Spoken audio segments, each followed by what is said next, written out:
No, it's just... Okay, I want to watch this. I want to watch this.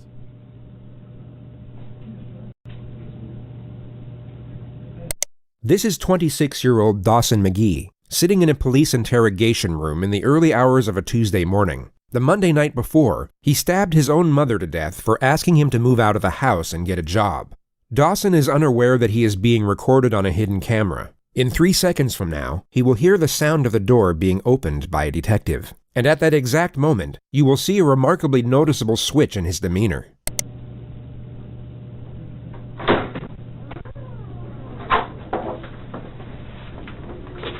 Got something I want to talk to you about. Oh my god. I want to talk to you about what happened to your mom. Nicholas Cruz is gonna come up? Okay, trigger warning for that, but hold on. I'm gonna post it. I'm looking at this finally. The criminal psychology content is finally here, okay?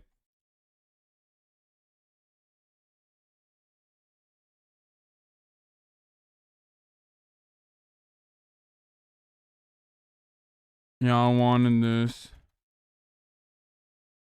Trigger warning.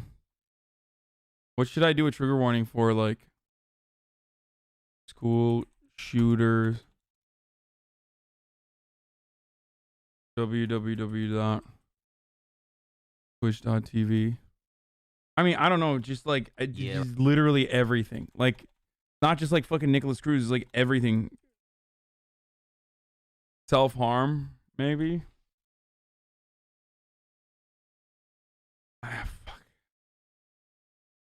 I mean, I feel like you should know. You know what I mean? We're doing criminal psychology, so, but you know, I guess.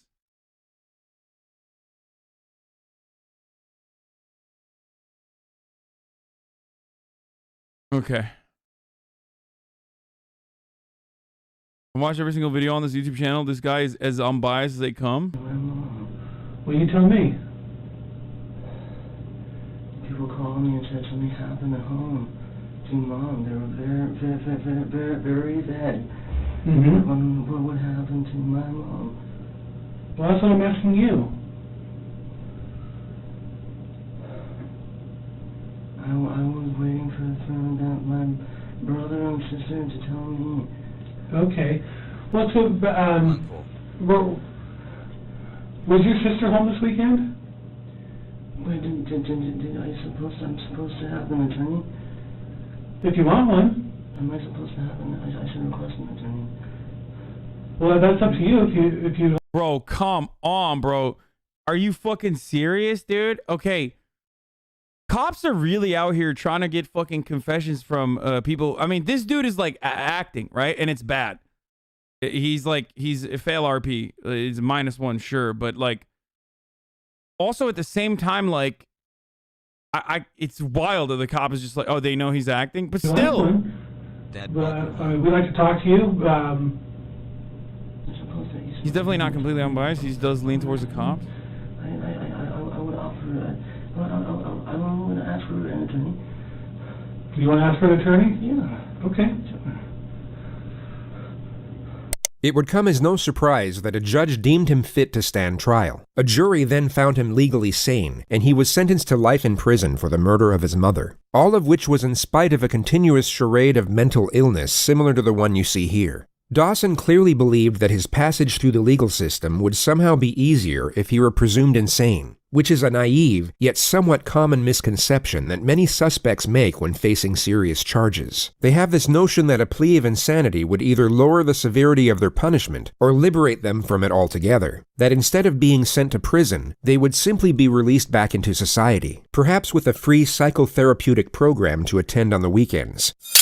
This is, of course, a far cry from reality. In the United States, if you're found responsible for a serious offense, but also found not guilty of the crime by reason of insanity, you will be institutionalized at a high-security psychiatric facility. These institutions are without question some of the darkest and most disturbing places in the system. And if you're not actually suffering from the crippling effects of mental illness, living in this type of environment will be a mentally agonizing experience. The foresight of what occurs inside these units would make the majority wish to avoid them. But once you are in, it is very hard to get out, and you will have to serve the same, if not a greater amount of time than you would have had to serve at a regular prison. So to put it briefly, if you commit a serious offense and then pretend to be crazy in order to get away with it, your life from that point forward will be an extremely dark and uncomfortable. Pretty sure if it's bad if you don't have a mental illness, you know, it's probably still bad if you do have a mental illness as well. I'm just gonna put that out there. It's just that, like, we kind of don't treat people with mental disabilities as full human beings, so we don't even fucking comprehend that. Think about it, like, as though it hurts them or harms them.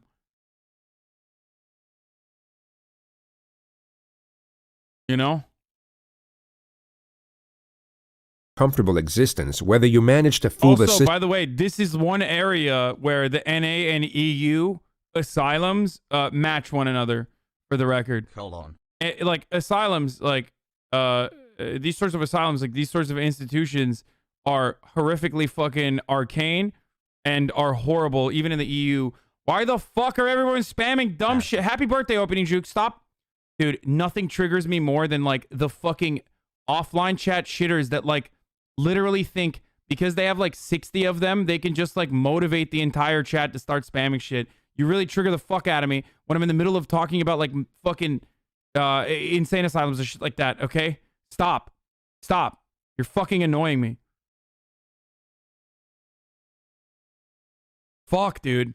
You're so selfish and stupid when you do that. It's very cringe when you do that. Go back to your fucking Discord and talk amongst yourselves.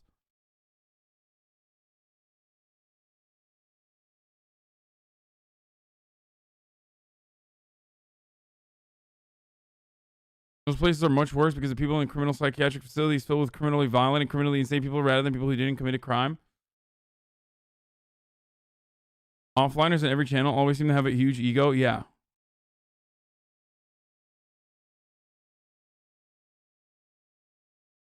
Insane asylums are not a politically correct word anymore. Yes, you're correct. That's why I said asylums, but even then, it's like, I wasn't saying insane asylum, I'm saying asylum.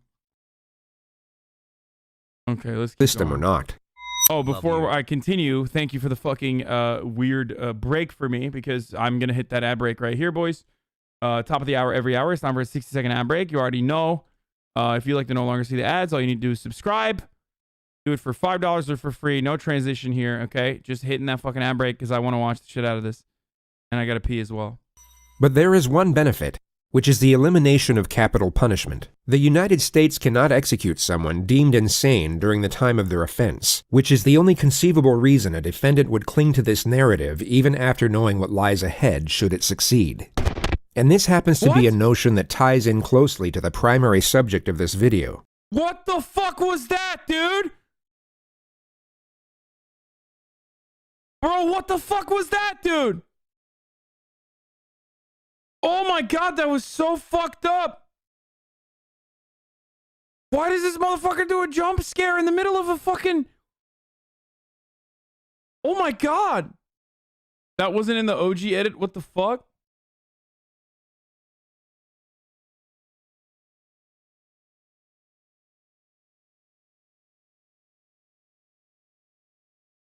Wait, what? The United States cannot execute someone deemed insane during the time of their offense, which is the only conceivable reason a I don't want to show it to you guys. I just want to see defendant would cling to this narrative even after knowing what lies ahead should it succeed. Oh! Oh, that's so creepy! Oh, it's Nicholas Cruz, dude! Why did he do that? Oh! Oh, it's so scary! What the fuck? Bro, I literally thought this was supposed to be fucking like a serious video.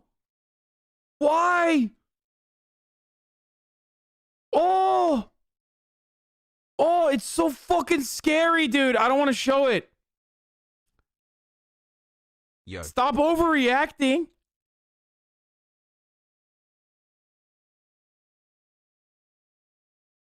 It never happens again, but it's really weird. Dude, you don't want to see it. You don't want to fucking... It's not that bad. Okay, motherfucker. I'm running it again. It's not that bad, Andy. And this happens to this narrative even after knowing what lies ahead should it succeed. And this happens to be a notion that ties in closely to the primary... There you go, dude. It's not that bad. Fuck you. It is literally bad, dude. And I did that while cutting the fucking video. And it didn't, like, scare the fuck out of... That's so bad if you're not expecting it, dude. That's so creepy. That's a fucking murderer, dude. That's like a real fucking murderer. Hasan, why did he do that? Bravest Turk? Yeah, dude. I don't fuck with that shit at all. Primary subject of this video. It will focus on one particular individual whose interrogation footage is so fraught with blatant trickery that most of the segments presented to you won't even need suggestive commentary. You can simply observe and judge for yourself whether you see authentic behavior or not. But before showing you what pretending to be crazy looks like, we'll briefly show you a genuine case of the criminally insane, or at least a far more convincing one. This is 18-year-old Jared Murray, a freshman at East Central University in Oklahoma. On a Wednesday evening in December, he asked fellow student Gennaro Sanchez for a ride to Walmart. Once they got there, Murray pulled out a handgun and made Gennaro drive to an isolated country road where he shot him twice in the head. He then attempted to hitchhike to Canada, but was soon apprehended by police on the side of the road. He immediately confessed to the crime once apprehended, and was then interrogated by the arresting officer. I went down to his dorm room and asked if I could be given a ride to Walmart in exchange for $20 gas money. So he took you to Walmart? Yes, sir. And did you both go in? No, we did not go in, sir. Okay, and why not? We pulled into the parking lot, then I pulled the weapon on him and demanded that he take me to Asher, Oklahoma, sir. Okay, and why did all of a sudden did you decide that you needed to go to Asher? What? 2 months has. Because I was planning to take him out into the country and kill him. Okay. Did he say anything? He panicked, wanted to pull out his phone. I yanked the phone out of his hand, and then he panicked some more, kept telling me not to kill him. To make him feel more comfortable, I unloaded the clip, unloaded the bullet from the chamber, handed them over to him, and that eased his nerves a little. Then I pulled a second clip out of my pocket and set it on my lap. Can confirm this man is And so legitimately you're driving mentally east, ill. and so I guess at some point, did you decide now was the time? Yes, sir. Okay, and what happened? I loaded the gun quickly, chambered the round quickly, shot once, missed, shot a second time, hit, jumped out of the car, went around. He was driving 10-15 miles an hour, so it was rather slow. Ran around the hood of the car, and of course it was slow and he wasn't purposely driving. Tried to pull him out, couldn't get him out until he already had hit the tree. Pulled him out there, dumped him into the... before I dumped him into the ditch, I heard him gurgling. I'm not sure if that was a physiological or physical process after death, but I thought that he might have still lived through that somehow, because... Bro, this is like... These videos, I'm realizing, are just like the watered down version of like of Live Leak shit. This is literally like the watered down version of Live Leak shit. Like, this is fucking crazy. It's crazy. Okay, I gotta put fucking trigger warning on this, dude. Holy shit.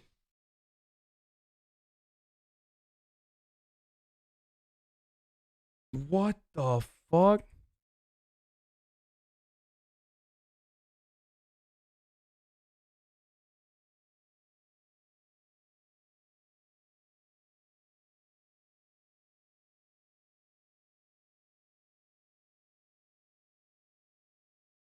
He was gurgling, so I shot him again and then shoved him down in the ditch. He makes a half-hearted attempt to conceal the body with a handful of leaves and a stick. He then walks in the direction of the highway. Did you get back on the highway? Yes, sir. And which way did you go? No, sir. And what was your intention? I did run an ad earlier. Hold on, I gotta pee. I'll be back in 1 second. You was going to Canada? Yes, sir. Okay. He states that his plan was to escape into Canada, but he had nothing to escape with, not even a passport. I had tried hitchhiking most of the way because the only way this was going to work, factoring in my belief that y'all found the crime scene, is if someone were to give me a ride there and then. And then whenever your patrol car was pulling up behind me, I didn't know it was a patrol car. I stuck my thumb out and you was there for the rest. Jerry, I want to ask you just point blank, because, I mean, you sat here and confessed to... Pretty much everything. In my mind, and I think you might agree with me, just cold-bloodedly killed a young man tonight. Yes, sir. Or last night. Have you ever killed anybody else? No, sir. You will now see the detective attempt to establish a motive for the crime. I guess I'm having a hard time understanding what you got out of it. Can you help me? I don't really get anything out of it. Do you feel any remorse? I'm sad that I got caught so quickly. Tell me why I should believe you that there just was going to be one person that was going to suffer Love from you, your Hasan. consequences of killing. You have no reason to believe me, sir. I guess I'm just still having a real hard time understanding why. Okay, I'm not the only one. I've seen this in the chat as well. I'm not the only one who feels Yes, like sir, he's Mr. Pike is speaking like Ben certainly Shapiro, popcorn. right? The detective He fails just to sounds like a establish a Redditor. solid motive for a further 2 minutes. The discussion eventually lands on the victim's long-term girlfriend. You don't think she's going to be upset, heartbroken? I think she will be, sir. How does that make you feel? No different, sir. Okay. 1 year. I think you've been honest with me. I think you told me just straight up, right out of the book, what happened. Yes, sir. This cop's like, this is the reason why white people get away with like lesser sentences, dude. Cop's just like, you seem like an honest broker. Very, very impressive, sir. Thank you for your cooperation. I think you can go home now. But, you know, you've done a terrible thing tonight. Yes, sir. You killed a young man Yes, sir. just for the simple fact of, I guess pretty much this is safe for you. Yes, sir. And what do you think should happen to you? Death sentence, sir. And why do you think you deserve the death sentence? An eye for an eye, sir. Do you believe an eye for an eye? Yes, sir. What the fuck? What the Jared fuck? Murray was found not guilty by reason of insanity. He was committed to a high-security mental facility where he is to remain indefinitely. Anything to say for yourself today? No, ma'am. Any reason why you might have done this to this young man? No, ma'am. No reason. No, ma'am. You have nothing to say for yourself. No, ma'am. You wanna School tell shooting the trigger community warning. This anything? video is about Parkland shooting. I Did you mentioned confess it to already. Yeah. police? Yes, ma'am. Are you proud of what you've done? No, ma'am. Do you have remorse for what you've done? No, ma'am. He appears completely void of human emotion. No regret, remorse, shame, nor fear. He had both taken a life and destroyed his own, yet seems indifferent to the circumstances. With respect to his interrogation footage, the most conspicuous element was the complete lack of self-preservation. He didn't once attempt to deflect blame, nor afford himself any type of justification for his actions. Okay, so the thing that you should self-examine when you watch this, is how hard you fucking focus on the aesthetics. Because this person is like over the top polite, but you're missing the forest for the trees here. When you hyper focus on his politeness, you fail to comprehend the action that he engaged in, and immediately you think about like, a lot of people do this. Like a lot of people get caught up in the aesthetics of an action rather than the action itself and the consequences of said action. Like, remember that. Remember that. Do some self-examination. He simply spoke in a factual, non-biased manner, impartial to how his words may have been taken or even twisted to be used against him. There was no calculated structure to his behavior whatsoever. So with this notion in mind, I don't like let's these move on cuts. to the It's, like, kinda primary weird. subject of this video. So this is going to be about Nicholas Cruz, I guess. Did Nicholas Cruz act like he was crazy to try to avoid a sentence or something? I did not know this part. Go there, man. Have a seat on the bar chair. All right. Put your hands up a little bit. Have a seat. Did you feet up?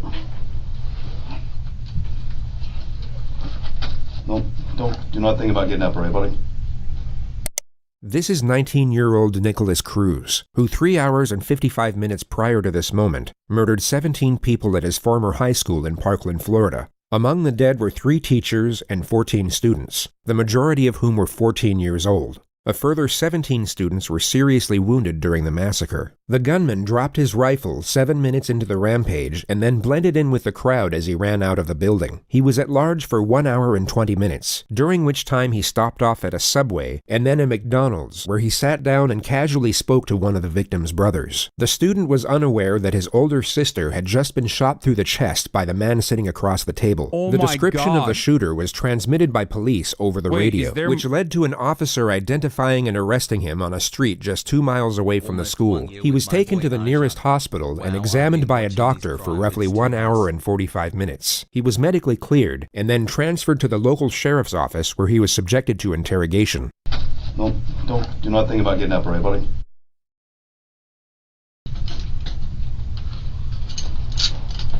From the moment the subject entered the room, his eyes have been fixed upon nothing but the floor. He's held on to this downward-facing gaze as if he's either in a state of shock or disconnected from the moment.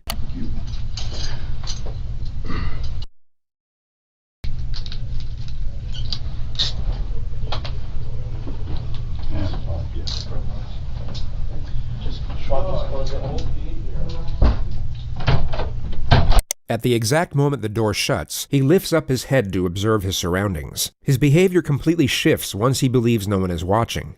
If we look at his demeanor a moment earlier, we can see the contrast. He went from being detached to alert. His behavior changed as the environment changed, which is a recurring theme throughout this interrogation. It shows us that his mind isn't wandering off during these moments of apparent disconnection. He is in fact fully present and very aware of what's going on around him.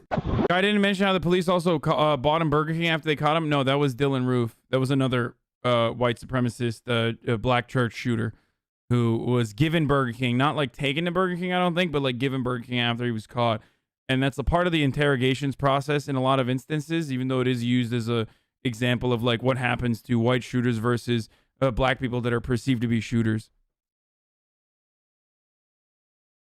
I don't remember a lot of this, dude. I don't remember, and I covered the shit out of this, but As he looks up, his eyes immediately lock onto the camera. He now knows he is still being watched, and his following gestures will resemble that of someone with suicidal tendencies.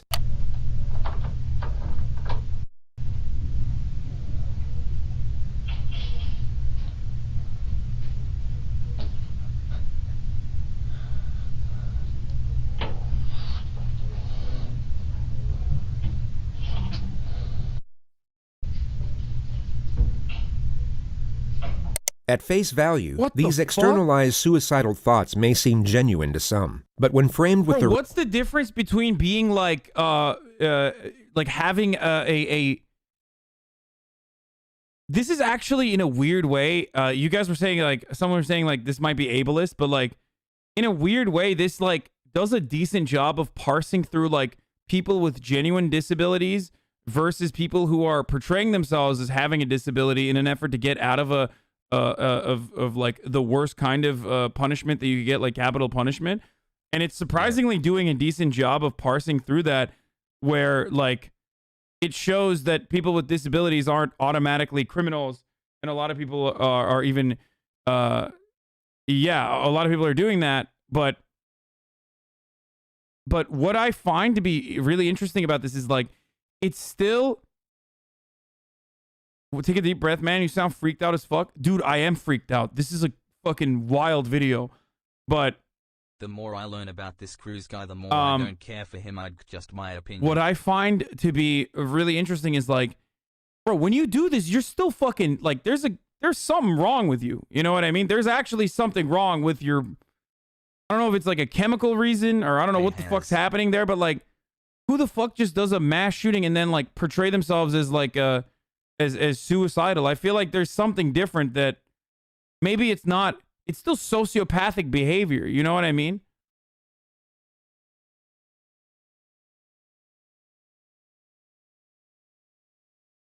Anyways, the rest of his behavior throughout this interrogation, they are exposed for what they really are: an act, a calculated attempt to garner sympathy and paint his character in what he believes to be a more positive light.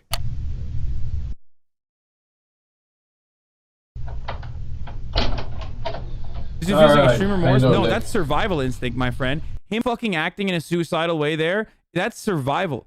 instinct. That's someone who is incredibly aware of his surroundings and someone who is literally not detached from reality, but hyper focused on the consequences of his actions and is literally portraying himself in a way that is different. It is the straight up opposite. He's trying to fucking do this to potentially get out of a punishment. It's sociopathic behavior, but it's absolutely the opposite of like someone who is detached from reality. You all right? Gotta be able to speak so I can hear you. Oh my God, dude, this is the take though.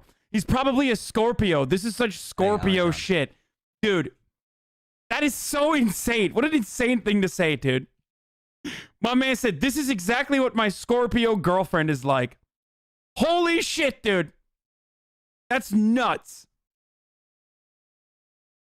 Okay, stop saying he's 100% Scorpio. Astrology Andes are crazy.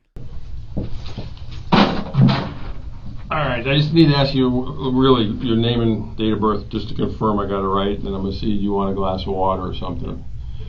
What's your first name?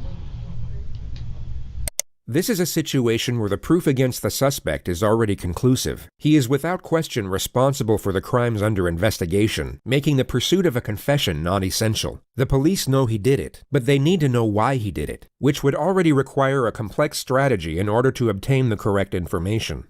But the suspect's first recorded statements upon his arrest have now made the procedure considerably more difficult. What's going on today, bro? The demons, man. Demons? Voices. Dude, he's such a piece of shit, dude. Voices. I mean, we already knew he was a fucking piece of shit. Like, obviously, he's a fucking demon. Like, he literally is a demon scumbag. But the fact that that's like, the fact that he was also like, oh God. Oh, it's making me more angry. How the fuck? I never thought I would like. What happened? Shut up. Just be quiet, man. I literally never thought that I would hate a school shooter even more. These two words have now forged the primary stratagem of his own interrogation, which is to cut through deception under the guise of supportive examination. The questions will be designed to lock him into a specific narrative about his alleged psychosis, while simultaneously giving him the impression that his responses are for his own benefit. Anything he says now can be used to refute any amendments he might come up with at a later stage. We all know that after this interrogation, he will have significantly more time to think, study, and even seek guidance from professionals about how the legal system interconnects with mental illness. Yet the majority of this forthcoming knowledge could be useless to him depending on what he says during these moments. The more details he gives away, the less options he will have for his defense later on. But pursuing this objective is complicated, as there are two very common scenarios for when this type of suspect gets interrogated. And just to be entirely clear, by this type of suspect, we mean someone who is 1. Pretending to be insane, and 2. Not fooling anyone. Their most common response is to simply shut down. They regress into total silence or some type of catatonic state, and the interrogation never gets off the ground. The other common response is the exact opposite. They erupt into hysteria or supposed delirium, and everything from that point forward becomes incoherent. The lead detective, John Curcio, must not allow either of these scenarios to transpire, and this makes the first 2 minutes absolutely crucial. He needs to create a positive first impression and resemble the furthest thing from a threat, while at the same time maintain a presence of authority. His temperament will be easygoing and non-confrontational, but also encouraging when extracting a response. His role at this moment is the ally. He needs to be liked, respected, but must not be feared. Not yet anyway. Going off the suspect's initial demeanor, the detective will know that he is far more likely to regress into a state of silence at this opening stage, and if he can prevent that from happening within the first 2 minutes, he is over the first obstacle. Alright, how you doing, Nick? I just need to ask you really your name and date of birth just to confirm I got it right, and then I'm going to see you want a glass of water.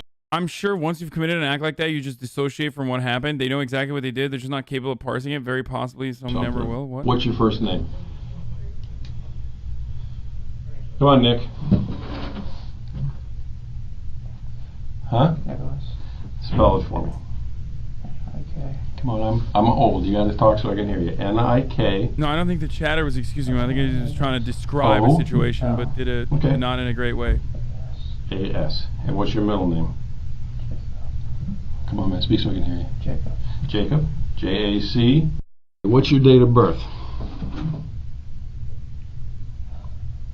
Okay, you need to relax, because I'm the last detective or policeman you're going to have to talk to. So right off the bat, that should be somewhat comforting to you to know that I'm the last guy you got to talk to. But the thing about it is, look at me. I got to be able to hear you. Okay? So all I want to do is get basic information from you. He is close up in his face, whether you want a dude. glass of water, all that stuff. What's your date of birth?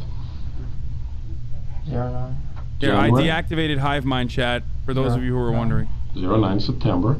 The investigation team already know the answers to these basic questions. Their only purpose are to initiate a response, and their non-threatening nature make it more likely for the suspect to engage. They are essentially the opening wedge to get the two-way dialogue flowing. And although the suspect is still partially committed to his catatonic state, as we can clearly see, he is still responsive, making it unlikely for him to regress into complete silence from this point forward.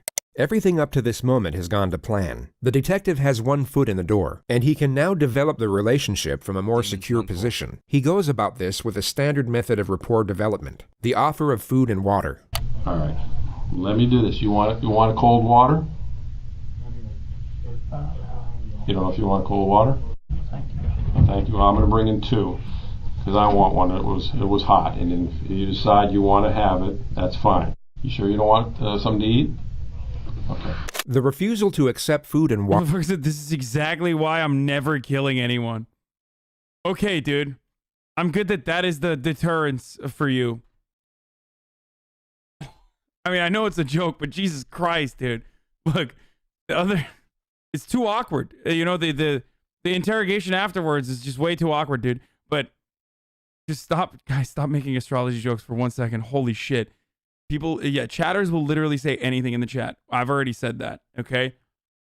You already know this. This is established as a fucking truth. We already know. But, I don't know what it is.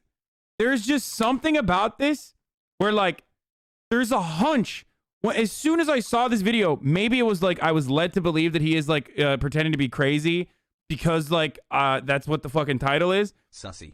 But there's something about the way he fucking presents himself where you're just like, yeah, he's like faking it. He has like this fire behind his eyes where you're like, you see like the how do I describe it? Like you see something behind his eyes when you see his fucking face where where like he's sitting in that courtroom, right? Where he's sitting in that courtroom and you're just like, this motherfucker knows what he's doing. You can see the intention and you can see like him feeling good about what he's doing too. Like, oh, I'm actually fucking getting this. I'm actually getting this point across or something. Like there is like an intensity and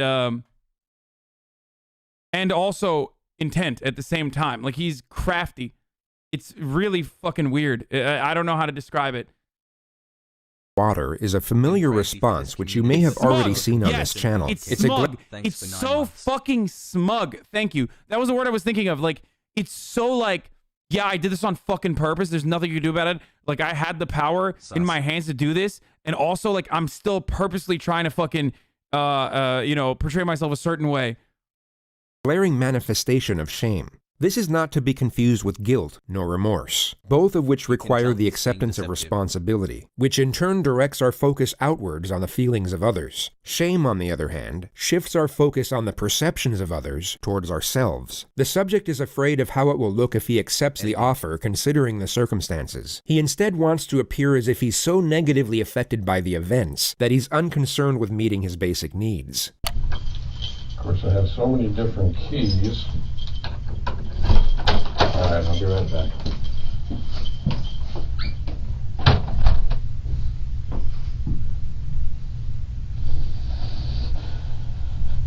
Once again, his demeanor abruptly switches when the detective leaves the room. With his head buried in his hands, it's anyone's guess as to what is going through his mind at this moment. But what you are about to see next is extremely revealing.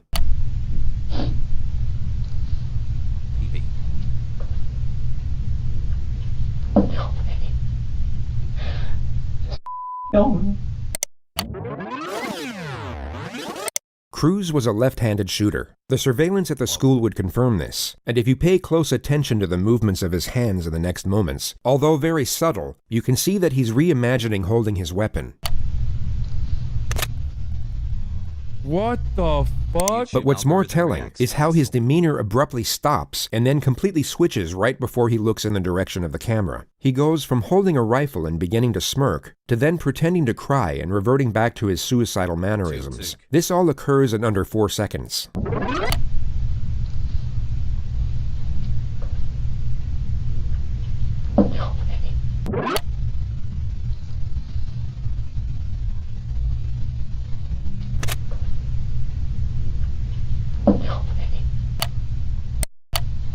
I mean, he's also fucking aware that, like, he's talking to a camera.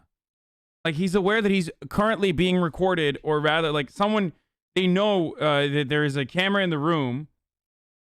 Like, that's, again, awareness entirely of, like, that's not, like, detachment that you would experience.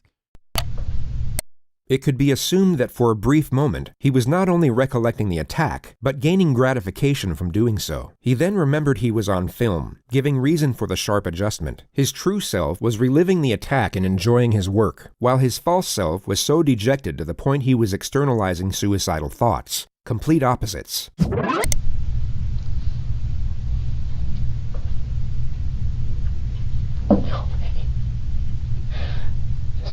Help me.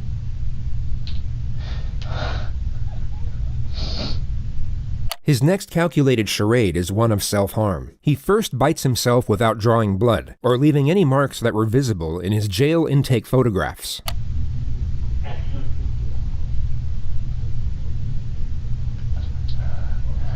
That part, it felt like a little bit of a stretch, by the way.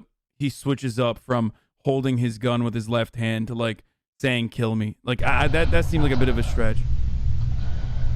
He then scratches and squeezes at the 2 needle punctures in his arm from where his blood was taken at the hospital. At the very moment the detective re-enters the room, he will act as if he's desperately trying to conceal his self-injurious behavior.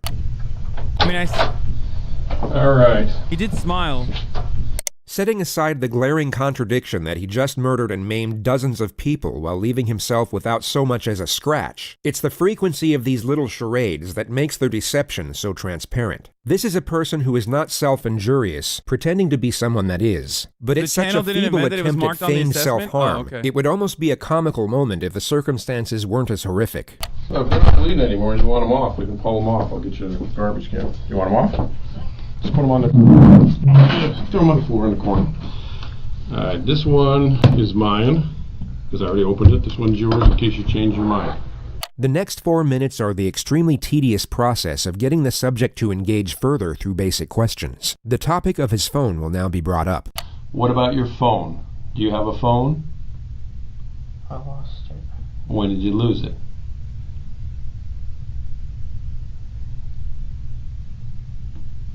Today? Today. Okay. What kind of phone is it? I don't know. Okay, is it a flip top, an iPhone, a Samsung?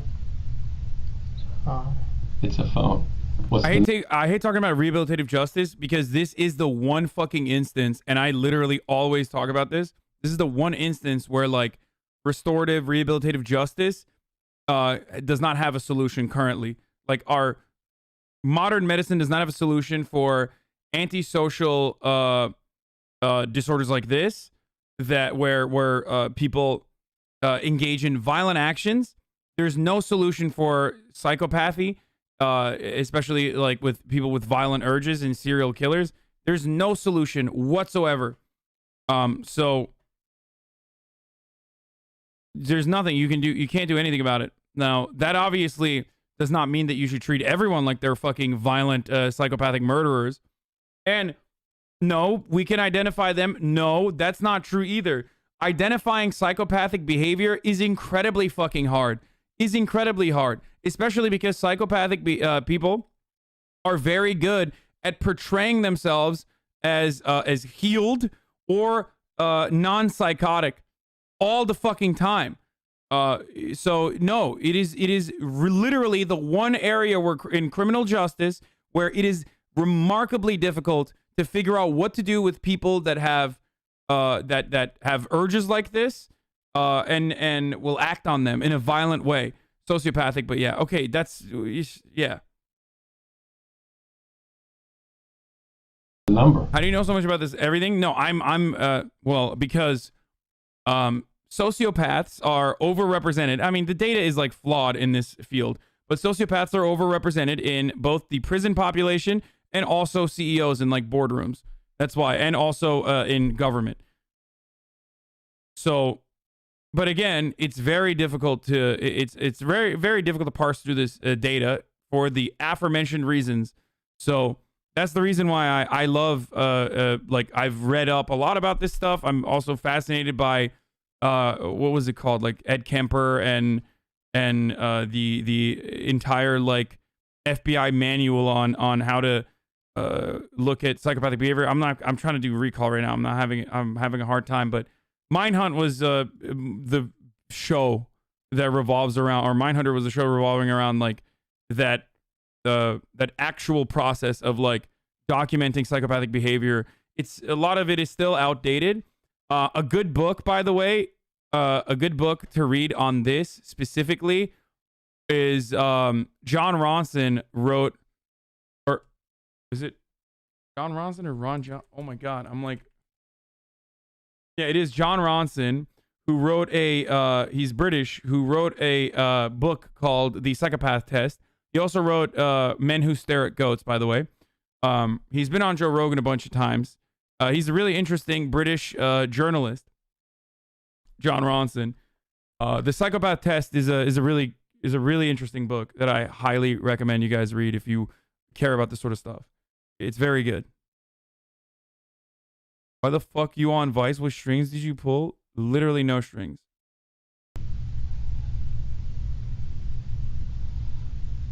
I can't remember. Okay. He will now begin to feign a So you're saying it's okay to be psycho if you are LGBTQ? Good God, the leftists are stupid? What?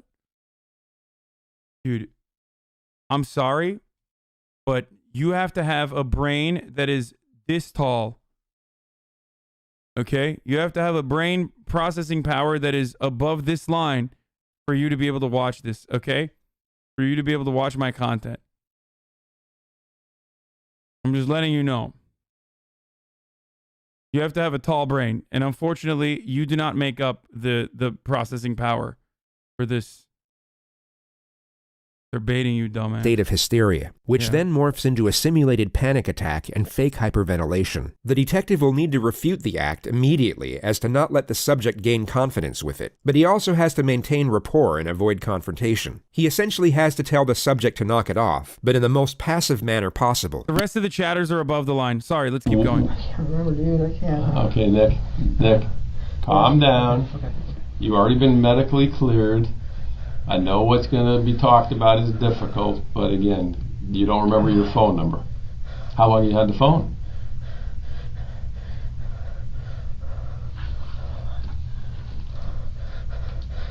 How long have you had the phone? Nick, the doctor's already looked at you. Okay. Okay, you're fine. You're not having any problems at the moment, and you're perfectly fine. So calm your breathing down. I mean, all he's right? not perfect. And I want to believe certain things that you're going to tell me, but, you know, if we're getting where you're going to hyperventilate over a phone number. He's so bad. He's so bad at acting. Okay. All right. All right. So what's your phone number? Huh? 954. Okay, 954.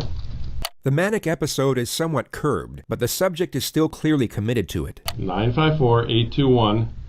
2007. 2007. No. Leak. 1007. 1007. And again, going back to what kind it is. Do you know if it's an iPhone, a Samsung? I don't know. How long have you had it? Every kid knows what the phone is, man. I got kids your age. Ever since my mother died. I know, I heard about that. That's what I was going to talk about next. This is a turning point. Cruz's adoptive mother had indeed passed away the year prior from pneumonia. The topic is sympathetic towards himself, and it seems to have stopped the feigned hysteria in its tracks. Compared to his neurotic behavior in the minutes leading up to this moment, he all of a sudden appears calm. He is clearly receptive, and thus responsive, to the cue of compassion when it's directed at himself. The detective recognizes this, and although he said he would talk about the subject's mother next, he instead focuses on it immediately to keep him engaged. All right. So, But you had, since your mom died, how long has your mom passed? I can't remember, I think. Okay. This November. year or last year? November. November? Okay. Okay, when you were... You consider yourself healed? When your mom Healed passed, of were what? you living with her? Yes. Okay, what city was that? Parkland. Parkland? The subject drops the act and becomes more engaged in the conversation. The detective inquires further about his mother for roughly 3 minutes before shifting the discussion. It focuses mainly on the subject's background, and he first declares that he was depressed for the majority of his childhood. He then reveals his history of drug use, which consists of marijuana and Xanax. After that, he claims to have attempted suicide by alcohol poisoning 2 years ago, but in his own words, was able to sleep it off. He then states that he was employed at the Dollar Tree for the last 2 years working as a cashier. So you've been able to hold down a job for 2 years. That's pretty good, right? Yes. Other than Dollar Tree, where else did you ever work? Lawn mowing. What? Lawn mowing. Lawn mowing? Oh, okay. All right. When you tried to kill yourself with alcohol, your mom was still alive. What were you depressed about back then? Loneliness. Loneliness? Loneliness. Friends? No friends? Or what kind of loneliness? I mean, everybody gets lonely. Solitude. Solitude? You don't have a lot of friends? No. Pegman. Okay. Today, when I say today, starting from last night when you went to bed to this morning, did you do any kind of drugs at all? Any Xanax, any marijuana, anything like that? No? Okay. The subject reveals that he has a biological brother whom he was adopted with. He then claims to have been making $1,200 a month at the Dollar Tree. The discussion now lands on what his aspirations were. When you weren't depressed, what did you want to be when you got out of school? Ranger. A ranger? An Army Ranger? Did you ever apply, fill out any paperwork to try to go to the Army? I took the ASVAB, failed. Okay, why'd you fail? Because I was stupid. You what? I'm stupid. You're stupid? Okay, were you going to take it again? I was afraid to take it. Okay, but you had aspirations to do something with your life.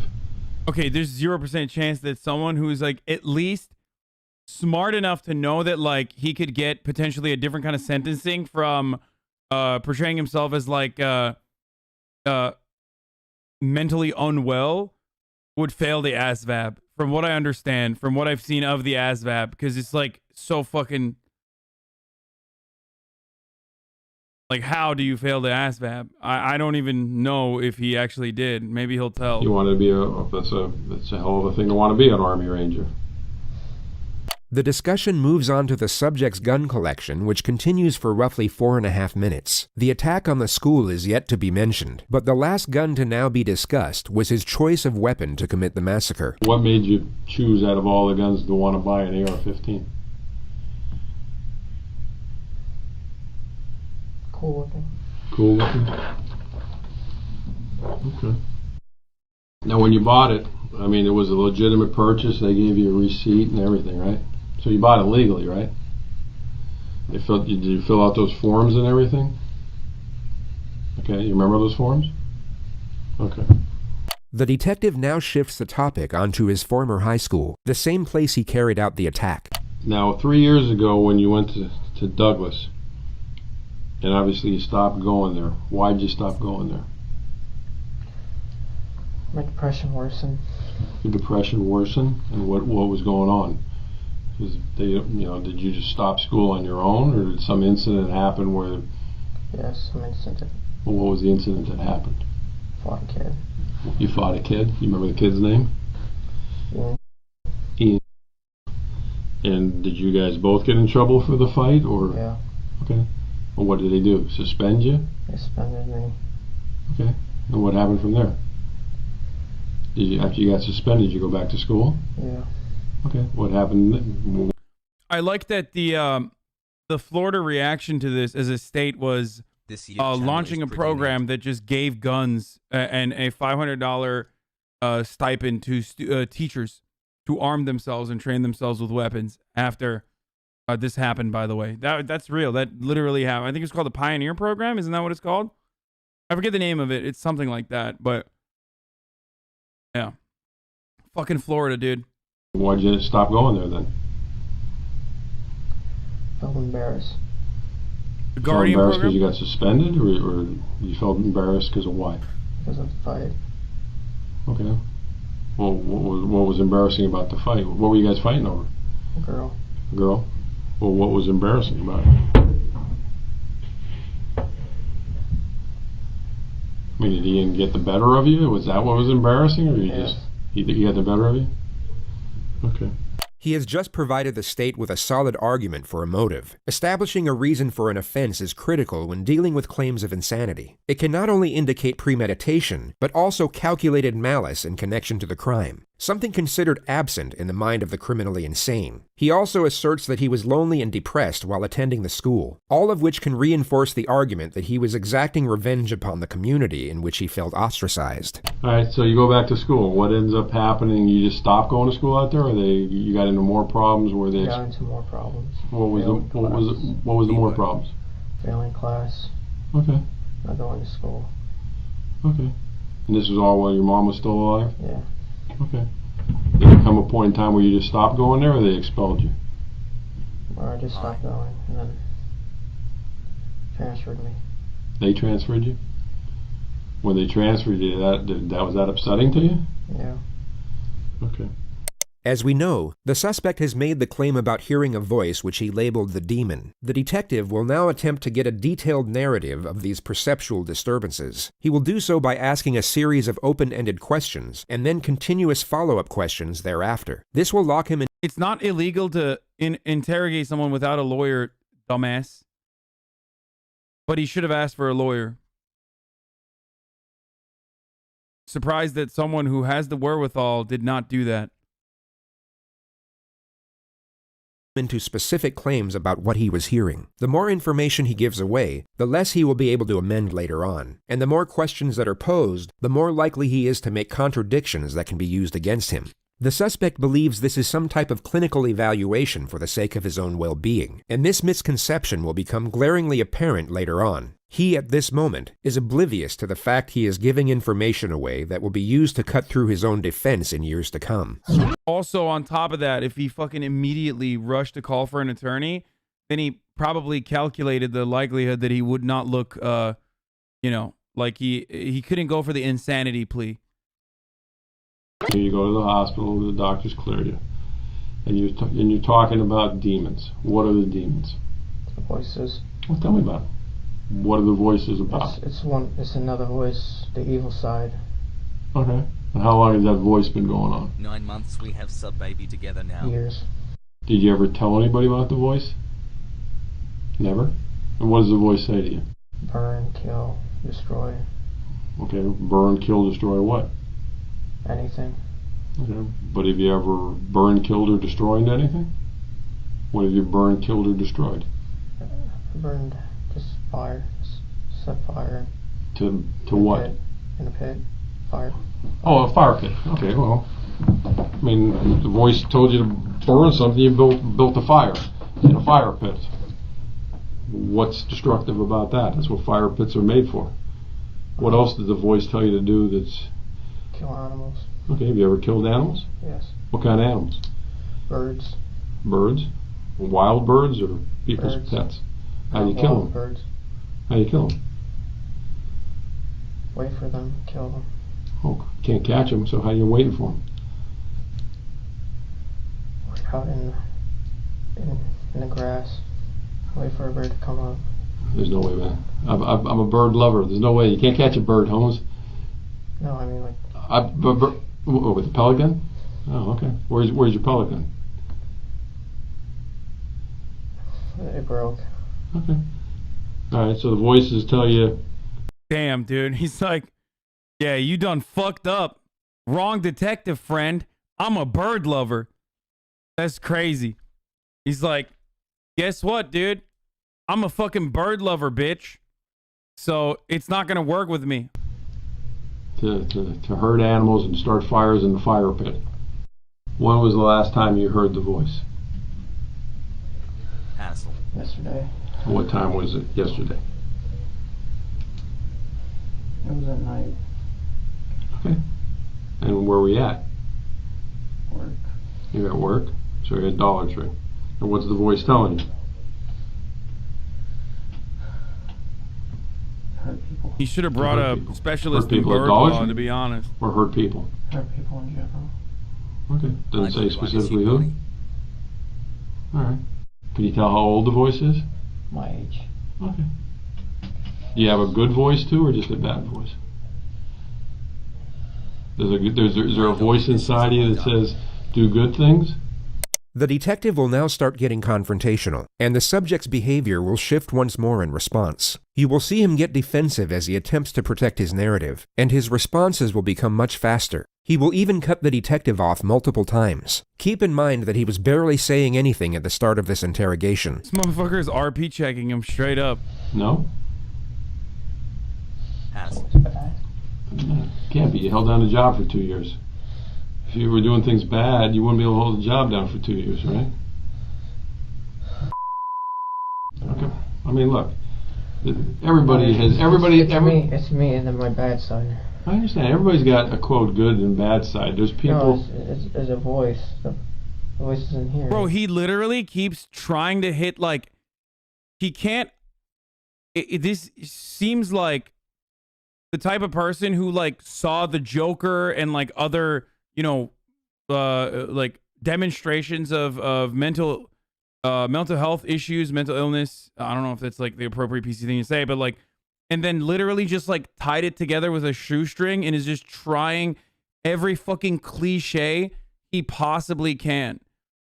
It's like, he's literally trying out everything. He's like, oh, I'm schizophrenic. Like, oh, I fucking hear voices in my head. Oh, I'm a sociopath, like, I'm demonstrating like self-harm.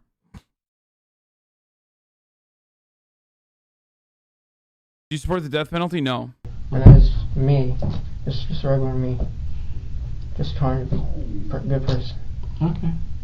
Set aside his contradicting behavior for a moment and focus solely on his storyline. In his ideal scenario, we are to believe that he was battling these supposed voices and, in his own words, trying to be a good person. Yet he was unable to reveal or seek help for this internal struggle until the very moment of his arrest. It was quite literally the second he was confronted with his comeuppance that his supposed demons came to light. Now that he is in custody, with the atrocities already committed, he is somehow able to maintain control over the force that was previously keeping him silent. But a deleted video that would later be extracted from his phone would tell a very different story. Hello. My name is Nick, and I'm going to be the next school shooter of 2018. My goal is at least 20 people with an AR-15 and a couple tracer rounds. I think I can get done. Location is Stone Douglas in Parkland, Florida. Let's not do red flag laws, by the way. It's great that the FBI had all of this information, literally was warned ahead of time multiple times, and did not take his weapon. It's over. I mean, it's GG's. Like, this is premeditated.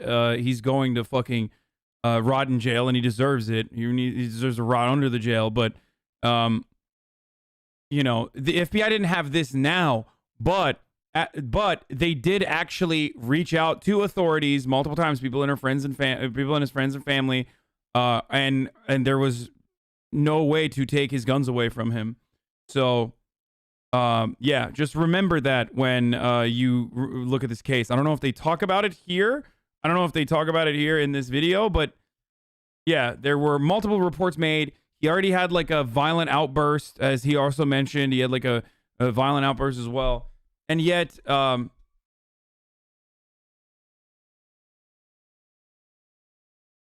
you know, he's fucking, they didn't take his guns away. It's gonna be apolitical video for the most part. Dude, what do you mean apolitical? There is no like a political approach to this. Like, that's not politics to say that like this dude was, there was no law in place where they could like take his guns away from him when he was, when the police were informed that he has guns, and he's like, Captain Hindsight. That's not Captain Hindsight, motherfucker. I'm literally talking about something that happened, dude. What the fuck? That's not hindsight. That was happening in that moment where like the authorities were informed ahead of time in the past that he had violent, he was demonstrating violent behavior and had fucking guns. Yeah, his neighbors reported him, like, but there was no way for them to take his guns. A big event. And when you see me on the news, you'll all know who I am. There are no signs of perceptual disturbances. There is no anguish, doubt, hesitation, or uncertainty when announcing his intentions. By his own narrative, he claims to have continuously fought against the evil intentions of the voice. Yet from a visual standpoint, there is no conflict in this video whatsoever. It's me and then my bad side. I understand. Everybody's got a quote good and bad side. There's people. No, it's a voice. The voice is in here, and that's me just trying to be a good person. Okay. But obviously, again, when you say it's a voice, it's you. It's all you. The voice is you as well. Yeah. The voice didn't force you to do anything, right? No, the voice did. It's two voices. There's one half that's the good and then the bad. Yeah. His rapidly interchanging behavior has now gone from catatonic to manic to hallucinatory to now highly attentive and cautious. Okay, well, the voice tells me to go to lunch and not pay for my meal, but I pay for my meal because I know that's the right thing to do, right? Okay, let's talk about it. Because the voice didn't tell you to take Uber, right? Yes, it did. It did? Yes. The voice said take Uber. Yes. What? Did the voice is in me. You're the voice. No, in here. Okay, it's in your head. Yes. What is it? A male voice or a female voice? Male. Male. The subject was beginning. Bro, the more I see this, the more I realize, like, this motherfucker is not as smart as he thinks he is. I think that's where he fucked up big time. Where, like, he thought he was smart enough to fucking behave this way and get away with it, and he's just, like, not smart enough to portray himself this way. Like, he's saying he's stupid in an effort to be, like, in an effort to break through this other person's defenses. He doesn't think he's stupid. He's smug as fuck. To panic. But the detective dials it in for the time being and switches the discussion back to more trivial matters. It seems that he wants to consult with the investigators outside before maximizing the pressure, and he reestablishes a certain level of trust before leaving the room. Let me go. I'm going to go back and see what everybody's doing as far as what they need me to do. You're not a psychologist or anything? Or? No, I'm not. I'm a 59-year-old man who's raised 3 children. So I guess that makes me somewhat of a psychologist. But my sister just Give me a graduated and I am super proud of her. You already know we are going to Dude, come on, dude. It's so fucking obvious, dude. He's like, come on, give me a psychologist. I need to be declared criminally insane. Okay.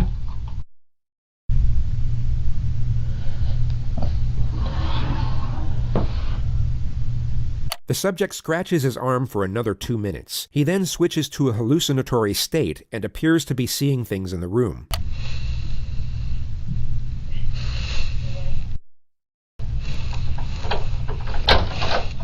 All right. Got some stuff here.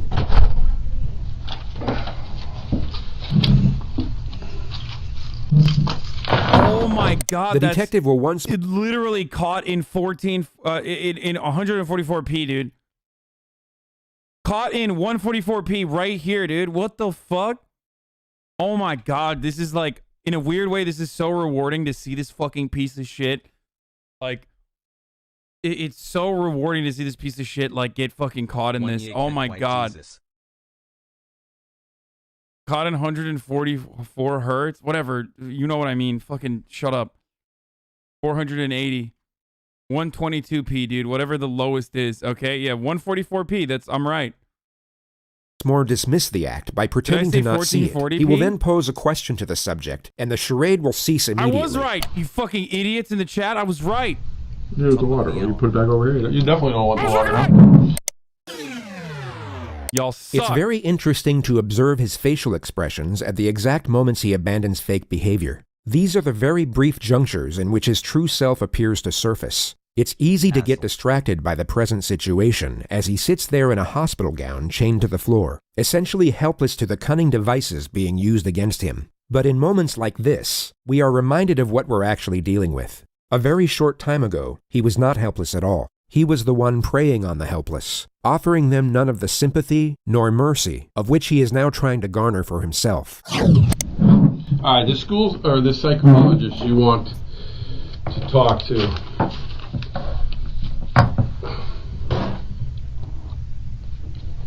Obviously, dude, these videos are so good. What you want to talk to him about? So I really like this. Exactly. I never thought I would fucking watch a video without pausing this much for like an hour, and it would keep me fucking captivated from point A to point Z. It's wild how good this channel is. Holy fuck! No wonder they have 35 million views on this video. Having said that, though, if you want an ad-free broadcasting experience, you need to subscribe because I am gonna hit the top of the hour fucking ad break right now. So you already know how that works, boys. If you have a Twitch Prime, you can use it for free here to avoid those ad breaks, or a $5 sub, or you can use an ad block or VPN or something like that if it hasn't been clapped by Twitch already. So I know that there is no transition. I'm sorry, guys. I'm gonna go back to the video now. Here's the ad break coming right now. What do you want me to ask him, or why do you want to talk to a psychologist? Find out what's wrong with me. Well, what do you think's wrong with you? I don't know. Thank you, The detective in this next segment will attain further information about the supposed voices, only he will no longer have to tread carefully in order to maintain a friendly connection. He will still secure useful information, but also get confrontational as and when he pleases. The risk of frightening the suspect to the point where it stops the interrogation is no longer a concern. When you hear the voices, are the voices like outside your head or inside your head when you hear them? Inside. Okay, so it's not like you don't hear a voice from that corner talking to you. It's inside your head. And is it always the same voice, or is it only one voice? One voice, same. And you said it's a man's voice? That's yeah. Yes. Does it sound like anybody you've ever met? Anybody you ever seen on TV? Can you tell like by an accent? Is it what kind of? Is it an old man, young man, white man, Young black? man. Young man? About the same age as you think? But it's only one voice you ever hear, right? Yes. Do you hear the voice when you're in bed at night sleeping? Yes. Do you ever see anything with the voice? Like some people say, "Oh, I see a person sitting in the corner." Bro, this motherfucker was like, "Who needs a Who needs a psychiatrist, dude? We got like, he got him straight up. All he needed to do was like ask a couple questions to just like immediately pick it apart. It's crazy. How did he not even think this through? You don't see anybody sitting over there, do you? It's just me and you, right? All right. Do you always obey what the voice tells you to do? I try not to. Okay. Well, how many on any given week? How many times do you think you hear the voice? All the time? Once every day. Once every day? Morning, afternoon, night? Always the same time? Usually in the afternoon. About what time? 11 to 12. Why do you think it's those hours?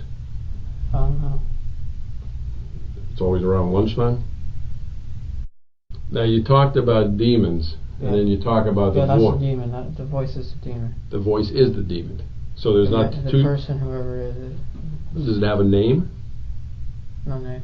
Does it ever say, hey, my name's Nick.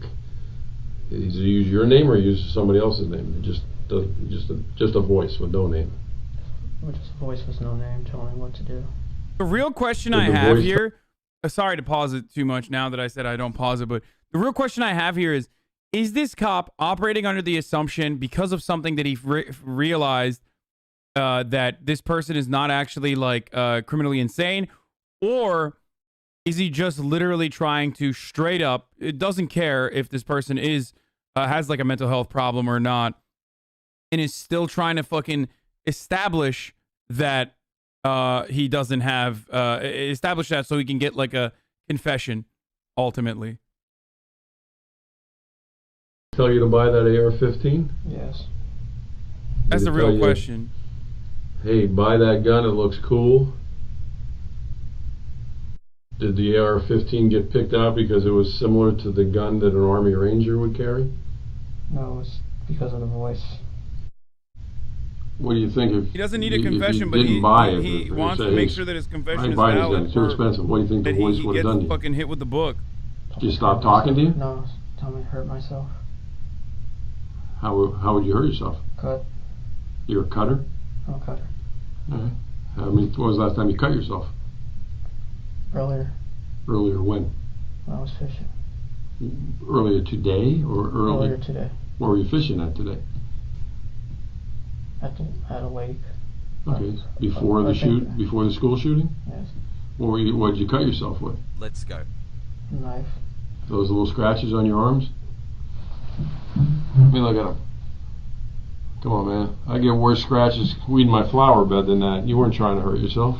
Yes, I was. It wasn't sharp enough. Wasn't sharp enough? No. How many knives do you own? 4, 5. How long have you been cutting yourself? Years. Years? You ever cut yourself where you had to go to the hospital and get stitches?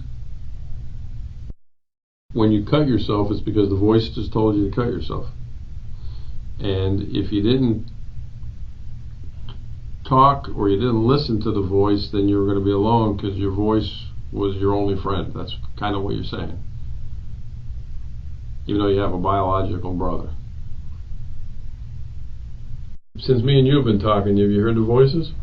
What's it said? Saying to cut yourself. For you to cut yourself. Does the voice like me? Huh? Does the voice like me? He doesn't trust you. Why doesn't he trust me? I'm pretty relaxed, ain't I? I'm trying to figure that out too. Well, what doesn't he like about me? I mean, I'm kind of grinning because I want to know what the voice's problem is with me. He's grinning because he fucking caught him in 4K. I treated you fairly. I'm giving you water. I talked nice to you. You know. You're too nice. I'm too nice. Yeah. Yeah. How many times has the voice talked to you while we've been in the room here together? A lot. Has the voice said jump out of the chair and do anything bad to that policeman? Saying kill yourself now. I don't really believe there is a voice, to be honest with you. There is a voice. No, I don't think there is. I'm telling you the truth. There is. No. I mean, I feel you probably want to kill yourself because of what happened, but... No, the voice is telling me to kill myself. Okay, but... Damn! The voice is telling you that the AR-15s is... You like guns, man. You want to be a ranger. You like guns. It's alright, there's cops like that. There's cops who got 50 million guns. You didn't buy guns because the voice said, hey, today I like Mossbergs, tomorrow I like AR-15s. You like guns. Bro, that's a self-report by the cop, by the way. Can you call the psychologist? I get it. I've already got the questions from some of the psychologists. Some of the questions I asked you were from... Yeah. I see. That's the ones I asked you. You already... No. The questions were obviously from the investigation team and not a psychologist, but the suspect doesn't know this, and it's fascinating to observe his reaction when he sees the questions are not sympathetic in nature. He perhaps thought a psychotherapist would be asking him about his feelings and affording him some type of reassurance after he committed mass murder, and he becomes very unsettled once he realizes the procedure won't be quite as sympathetic. Voices, are the inside or outside of your head? What do the voices say? These are all questions I asked you. How many voices? You said one. Whose voice do you think it was? You didn't know. What's wrong with me? I don't know. I don't understand why you can't admit you like guns. You want to talk to a psychologist. Why didn't you talk to a psychologist when the voices started? The voice is telling me not to, and I listen. The voice was telling you not to talk to a psychologist? Yeah, but myself, I wanted to. You ever go to church? I wanted to. No, I'm saying ever in your life. Yeah. Do you believe in God? I don't believe in God. What do you believe in? I feel like there's something. Okay. But if you believe in demons, do you believe in angels? Angels is the good. Let this man Demons go, are brother. bad. But when you say the word demon, you think it's an evil spirit? Or what do you think it is? A voice. The subject had earphones in during the mass shooting. The topic now lands on the music he was listening to. Well, I mean, I'm sure we don't like the same music. What kind of music were you listening to? Name the group. What was it? Mark Green. You have to help me. Mark what? Mark something. What was the song though? Sad. That's the name of the song, Sad? No, Salad Days. Salad Days? Fuck! DMCA!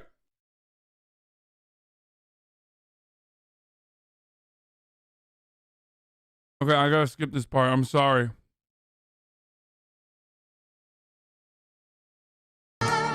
Oh, fuck!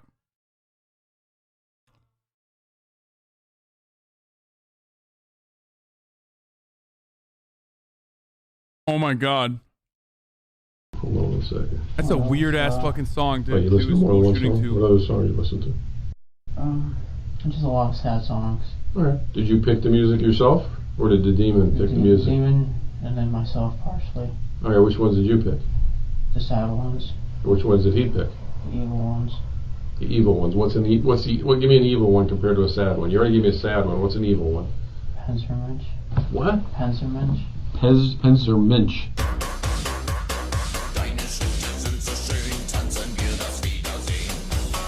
What the fuck is this? And what is that? What the fuck is that? Wait. Dude, this dude is so fucking 4chan, it hurts, dude. I'm embarrassed to admit that sounded kind of... It sounded kind of good.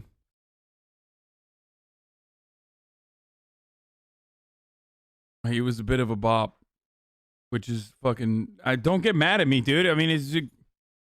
What up, Doug? What up, dog? Evil songs, anything. That sounded good, but not Mac DeMarco. No, Mac DeMarco sounded good, too. Is it Nazi shit?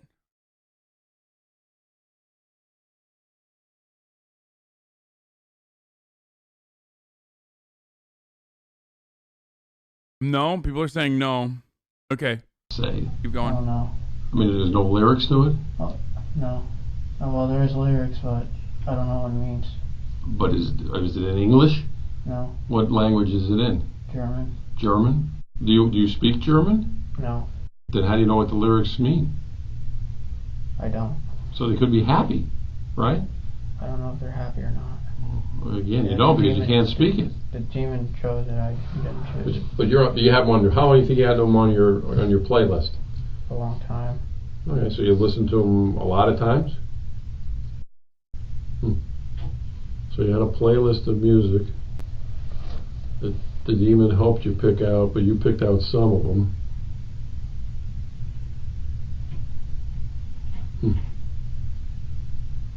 Nicholas Cruz I'm having a tough time understanding this demon thing. Parkland shooter.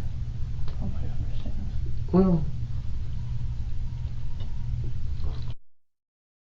the Xanax you were talking to me about earlier, where'd you get the Xanax? On the street or? On the streets. So you used to buy that? Other than Xanax and marijuana, what other drugs you never tried? Vodka? PCP? Cocaine? Heroin? This right here, low key, like this detective's doing a great job, so I don't want to shit on him too much. But that betrays the fucking war on drug narrative and justification. That motherfucker knows that weed and Xanax don't cause you to demonstrate violent behavior or violent outbursts. He knows that. Has right. But for years, as he was a detective, he, among so many other people, probably still absolutely used that as a fucking aggravating cause. I just want to fucking point that out. No. Okay, Xanax, how many of those did you take when you used to take them? 5. Okay, 5. What size bar? How big? I mean, what color was it? Half, sometimes full. Okay, what color? They all white. White. All right, but that was off the street. Did they help you sleep? It made me drowsy. Okay. Did it make the demon go away? Yeah. When was Xanax is not an anti-hallucinogenic. He's thinking lithium, right? I mean, I don't know, but a long time. So if the Xanax helps you get the demons away. Marijuana does it better. Marijuana does better? When was the last time you smoked marijuana? Last week. Last week? But you're making $1,200 a week. Why didn't you smoke marijuana every day to get rid of the demon? Illegal. It's illegal? Yeah.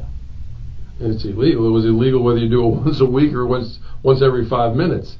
So why didn't you choose to get rid of the demon by doing it? Anytime you heard the demon, just light up a blunt. I mean, you had the money, man. Because I knew it was illegal and I didn't want to do wrong, but he wanted to do wrong. Okay. So the demon wanted you to do wrong, but then your good side didn't want to do wrong by smoking marijuana? Even though I made him go away. I hate doing illegal things that the demon tells in order to get rid of the demon, which is why I went and did a mass shooting. I don't know if he knows. Doing a mass shooting, also very illegal.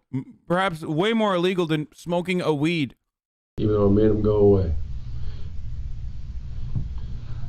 Huh. Well, I don't know why you didn't tell the doctor then you had anxiety problems and marijuana and Xanax cured your anxiety and made the demons go away. It seemed like an easy fix, man. If that's true.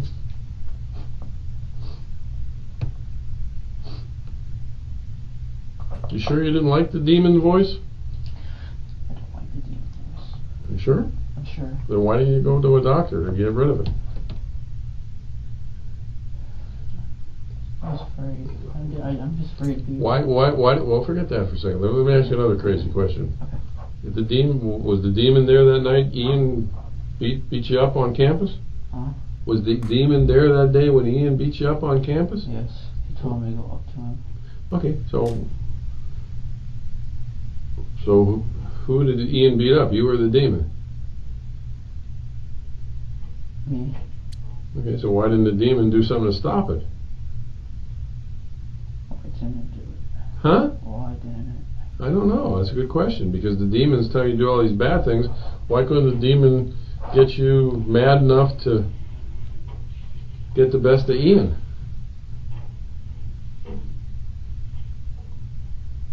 God damn. I don't know. I don't know either. It doesn't make any sense. I don't know. Why?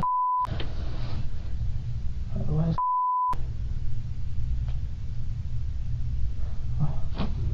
I don't know. The demon's this I don't know why. all-powerful thing that tells you to do bad things and you're afraid of it. Bro, he's literally RP checking him the entire time. Hey, why didn't the demon just take over right then when Ian was getting the best of you and get the best of Ian? And I think he's antagonizing him on purpose to get him to fucking angrily respond. Well, why did the demon not do that? Why do you think? Trying to figure it out. I don't know. I can't figure it out either because I don't think the demon exists. I think. I don't think it exists. No, like. I think that go ahead, bud. Am I able to like think to myself about it? Yeah, sure. That's all I'm asking. Hey, you can think all you want. I'm just thinking about the demon. Oh my God, he's like, I need 5 minutes to for fucking a while lie. I'll come back and talk to you. I personally, I think you're using the demon as an excuse. I'm not. I promise. You could have stopped the demon by getting a prescription for marijuana. You could have stopped the demon by getting a prescription for Xanax. You could have stopped the demon by illegally doing marijuana, which you were doing anyway. You could have stopped the demon by doing Xanax illegally, which you were doing anyway. You could have stopped the demon anytime you want. You didn't want to stop the demon. The subject seems to be coming to the realization that he's not going to be treated as a victim. As he begins to meet this reality, you will notice him exhibit signs of fear. You will then see him attempt to escape the confrontation by feigning a state of psychosis once more. The detective will recognize this, but this time will not afford reassurance. He will instead apply further condemnation, and a visibly frightening realization will engulf the suspect from that point forward. It's essentially the very beginning of retribution. The detective introduces him to the rest of his life at this moment. Oh my God, this is so, in a weird way, I've never seen something so rewarding from the police side. No, that's not true. You didn't. You could have. I've given you 4 ways you could have stopped the demon, man. This is like propaganda. This is more Okay, success now than you know propaganda you're than just anything acting else. like that because. No. Okay, well, relax. You're just acting like that because I'm making sense. Calm down. I'm making sense, and you don't like when it makes sense. No. Because it doesn't fit into the story you're telling right now. I'm telling you the story. It's true. It's just, Well, why are you looking at your arm now? I'm trying to understand why. Well, why didn't you want to stop the demon? I don't know. Because I think you like the demon. No, I don't. Okay, why didn't you stop it then? I don't like the demon. I don't like the demon. I don't like the demon. I don't like the demon. Well, that's if the demon even exists. Can I get an attorney or something? You want what? An attorney? Yeah. Did the demon, the voice just tell you to get an attorney? Okay. All right. Will you tell the voice that don't hit yourself in the head because the attorney the demon just requested? I will stop talking to you. I'm scared. You're scared of what? Scared of what? The moment that he realized it's over, the moment where he realized it's over, he fucking turned around, asked for an attorney, and is like, it's not because the demons are acting out, it's just because he's realizing that it's done. Oh my God, dude. Protect me, man. I don't know. Why wouldn't you protect me? All right. Well, again, your demon wants an attorney. Does the demon know an attorney? Any name in particular? Okay. All right. Well, just relax. You're done talking to me. And once again, I grabbed the wrong key.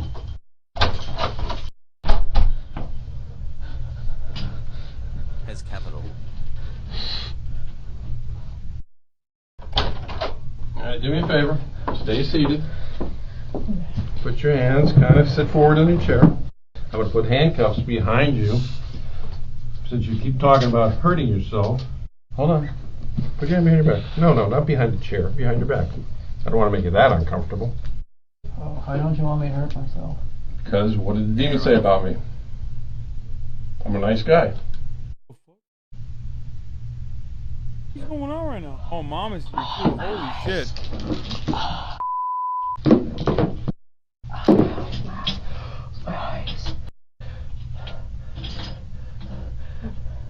Real fucking freak shit, by the way, for the record.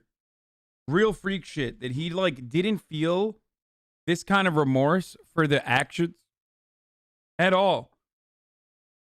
But all of a sudden, the reason why he's panicking and like acting out this way is because he's panicking. And the reason why he's fucking panicking is because he just realized like, oh shit, the consequences of said actions are going to destroy me. That's so fucking that's just like, that's actually psychotic. As buff. When the game is over, like he lost the game, he's like actually mad.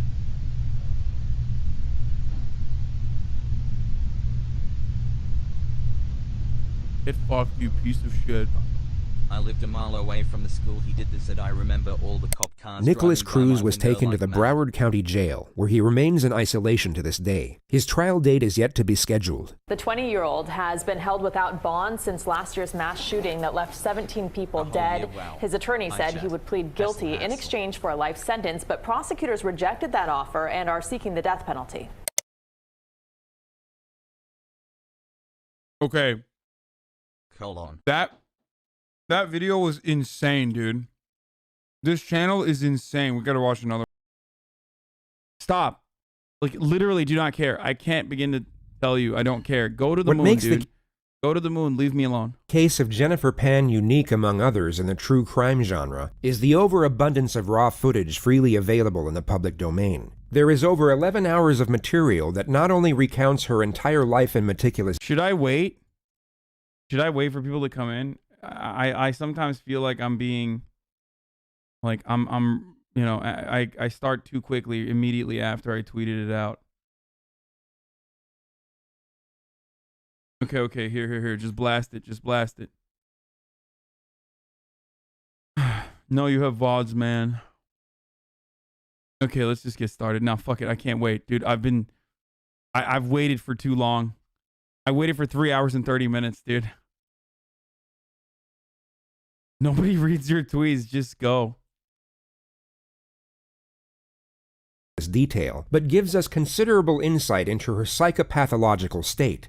Jennifer herself will narrate her own story in this video, which is the reason the following lead-up segment will be condensed, as a brief outline is all that is needed before delving into the extraordinary mind of this individual. Jennifer was born in Markham, Ontario, where she was raised with her older brother in a middle-class household. Her parents, Beek and Han, were originally from Vietnam, and their method of parenting was strict. Very strict, what some might even class as authoritarian. Success and achievement from their children were seen as outright obligations, whether it be in academics or extracurricular activity, and some might argue these expectations took precedence over the well-being of the children themselves. Jennifer initially took the imposed pressure in her stride and put everything she had into figure skating. She had exceptional talent, and at one point was expected to compete in the Winter Olympics, but she suffered a serious knee injury at the age of 14 and was told she could no longer compete. Her dreams were cut short, but of more concern was that her parents' expectations now had to be met through the more traditional route of education. And the issue was that Jennifer wasn't anywhere near as academically gifted as she was athletic. She was averaging a C- when her parents wanted straight A's. So rather than communicate with them, she decided to meet their expectations under false pretenses and began faking her test results. This led to her faking her end-of-year report cards, which eventually led to her faking a high school diploma, and then a university acceptance letter to study pharmacology. In the abstract world of her parents, Jennifer was on her way to a noble and well-paid career in medical healthcare, when in reality, she was a high school dropout living with her drug dealer boyfriend, whom she had been dating in secret for almost 8 years. She was eventually found out in 2010 when her parents discovered she had been living a double life, and was then given an ultimatum. At 24 years old, she had to choose between one of two options. Option 1 was that she had to live at home under a strict regime, cease all contact with her boyfriend, and only leave the house to go back to school and pursue an education. Option 2 was that she could do whatever she wanted, but she would then be disowned from her family. She could never return home, and all financial support would cease immediately. Jennifer evidently decided neither option would suffice, so she created option number 3. She had her boyfriend arrange a mock home invasion, where 3 of his acquaintances would enter the Pan household and stage a robbery gone wrong. The two instructions were to first ransack the home and then murder the parents. The planned date was Monday the 8th of November, with the scheduled time being roughly 11 p.m. Jennifer would unlock the front door, and 3 figures were caught on a neighbor's surveillance camera entering the home at 11:05. They were then seen running out just under 18 minutes later. It was at that exact time 911 received a call from the same household.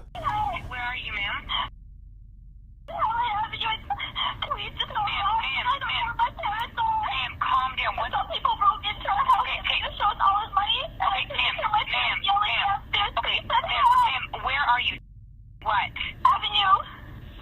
Avenue Road. Yes. Can you spell the street name for me, please? Dad? Ma'am. Hello. Hello. Yes. Ma'am, I need to know your address. Avenue Road. Can you please spell? In Helen Avenue. My dad just went outside screaming. Ma'am, can you spell the street address for me, please? Bro, what the fuck? Bro, is this person like literally the worst dispatcher in all of North America? Like, what's happening? Like, what is happening right now? Can you please spell avenue, ma'am? She says. Oh, hey, what's going on? My parents are being murdered downstairs. Can you please tell me how to spell avenue? Wait, that's the calmer down? Wait, really? Oh, to keep her on the line. Beek Pan was shot twice, once in the neck and once in the head. She was killed immediately. The father, Han, was also shot twice. Never mind. That's the best dispatcher in NA. That's actually 5 head. I was dumb.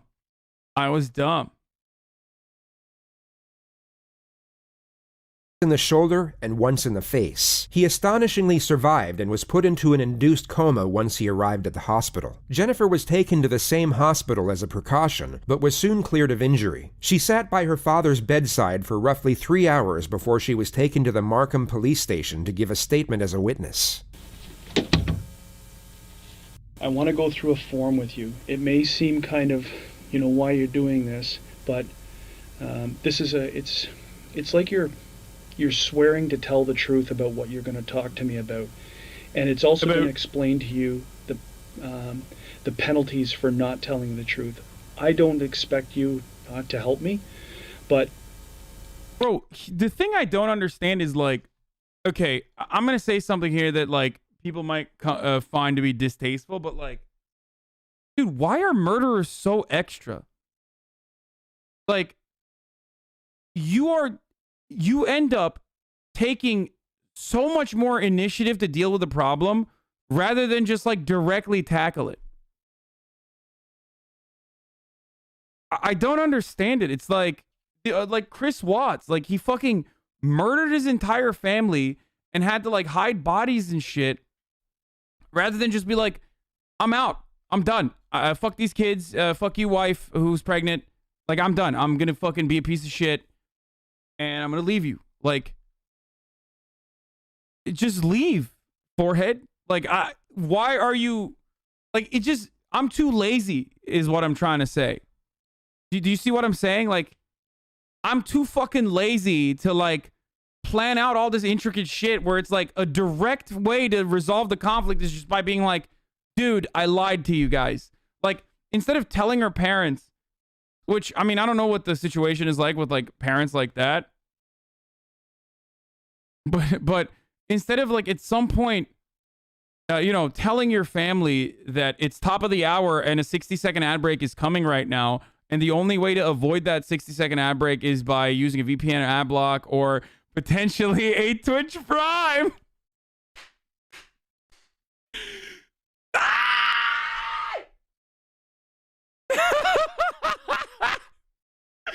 That was literally the worst one. That was the worst. None of you guys saw that. That was the worst one, dude. That was goated. Yeah, if you want to avoid the ads, you can subscribe with a Twitch Prime. Boys, you already know what the deal is. That shit's free, too. $3.99, baby.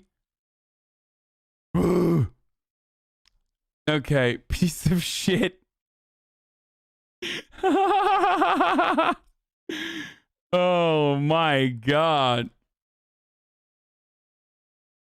Okay. Here's the ad now. Sorry. So, as I was saying, okay, all jokes aside,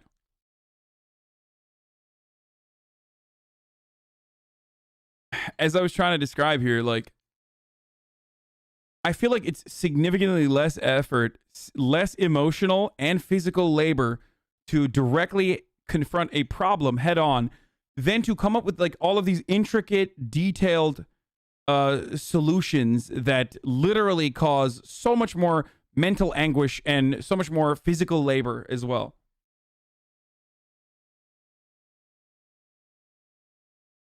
Feel me? Like, just fucking resolve the conflict head on, forehead. For a homicide investigation, anyone who's very close to the investigation, we do this with. Okay? So this isn't suspecting that you're not going to tell the truth. This is more of a feature that you understand the importance of telling the complete truth. Jennifer is not a suspect at this moment. She is only giving a voluntary statement under oath. She has not read her right to silence, but instead informed of her rights as a witness. She is basically told that fabricating evidence with the intent to mislead is an offense. After reading the notification off paper, the detective gives Jennifer a more human explanation of the instruction. What I've just explained to you is you're here voluntarily to help us. That you don't have to talk to us if you don't want to, but the importance of talking to us, and if you're talking to us, the importance of telling the truth. And if you don't tell the truth, there's criminal consequences for not telling the truth. That's all that stuff had to deal with. Okay? The investigator then leaves to get the Commissioner of Oaths, which is for the purpose of swearing in the witness, but he first brings in a box of Kleenex. I don't think so at all. Some of these people don't even have mental This is illness. universally recognized as getting startled, yet the official term in neurophysiology is the startle reflex via auditory stimulus. Hyperarousal from a traumatic event can often exaggerate this response in a manner similar to how Jennifer reacted to the sound of the door. Yo, I swear to God, I'm sorry for all the criminal psych majors in the chat, but like 95% of like criminal psychology shit that we hear just sounds made up. And I don't mean like everything made up in the sense that like everything is technically made up, but like literally it sounds like it's made up on the spot. I don't know what it is. Like, okay, she got spooked, bro. That's what that is. Hello, my name is Andrew Laspiro. I'm a commissioner of oaths with York Regional Police. I'm here so you can give a truthful statement either by solemn affirmation or swearing on the Bible. Which do you prefer? Swearing on the Bible. Okay, just put your hand on the Bible. Just saw your tweet and you're already like 15 minutes in. Maybe wait a little. Otherwise, what's the point? I don't know. I mean, you will have nowhere to go with that kind of fucking attitude. Take a week off, dumbass. We're 6 minutes in. That's the fucking point. You're in here now. So shut the fuck up, bitch. Nice bait, by the way. Take a week off, stupid. I literally waited too. Do you, Jennifer Pan, swear that the evidence you shall give on this investigation shall be the truth, the whole truth, and nothing but the truth, so help you God? I do. Once Jennifer is sworn in, the lead investigator returns to collect the statement. Now I want you to sort of take yourself back to earlier on today, yesterday, meaning the 8th of November, and tell me about your day. Okay, start at any point in time, wherever you feel comfortable, and then we're gonna move forward. Okay. Yesterday, probably around 9 o'clock in the morning, 9:30. My mother, she woke me up and she told me that she was going to visit my grandfather. Throughout the day, Jennifer explains that she practiced piano, studied piano history, talked on the phone with her friends, and had dinner with her parents. Her mother left for line dancing at 8 p.m. and returned home at about 9:30, at which time Jennifer was alone in her room watching TV, ready to go to sleep. And then suddenly I just heard my mom calling for my dad to come down. And that's when I lowered the volume on my TV, and I could hear the voices weren't any voices I was very familiar with. And so I was scared and I couldn't move. I just sat in my room for a while. And then I thought I heard them all leave the top floor, and I peered out of my bedroom door. And a guy was there, and he came at me and had string in his hands and tied my arms back and said, "I have a gun behind your back. Do what I say. If you do what I say, then no one will get hurt. Where is the money? Show me where your money is." My mom kept trying to get up, and they kept telling her, "Sit down." And so I didn't want her to get hurt, so I told her, "Mom, sit down." They were trying to find her wallet, but her English isn't good, so she kept saying purse. They kept pushing her down onto the chair. Okay. Take your time. It feels like, dude, she's fucking so good, dude. This is terrifying. This is like actually fucking terrifying. She is so good at this, dude. Like, obviously she rehearsed this. Like, she actually bad? What do you mean actually bad? Bro, she's literally like, it's clear that she rehearsed this and is actually good at this. Take your time. All this is very important, so take your time. Jennifer's nonverbal communication up to this point has made sense, and the reflection of her mother's last moments seems to push her over the edge. It could be assumed the detective still considers Jennifer a victim at this moment, but in the next moment, he will start becoming suspicious. They kept all the lights off on the main floor. The only time there was light was when they opened the fridge door to see if they could find where my mom's purse was. Take yourself back to a moment in your life when you have been... Why the fuck would you know that, dude? That's so specific. Oh, no. Overwhelmingly upset about something. And at the same time, we're trying to explain to someone why you were upset. You wouldn't quietly and yes. reservedly convey the events. You would likely blurt them out in a forceful and disordered manner. Your sole focus would be on processing your thoughts and conveying them into speech. The emotional turbulence of severe hysteria and grief makes it very difficult to convey thought into actual dialogue, and the simple wording of a sentence becomes very challenging. Jennifer seems to be more concentrated on how she's being perceived, yet finds her words easily and executes her sentences perfectly. One of the gentlemen asked my father if he had money in his wallet and where his wallet was. So they took me, because I was next to the stairwell, they took me up the stairs to show them where my father's wallet was, but I didn't know. They had turned the room upside down. I didn't know where his pants were at that time. The intruders retrieve $1,100 from the master bedroom and then tie Jennifer to the upstairs banister. Next thing I know, I think I heard my parents going down the stairs, and my mom was asking them for me to come with them. They wouldn't let me come with them.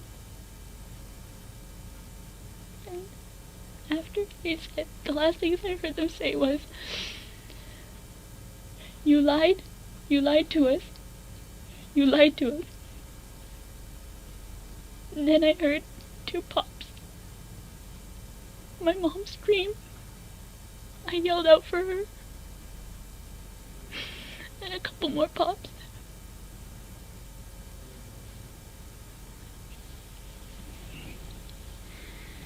Take your time. Take your time.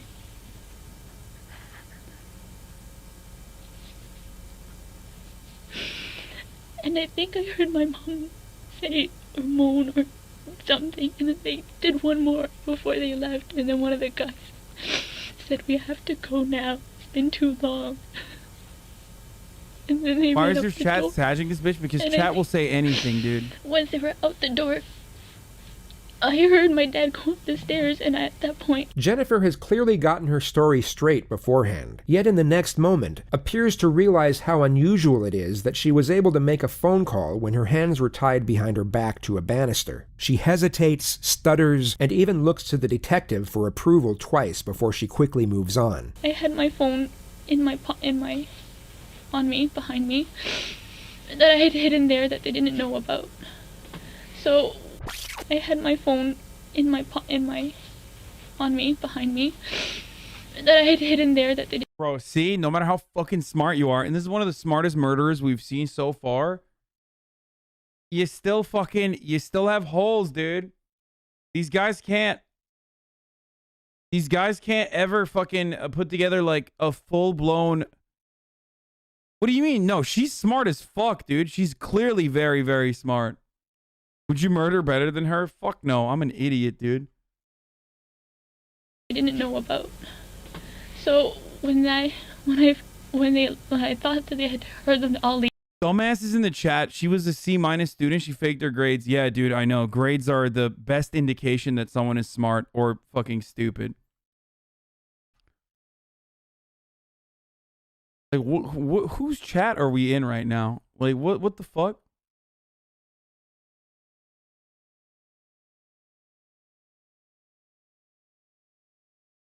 I feel like a POS is killing bugs. What? Leave, and my dad ran up the stairs. I whipped up the phone and I called 911. Bro, she was able to dupe 2 adult human beings that gave birth to her for years. Lead them to believe that she literally got fucking all A's in high school and then got accepted into college. If you don't think that as a teenager being able to be crafty enough to be able to put that together is not a demonstration of intellect, like some kind of intelligence, I don't know what to tell you. Like, you're crazy. Like, you're wild. Like, that's like charisma. She just beefed up all of her fucking persuasion skills. But I still hadn't heard anything from my mom, and all I could hear was my dad running on the street. She's 24, but your point stands? No, motherfucker, she wasn't 24 when she was lying about her fucking high school grades, though.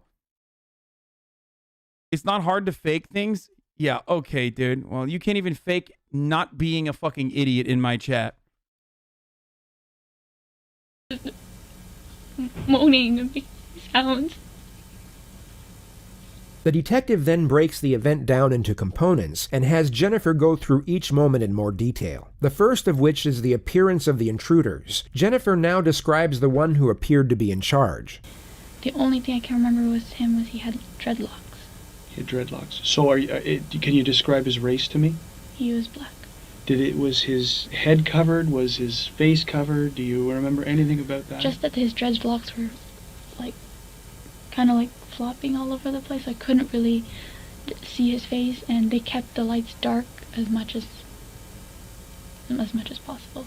Did he have a gun? Yes. Did you see the gun? I only saw the top part of the gun. What did it look like?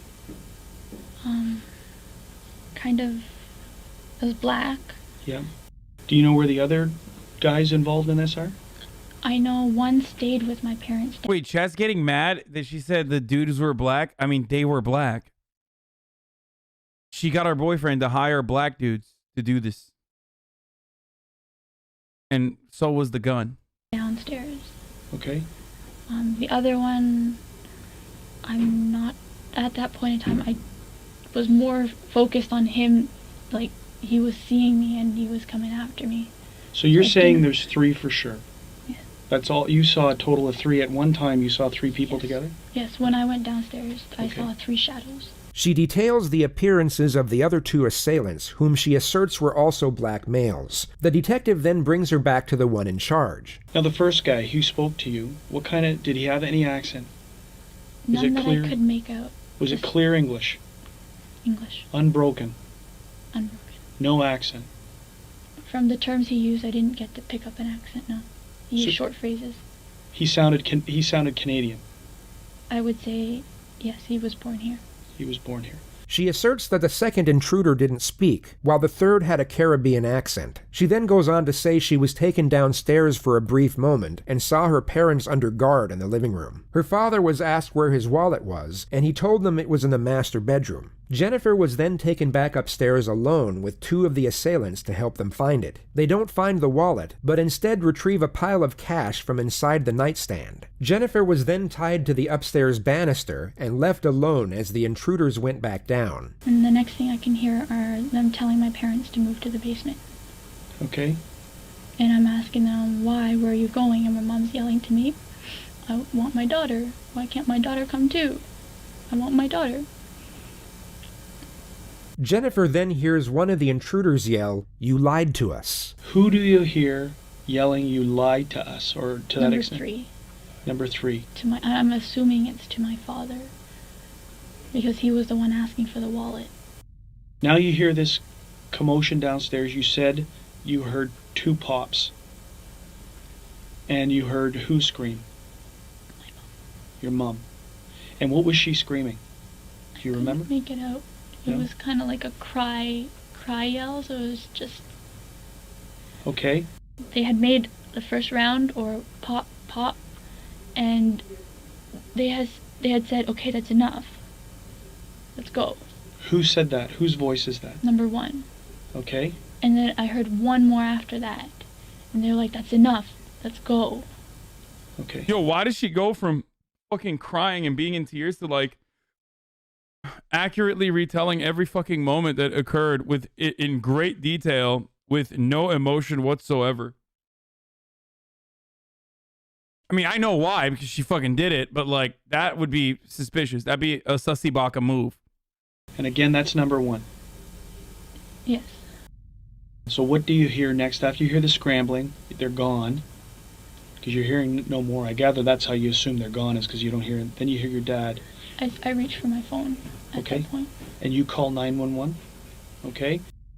When your father exits, you hear the door open. Because you hear your dog, and then I can hear the outside noises. Okay. Like the wind coming in, and I just hear my dad, I think he's...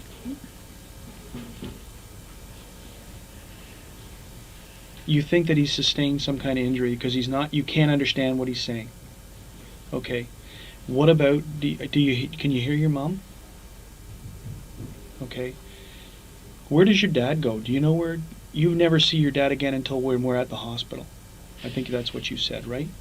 I saw him when he was on the gurney.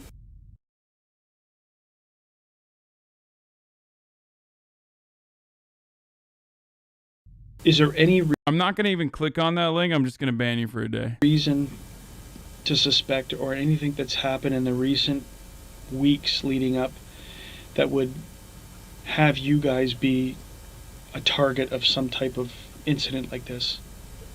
We live a straightforward, kind of almost routine life.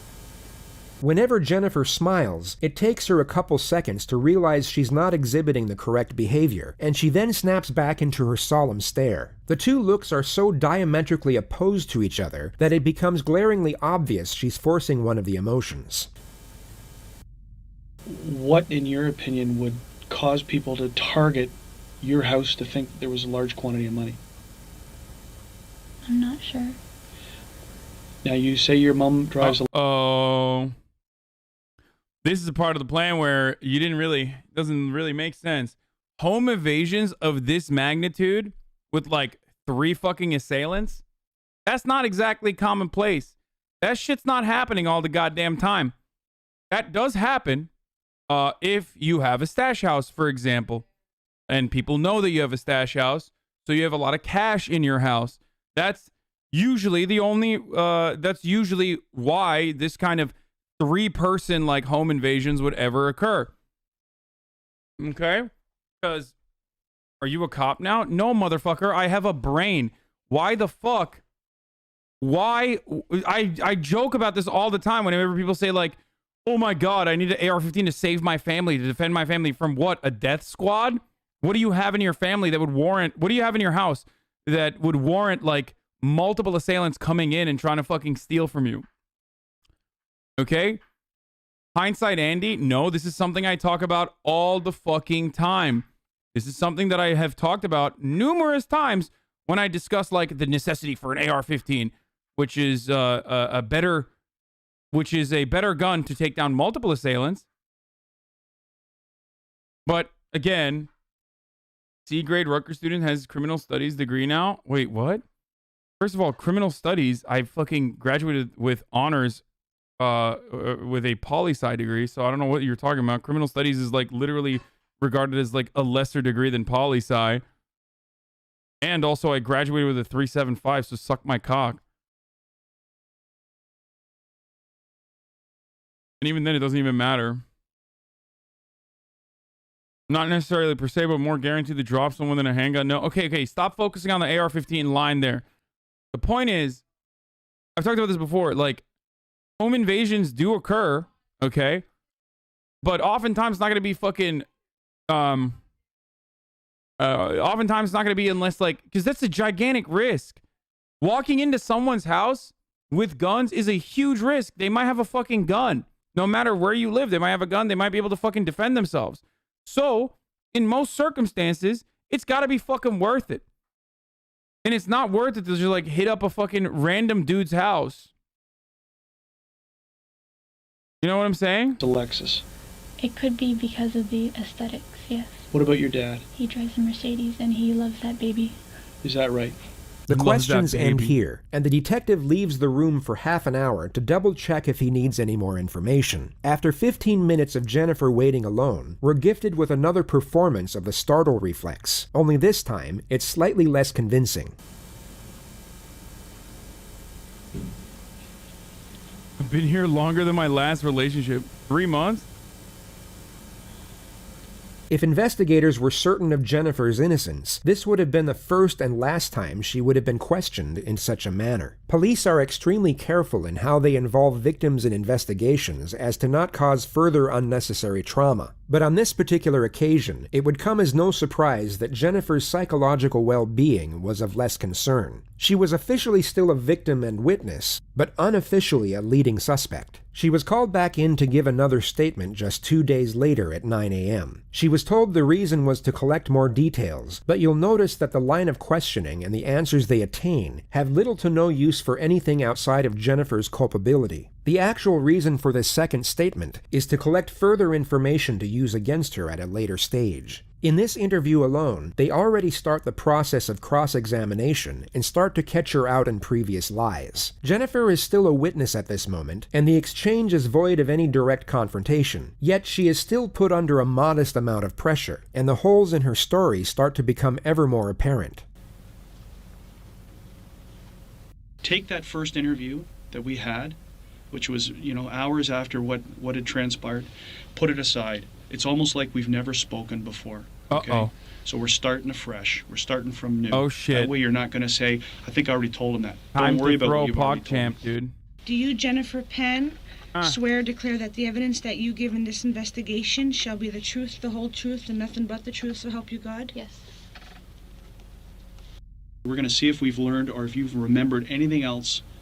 And there's some questions with respect to that statement that I'm going to ask you about. Okay, but I'm going to let you start again, and let's move forward from any time in that day where you want to start. If it's the time you woke up or if it's the time that your first interaction, it's your choice. Okay, I'm very nervous, and I. Why are you nervous? Tell me about why you're nervous. Because I don't want to say the wrong things. Because that day was a lot. You're right. And I've been scattered, and so bits and pieces are here and some pieces aren't here, and I'm just... So I want you to sit back in your chair. Okay, just sit back in your chair, take a deep breath. Okay, close your eyes, just follow my line, just sit back in the chair for a second, sit back, relax as the best you can, close your eyes, and just breathe for a minute. Okay?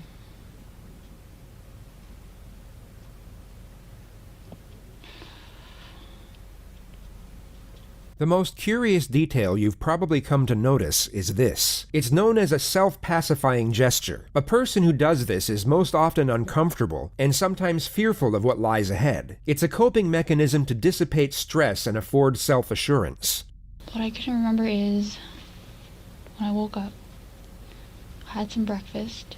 She practices on the piano, studies piano history, plays games on her phone, and speaks with her friends on Facebook during the morning hours. Her mom leaves to visit her grandfather at around noon and returns at 3 p.m. to prepare dinner. Her father comes home at around 4:30 from work, and dinner is served 1 hour later. Her mother leaves for line dancing at 7, then returns at 9:30. Jennifer at this point is in bed talking with her friend on the phone, and her father is in the computer room. She then hears her mother loudly call out to her father.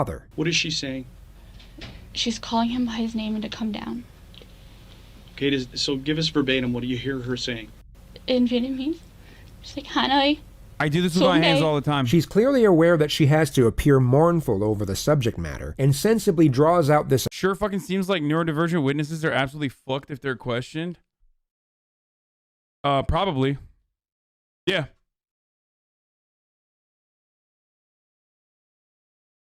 I mean, welcome to the world where everyone is fucking ableist as shit.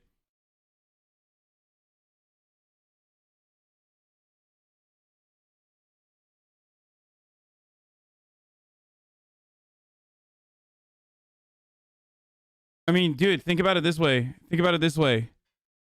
I mean, neurodivergent people get fucking framed for murder. Like, when they haven't done the thing. Like, that literally happens. Emotion at the correct moments. Yeah, Yet watch what's How to Make a Murderer. fascinating is how she's unable to maintain this emotion when inquired over the same elements. In this very moment, she appears completely grief-stricken, but when the investigator inquires further, this supposed grief rapidly dissipates. It's extremely difficult to convincingly act out an emotion while evaluating a question. It requires two completely different parts of the brain, which is why most people can only do one of these things at a time. This is exactly what you see in the next moment, Making a and murderer, continuously how to make a murderer, throughout this whatever. interview. And what does that translate to? That's my father's name, Han. Come down here. Does she say anything else associated with that? I can't hear clearly because, like, I was on the phone and the TV was on, Sure. but that's what I heard. Is she yelling? Or is it... Neurodivergent means you have, like, a neurological disorder. Like, you have a disability. Okay? You're neuroatypical. Disabled, motherfucker. Disabled. I don't know how else to use it. Like, it's like the most... it's the most, like, appropriate way of saying, like, you're different than what would be otherwise, like, considered normal, like ADHD, OCD, Asperger's, that sort of thing.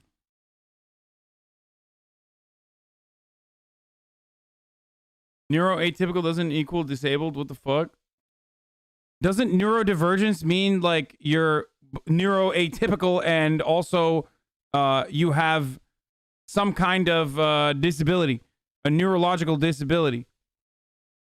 Being neurodivergent isn't a disability. How fucking neurotypical of you?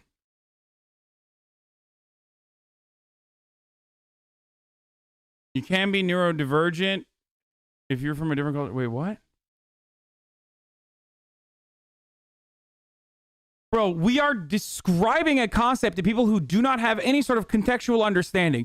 You are yelling at me for using a different term to describe something to someone who just simply does not understand it. Okay? A person who asks, what is neurodivergent? I'm trying to fucking describe it to them in the way that they will understand if they've never heard what this is. Neurodivergent refers to an individual who has less typical cognitive variations such as autism, ADHD, dyslexia, dyspraxia. Neurotypical refers to individuals with typical development. Neuroatypical is what I said. And intelligent cognitive functioning.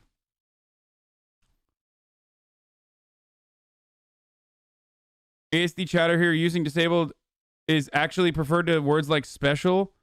You are neurodivergent having ADHD, and I'm also neurodivergent having autism. It's a spectrum of abilities and development. They're full of shit. Neurodivergent literally means disabled / mentally ill. Mentally disabled equals neurodivergent, but not neurodivergent equals mentally disabled. What? Dude, you're making it more confusing. You're literally making it more confusing. For people who don't understand neurodivergent, it just means that you have some kind of like mental disability, okay? But it's a varying degree. It's like a fucking big window, okay? I'm fucking neurodivergent. Okay? Because I have ADHD. That's just like...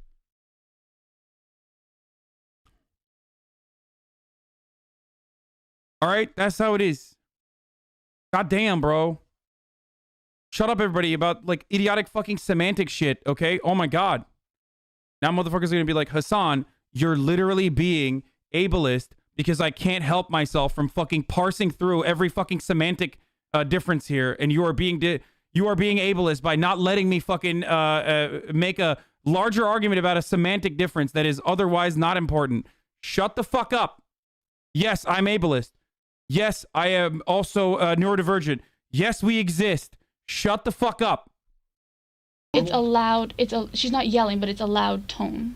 Okay. She then hangs up the phone with her friend once she hears the commotion. As I'm hanging up the phone with him, I hear footsteps going up the stairs. Okay. But they're heavier footsteps than what is to be expected from my parents. Okay. Jennifer hears unfamiliar voices, so she opens her door to investigate. She has spoken for 2 minutes up to this point without being interrupted, and once again manages to build up her emotion to correlate with a supposedly terrifying event. Yet as soon as the detective interjects with a question, we once again see this emotion dissipate. I peered out, and there was a person in what would have been my brother's room. And where's your brother's room located? Just a little bit down the, I could see from my doorway to his doorway, just a little bit down the hall.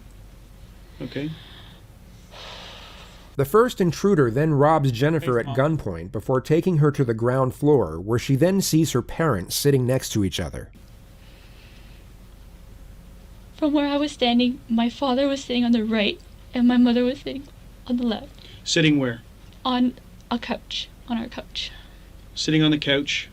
Are they looking out towards you? No, their backs are towards me. Okay. And you're now on the ground level? Are you on the floor? Or on the sitting on the stairs? I'm sitting on the floor. All right, where are your hands? They had tied my hands, so let's as go, I said. Let's go back up to the stairs. Remember we said... Yo, notice how the dude is no longer questioning with, like, kitty gloves? I feel like he's sussing her out a little bit. He's like, you're being a sussy little baka right now, and Just saying. Her emotional display in seeing her parents in distress gradually faded after each interjection, but you'll now see it completely cease altogether once she realizes that she made her first mistake. Everything she had said up to this point correlated with her initial statement, but she had just forgot to mention that she was first tied up before being taken downstairs, and only brought it up when reminded by the detective. Take the other statement and whatever we've said before. No, I said it earlier. She didn't say she was tied up earlier. She completely forgot to mention it and seems to be trying to convince the detective otherwise. It's a moment of slight panic, which becomes far more pronounced when you compare it to her supposed grief-stricken recollection 5 seconds earlier. The detective doesn't challenge this, as it can be used against her at a much later stage, and the main objective at this point is to collect as much conflicting information as possible. Okay, then we must let's get back to that area. I think you might have touched on it. We went back into the description. So where do you get your hands tied, and where does the string come from? I'm not sure where the string comes from, but he had the string. Okay. And after I gave him my money, that's when he tied my hands. She is then taken downstairs where she sees her mother being interrogated by the second assailant over the whereabouts of the cash. According to her first statement, the second assailant never said a word the entire time. He had pushed her back onto the couch, and Who pushed her? Number 2. Okay. He was pushing her back onto the couch. And she kept saying, "Where's my purse? Where's my purse?" And the guy kept telling her to sit down, and I didn't want my mom to get hurt. I don't know if this is fucked up or not. I don't know if this is fucked up or not, but I literally feel like being a detective is kind of like playing Among Us, but with like real stakes. Like the more I watch it, the more I'm like, this is like you have to have a comprehensive understanding of like all of the events that took place. You have to analyze the scenery. You have to literally fucking catch people in contradicting stories, shit like that. I mean, Among Us is a lot like being a detective. Sorry. Push back down.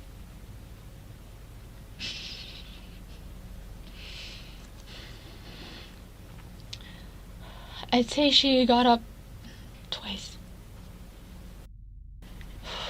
Has number 2 uttered a word at this point in time? I can't remember hearing him. Okay. So we're just correcting what you said earlier, because you said earlier that it was number 2 who was asking where the purse is, what the purse is, and now you've said now it's number 1 guy who would initially... I'm sorry, it's just... No. It's all a purpose. The purpose here is clarifying what you're saying. So number 1 is... don't wanna... Number 1 is the one who's doing the talking about the purse. Number 3 is focused on your dad's wallet. Okay. Jennifer continues to make contradictions and is forced to correct herself multiple times after she notices the puzzled gaze from the detective. He inquires over the appearance of assailant number 2, who is wearing a hoodie according to the first statement. Do you get a good look at number 2 now of what he's wearing? All I could tell was he had a vest, and his face was like a long oval face. He had a vest? No, hoodie. Okay. Dark hoodie. Okay. Did you see them recover anything inside your mom and dad's room? I did not see anything, no. Are you sure? Because when we spoke the last time, there was some mention of some other money that went missing.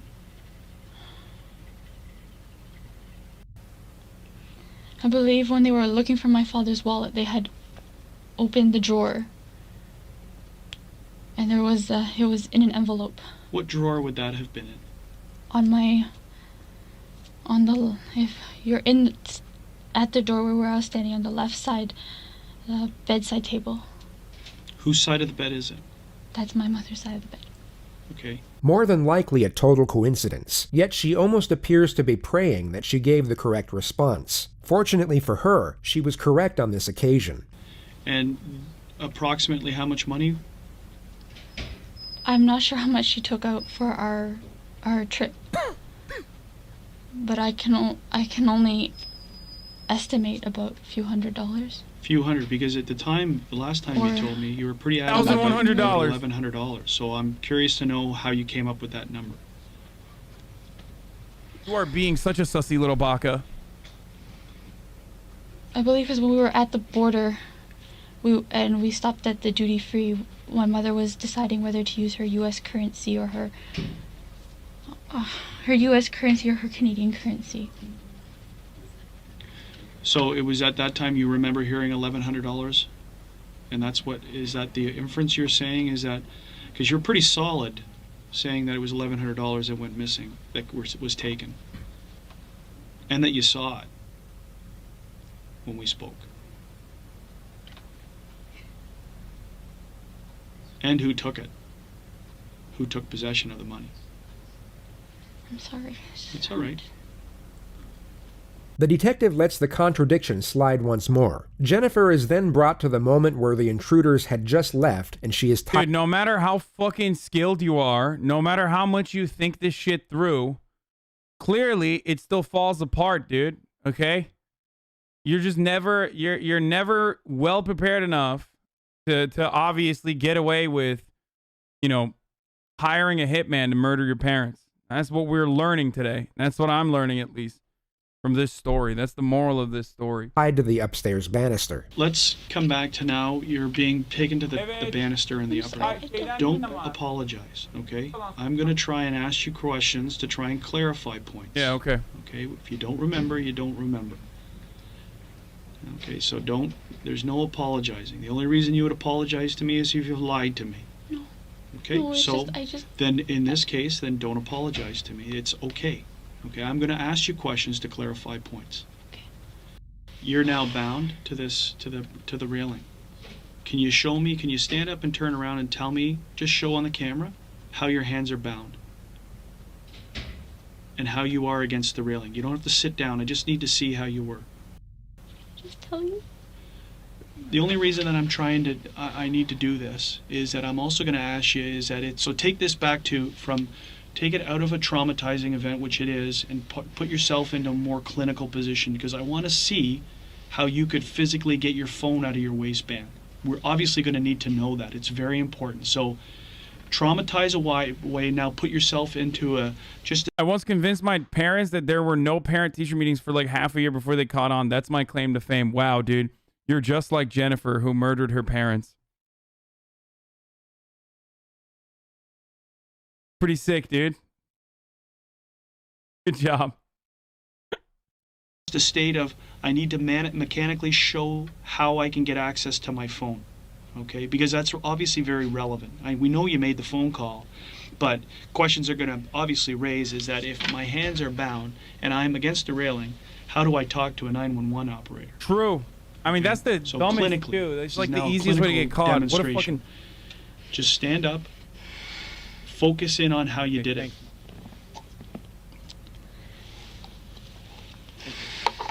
And I want you to stick that in your waistband as an example. Okay, so just take your sweat off, because this will be a very smooth, very quick thing. It's a one-time demonstration. I'm not going to ask you to repeat it. The two critical parts of this demonstration are where Jennifer states she was tied, and the movement of her arms as she takes her phone out of her pocket. The investigator is hoping the mechanics of the two components would be illogical and contradict each other. They tied my upper arm. Yes. Around the banister. Yes. But my hands were bound together. So your hands bound together, and this is the arm that's the strings wrapped around against the. She had a couple days to literally practice this physically, by the way. And if she hasn't, that's like terrible. Oh, thanks, Mom. Banister? Okay, so now how can you get to the phone? And how do you make the phone call? Whether it be a stroke of luck or that Jennifer had prepared for this moment, this actually made sense. Had her arms gone left or the point of restraint been below the elbow, none of this would have been possible. It's perhaps the single moment where Jennifer's statement was somewhat beneficial to her defense. We know Jennifer was tied up when police arrived, but the assumption was that she had her phone in her hands the entire time and wouldn't have had to retrieve it from her waistband. She can now argue that this portion of her testimony is genuine. 911? And do you talk down like that? Yes, I'm yelling at the phone like this. And how can you hear? I turned the volume on max. Yes? So that's exactly the way that you're talking to her against the railing? Okay, that's good enough. Sit down. Jennifer is then brought back to the moment just before she heard the gunshots. At this point, I started hearing my parents get up. And they're moving. And my mom's yelling, "Where's my daughter? I want my daughter. Where's my daughter?" And I'm yelling, Mom, I'm here. Here. Jennifer, take a Kleenex and just take a minute. You'll notice that she doesn't wipe her eyes or blow her nose, just buries her face in the tissue, which the detective later testified remained completely dry. What the fuck? They look at that? These guys are demons, bro. You can't out shark these motherfuckers. Who checks the Kleenex, dude? Are there nose dookies in there? What was he going in to see? Like how they would taste or something? I don't understand. We checked the Kleenex. So we're now down in the basement. They're down in the, your parents are down in the basement. I heard pop. And then my mom. I heard her squeal. Multiple pops occur thereafter before she hears the intruders leave through the front door. Once the door closed, I heard my father. He ran up the stairs and all I could hear was moaning. Yeah. Once I heard him starting to move, that's when I pulled out the phone and I was trying to call 911. This is untrue. She only realized her father was alive midway through the 911 call. And in that exact moment, you can actually hear genuine fear in her voice compared to her fabricated panic the moment before. Some people broke into our house and paid to show us all his money. Ma'am, where are you? What? Avenue Road. Yeah. Can you spell the street name for me, please? Dad?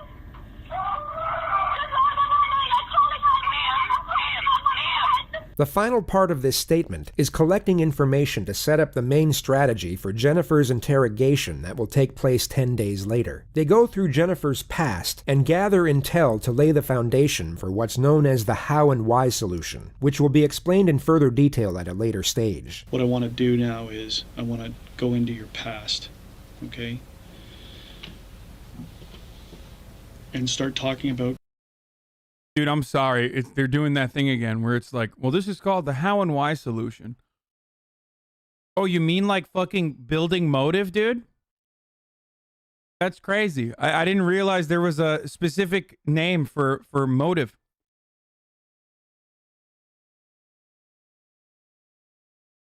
No, it's called the how and why solution.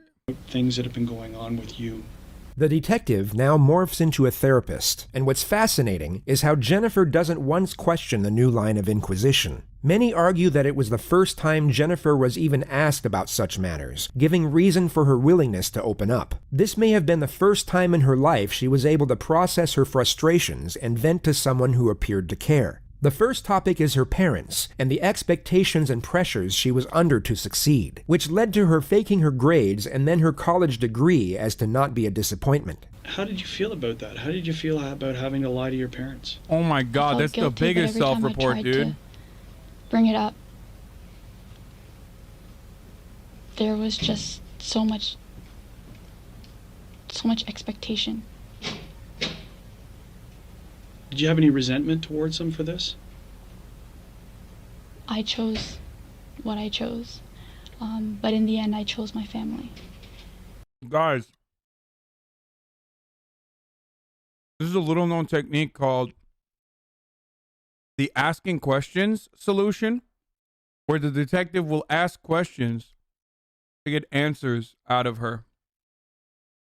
She just referred to the ultimatum she was given by her father, the choice to live at home and go back to school, or be completely cut off by her parents and live with her boyfriend. Information gathering on Jennifer's past goes on for roughly 2 hours and 20 minutes. The detective then ends the exchange by putting her under some pressure. It's not a direct confrontation, but it's by far the most uncomfortable position she's been in up to this point. The detective subtly switches back to the home invasion and how the intruders were able to gain access without breaking in. Like you didn't hear a doorbell, you didn't hear a door knock, you didn't hear a door kicked in, you didn't. I was watching TV on the phone. I don't know how.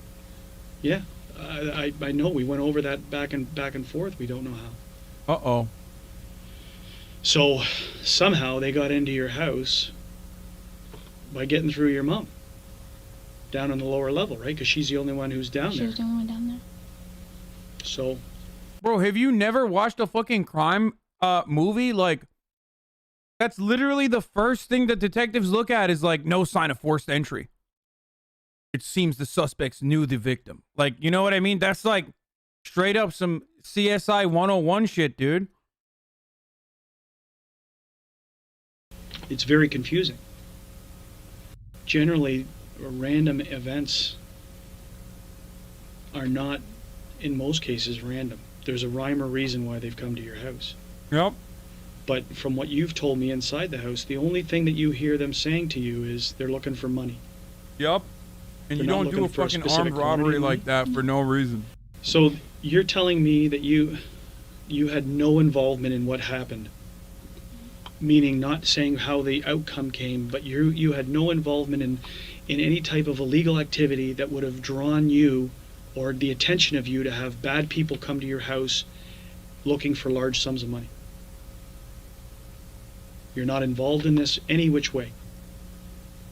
Because the question obviously stands, Jennifer, is you're upstairs and they're downstairs.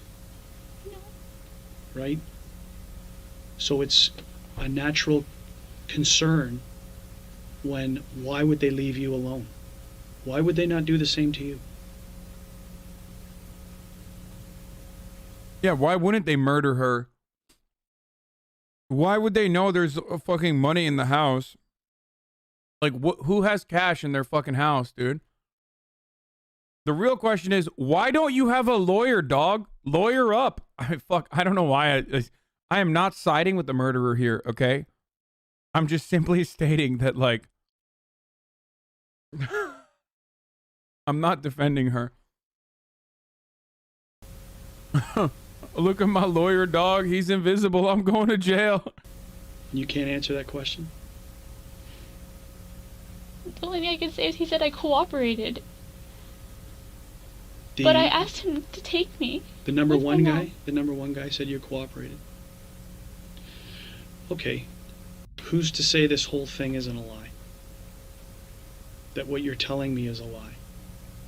Because if you are lying, it's the most cold-blooded thing that I've ever faced in my life.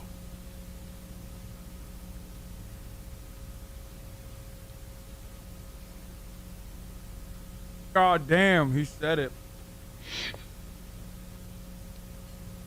Like, you ever read this manga called Death Note? There is nothing that you've said to me today is a lie. Now, back to another very difficult question. But if I don't ask it, I'm going to be, it's an obvious one. The resentment that you may have had towards your parents for the interference in your relationship and your life and essentially locking you down in your house. At the end of the day, I love my parents and I chose to be with them. And if I wanted to, I could have just left, but I didn't. I wanted to stay with them and take care of them. What? So this wasn't some evil plot that you thought up to... Bro. That's not even something you would say. You'd be like, what are you fucking talking about? Like, it doesn't matter that I resent my family for fucking being restrictive. Like, everyone's parents are fucking restrictive in some way. I still love them. That's what you would say if you're a fucking innocent person. Not like, I chose to stay with them. That is way too much of a fucking hyper-rational and hyper-logical fucking response to someone being like, did you murder your parents?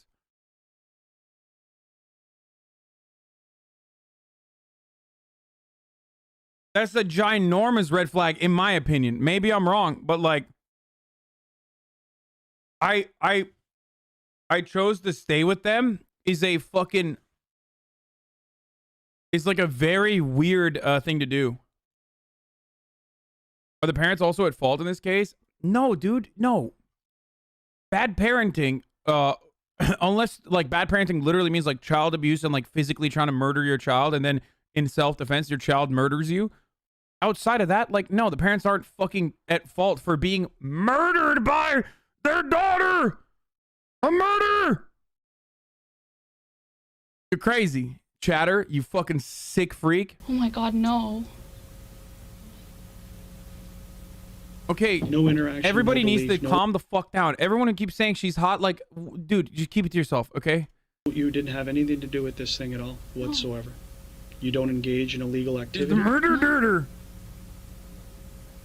Because you know that it'll be very easy. It will be a very easy thing to discredit you on, right? We're in the process of trying to add credibility to what you tell us, and that's through the process of asking people and doing whatever. Through that same process, it will be very easy to find the flaws in what you've said, which again then turns the focus back to you. Okay? It's a natural progress. It's a natural thing that investigators do. We eliminate people, or we draw our attention to them. It's a natural thing. It's not brain surgery. Okay? The detective leaves the room for 20 minutes to allow Jennifer to stew in her own thoughts before they end the statement. He comes back to add one last bit of psychological pressure that he carefully disguises as reassurance. Jennifer will leave terrified, but still believe the police are on her side. Okay, we're done, essentially. How are you feeling? Sorry, you really scared me. Did I? What'd I scare you about? Sit down and take a load off. Tell me how you're feeling. And how I scared you. I don't want you walking away from here thinking I'm evil. I want you to walking around from here thinking that this guy is helping investigate my mom's murder, and he's going to turn over every stone possible to make sure that we catch the people who do that. That's what I want you feeling. So I don't want you walking away from here thinking that I scared you, or I'm a bad man. Sometimes we have to ask very, very difficult questions, but it's my job. Okay? You're our only link. You're it. Until your dad is back and being able to be spoken to. Right now, you're our only link to this case. Bro, Dad survived it? Oh my God. Oh, she done fucked up, dude. That's crazy. Plot twist. I survived, bitch. Her father had bullet fragments lodged in his face that doctors couldn't remove, and a shattered neck bone. At the time of this interview, the consensus was that if he did regain consciousness, he would be useless as a witness due to irreversible brain damage. So we may rely on you heavily until we can speak to your father. God damn it, dude. So don't be afraid. If you've told the truth, the last thing you should be afraid of is anything. If you've told the truth and you've been truthful through this whole process, then you're helping. God. You're doing your part. Okay? And don't be afraid of me. I'm just afraid because, like, I know everything is just all pointing negatively right now, and I don't understand why. I feel that, like, the way you're speaking to me, it's kind of like, I know you said that you had to say those things, but it's here, and I've already said it to the special victims yesterday, but there's like ideas in my head. Yeah. And I'm afraid to say it out loud. But ideas about speculation of what happened, how it happened. Unfortunately, at times some of us have to point the finger, seem like we're pointing the finger, and it really is just to provoke you to see what you're going to do, how you're going to respond. Okay, so it's only a question, and it's been answered. And if you've been truthful, okay, you have nothing to fear. Absolutely nothing. Okay? Police kept Jennifer under close observation from this point forward. A surveillance detail was assigned to track her every movement, and she was even monitored at her mother's funeral 3 days later. According to reports, she was emotionless the majority of the time, only showing what appeared to be feigned grief at certain moments. She never shed a single tear, and kept her eyes to the floor or completely shut for the entirety of the service. Jennifer's father had in fact awoken from his induced coma the day prior, and miraculously seemed to remember everything from the night of the incident. What? He would give an official statement in secret on November 16th, and multiple parts of his story contradicted what Jennifer had told police. The most significant detail was that she was never tied up, but instead walking around freely and talking with the intruders as if they were friends. He actually spoke with Jennifer over the phone, but was informed by investigators to act amnesic and not to confront her, only to ask her if she thought her ex-boyfriend was behind it. She stated that she was almost certain he wasn't. The only issue with Han's statement was that he had suffered minor brain damage from the gunshot, which could be used by a defense team to refute his testimony in court, or even get it thrown out altogether. Furthermore, it was essentially his word against Hero. Also, you could throw that out on a technicality, but like, what dad would literally make that up about their daughter after they've been fucking shot in the goddamn head?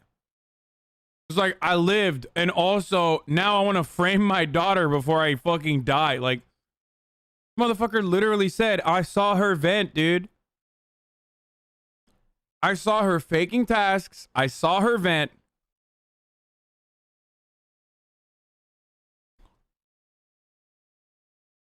Against Jennifer's, and their turbulent relationship would also work greatly in the defense's favor. York Regional Police knew they needed a confession for the best possible chance at securing a conviction, so they assigned chatters who are saying like, oh my god, you idiot, they're saying he has brain damage. What kind of brain damage causes you to literally fucking create a fake narrative? Dumbass chatter. Which we have the benefit of hindsight of knowing that it wasn't even a fake narrative, but like, let's say you don't know. Let's say you don't know, like, no, when you have brain damage, you are clouded. Your judgment is clouded, or maybe like you got brain damage with a bullet lodged in your brain, so you can't really, you don't have like perfect recall. What brain damage goes, oh my god, like my daughter was walking around freely? Like at most, the dad would probably just be like, I don't remember any of the events.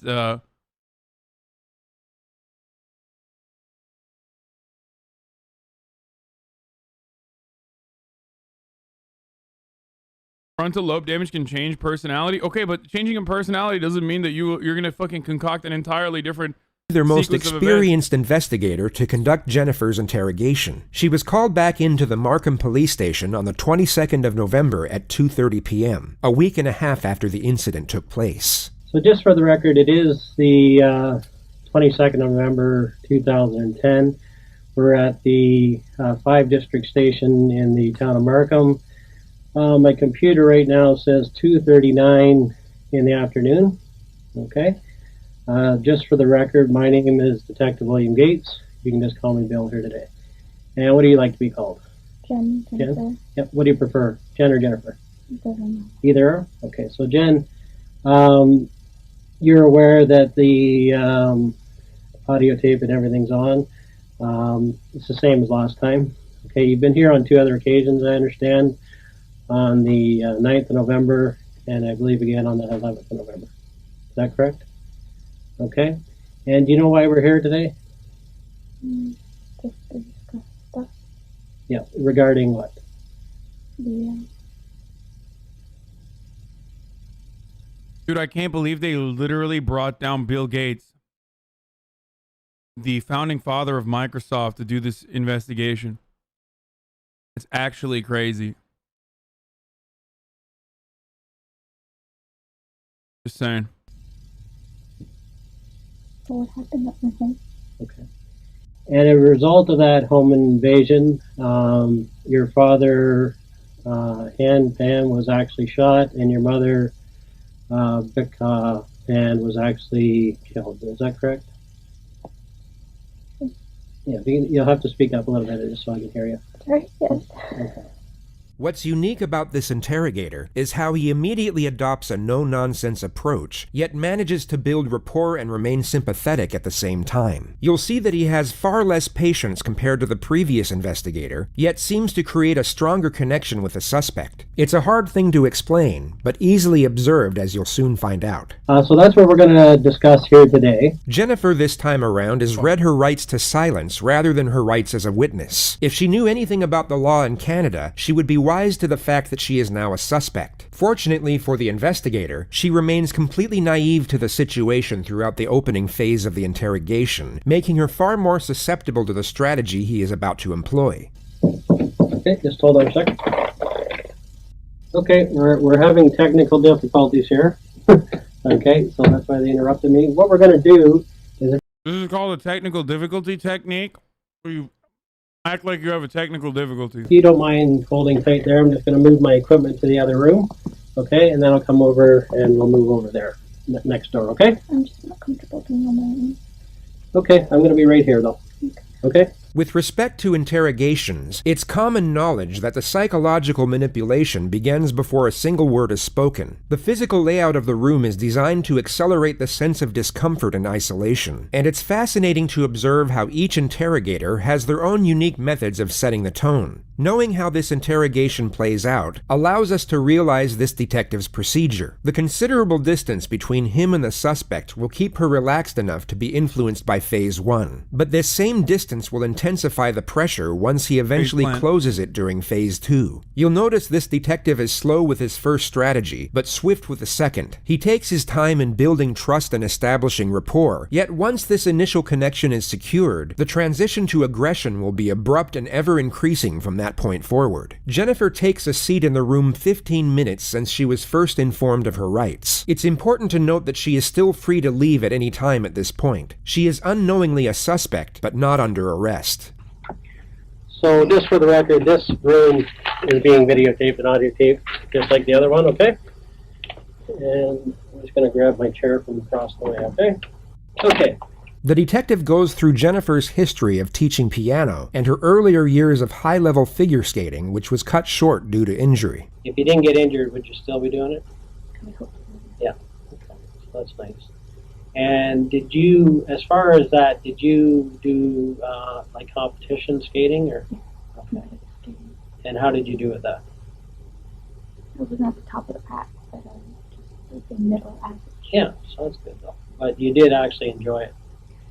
It was more than just going for competition. You enjoyed actually doing it. I was petrified of the competition. Okay. All right. Do you have any students right now? Or? No. Okay. And why not? The students I were teaching, they went to high school and lost interest. Okay. Yeah, too big for piano.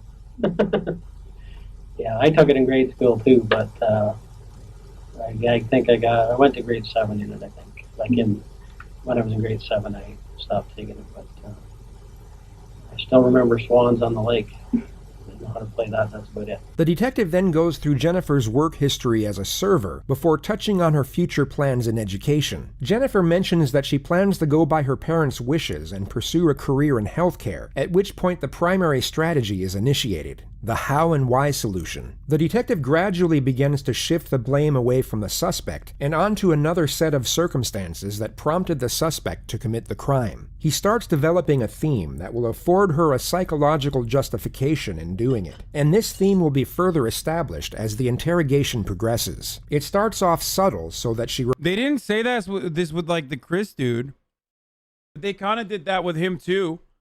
But he didn't mention it as the how and why technique when he was talking about the Chris guy. Did he? Did he?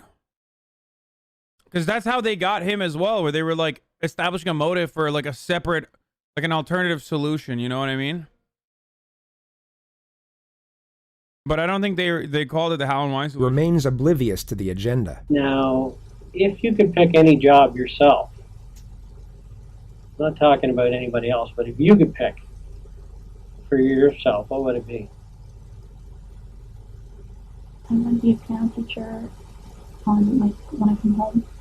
But in the daytime, I'd like to have a simple, maybe like a lab technician job, just work 8 hours a day, and come home. God damn it! God damn it! Stop! Stop! Stop! I've been trying to find a good moment to do a segue. I had such a good one planned, dude. Stop! I've been waiting. I've been stalling since the beginning of 4 p.m. You guys have... You just... Come on! Fucking assholes, dude. How is this any way to consume content? You're just looking at your fucking clock the entire time, waiting for the top of the hour so you can... Call me out ahead of time. God damn it. A 60-second ad break is coming. You've been spamming for 5 minutes. I literally thought you would stop. I literally thought you would stop at some point, but no. Ad break, ad break, ad break, ad break, ad break. It's coming. Ad break incoming. You even had your tomatoes lined up. Top of the fucking hour, dude. It's time for a 60-second ad break. If you no longer want to see the ads, all you need to do is subscribe. Fuck. You broke my fucking frame, dude. Subscribe with a Twitch Prime for free, bitch.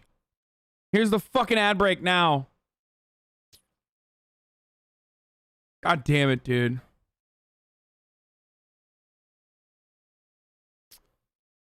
Literally did not stop. Like, you guys were just straight up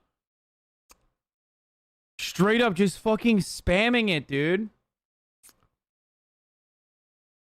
I'm just gonna start fucking hitting you with ads randomly. I hope you're happy. This is an answer the detective was hoping for. Jennifer's preferred career choice is at odds with what her parents... Because I had such a good one planned for this, dude. I'm not even gonna tell you. I had such a good one. Like, I was like, literally, I was like, this is gonna be so good. It's gonna be so fucking good. I'm not gonna tell you. ...wanted. So he now builds on the concept of the overly controlling parent and the unfair limitations it causes the child. He then links this concept with the subject of Jennifer's boyfriend and how she was kept from seeing him. Now, eventually you were discussing Daniel. What happened with that relationship? He's doing the exact same thing that the other guys did with Chris when they said your wife is the one who murdered the children, right? Like, and you had to do what you had to do. So that's now the motive there is just like, no, it wasn't the ad technique. That one's like kind of good too. I thought about that, but that's cheeky. I have a better one. I'm not going to tell you. Anyway. My parents at first, they didn't agree with me having a boyfriend. Okay. And once they found out, they didn't like the fact that he was of mixed race. Okay. And they told me to stop seeing him. Okay. And how did that make you feel? That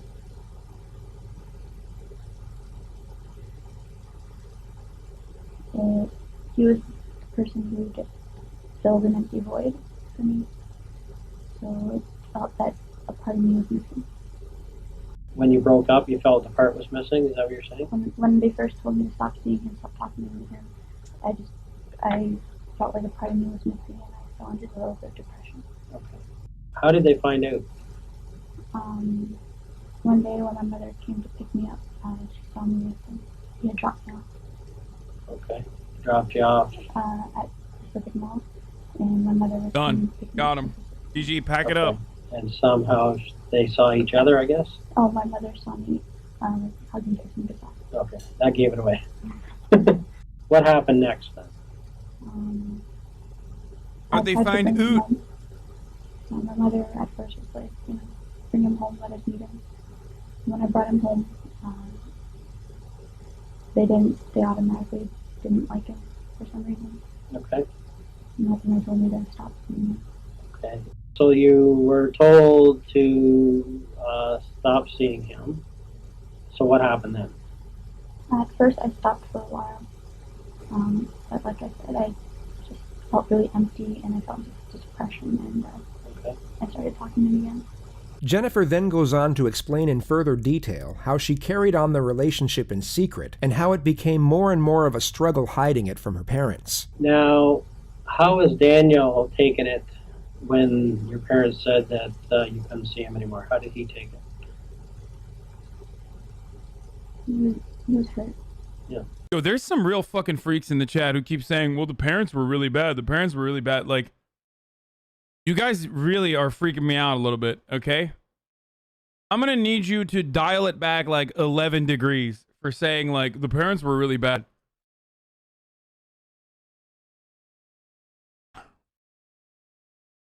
None of that is an excuse to fucking murder your parents, okay?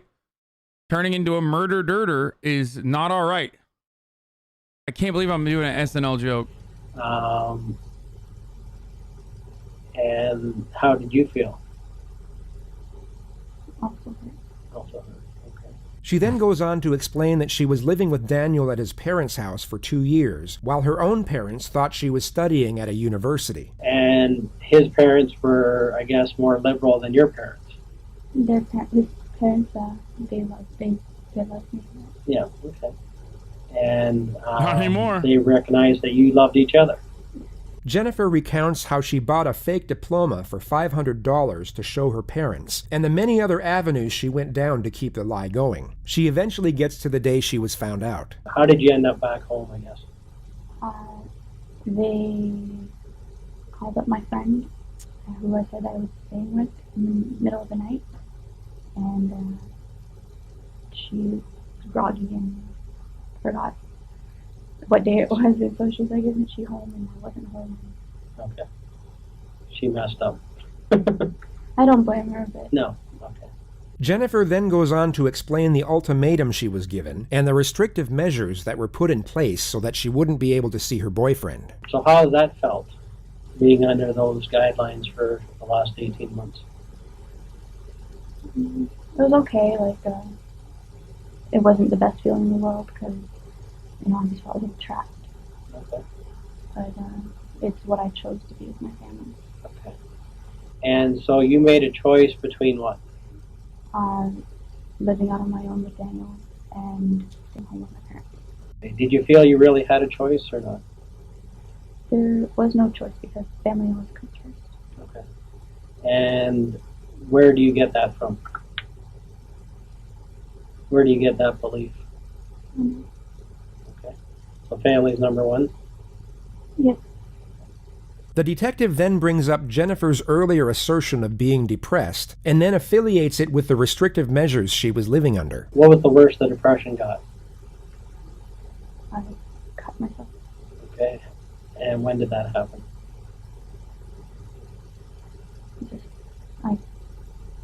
Where did you cut? On my wrist. And Chat, stop telling people that she's fidgeting her foot. Now that's all people are going to focus on. Oops.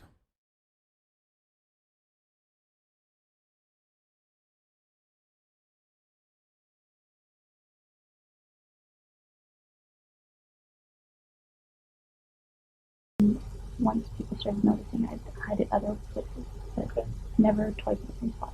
So how many cuts do you have on you? Now, none. None? They've healed? Okay. And did you want to kill yourself? Yes. Jennifer asserts that she tried to kill herself when she was 19 by overdosing on sleeping tablets. She also states that her self-harm was a distractor from the pain and frustrations she was going through. Did you ever feel that they expected too much of you? Didn't he just severely abuse her? It doesn't justify murder, but it's more than just bad parenting. Okay. So who would they compare you to? I mean, they had like very fucking high expectations of her. Classmates, clubmates. They were overbearing and annoying. Okay. And so some of them have been successful recently?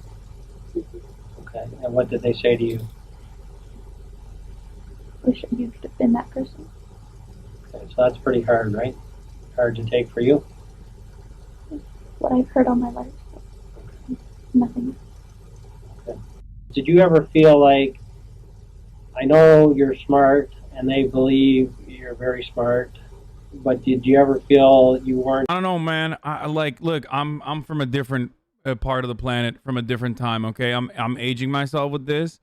Like, yeah, their parents were fucking bad, but I don't know enough to. None of it is justifiable, obviously. Like, nothing justifies murder, but like chatter saying they're being abusive and whatever.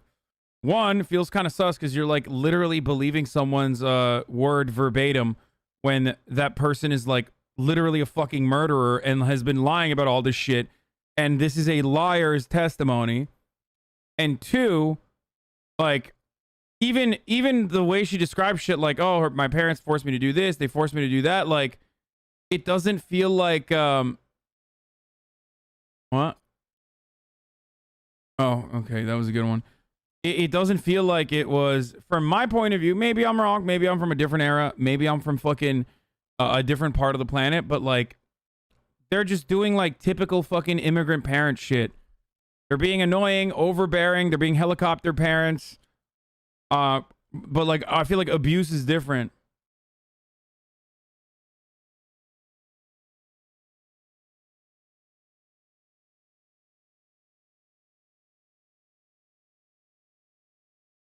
You know what I mean? It's still abuse though, dude. Okay, dude. Yes, I know. 14-year-old anarchist in the chat. It's still abuse. Mental abuse is still fucked though. I know, but like, what did they do that's like mental abuse? I don't know. Maybe I misunderstood certain parts. Like, what are you considering abusive in their actions? Forcing her to live with them under their rules when she's over 18?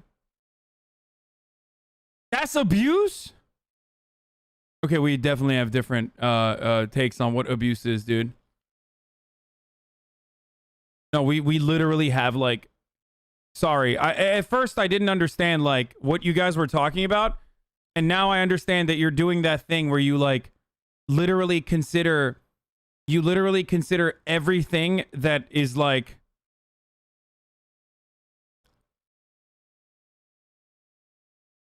what the fuck, dude? What are you guys talking about that?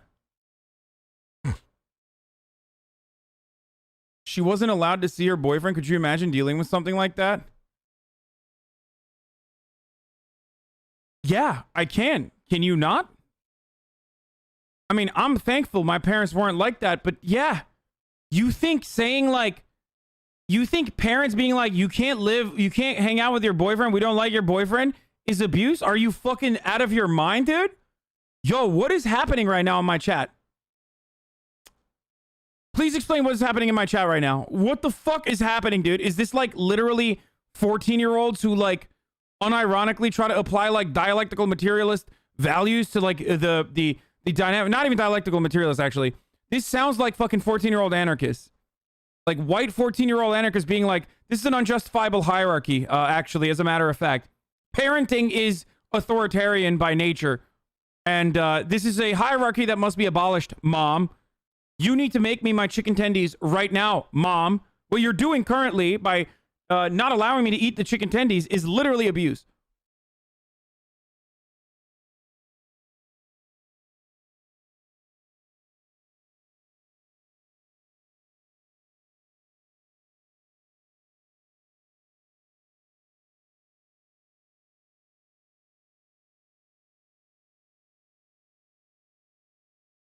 Yo, y'all sound like, I mean, I'm sorry, not to like minimize your disowning your child because you don't like their career choices abuse. Yeah, I don't believe that. I don't believe that that's like serious.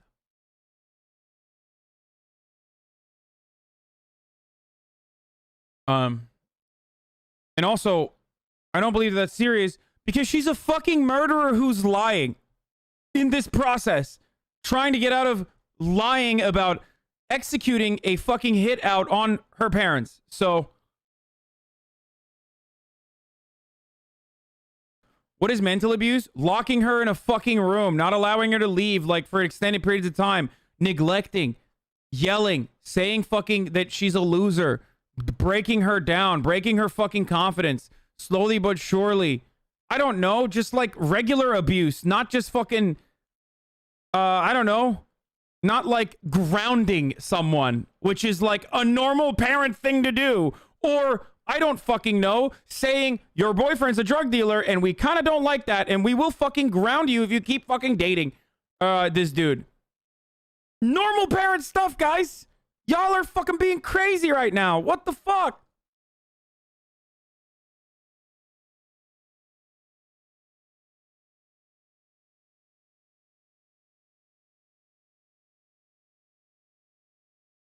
All serial killers watching a sign. Yeah, I got like 50,000 14-year-olds waiting. Disowning isn't abusive? No, if saying like, we're going to disown you if you do this, that can be abusive. I just don't believe that like they said that to her.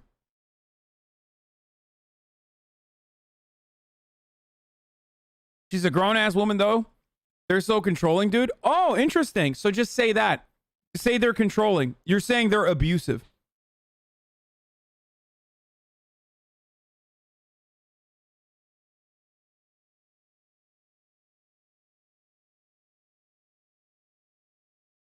Dude, yeah, this is like, is this like the Minecraft stand part of the community? Grounding a child is ageist. Imagine if you grounded a grown adult because they used the swear word or something.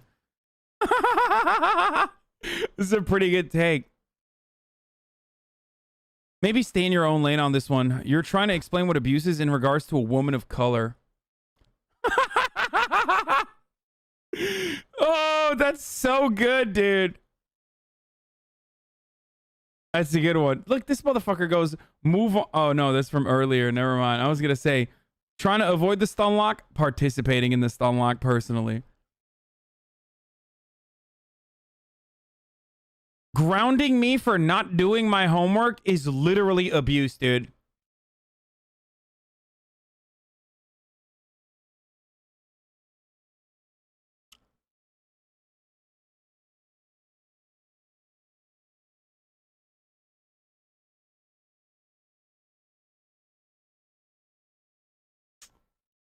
Also, it doesn't have to be just physical abuse. You can be mentally abused by your family. For sure. Like there is a very real psychological trauma and abuse that children are inflicted upon. I mean, or children experience, for sure. I just I don't know. Seeing like what she is describing doesn't fit that metric for me. And the areas where like it could fit that metric, like you know, saying we're gonna disown you, it just seems like fucking fake bullshit.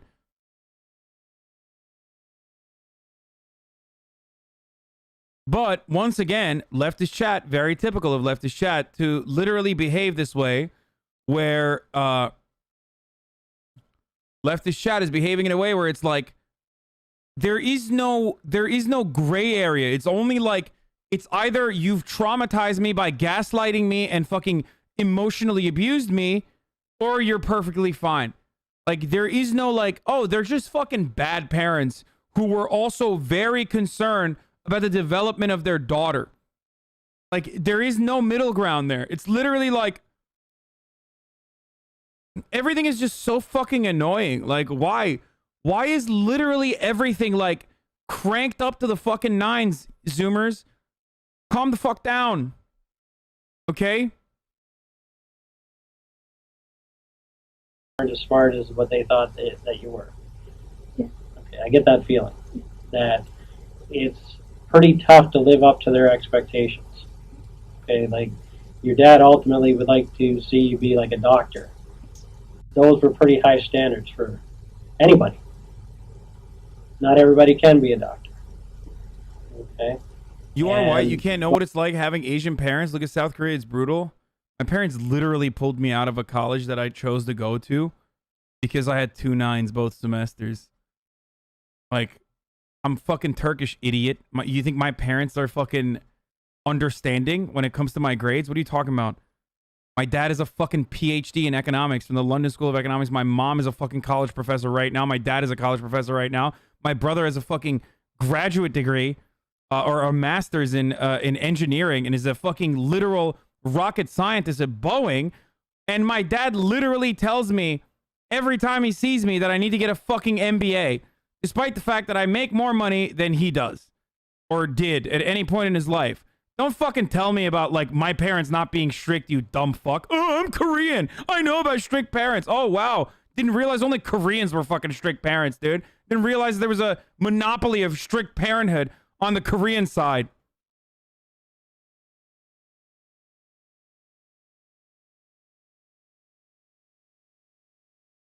Was I abused because of all that? Fuck no. That's ridiculous. But they may have acted like you could have done it no problem. Their expectations were so high that few people would be able to reach that expectation.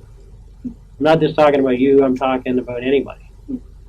And it started at a young age.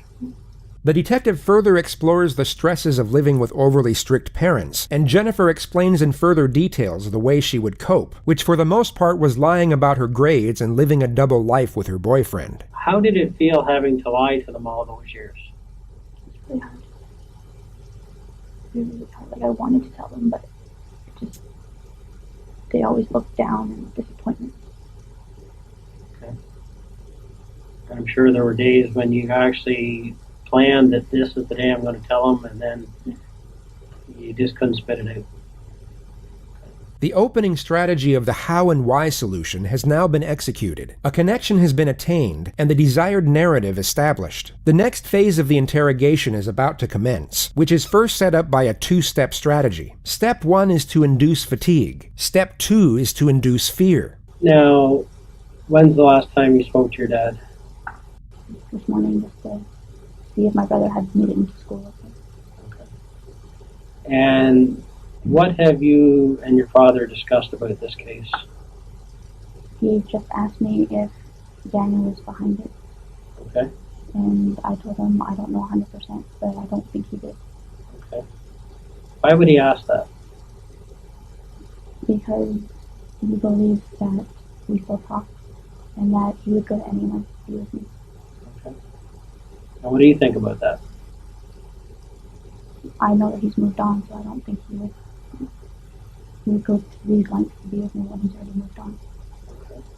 The detective has Jennifer go through the entire incident once more, but unlike the first investigator, offers no reassurance nor consolation. Jennifer starts fake crying again, yet this time is given no tissues to wipe away her non-existent tears. Now, do you think there's any reason why they tied you up and didn't tie your parents up? I'm sorry. One last thing I gotta say is this. Some of you suburban white kids literally deserve to be on a leash, okay? Like some of you fucking suburban white Andes who like fucking call your parents by their first name, having asses, and fucking yelling at your fucking dad having asses, like are ridiculous, okay? And yes, you do deserve to be put on a fucking leash when you go to the goddamn mall by your white ass parents. Oh my fucking Lord. Like literally people are just like not allowing me to play video games after a certain hour is actually a manifestation of physical abuse. You are neglecting me. It's like, no, they were overbearing parents who were fucking concerned with the well-being of their daughter and were literally overboard and overbearing, like I said. But goddamn, dude, like, it's crazy. You call your mom by her first name? You think my mom's first name is Anne, which is mom in Turkish? I've literally never called my mom by her first name in my entire life. This is a hella conservative take, FYI. Yeah, dude. There you go. You fucking found me, okay? You found it. This is like, I guess this is where I'm conservative, and I literally think that it's the right way to go about it. Like, endless freedom to pursue whatever passion you want to and always build confidence. But, like, obviously you can't let fucking kids do whatever the fuck they want lest they turn into dumbasses, okay? God damn, like, I'm not advocating for fucking corporal punishment, but, like, you're being ridiculous when you're like, hey, you need to fucking eat your goddamn vegetables before you fucking play Minecraft. And some of you literally are just like, ha-ha! That's it.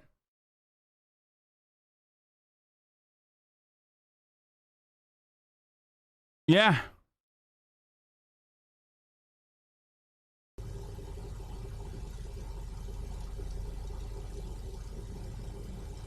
I don't know. Does that seem odd to you? Why does it seem odd? Because I was away up here separated from them the whole time. And does it make sense that they would leave a witness behind? If they were going to kill somebody? Does that make sense? I guess Just thinking about it. Would it make sense for somebody that was going to kill somebody to leave a witness behind that could describe them? Does that make common sense for killers? It's not. What do you think? Mm-hmm. Do you think that was a mistake they made then? I don't know. They kept saying that they're running out of time, and it just...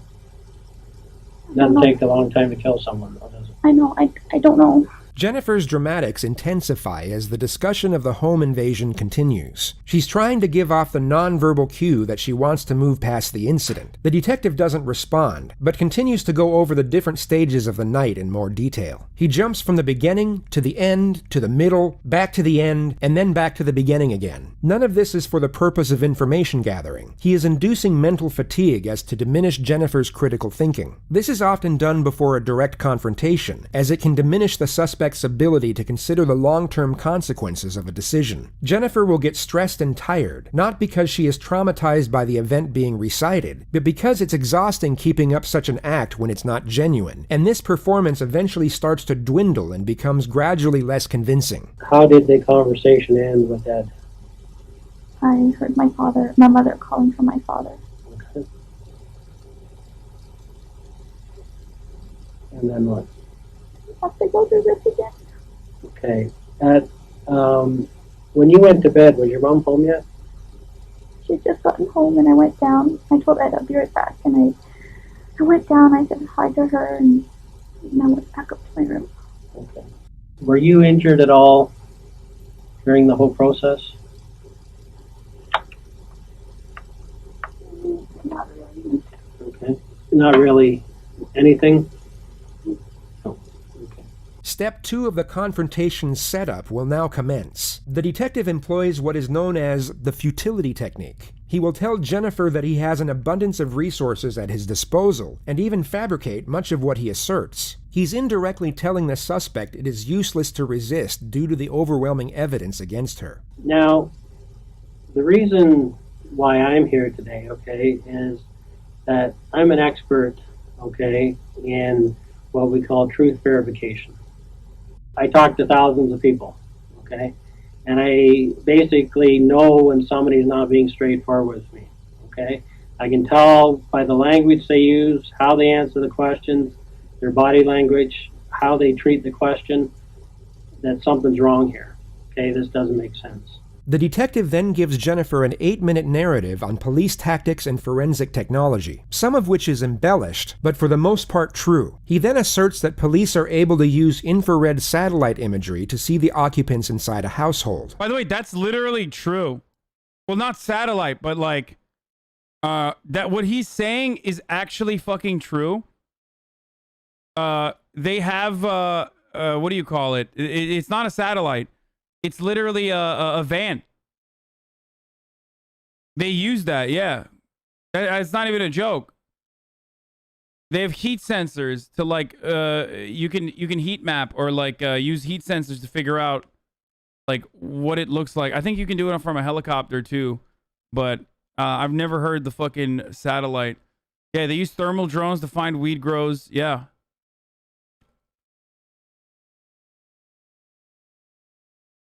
This is entirely false. And basically, if people... He goes, it's entirely false? No, they literally have that.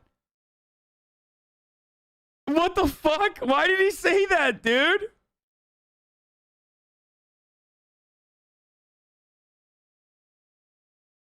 What the fuck is it called? Hold on.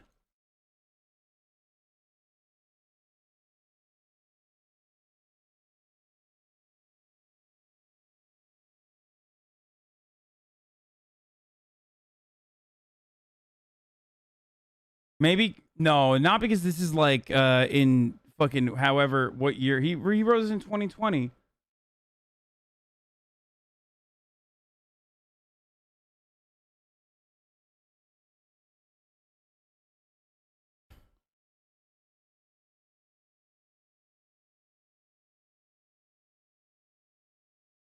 So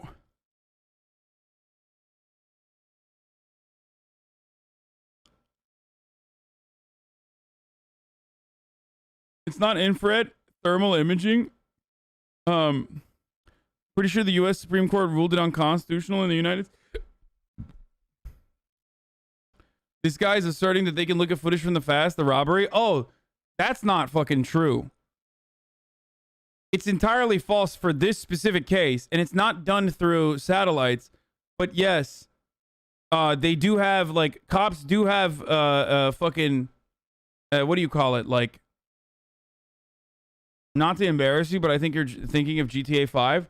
Wait, that's crazy. Was I thinking of GTA 5, dude? That's wild that this is like one of many different kinds of equipment that cops have to literally figure out if there are people occupying buildings, dude. Like, damn, I guess I fucking got that from Grand Theft Auto 5, dude. What a wild thing that like I saw on Grand Theft Auto 5. Radar sees through wall raises privacy concerns. Use of technology that allows police to see inside homes of suspects has raised privacy concerns. Man, look at that Grand Theft Auto technology, dude. That's crazy that this is technological achievements only done in Grand Theft Auto. I already literally said that what that guy was talking about as far as a satellite is false. But they do have technology to see inside of a fucking house like this, or to figure out how many people are inside.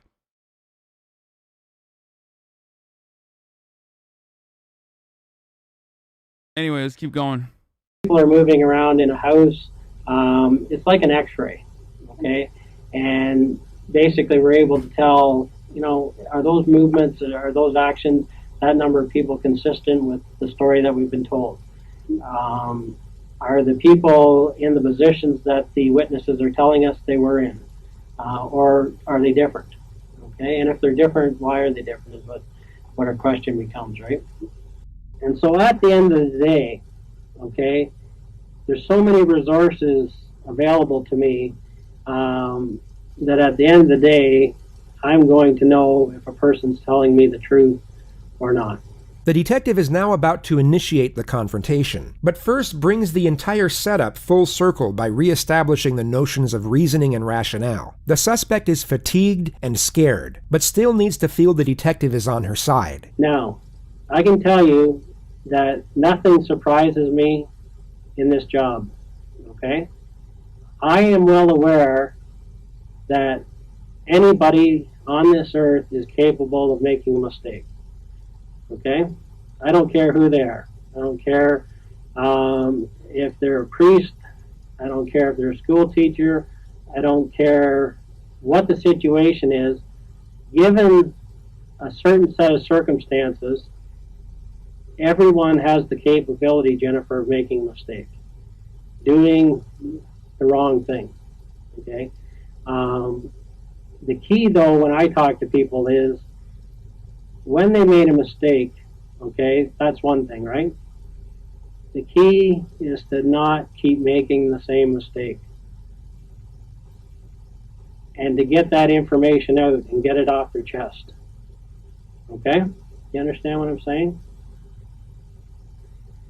So, at the end of the day, from this case, and I can tell you I've spent literally a week on this case, going over information after information, accessing all the sources, speaking to every other expert on the case. And at this point, Jennifer, I know that you've not been truthful with the police. Okay?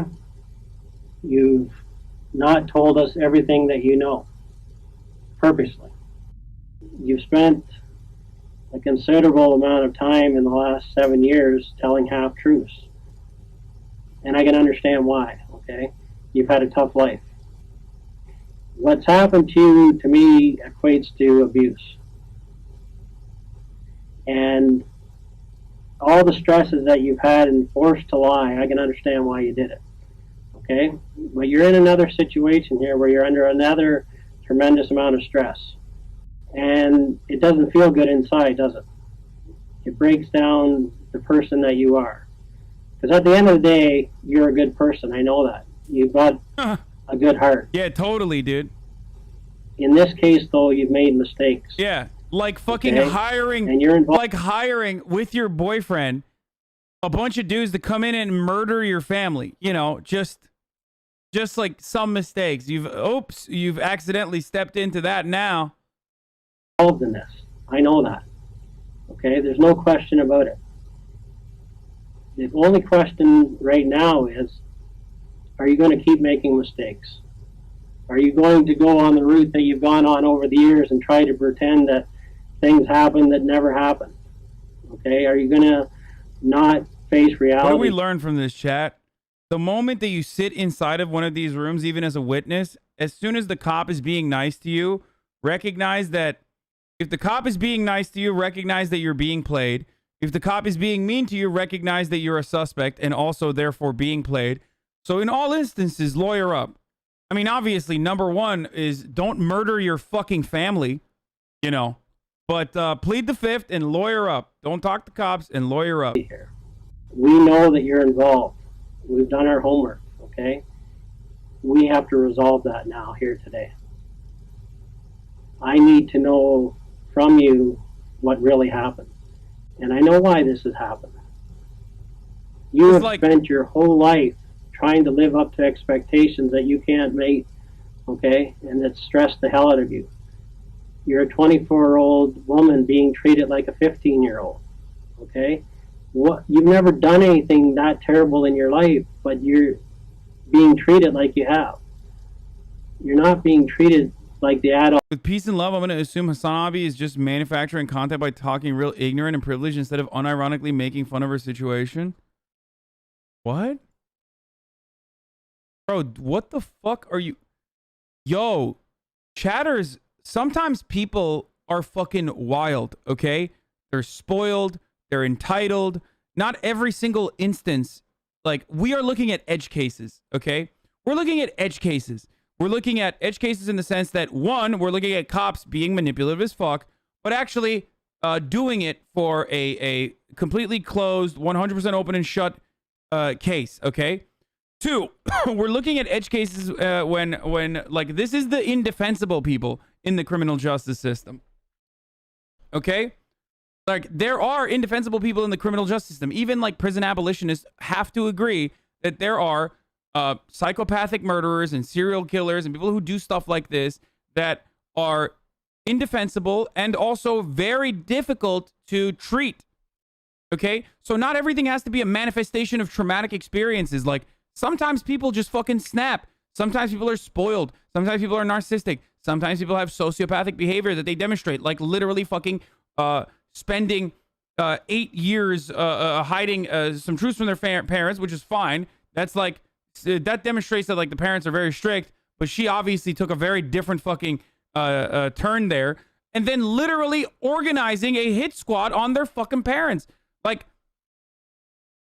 maybe it makes it so, it makes it easier for you to, maybe it makes it easier for you to just, like, feel like, oh, it's definitely because, like, her parents were abusive and that's why, like, she went and facilitated this. But, like, you're being ridiculous, dude.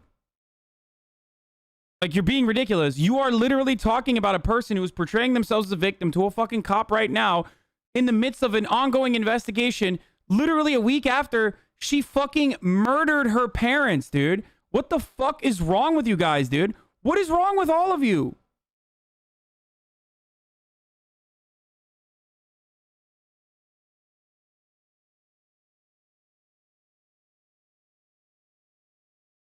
That you are. Yes, you made some mistakes. Big deal. You're not the first person that has gone out and not told their parents that they're dating a guy, because in your culture they don't accept it. I understand that. I've talked to people in here that have kept that secret for their whole life from their parents. Okay, so that's not abnormal, but that puts a lot of stress on you, right? That's not easy for you, is it? No. Now, what we need to get down to here today, Jen, is what really happened. You need to tell me what went on, because you know who was in that house that night. You do, Jen. There's no question about that, okay? While remaining empathetic and understanding, the detective still needs to keep Jennifer's confidence low. He watches for denials and stops them immediately. Letting the suspect deny her guilt will only increase confidence and morale. This needs to be stripped away as much as possible, as early as possible. There's no question about it, okay? The focus is kept from the magnitude of the crime and concentrated on the justifications of why someone would commit it. Yes, their intentions might have been good, but they're not realistic. They're not, Dan, were they? Jen? Their expectations weren't realistic, were they? You couldn't live up to them, could you? You tried to. Right? Am I right? And finally you had to bite back, right? You had no other choice. You felt like you had no other options. You thought of everything else, including killing yourself. This is Canada. We're in the 21st century here. You cannot take everything out of a person. You can have expectations for your kids, but you can't expect them to do everything the way you want. It doesn't feel good to have secrets, does it? No. You have to let me know what happened here, okay?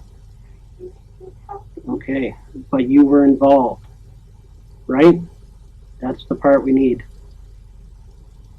Okay? We need to hear that from you because we know you were. The detective appears to be getting nowhere, so he now lowers the gauge of admission. A confession to a lesser offense is far easier to attain, but once it is attained, can be used to build on the more damnatory elements of the case. You'll also notice that he uses broad terms that infer guilt, yet don't... Yeah, the detective should have pulled the other fucking lady's strat and been like, listen, I understand if you were like potentially a victim in this situation. You're a victim to your parents' abuse, you know, like the way that the chat was talking about it. God, your parents were so abusive. And then, you know, turn around and be like, maybe your boyfriend was the one who did this. And then have her admit to that. Directly accuse Jennifer of murder. You knew before that night that this was going to happen. I'm going to make that easy on you. That's a true statement, right? You knew before that night that they were coming, right? Ken? It's not worth it anymore. It's hurting you. She seems to be on the cusp of giving some form of admission, yet wants reassurance as to what it means for her own sake. She asks this question 9 times throughout this interrogation. It's one of the few things investigators can't actually lie about, as it's been used countless times in the past to get a case thrown out under misdirection. They can avoid the question, yet they can't afford any false promises with respect to sentencing. I need to know the details. I can't even say. But I can tell you one thing is that we already know, so you can't change that.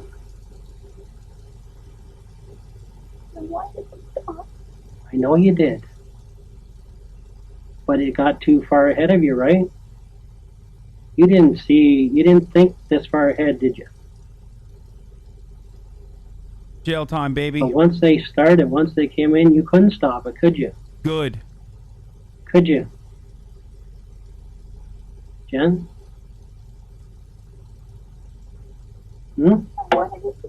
I know. Why didn't they stop for you? Motherfucker's saying it's not funny. Y'all are crazy. But you were part of the planning, right? You were crazy. I need to recenter you have to all tell of me you. that part, and then we're going to work through it together. Do you know what I'm saying? You didn't want this. You wanted to stop it. You have to prove that to me now. Because at the end of the day, we have to stop this from happening to someone else. Right? Jen, we're going to have to deal with it one step at a time, okay? I'm going to be honest with you. I need to know what you did.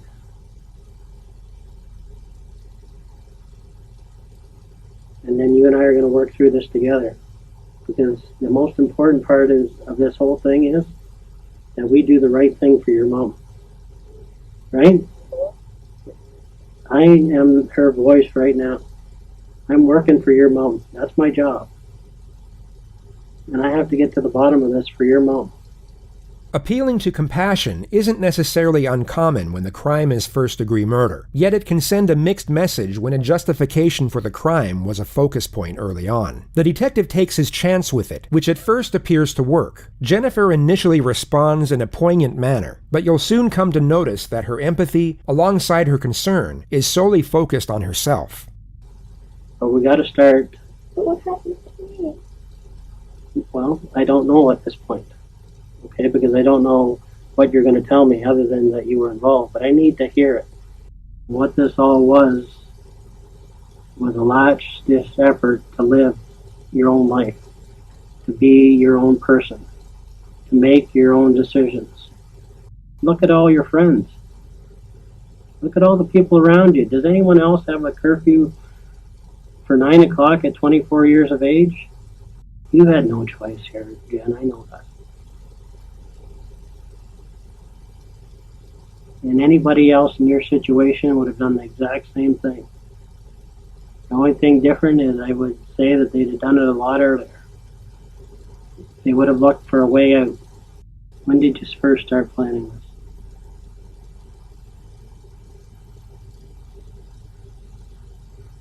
When was the final straw? What was the final straw? So that's what this is all about. Do you want to be a good person here? Jennifer knows exactly what questions to answer and what ones to ignore. Anytime a question is non-incriminating, she gives a response. Yet when they are incriminating, she remains silent. She is no doubt feeling the pressure, but still very aware of the situation and the potential ramifications of her words. Okay. And you know when a good person makes a mistake, they have to face that mistake, right? Right? What do you think should happen? I don't know. You're going to prove to people that you know what the right thing to do is. That's what is going to happen. That's what your mom wants right now. She's watching us here. She's wondering, is Jen going to make the right decision here? Is Jen, after all of this, going to come out on top doing the right thing? I'm here for you, Jen. I'm here for your mom.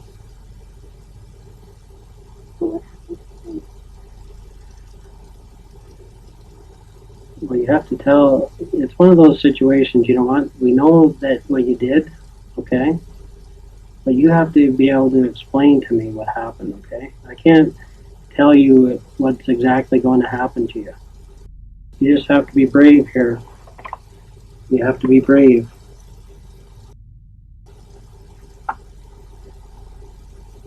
"3 hours, 20 minutes, and 26 seconds. The exact amount of time it took for Jennifer to display genuine emotion. The investigator would later testify this was the first moment the suspect was being authentic. He allows her to fixate on whatever thought brought this on, and remains completely silent for just under 2 minutes.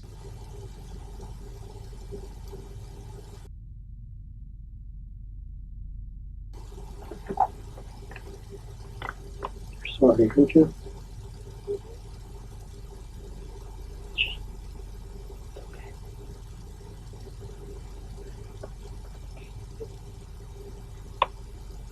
They were supposed to take you? Like, she's lying. She's literally lying, dude. Like, this is a lie, bro. This is literally a fucking lie. And Chad is 100% like saying like, oh, she's abusive, da-da-da, all this shit. Like, that's fucking insane. I'm actually mind blown by the way that the Chad's been behaving. Like, and they haven't even realized that I'm stalling because it's top of the hour, coming early to you this time around.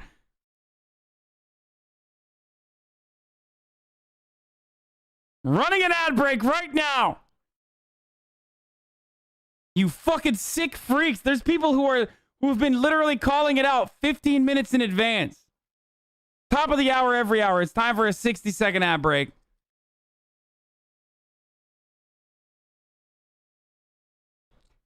I still got a lot of you this time, okay?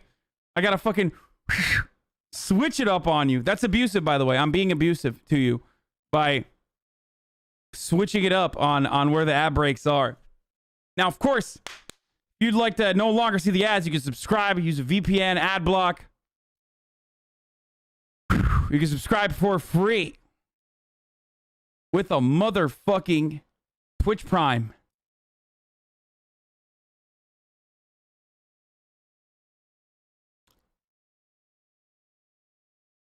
You freaks, dude. You guys are freaks. Some of you are literal freaks. 15 minutes out, people are calling it out. Jesus Christ. Anyway, here's the fucking ad break now. Hasan's such a good streamer. He makes the ads content. Yeah, we gamify everything here. Yeah, I'm gaslighting you guys. I'm gaslighting you. You realize that now they're going to start spamming early? I know, dude. I know. Well, you know, maybe I'll just never run the ad until later. Why is there someone who keeps saying dream face reveal on Twitter?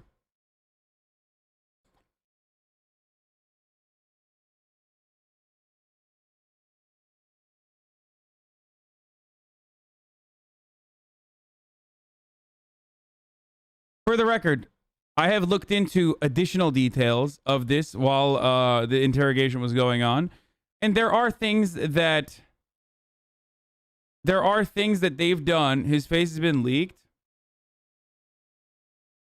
Oh, Jesus Christ. How the fuck did they successfully dox him? That's crazy.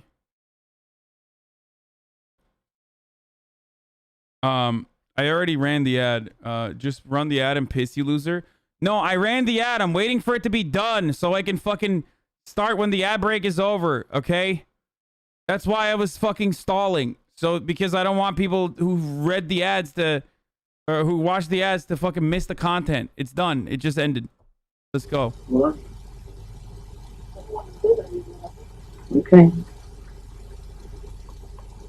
So we're supposed to take the whole family out? No, just me. What went wrong?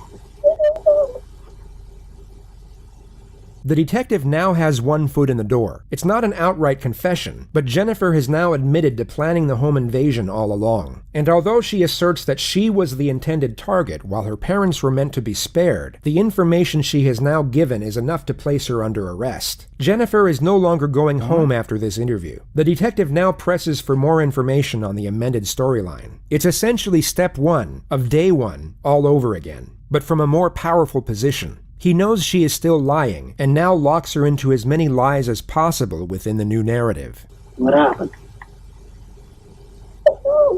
Why did it change? I don't know. Okay, what do you know? How come it was supposed to be you?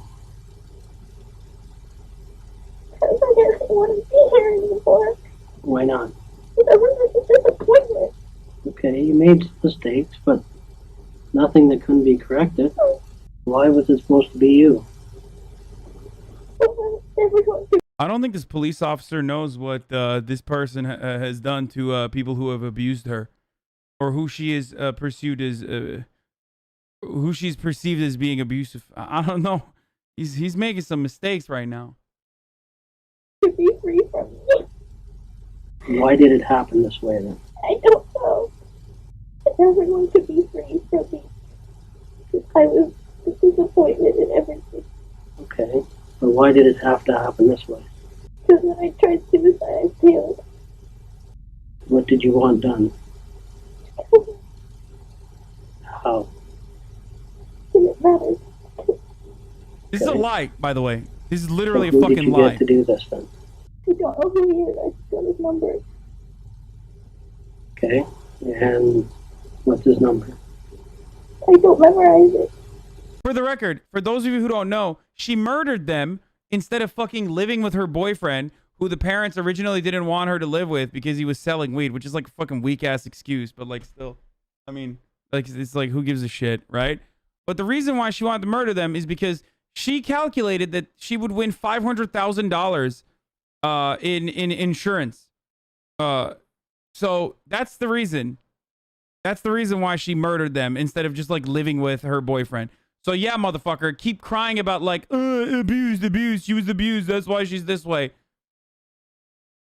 Literally fucking paid for this. And tried numerous times, by the way. Not once. The motive is because she wanted to make $500,000 off of murdering her parents. And also on top of that, I was surprised, motherfucker. This wasn't the first time she tried to execute them with an assassin. This is the second time, and this time it was successful, but only half successful, because she was kind of a failure, okay? Yeah, girl boss, gaslight, slay queen, right? Chat?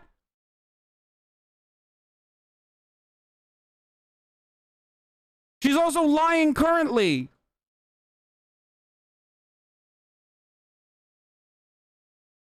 She skirts around the questions surrounding her accomplices and gives multiple fake names. She stated that she got the number of the supposed hitman from an acquaintance named Rick, and that she took everything from there over the phone. It becomes apparent she doesn't want to give up, or even mention her boyfriend, so for the time being the detective allows her to recount her amended narrative in the manner she pleases. She gets to the moment she instructed the hitman over the phone about her planned suicide. I told him that I wanted to be killed.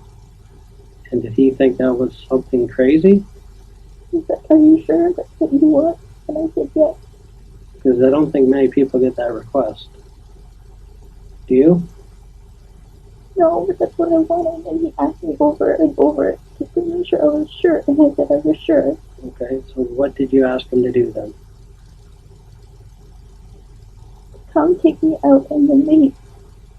Okay. Why did they do it when you were, when your parents were there then? Never alone. In the nighttime. Okay. So that meeting you had with Rick, you told him what you wanted? No, I just said that I wanted, if he knew anybody who could take care of something that I needed, just that I wanted to be killed. And he said what? Here's the number. Did he have the number with him that day? Yes. Okay. What did he say he would do? He was just like, "Let me take care of it. Let me do me." So your specific request to him was what? Come in and make sure you kill me. So he does come into the house, and you're the obvious only young girl there, right? Okay. When he came to your room, Yes. what discussions did you have with the guy that came to your room? The real discussions you had, not what you told us. Where was the money? And I showed him where the money was. Okay. But he obviously said, "I'm here to do what you asked." He never said anything like that. What did he say? Just like, hands behind your back. Did he discuss ways with you how he would do it? No. Did you request any way for him to do it? To make sure no one else was around. Okay. Why didn't they do it the way you wanted? I don't know. I asked them to take me with my mom when they took them away. Hey, notice how she's still fucking lying, by the way? While she's crying and trying to fucking cry her way out of this situation, she's still lying about what actually took place. The father already gave a testimony, if you recall, but you probably don't believe him because he was abusive, obviously, some of you. Recall that he literally said that she was walking around. This motherfucker literally survived a bullet wound to the head to wake out of a coma just to be like, my daughter was walking around and tried to get us executed. No, the dad didn't die. I don't know why people keep saying the dad died.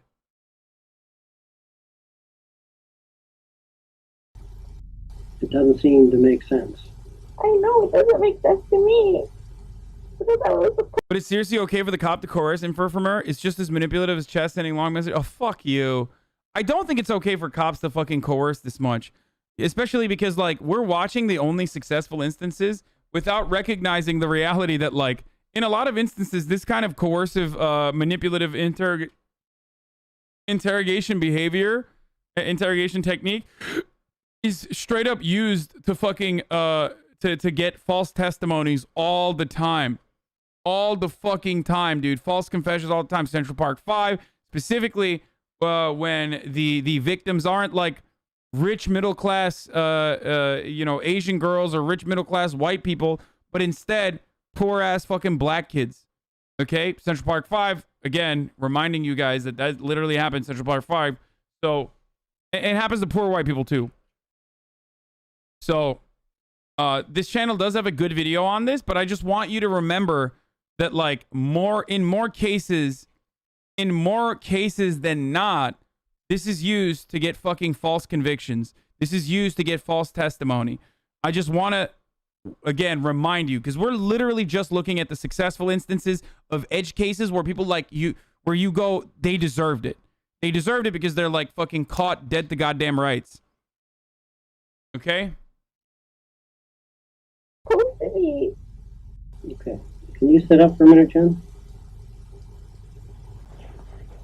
Okay, look at me. The detective wants an outright confession, and the second direct confrontation is about to commence. Only this time it will be a lot more aggressive, as he doesn't have to worry as much about the suspect locking up or requesting counsel. She is under arrest and going to jail after this interrogation no matter what. Look at me. Okay. What I do believe is that you went to somebody. And I do believe that night you paid them the $2,000. But what's not true is it was never for you. Okay, Jen, no. Okay, you went to this person and you asked them to do a job. And the job was for your parents. You asked them to do this job on your parents, Jen. Okay, let's be truthful. Okay, nobody's going to come there and get the wrong people. If you wanted to kill yourself, Jen, you're not going to pay somebody $2,000 to do it. I couldn't do it myself. Okay, but there's other ways, okay? And if that was going to happen, they could have taken you outside and done it anywhere. It wouldn't matter, would it? If you really wanted to die, all they would have had to do is pull up beside you in a car and shoot you.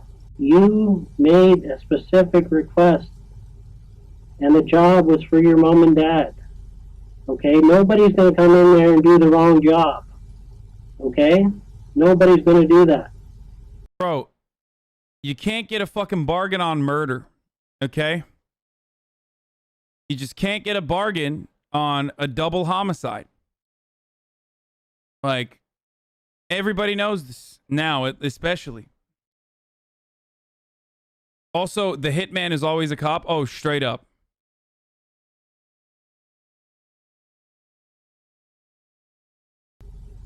They came, you paid, and they did what they were supposed to do. And the plan was for your parents. Me. Okay? Jen, you have to be honest with it. This is the only thing that's in contention here. Okay? You made the mistake, okay? Everybody understands.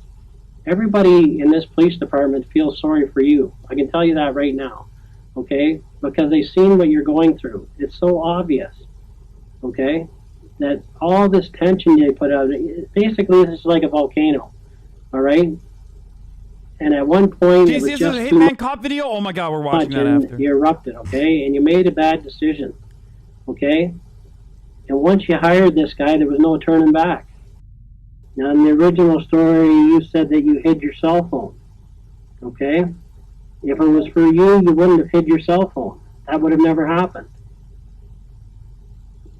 So it's in conflict. It's not hidden. It's just, I put it there naturally. Okay. It's what I naturally do. Okay, but you... Chat, he doesn't understand. Stop saying he understands. He literally is doing this to get a confession out of her. Oh my fucking god, dude.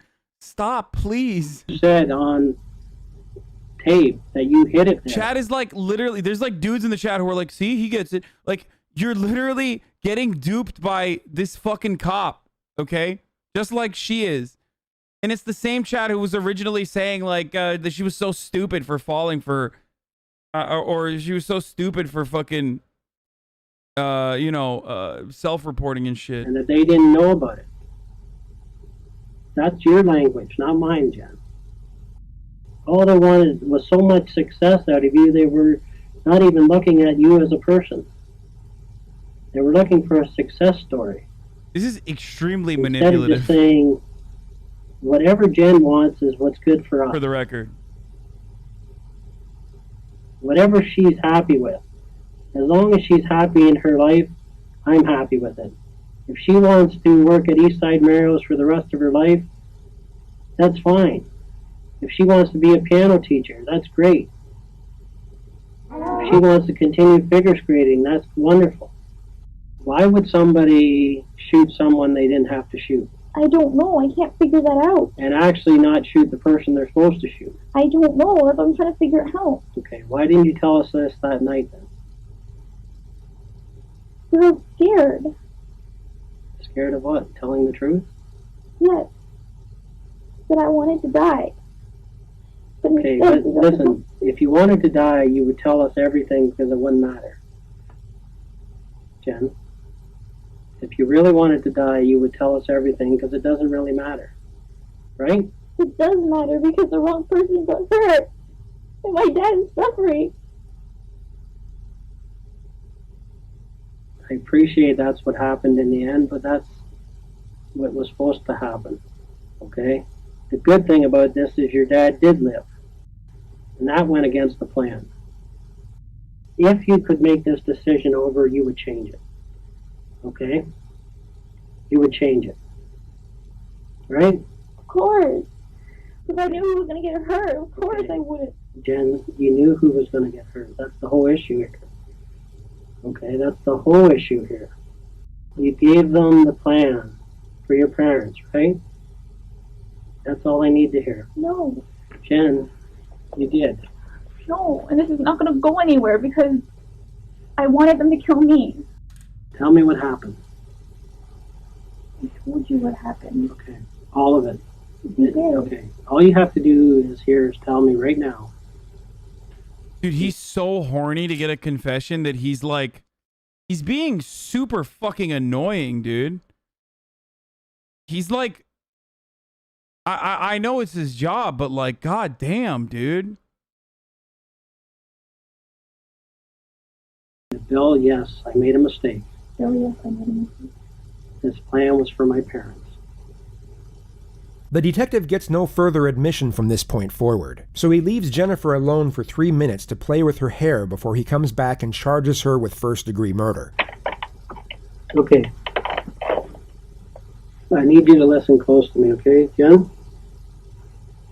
At this point in the investigation, okay, I'm going to be arresting you for murder, okay? Also attempted murder and conspiracy to commit murder. Do you understand that? Just have to tell me if you understand those charges. Just say yes or no. By the way, we've only watched like an hour and 27 minutes. She's been there for 4 hours and 23 minutes at this point. Remember. So what we're going to do right now is, do you have your own lawyer? No. No? Okay. Do you have a lawyer you would like to speak to that you know of? No. Okay. Would you like to speak to duty counsel? I just want to talk to someone who can help me understand. Okay, so who would that be? I don't know. So do you have a lawyer? You said that you were on my side. Okay, I am on your side, Jen. Bro, she is fucking... Yo, she is such a fucking manipulative Andy, dude. She's not fucking... Dude. She is scary as fuck, dude. She's scary as fuck. What do you like to do? I don't have any idea what to do. Do you want me to call duty counsel for you? Okay. Okay. Or is there any other lawyer that you would like? I don't know what I need. Okay. So at this point, you wish to speak to duty counsel then? Sure. Okay. So what I'm going to have to get you to do is actually empty all your pockets on the table here.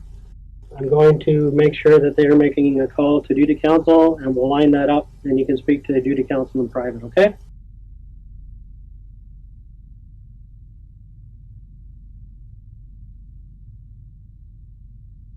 We've made a call to duty counsel, and we're just waiting for them to call back, okay? Need a drink of water or anything? What's that? I do have to go ahead and speak to these officers, but I'll come back and speak to you, okay?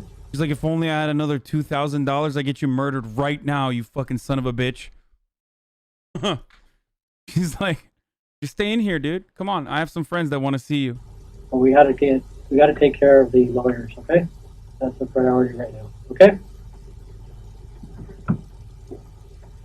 The next time Jennifer would see this detective would be when he testified at her trial. It began on the 14th of March 2014, and Jennifer pled not guilty to all charges. Her interrogation tape was one of the more damning pieces of evidence put forward by the prosecution. Yet the most damning were the 116 text messages between her and her boyfriend in the 6 hours leading up to the murder. They thought using burner phones to communicate would cover their tracks, yet forensics were able to uncover the entire discussion just 1 month after the incident. They spoke in detail about how the crime would be carried out, and it was enough to convict them both, as well as each of the intruders who were linked to the crime via DNA evidence and witness testimony. They were all found guilty of first-degree murder and given a life sentence without the possibility of parole for 25 years. Jennifer Pan is now 34 years of age. She is currently serving her sentence at the Grand Valley Institution for Women in Kitchener, Ontario. She will be first eligible for parole in November of 2035.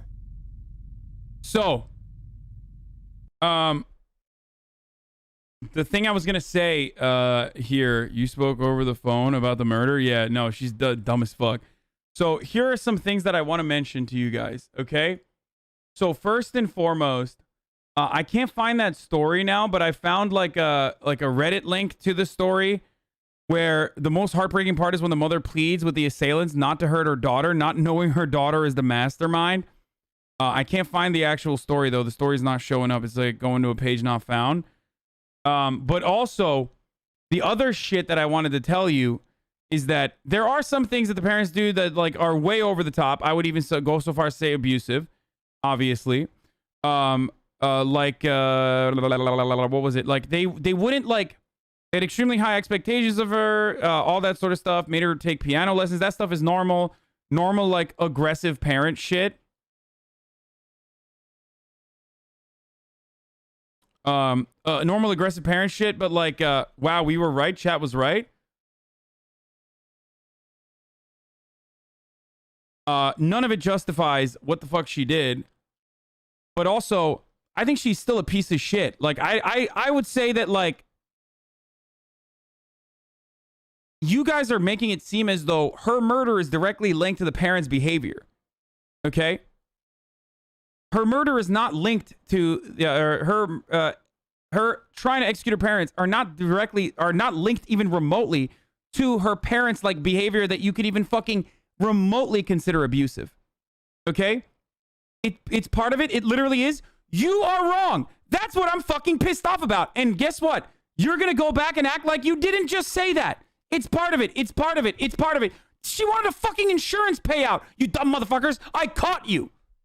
You literally got into my fucking trap. I wanted you to get caught in 4 fucking K to say that her parents' abuse is the reason why. The parents got fucking murdered. Bitch. Guess what? Yeah, you just got sprung, dude. On a motherfucking trap. This is the part that's like annoying. Karen Cahoe, Han was seen as a classic tiger dad, and Bick was his reluctant accomplice. The Pans picked Jennifer up when classes ended each day and monitored her extracurricular activities very closely. They never permitted her to date boys while attending high school or to attend high school dance out of fear that these activities would distract her from her academic commitments. Jennifer was not permitted to attend. If you consider this to be even remotely like that, that is like at the border of abusive behavior, okay? Because that is over the top. But not even fucking remotely is something that you could fucking turn around and say is part of the reason why she became a fucking murderer. Okay? Jennifer was not permitted to attend any parties during her time, and her parents believed that she was attending university. That's bad parenting. That's bad parenting. That is bad fucking parenting. Okay? Not every instance of bad parenting is literally fucking emotional or physical abuse. Now, at the age of 22, she'd never gone to a club, never been drunk, visited her friend's cottage, or gone on vacation without her family. Jennifer and her friends reportedly regarded this upbringing as restrictive and greatly oppressive. Despite her parents' high expectations, Jennifer received good grades in lower school, da-da-da-da-da-da-da. Okay?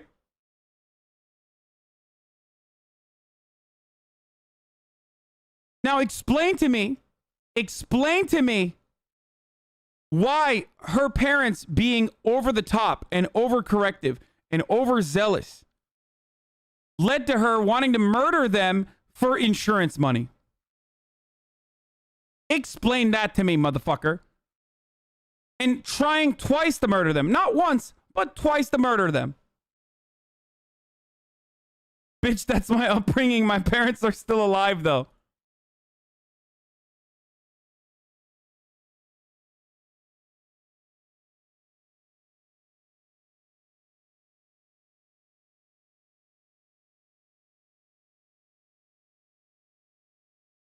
You initially compare the abuse that she suffered, and some of us in chat suffered too, and I mean overwhelming control over her social life, shaming her over not exceptional achievement to not achieving a PS5 or not having your nuggies warm enough. Do you think that's fair?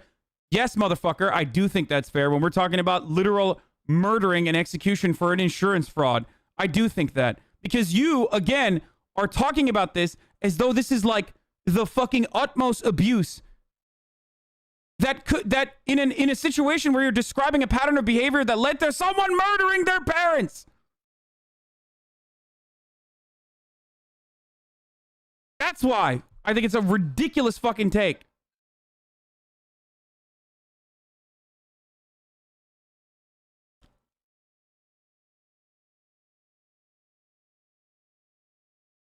Her parents loved her, chat. Her parents loved her.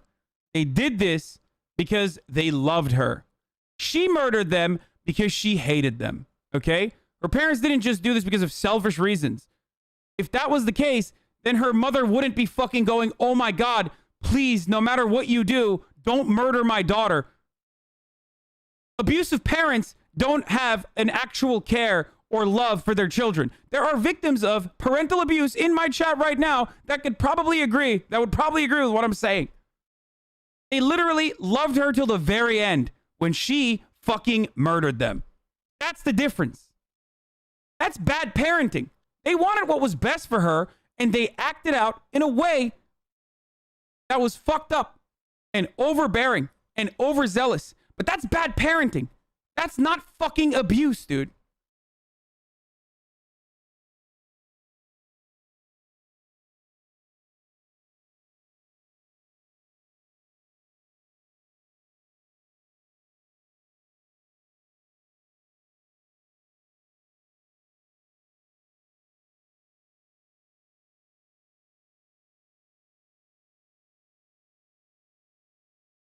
They did not want her to date this dude Wong because they were like, oh, he's a drug dealer. You can't be around boys. You can't be around this guy.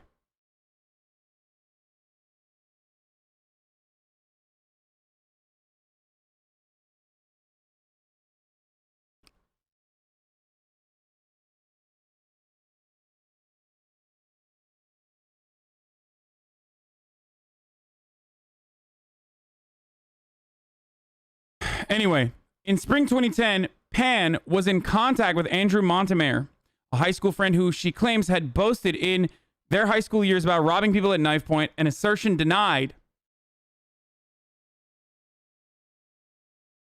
An assertion denied by Montemare.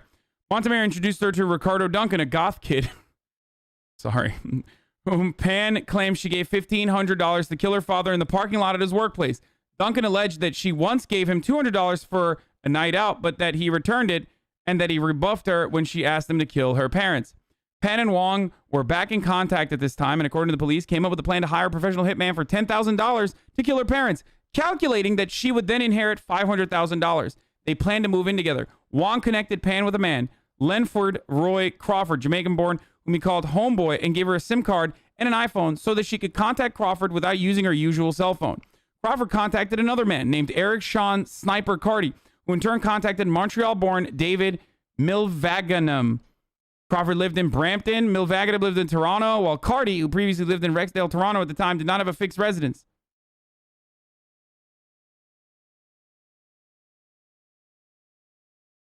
Pan unlocked the front door of the family home when she went to bed, then spoke by phone to Milvaganam. Shortly afterwards, the two other people entered the home through the unlocked front door, all carrying guns. Okay?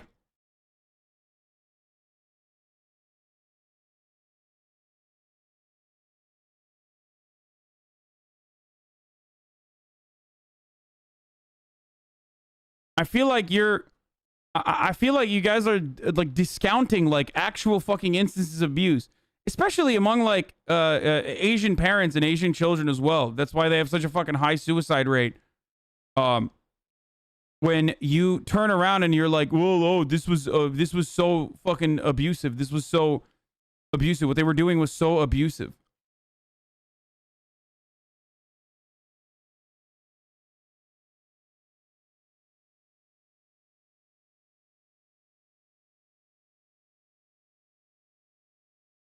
How else are we supposed to move out? We can't all be millionaire streamers, Hasan. Yes, you're right.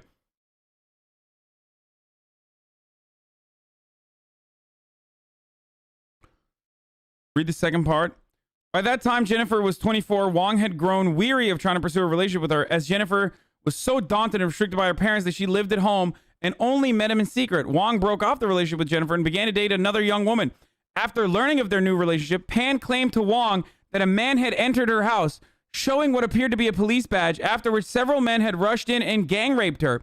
She claimed that after this, a bullet was mailed to her and that both of these events were orchestrated by Wong's new girlfriend.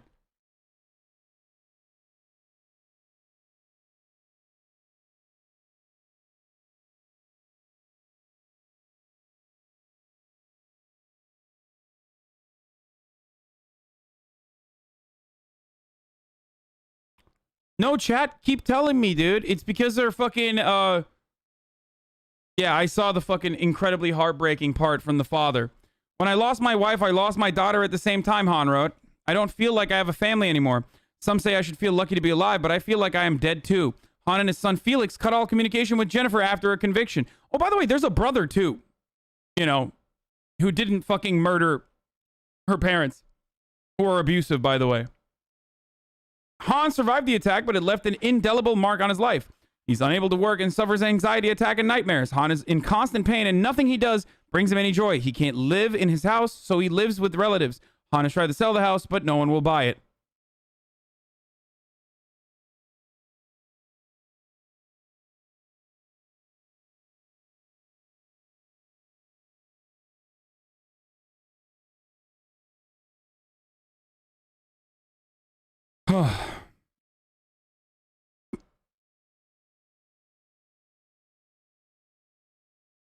She's literally demonstrated over and over again sociopathic behavior.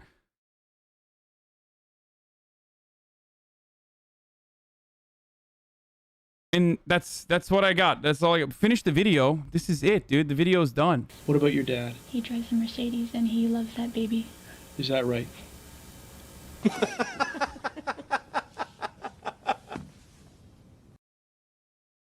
Top right. Oh, this is the one, Stephen Lauren McDaniel. had told her friends multiple times that she felt someone had been inside her apartment, and she also started getting an eerie vibe when she came back alone, especially late at night. It was as though she could sense something wasn't right, and she even thought about— Damn, you pre-watched them all? No, I probably clicked on them, you fucking weirdos.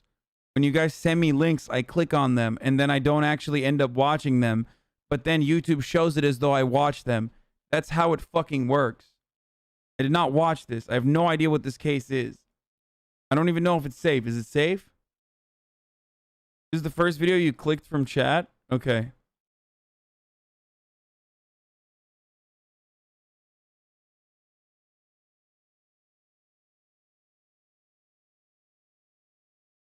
moving multiple times, but unfortunately never went through with it. The reality was that Stephen McDaniel had stolen a master's key from a security guard and let himself into her apartment and looked around on several occasions. He also started filming her when she would leave and return to her apartment during all hours of the day. Had Lauren been in this situation before, or even knew anyone that had, she may have trusted her intuition and unknowingly saved herself from a tragic fate. But that's the key word: trust. She had no proof of the danger she was in, only conviction, which unfortunately wasn't strong enough when it was most needed. Stephen McDaniel snuck into Lauren's apartment once more, only this time she was sleeping inside. As he crept into her bedroom, she awoke and immediately panicked once she saw the intruder. McDaniel then pounced on top of her and proceeded to strangle her for roughly 15 minutes. Lauren put up a courageous fight and clawed at her attacker's face and chest, but she was eventually overpowered and died of asphyxiation. After the murder, Stephen dismembered Lauren's body in the bathtub with a hacksaw. He cut his victim into 5 pieces, placed each piece in a trash bag, and then disposed of each of them in separate trash cans around campus. 3 days later, Lauren's concerned friends would arrive at her apartment and let themselves in with a spare key. McDaniel would notice from his window and invited himself inside as he offered to help. All of her belongings were still inside, including her cell phone, driver's license, and passport. A missing persons report was filed that night. A search party commenced the next morning, and police would discover the victim's torso at 9:40 a.m. It was placed in a trash can next to the apartment complex. The rest of the victim's remains were never recovered. The investigation was then switched from a missing person to murder. Police canvassed the surrounding area and began conducting interviews with neighbors and classmates, one of whom was Stephen McDaniel. But he was first interviewed by the local news, and at the time was unaware that part of the victim's remains had been discovered. We're just trying to find out where she is at this point. I mean, no one has seen her since Saturday. I mean, the last time anyone heard from her was an email that she sent out, and no one's heard from her since. What kind of person was she? I mean, what did you see her? I mean, she's as nice as can be. I mean, very personable, very much a people person. Do you know anybody any enemies she might have had, somebody that might want to hurt her? No, we just don't know where she is. What about in the parking lot area? I know they've been doing a lot of, I think that's where they had recovered the body or whatever they recovered from there. Body? Had you seen anything there? Had you seen anything there? I mean, we don't know if this is the same person. You know what I mean? Like, they took out a body there earlier. We don't know if it's the same person or not. So that's how we're trying to ask people if they know. Oh my God! Live there. Are you okay, sir? Oh my God! I think I need to sit down. Okay. Oh! This is most likely a genuine reaction disguised as another. He is most likely feeling a sense of fear and shock over the fact a substantial piece of evidence has been discovered. Yet he... Are you fucking kidding me, dude? Are you fucking kidding me, dude? Oh my God, that's like... I mean, literally caught in 4K. His defense attorney would go on to say that it's actually not 4K. Technically, this is 720p. The cameras were not that good back then. Here you can see that it's actually black and white footage. So how can we really tell if he was distraught as a consequence of, you know, finding out a piece of information that would eventually land him in jail, Your Honor?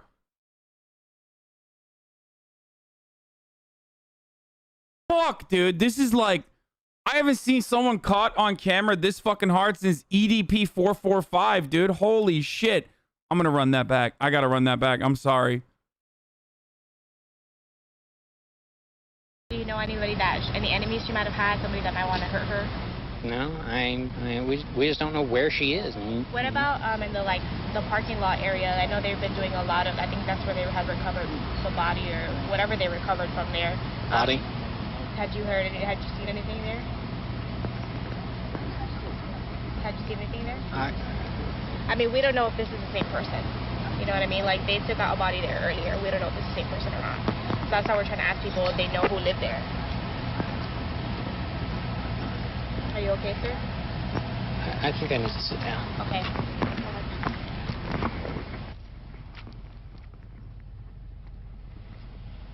This is most likely a genuine reaction disguised as another. Bro, that's not him being sad.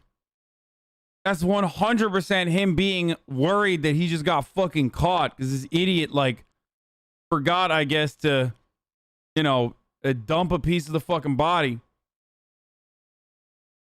He's sad for himself, chatter. He is most likely feeling a sense of fear and shock over the fact a substantial piece of evidence has been discovered. Yet he plays it off as a feeling of sorrow over the loss of his supposed friend. I don't know anyone that would want to hurt her. She was as nice a person as there is.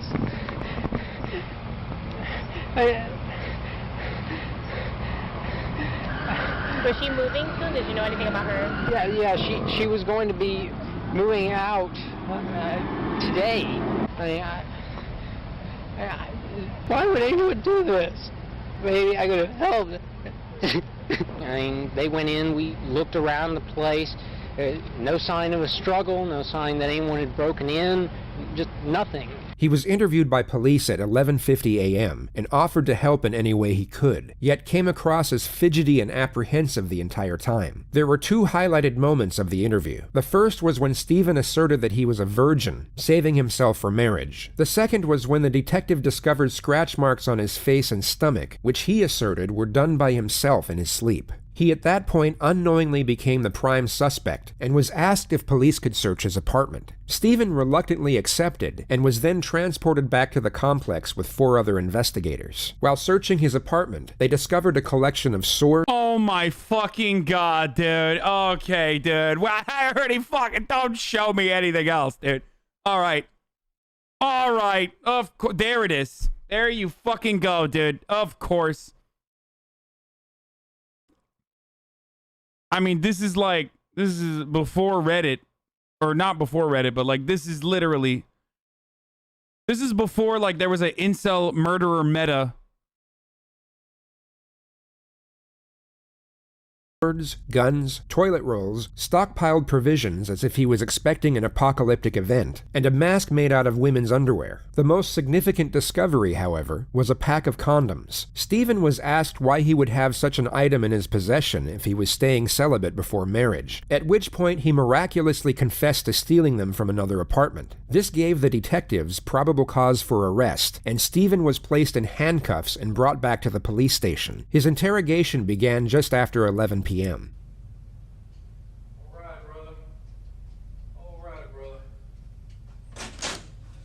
All right. I just gotta ask you a few more questions. Okay. You came down earlier tonight, me and you talked, all right. You don't have any weapons on you, do you? No. That's just you are. What's wrong?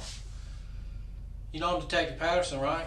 Yes. Do you remember, put your hands up here, you remember us talking earlier tonight, right? Yes. You remember me earlier in the day? Yes. When we came down here and talked a little bit and then we left? Yes. Okay. The monotone dialogue and lifeless demeanor you see here reportedly started on the drive back to the police station, and the suspect's conduct throughout the entire procedure is not only mystifying, but almost impressive. This is one of the most extraordinary pieces of interrogation footage to ever reach the public domain. I need to know about this girl right here. You know her? Yes. Who is that? Lauren Giddings. Does she live next door to you? Yes. When's the last time you seen her? 2 or 3 weeks ago. Okay. Was you friends with Lauren? Yes. Look at me when you talk to me, son. Okay? The suspect has morphed himself into this abnormal and extremely creepy character. Whether it's a strategy or some sort of mental breakdown is unclear. But what's incredible is that it somewhat dictates the pace of the interrogation. The detective has just closed the distance and commanded eye contact, both of which are recognized techniques to increase psychological pressure. Yet the absurdly haunting manner in which the suspect turns his head and fixes his gaze unnerves the detective to the point where he becomes the one to look away and reset his posture. This essentially never happens in interrogations, as— Oh my fucking god, he mogged him, dude. He broke the detective's frame. That's a Sigma male, boys.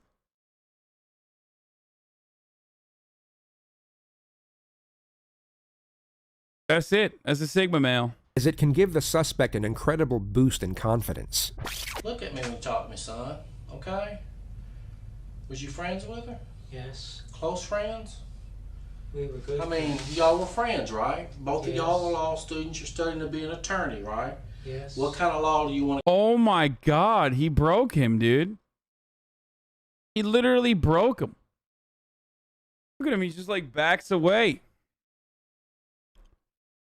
go into? Criminal law? Yes. Civil? Is that what you want to do for a living? Yes. Okay. Yes. The detective steps back from his initially aggressive strategy. He asks trivial questions for 35 seconds before attempting to ramp up the pressure in a more subtle manner. And you've lived next to Lauren for a long time?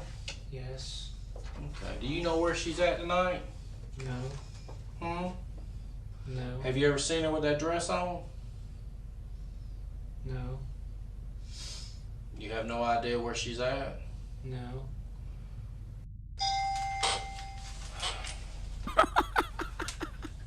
This fucking cop, dude. Oh my god, dude. He's literally like, this is like a meme of a fucking police officer, dude.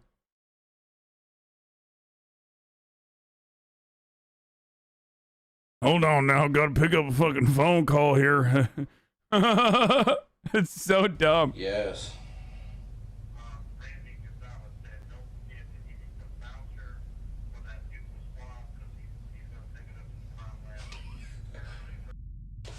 Look, just tell me what happened, brother. I don't know. Dude, he has not stopped looking at him. What the fuck? His arms don't move. Yo, this dude is... Lock him up, dude. Lock him up. You know what? I think that chatter who said I'd be a bad cop is so fucking wrong. I would be the best cop. I would just immediately be like, you're creepy. Your vibes are fucked. You're going to jail. I would literally lock people up for fucked vibes, okay? Which would make me the best cop. They would make me police chief in like a week, dude. They'd be like, Hasan. Well, I mean, my name wouldn't be Hasan. They'd be, Hank, you're so good at vibe checking, motherfuckers. Like, you would literally, you are now the police chief.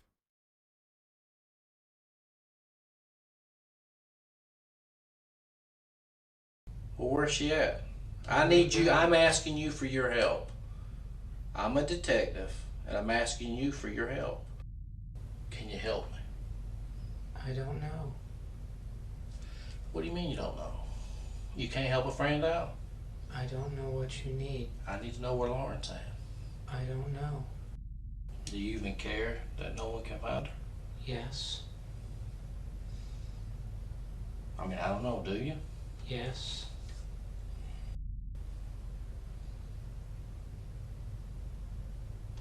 Oh my god, dude. Oh. Oh shit. He's mogging him, dude. What's up with the pair of underwear that was in your apartment? That was like a mask. It was cut out like a mask, dude. You cut underwear out to look like a mask? Yo, he's literally doing this because he wants to embarrass him. He actually is doing this. Yo, bro, motherfuckers be like, CC, please. Do you not know how to read, dude? The captions are literally down there, dude. Anyway.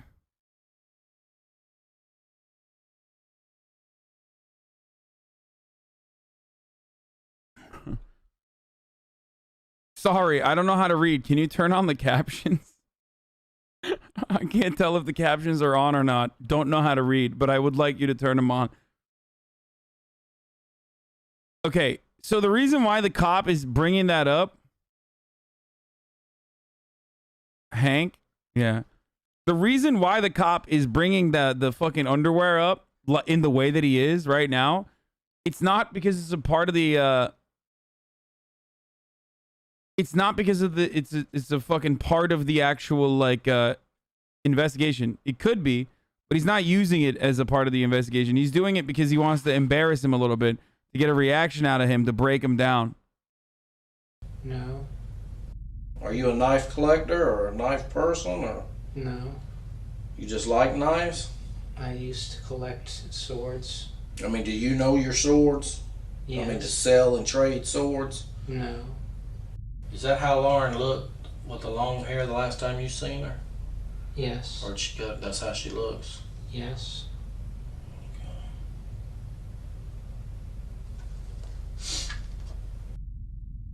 I mean, earlier today, me and you sit here and talk normal. What's going on with you now? Why are you acting like this? I need to know. Why all of a sudden you're acting like this? I don't understand. Okay. Earlier today, we sat here and talked. Bro, you're gonna... Don't say I'm fat shaming, but like... That chair is holding on, dude. That chair is the strongest thing in this room, okay? I mean, this dude is really pushing it, okay? I'm actually shocked he does not fucking break it or fall out of it in any point. I mean, he's like not sitting normally on it. You know what I mean? Like, even if he wasn't tubby, the chair would still have a hard time holding him up. But now you're acting like you don't know what's going on. There's two things that don't break frame in that fucking room, and one of them is the chair. Did something happen or something to you? I mean, why are you shutting down? Why are you not talking to me? I don't know. You don't know? Are you scared? No. I mean, you're not scared, are you? No. Stephen's demeanor doesn't waver for the first 20 minutes, so the detective eventually takes a more distinctly aggressive approach. He attacks the subject's character to see if it might coax him out of the act and into defending his dignity. You got your ass on that fucking news and stood out there and gave a media report that her mother saw about her missing daughter. And you want me to sit there and tell him that you don't know? Is that what you want me to tell him? Because you're all over the news. You sure stood out there and ran your mouth to the news media. But now you're going to get out here and you don't fucking know. You know. You're just a sorry piece of shit that don't give a fuck. Dude, this guy is the worst, dude. What the fuck? Okay, stop, dude. What the fuck, chat? Y'all are way too quick, dude.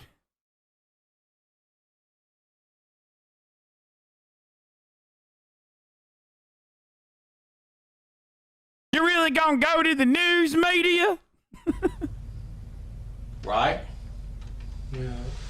Well, why'd you tell the media everything? Do you need to see what you told the media today? Yes. It was on the 11 o'clock news. Well, I'm asking you. Tell me. I want to know.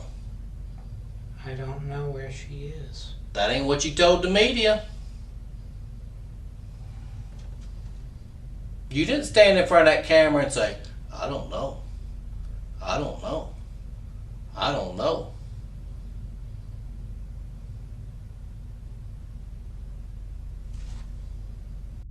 I need you to tell me what you want me to tell her mother. And then I won't ask you another thing. I'm not going to tell her mother that you don't know, because her mother saw you on the news tonight. And she cried all the way down to Macon. Because you had the balls to get on the news and tell everybody everything. So this little act that you're doing right now. Did I missed it, I guess. What did he say to the media? Like, did he admit to doing the murder to the media? Is that what it is? Everything. No, but like what? Why is he saying he told the media? Why'd you tell the news media everything? Ain't working with me. Okay? So you need to snap out of it and tell me what the hell happened. So we can move on. I don't know. Well, how many times you gonna say I don't know? How many times you gonna say it? If you did something. This one's called being a big ham technique, okay? Where you're just being as big and as ham-like as possible. And really, you don't even know if it's gonna be successful or not. And it doesn't even fucking matter. You're just throwing fucking darts at a goddamn board. Kind of like when I do segues to start the ad break at the top of the hour. Every hour. And not a single one of you, not one person knew that it was coming. Yes. Yes. Oh. Yeah, it's not at the top of the hour, bitch. Let's go, dude. Let's fucking go. Yeah, I did it 12 minutes early. Yeah, you're too busy. Let me find another meme that streamer will take a look at and laugh. Woo! Top of the hour, baby.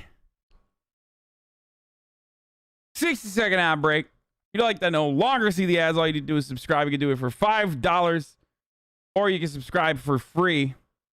A motherfucking Twitch Prime, baby. Okay, here's the ad break now, boys.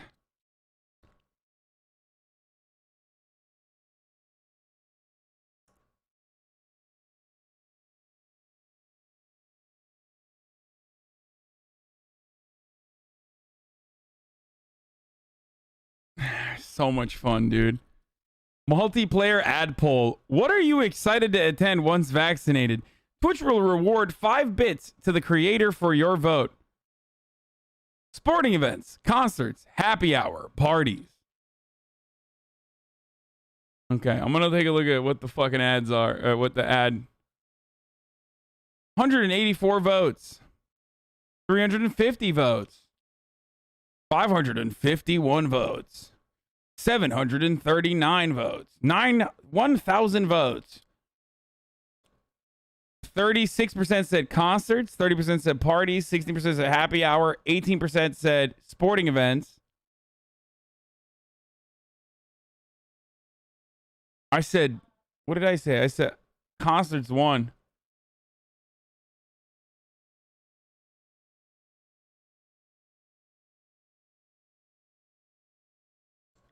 Listen, I have to fucking switch it on you. I have to say it before the top of the hour.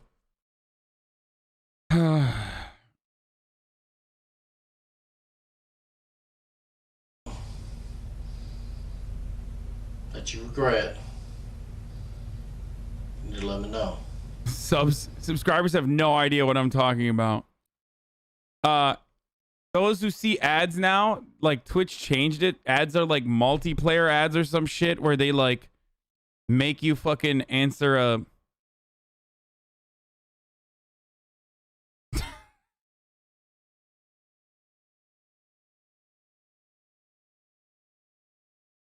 Okay, guys, stop. Okay, we're done. We're done. Stop. I didn't. Well, who did? I don't know. Whether it was planned or not, the second detective enters the room with a similar strategy of immediate aggression. Rapport development seems to have been collectively thrown by the wayside. What's up, buddy? Did you talk to him about his guns? Yeah. When was the last time you shot those guns? I haven't. You've never shot a gun? No. Have you ever shot any gun in your whole life? No. Never. No. What is this? The fucking bad cop, fat cop technique? Like, what are they doing? It's just like both cops are bad. They're just... I don't know what's happening, dude. It's just like... So you bought 3 guns that you've never shot? Yes. Why? To have. For what? To have. For what? For what? I'm asking for what? Why do you want to have them? What makes... Did they give you... I mean, tell me why it's important to you to have 3 guns. Wait, why? What are you, some fucking pussy libtard, dude? What kind of fucking question is this, dude? This guy has way too southern of an accent to be, like, upset that... This guy has way too southern of an accent to be upset that a motherfucker owns an artillery. Or, you know what I mean? An arsenal, sorry. And not artillery.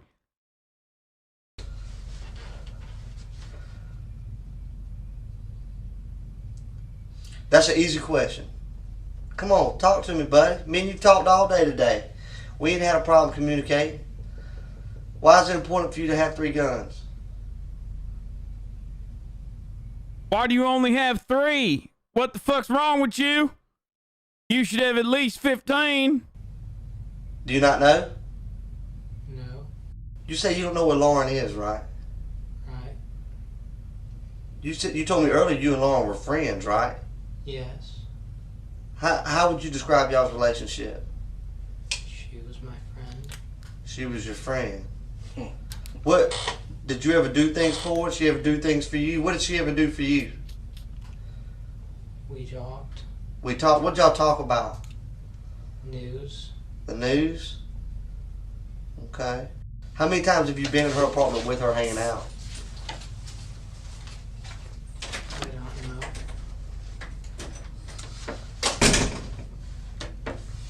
You don't know?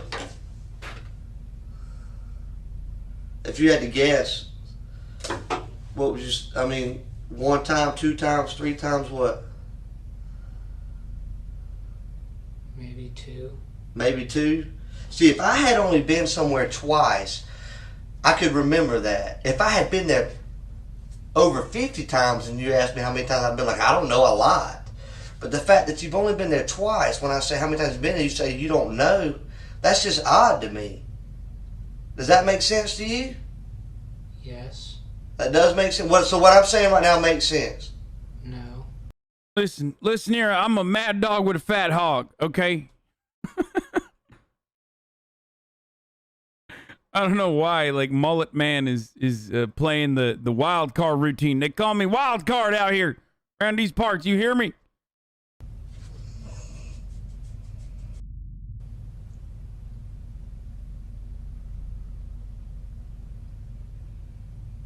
Lauren's missing. This pretty little girl right here, your neighbor, she's missing.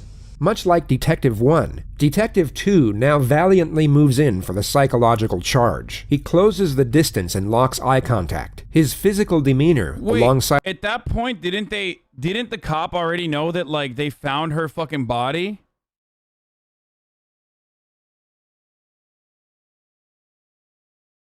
A prolonged gaze will hopefully crack the suspect's fortified barrier. Once broken, the momentum will commence and the suspect will be more likely to divulge incriminating information. All the detective has to do is maintain eye contact for longer than his adversary. It's a psychological battle of attrition between two opposing forces. And they found her torso. I don't think she's missing at that point. I think she's dead. So I don't know why. Oh, it's not confirmed that it's her body at that point?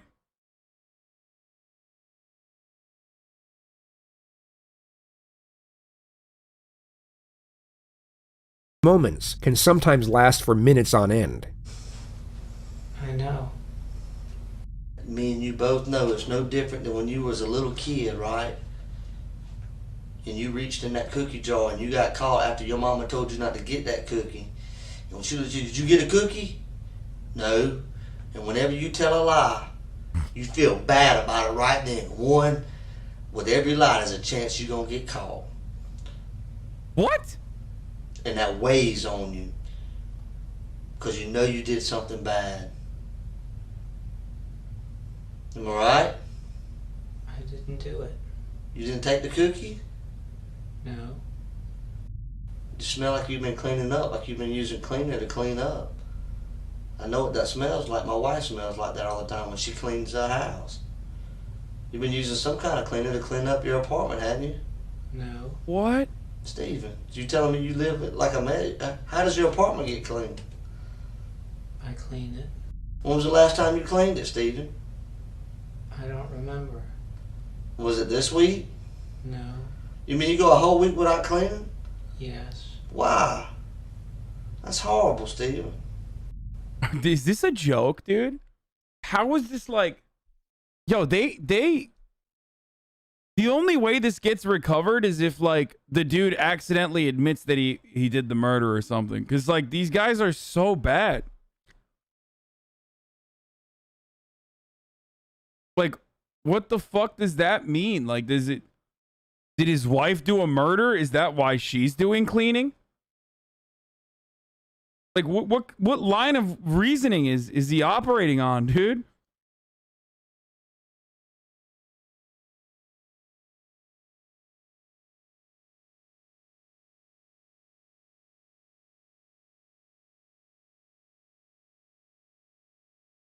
My wife's a murderer. That's why I know what cleaning smells like. She cleans every time she does a murder. I don't know how else to say it, Steven. Let me tell you what I think. I think that she was a friend of yours. Look at her right here. I think that she was a friend of yours. And I think something happened, Steven.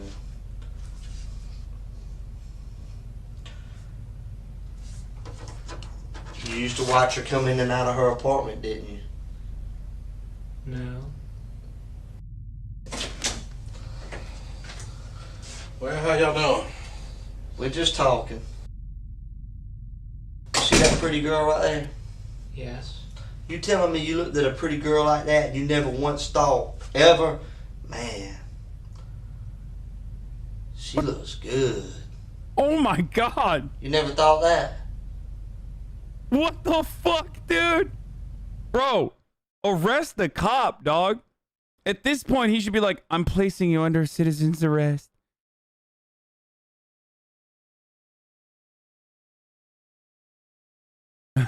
This one's called the rape culture technique. Yeah, this is a pretty elaborate method where the cop acts like a rapist himself.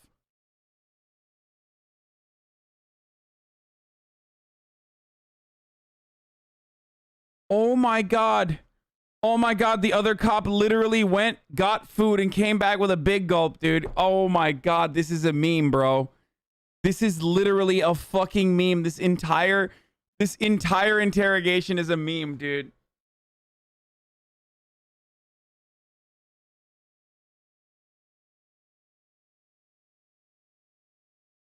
That's crazy. I was wondering why he left. I don't understand. What do you mean you don't understand? You know how when you're sitting there, you see a girl walking down the road, and you say, man, that girl looks good. You ever see a good-looking girl down the road, you think to yourself, man, that girl looks good? Yes. You never thought that about her? Yes. So you mean to tell me you look at porn on the internet and get off to that, but you never looked at her and said, man, I wonder what it'd be like to have sex with her? Yes. You have? No.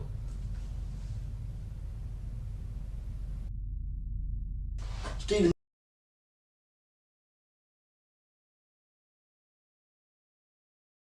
Okay, see, now I'm back to being a bad cop because I would arrest this cop. At this point, I'd be like, sorry, you also failed the vibe check. Both of you guys are going to jail now. Okay? I'd be like, come back in here. Whatever the other detective's name is. Give me your fucking handcuffs. We're arresting both of these motherfuckers. Okay? God damn, dude. Come on. You wouldn't want to fuck the dead girl? Come on. Aren't you fucking horny? I'm so horny right now. And this is hard, buddy. I know this is hard. And I can tell it's on you. You want to let it go. I mean, it's obvious what he's trying to do. He's trying to get her to be like, yeah, I found her attractive. Like, I desired her. Like, I get that he's trying to do that. He's going about it in the worst way possible. And also, it's not even a good, like, not even a good enough reason to be like, well, this person right here, it found the victim attractive. So, oh, I guess he must have done the murder then. Oh, there's blood in your apartment, Steven. You didn't get it all up. This is the widely recognized futility technique, which is used to make the subject believe it is useless to resist due to the overwhelming evidence against them. It's most effective when the interrogator can play on doubts that already exist in the subject's mind. The only problem here is that Steven didn't dismember Lauren inside his apartment. It all happened in Lauren's apartment, so the detective's bluff is already called at this point. It didn't all come off. You scrubbed and you wiped. But we can tell that. Don't you watch CSI? Oof. Yeah, we know it.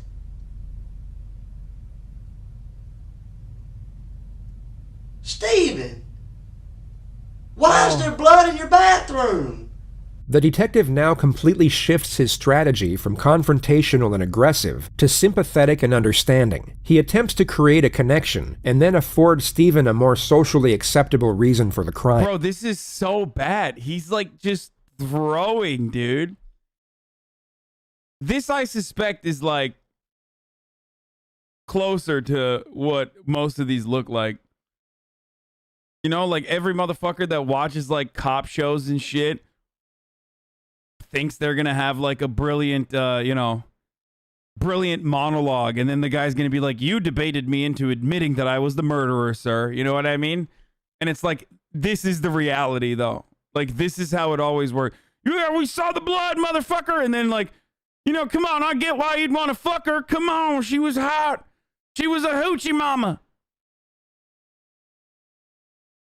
I'm a mad dog with a fat hog. I thought we established that. You know this.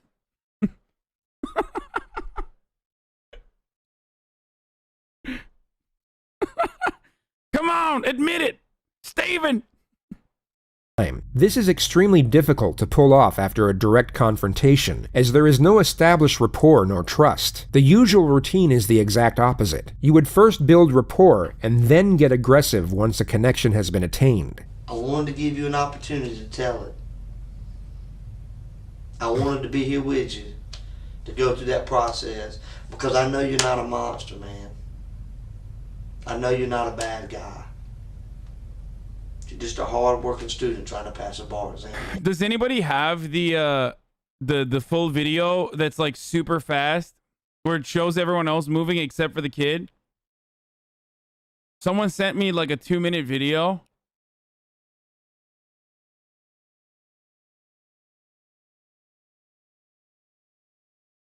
Oh, it comes up in the end? Okay. You ain't got a lot of support from your family, do you? Yes. You do? The strategy fails at the first hurdle. Stephen immediately shuts down the afforded sympathy and reasoning behind the alleged crime, which was the concept of unsupportive parents. But the detective now attempts to roll with it. A lot of people can't say that. And the fact that you do have support from your family should make things easier, because your family wants to feel like they've raised somebody that tells the truth and is honest, right? Yes. Did you hurt that girl, Stephen? No. Have you ever hurt anyone, Stephen? No. You've never hurt anyone? No. I've hurt people, Stephen. Oh my God, dude. Yo, what is he doing, dude? You guys don't have that kind of... You guys don't have enough evidence to be throwing this hard, brother. What's happening right now? What? Again, once again, reconfirmed my original position that I would throw the cop in jail. Okay? That cop needs to be in jail as well. I've made mistakes in my life. Oh my God. Even though I'm going to say you've never hurt anybody. Sometimes people get mad and they say things they don't mean to say. It hurts. You never kicked a dog or a cat? The lead detective then asks non-confrontational questions for almost 30 minutes, which is most likely to see if it will change the suspect's demeanor and the manner in which he responds. But it doesn't. Stephen maintains the same lifeless disposition which he has now kept up for almost 90 minutes. You know what's crazy? I was talking to people that he works with and everything. They talk about how he's always expresses himself. But he don't know. He's very talkative. Stephen, they say you're so talkative, buddy, that you're always so friendly. You stop in and say hello, and you talk. Why is it that you're acting so short with us tonight? If you have all this character and personality about you, why is it that everything that we get from you is yes, no, or I don't know? I don't know. Why are you acting like this, Stephen? You see how I'm able to talk in complete sentences? Like we're having a conversation, but the only thing you're bringing to the table is a yes, no, or I don't know. Stephen, did you hurt that girl? No. Would you tell me if you did? Yes. Have you lied to me at all in this interview? No. Yes, you have, Stephen. When was the last time you did laundry? A few weeks ago. You ain't washed clothes in a few weeks? Yeah. Wow. Bro, this dude spends his entire life on Reddit. No shit, he hasn't fucking washed his clothes in a few weeks. This guy does not understand, dude. This is a Sigma male that he's talking to, okay? This cop, too much of an alpha male. Doesn't understand the Sigma, the mind of a Sigma. Okay? Sigma males don't shower. It's a lifestyle. He's a gamer. No, you don't. That's another lie. You don't have a lot of clothes. Yes, I do. Nope. You got enough underwear to last you 3 weeks? Yes. Do you wear the same pair of underwear more than one day? Yes. Why? What Because the it's still fuck? clean enough to wear. Steven, we're arresting you for being a dirty motherfucker. You hear me? We're throwing you goddamn jail for never showering, you disgusting motherfucker. What is he doing? Like, you're under arrest for being a dirty boy, not the murder. Where's that little girl, Stephen? I don't know. Stephen, you know. You're going to look at this right here, this little girl right here, and you're going to say you don't know? I know you know. I don't know. Yes, you know. What are you going to say tomorrow when I say we got your hair with the body? What are you going to say to me then? Steven is the cleanest motherfucker on Reddit. Reddit moderator. Literally, the cleanest Reddit moderator. Because you know, like I go like that. Look at my hair. That's how easy it falls out. Look at all that on your head. You don't think none fell out? It did. We just wanted to give you an opportunity to tell it. So you didn't look like a monster at the end. Because you know what? I don't believe that you're a monster, Stephen. I believe that you're a good guy. You've been picked on. Girls didn't show you the respect that you deserved. You did something stupid. And I believe you feel bad about it. And that's why you're all freaked out right now. But I'm giving you the opportunity to get right. I'm giving you an opportunity to show everybody you're not a monster. That you feel bad about what happened. Your hair's there, man. Your hair is there. That's right, buddy. See that? Look at it. See how easy? See this stuff right here, your hair? Yeah, it fell out of your head when you was moving the body, Stephen. That's right. You remember moving the body? No. Yes, you do, Stephen. Why, man? Why? This is actually the worst. I don't know. Tell me, bud. I didn't do it. Yes, you did, Stephen. We want you to tell it so that way people will understand you're not a monster. Things just, you got out of control. It's a sickness. Why'd you do it, Stephen? He's so bad. I didn't do it. Stephen, why are you going to keep telling that? You hurt that girl. No, I didn't. Yes, you did, Stephen. You hurt her, man. She was screaming. Screaming, Stephen. Why? And I know you feel bad about it. I can see it in your face. What came over you, man? What happened, Stephen? I don't know. I know you don't know. You couldn't control it, could you? I didn't do it. Stephen! They steal. Bro, at this point, I just feel like, dog, just give me a lawyer. Like, just give me a lawyer because I don't want to fucking hear you anymore. You know what I mean? I don't want to. You just keep fucking badgering me over and over again. I don't want to hear my own name be uttered one more fucking time.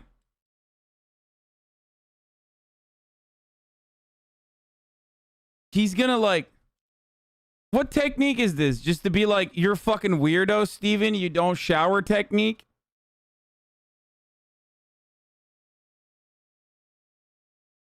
Your hair and take it over there? They didn't, did they? That's right. It's all sinking in right now. For the record, remember what this convo looks like versus what the other cops, the convo between the other cops talking to fucking Michael Dreshka, okay? Or whatever the fuck the dude's name was. The murderer from the previous story. That's the motherfucker who's trying to get a conviction, doing a horrible job at it, and like, but definitely is convinced that he's the murderer. The other cop watched camera footage of this guy doing a murder and is like, yeah, I don't know. He knows, is what you're thinking. Steven, I don't want it to be a game between me and you. I know it hurts, and I know you're not an awful person and you want to tell it. Your hair was there, Steven. We've all known it all along. We wanted just to give you an opportunity to tell what happened. Did y'all have sex? No. Did you try to have sex? No. You think about having sex? No. Liar. What kind of man doesn't think about having sex? You said earlier you like girls, right? What? Yes. You said she's a pretty girl, right? Yes. What'd you do to her, Steven? I didn't do. Don't lie to me. What are you, gay? This is called the homophobia technique.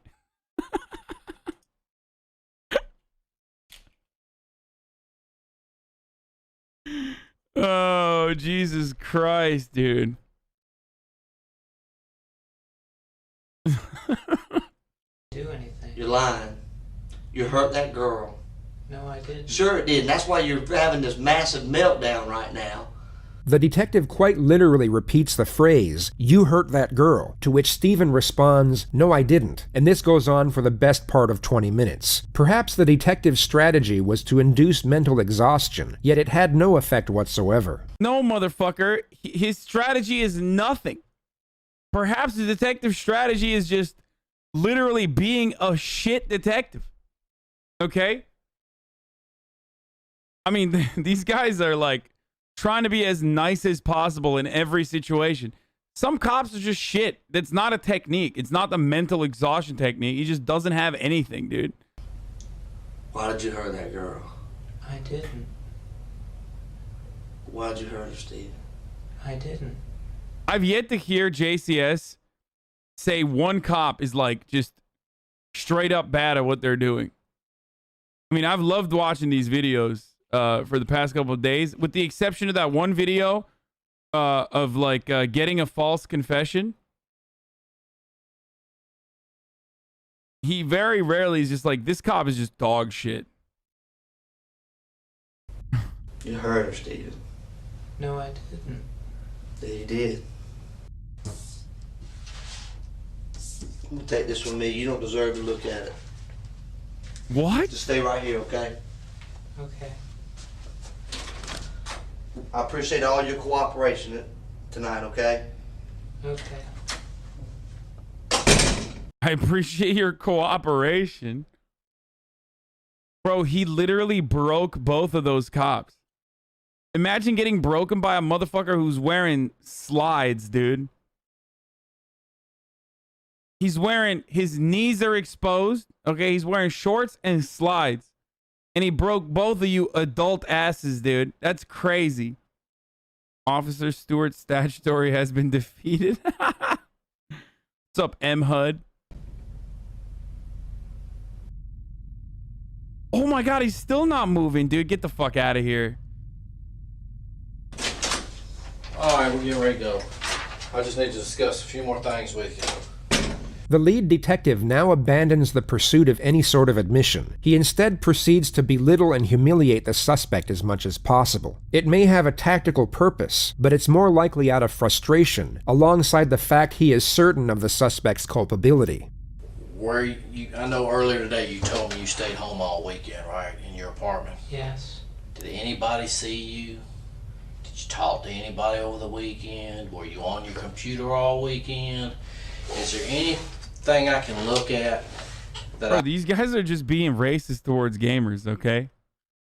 Like, they're straight dunking on him for being a fucking loser shut-in, dude. Now, this is tactical bullying.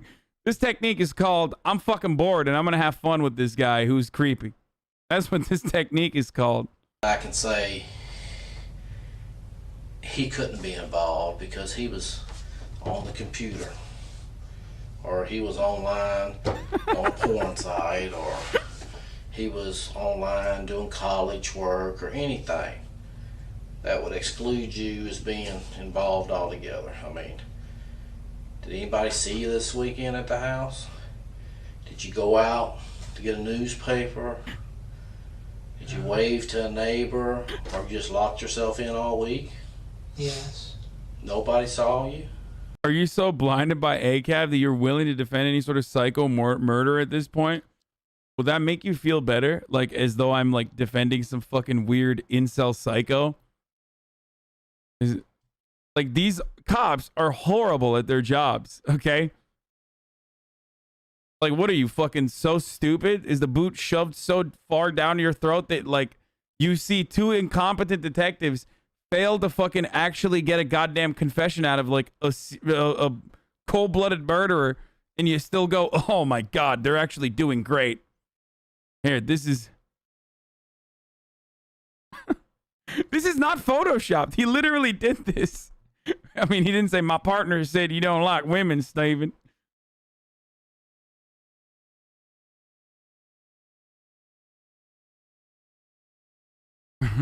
Hey, yo, look at my cop, dog. I ain't going to jail. Because you know what it takes to be a cop? Shut the fuck up. Yeah, I do actually. Just slam your head against the wall a bunch of times. Until you're fucking dumb enough to qualify. God damn, dude. Watching these videos like actually brought out some real fucking over the top like pro cop Andes in here. Jesus Christ. Listen, motherfucker, I admit when like a detective is actually doing really well. Like, I admit that. These guys don't deserve it. Oh my God. He said, can you do this, Steven? Look at me. Look at me. Look at me, Steven. Can you do this?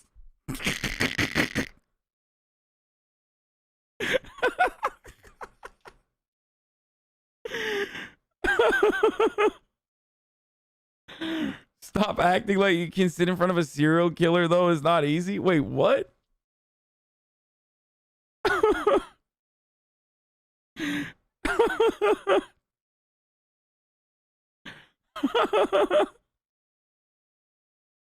Steven, look at me.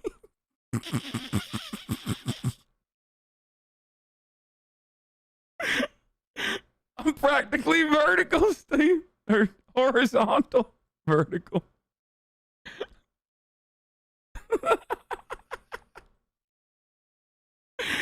Oh, sorry. Come on, Steven, try it with me.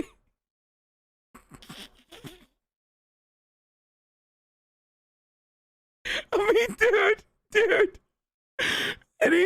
The moment that you do this in front of a fucking serial killer, they should just take you off the force.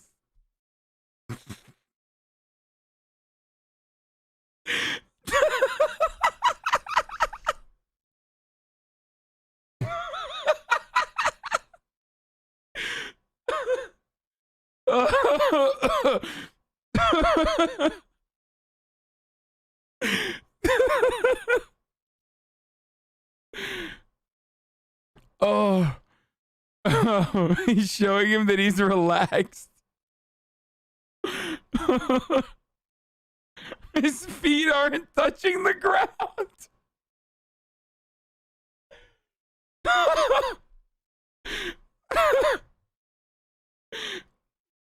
Look at his feet. His feet are in the air, dude.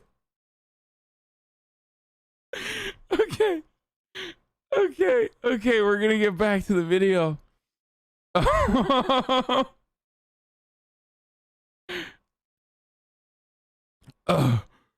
Okay.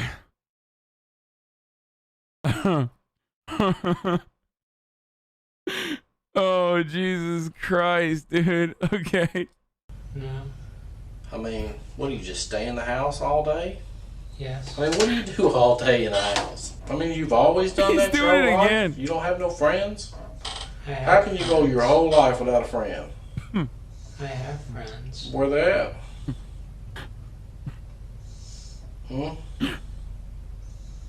Where they at? You have any friends here in Macon? Yes. Name one, because everybody I talked to said they ain't your friend. Ryan Granger, Cass Lawson, Ashley Morehouse, Carmen Love. That's the same people I talked to today, and they're not your friend. Okay?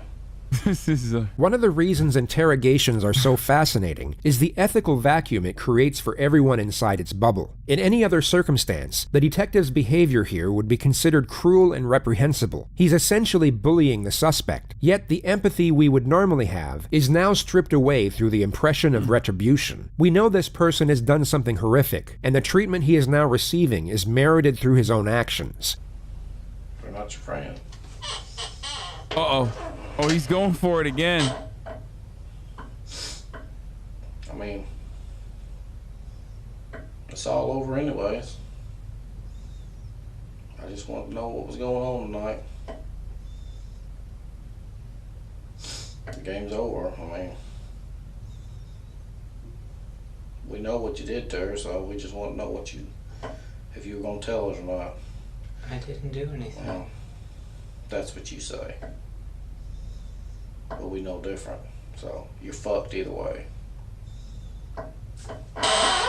Oh my God. We already know. We know you killed her. We know you put her body in the trash can. The news media knows it. Glenda knows it, your mother. Your sister knows it. Your sister's husband knows it. The one that used to beat your sister. He knows it. What? You know what he said? He said he's a crazy motherfucker, is what he said. When I called him. That's your own family calling you crazy. Nobody wants to see you. Nobody's coming to visit you.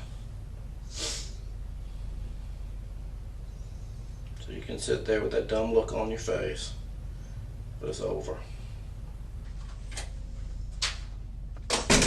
So how did they end up, like, getting anything out of this? The entire interrogation took over 2 hours. When sped up by 20,000%, you truly get a glimpse of how remarkable the suspect's catatonic performance was.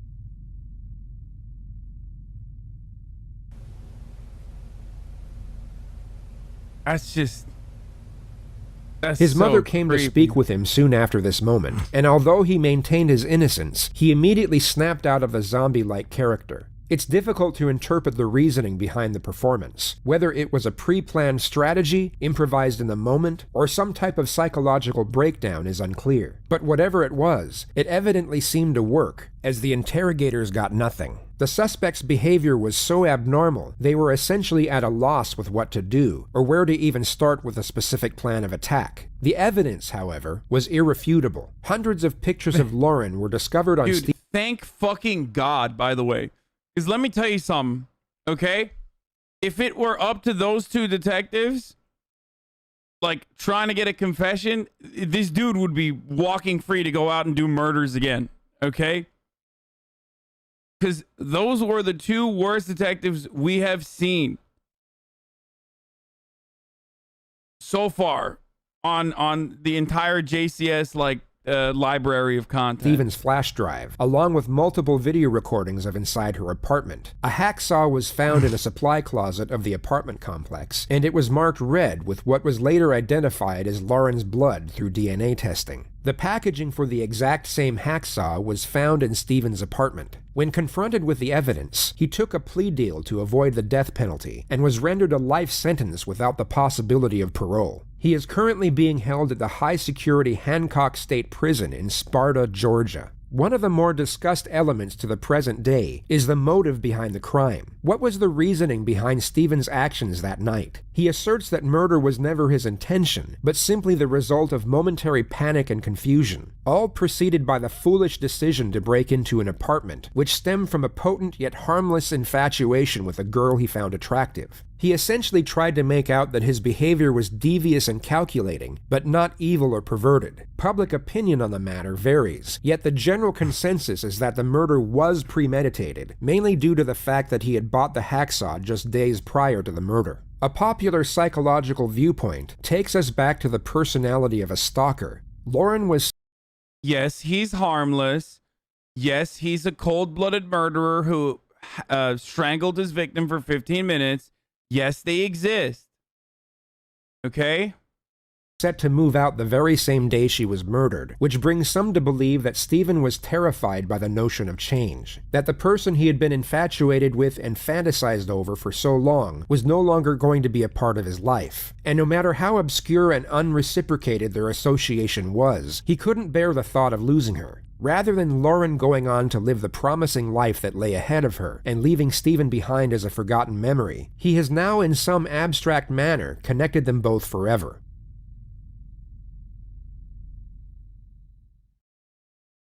Good to be back. Hope you're doing well. This is the 6th and final installment of my Stephen McDaniel's commentary. Man, it's been a slog. We are deep in the troll vortex of insanity. I don't think anyone's gone this far. It's like cave diving, but a lot more dangerous. Okay, what was the other one that you guys wanted me to watch? But like, I feel like if you just like straight hit a Florida video raw, like that's TOS, you know what I mean? A lot of what happens in Florida is TOS. Is there TOS in this? You're safe? I've seen this one? Okay. The sun began to set over the South Atlantic coast, and the wealthy city of Boynton Beach started to settle down for a Sunday evening. It was around that time when 38-year-old entrepreneur Michael Dippolito, whose wife was out of town, decided it would be a good idea to hire an escort for the night. Just 35 minutes after calling the service, 26-year-old Dalia Mohammed showed up at his front door. Just 2 weeks after their first acquaintance, Michael filed for divorce from his wife of 7 years and proposed to Dalia with a $20,000 engagement ring. What the fuck?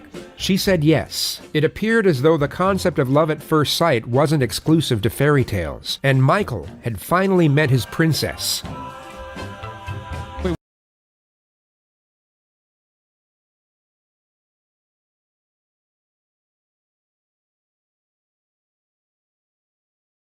Scare tactics in these videos are not as bad. Some of those videos are so fucking scary.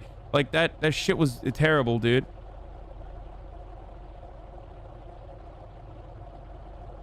Oh, this is what I was gonna say. Undercover cops pose as hitmen, by the way, for the record. We're staying in here, right? Alright, yeah. Okay.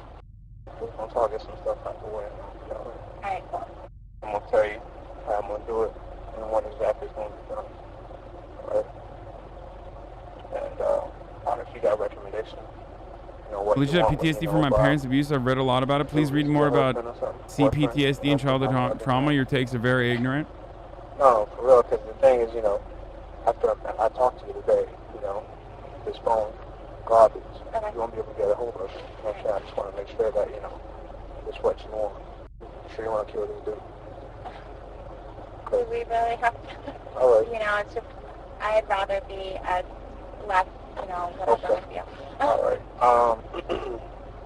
Alright. This would be the first of a total 15 times that Dalia would look directly into the hidden camera. With the naked eye, she would only see a small hole in the corner of the back seat. Not overly suspect, but certainly unusual, and the fact that she continuously glanced at it throughout this setup proved that she harbored suspicion. But although she had doubts, she appeared to have no hesitation in accepting the risk for the potential reward, which in this case would have been the brutal murder of her newlywed husband. She's just like... In order to recite the entire sequence of events that led up to this moment, including each of the highly calculated and equally corrupt decisions that Dalia made, this would need to be a 3-part series, so for the purpose of time management, here's a quick rundown of the most notable moments. On February 2nd, 2009, Mike and Dalia made it official and got married. According to reports, Dalia appeared to be a very loving wife, always embracing her husband with public displays of affection and telling him how much she adored him, even to the point where people around them started to get uncomfortable. Just over a month into their marriage, in the early morning hours of March 12th, Michael's probation officer knocked at the door, with 2 deputies standing beside him. Michael had been convicted in 2001 for a fraud operation. He served 7 months in prison and was rendered 28 years of probation. This incredibly Florida behavior. This was the first time his PO had showed up unannounced, and Michael was informed that multiple calls had come in from an anonymous source, stating that he was selling steroids and ecstasy from the house. They presented him with a warrant and began to search the premises. If the allegation were proven to be true, Michael could have been sent back to prison for over 10 years. Luckily for him, no illegal substances were found. The next weekend, Dalia suggested a spur-of-the-moment romantic getaway in Palm Beach, and the couple stayed at a luxury hotel that Saturday night. But on the Sunday morning, police were waiting for them in the parking lot, stating they received an anonymous call that he was dealing drugs out of his car. They searched the vehicle, but once again found nothing. 2 weeks later, they went out to dinner, and on their way back to the car, police were waiting for them once more in the parking lot. Only this time they found a small bag of cocaine stashed inside a cigarette pack. Michael immediately broke down in tears, claiming that he had been set up and knew nothing about the drugs. Incredibly, the police believed him and decided not to make an arrest. They later testified that the first reason was due to the conspicuous and unusual hiding place for the cocaine. The second reason was their suspicions of his wife Dalia, who appeared emotionless as her husband was having a nervous breakdown. On the ride home, as Dalia was driving, Michael realized that she was the only one who knew where they were going for dinner, and was the only person who had access to the car. So he asked her point blank if she had anything to do with it, and the accusation wasn't taken well. She put the pedal to the floor and got up to 190 on the freeway, all the while screaming at the top of her lungs, claiming to be astonished that he could even accuse her of such a thing. Out of fear of his life, Michael apologized and said that he didn't mean it. The next morning, Dalia was aware that Michael's suspicions had arisen, and knew she had to divert his attention somehow. So just after making him breakfast, she gave him the incredibly exciting yet completely fictitious news that she was pregnant. Michael was ecstatic. They went out and bought baby books, and the dubious circumstances that occurred the night before appeared to have been forgotten. That very same day, Dalia contacted her ex-lover, Mike Stanley, a guy she had already used for money and dumped on 3 separate occasions beforehand, yet managed to reel him back in with a single text. After reuniting, Dalia hatched an extravagant plan. Mike would pose as a lawyer, contact Michael over the phone, and give him the misleading legal advice that in order for him to get off probation, he would need to move his house solely into his wife's name. Astonishingly enough, without doing his own research, Michael decided to take the advice from the mysterious caller at face value. Dude, yo, this is like incel bait, dude. Chat, what's up? You think her parents were abusive? Maybe. Dude, I swear to God, yo, this is just like, yeah, having a child in Florida is abuse. This is like villain shit, dude. I mean, seriously. This is actually the gaslight girl boss meme? Yeah, literally. What the fuck? And he and his supposedly pregnant wife then drove to the title company to transfer ownership. Mike Stanley was then cut off without any explanation or even a farewell, and Dalia then turned to another ex-lover, Mohammed Shihadeh, who she must have thought was a more appropriate option for her next scheme. To cut a long story short, she asked Mohammed to hire a hitman to kill her husband. He neither accepted nor rejected the proposal, but instead of driving to work after their meeting, he drove to the Boynton Police Department to inform them of Dalia's intentions. The police then inserted a hidden camera into the backseat of Mohammed's vehicle and had him arrange a second rendezvous with Dalia to get definitive proof of her intentions. They got it. She was recorded on film handing over a photo of Michael, a photo of the house, and a $3,000 down payment for the assassination. The authorities had more than enough evidence to arrest Dalia immediately, but to further capture her intent and to really make the charges stick, they set up a second meeting with a supposed hitman, who is actually an undercover narcotics officer. And that brings us back to the very first moment Dalia looked directly into the hidden camera. I know I got a picture. I looked at a picture of the house or whatever. How's good? We got everything going. This is a lady who paid an undercover cop $3,000 to execute her husband, who like she stole the house from. Yo, this is a movie. You know how when people say like my life is a movie, dog? Will and I were actually just talking about this before, like when we were in Miami. Like, that's such a dumb fucking take, because like a movie could be a sad movie, a fucking fun movie, a stupid movie, whatever. A movie could be about anything, but like this is literally a movie. Will told you guys a story because a FaZe Bank said that to us. Yeah, and then I wanted to tell him my life is a movie, dog. My last night was a movie, dog, a sad movie. We went to fucking sleep after eating pepperoni pizza from 7-Eleven, dog. You know what I'm saying? But for real, dude. It's up to you. I gotta pee. Like the case, but like my understanding of everything was that like, you know, I was gonna give you what I gave you, and then that was everything. Until after the fact, and then after the fact, I guess you were gonna come and like find me or whatever. I mean, I'm good for it. Like it's not like I don't have it or anything. I mean, I know not to fuck around with you. You know certain things, whatever. Like, you know what I mean? Like you obviously know where I'm at.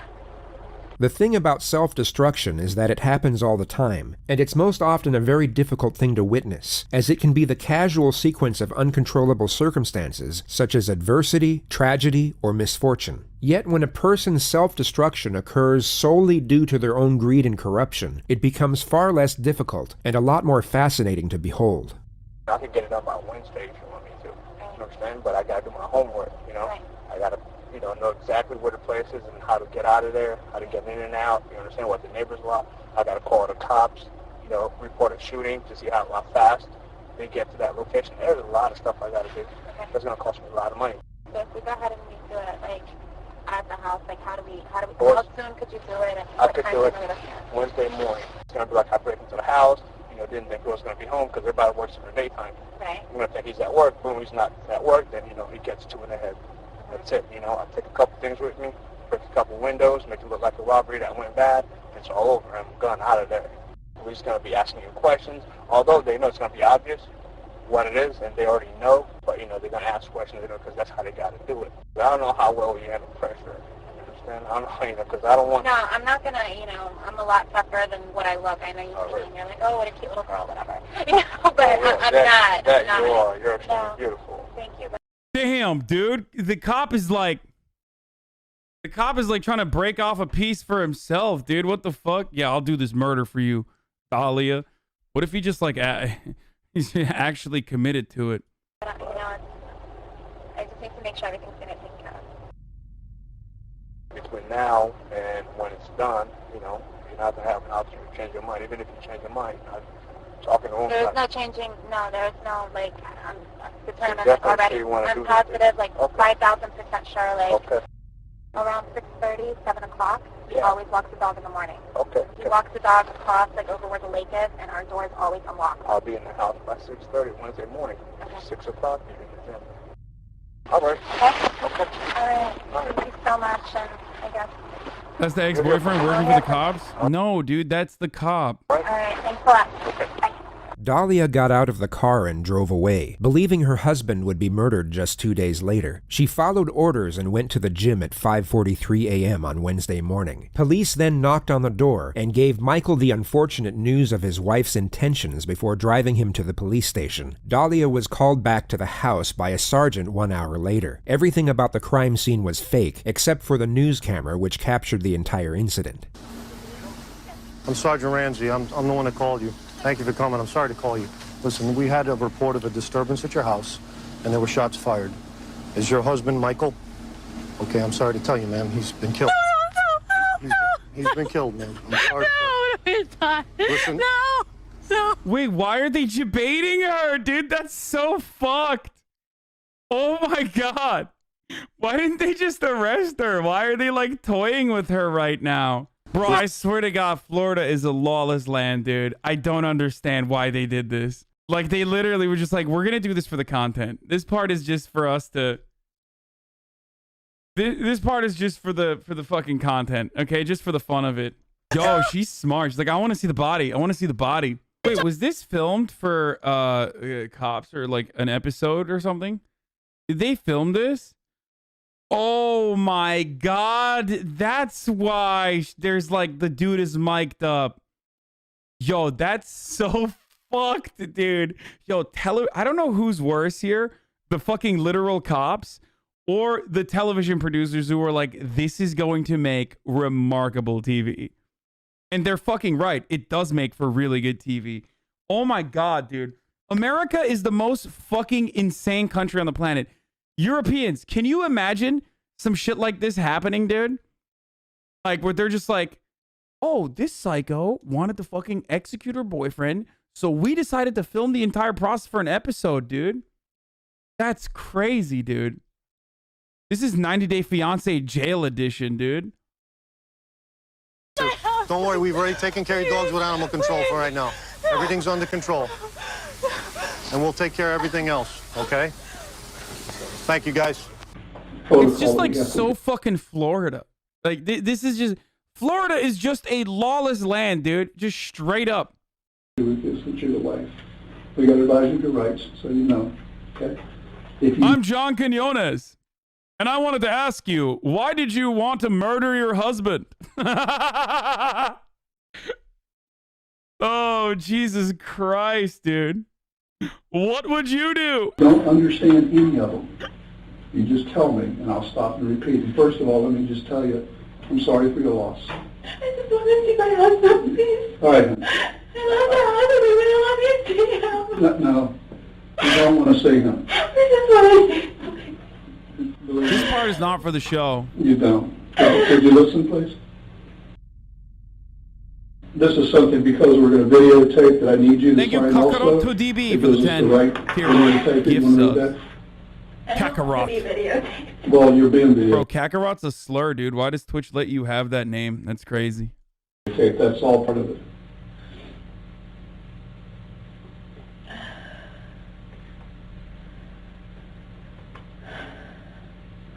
Whose number is this? That's your home number. Oh. Okay. Listen, is there anybody that you know that you think would want to kill your husband? My husband's on probation. For what? Dalia recounts Michael's entire criminal history in vivid detail, gives multiple reasons as to why someone would want him dead, and even names a potential suspect, who in reality had nothing to do with the situation, and was only a former business associate. People weren't happy that he was getting off probation because it's a lot of money he's got to pay back. Well, when you say people, who are you talking about? People that were involved with him before, or? A little bit of everything. This was supposed to be something, when he got off probation, it was supposed to be between us. And he went and he told, friends of his, he told, certain people, and everyone kind of talks, and he's constantly running into a lot of the guys that he was on probation with. Like a couple days ago, we ran into someone, and that was a target. I mean, There's no subs. Sorry, only dubs. Like with organized crime, it seems like a lot of the guys from Boca are starting to move up here, and we're constantly running into, See, we're experts at this point, right? Like, because we watched so many of these clips now. But it's like obvious that she's over-explaining, you know what I mean? Like, just signs that, she went from fucking crying to being like, oh, well, there's plenty of different people that might have wanted to murder her. I mean, seriously, what the fuck? You know? You know what I mean? A lot of the guys that he knows and things like that. So it was a lot of money. It was $191,000 that he had to pay back.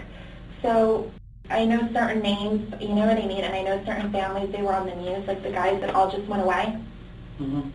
What nationality are you? Spanish? My mom's from Peru and my dad's from Egypt. Wow. Wait, her mom is what? You know what I mean, and I know certain families, they were on the news, like the guys that all just went away. Mm-hmm. What nationality are you? Spanish? My mom's from Peru and my dad's from Egypt. Yeah. Wow. I'm going to slay in the next Among Us lobby. I played true. Please do. My man said, wow. Yeah, I did. Okay. I want to know. So that's what happened with that. So he didn't know how to tell everybody what was going on with everything. Mm-hmm. I don't know if you know, he was shot. He was shot twice. And I want you to know all this. Do you know this? Did they tell you out there? Not exactly. I mean, they told me he was shot. When I was at the gym, I got a phone call. I didn't hear my phone ring, and I called back, and they told me just to please come, that something happened at my house. Yeah. Evidently, your husband answered the door, and they took him back upstairs. And in your bedroom... He had cameras, though. Why would he answer the door? Like, he doesn't answer for anybody he doesn't know. I mean, the only person, like his probation officer, is like the only, you know what I mean? I have no idea. He would not answer the door. We had cameras, like, at our house. Maybe he knows this person. I didn't know you had cameras because When we got there, some of your neighbors heard the commotion. We have cameras. The front door has camera, Oh, and that's the back great. door has camera, Then- but they don't record. And they don't record. Nobody knows, but they don't. We told everybody they record, but they don't record. Oh, God. Because he didn't want them to make a hole in the garage. Right now, I'm going to go out and get in touch with the officers at the scene. I want to see if the house was burglarized. Okay. All right, just hang on for a second. Thank you.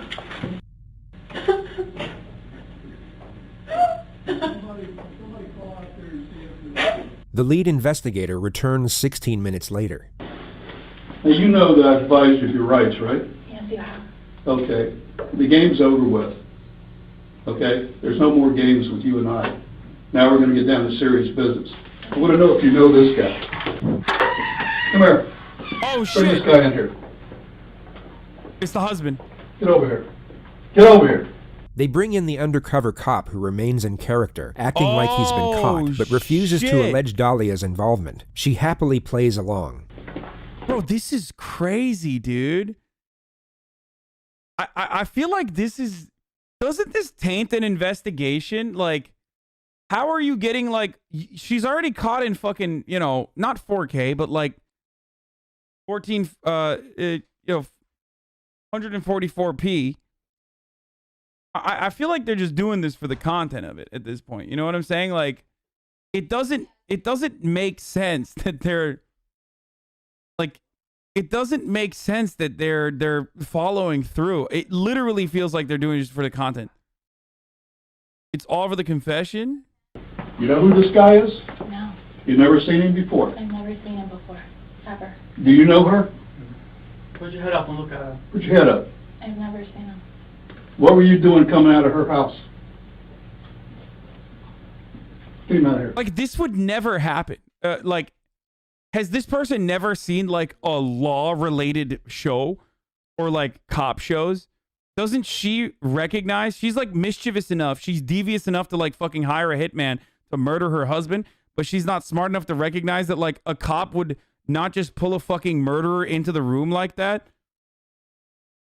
You know what I mean? I don't understand.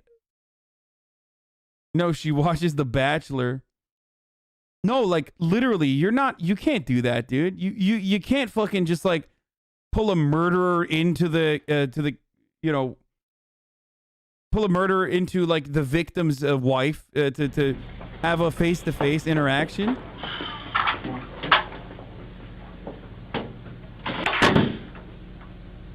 They are absolutely playing with their food at this point. Yeah, I Dalia agree. was able to use her looks to get what she wanted out of life, which of itself isn't necessarily a bad thing. People do what they can to get by, which sometimes means relying on physical appearance, and in some cases they have no other option. Yet the majority of those who navigate life in this manner do so without intentionally hurting anyone. Dalia went out of her way to not only hurt, but to literally slaughter the person whom she had tricked into falling in love with her, and for no other reason than monetary gain. She hadn't come from a broken home, nor was she a battered wife. There were no mitigating circumstances whatsoever. Only the cold-blooded pursuit to get what she wanted, how she wanted, impartial to the suffering she would cause as a result. In the next moments, her karmic debt will have finally caught up, and for perhaps the first time in her adult life, neither sex appeal nor her fabricated charm will be enough to save her from the consequences of her actions.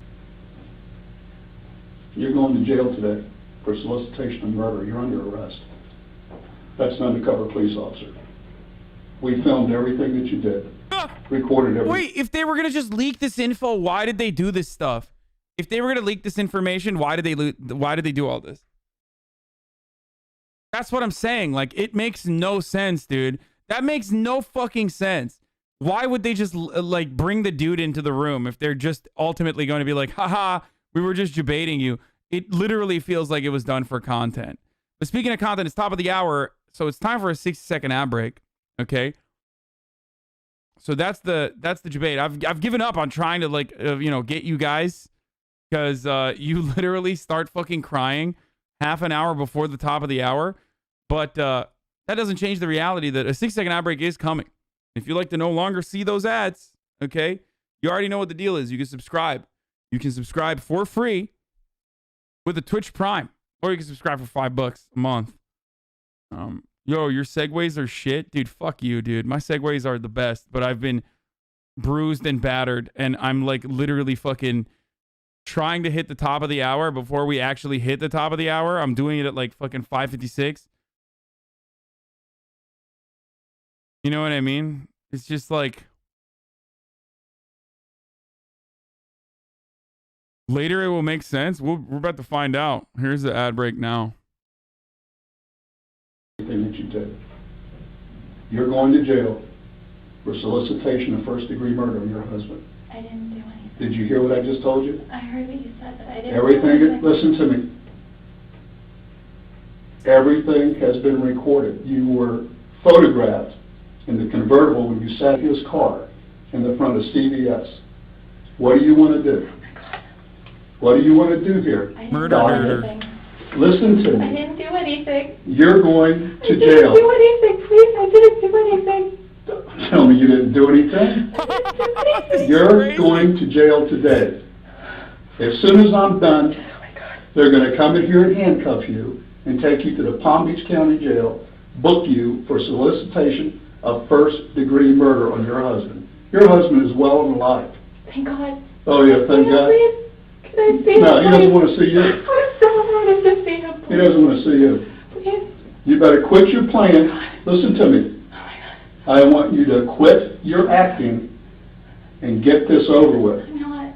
Yo, Florida cops are just built differently, dude. That's crazy. He's just like, he's literally just playing with her. Like, he's just like playing with her, with his food. That's what he's doing. You get your shit straight, okay? You tried to murder your husband. Like, what the fuck, dude? You're a cop, homie. What are you doing? These guys, dude, Florida cops are actually a different breed, okay?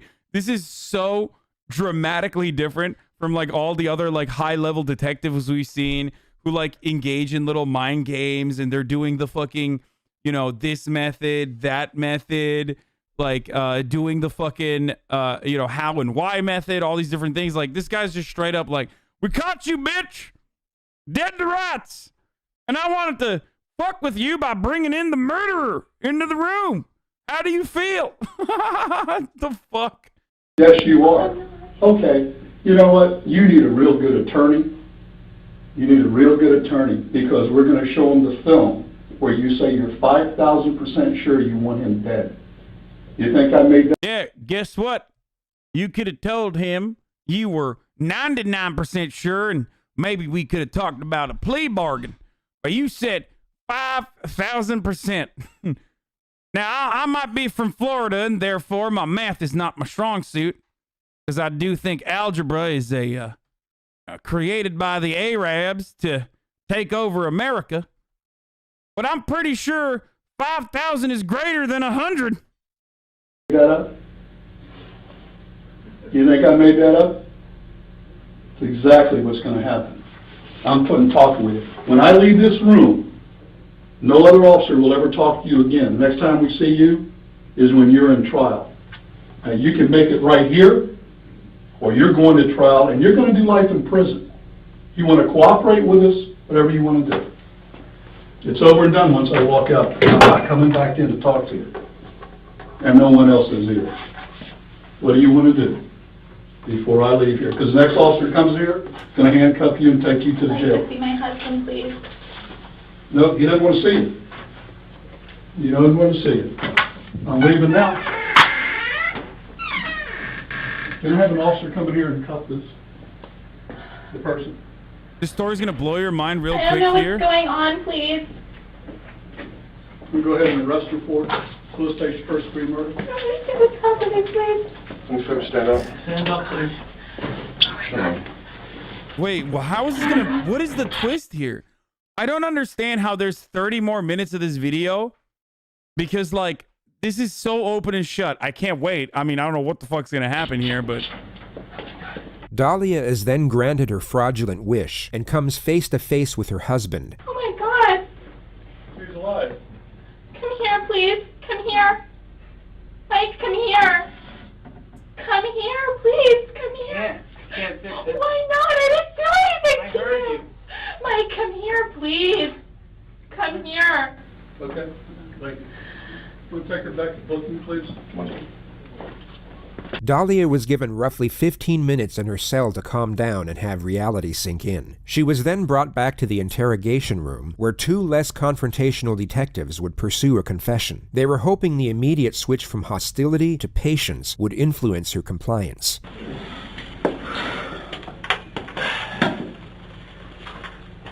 Have you been advised of your rights before?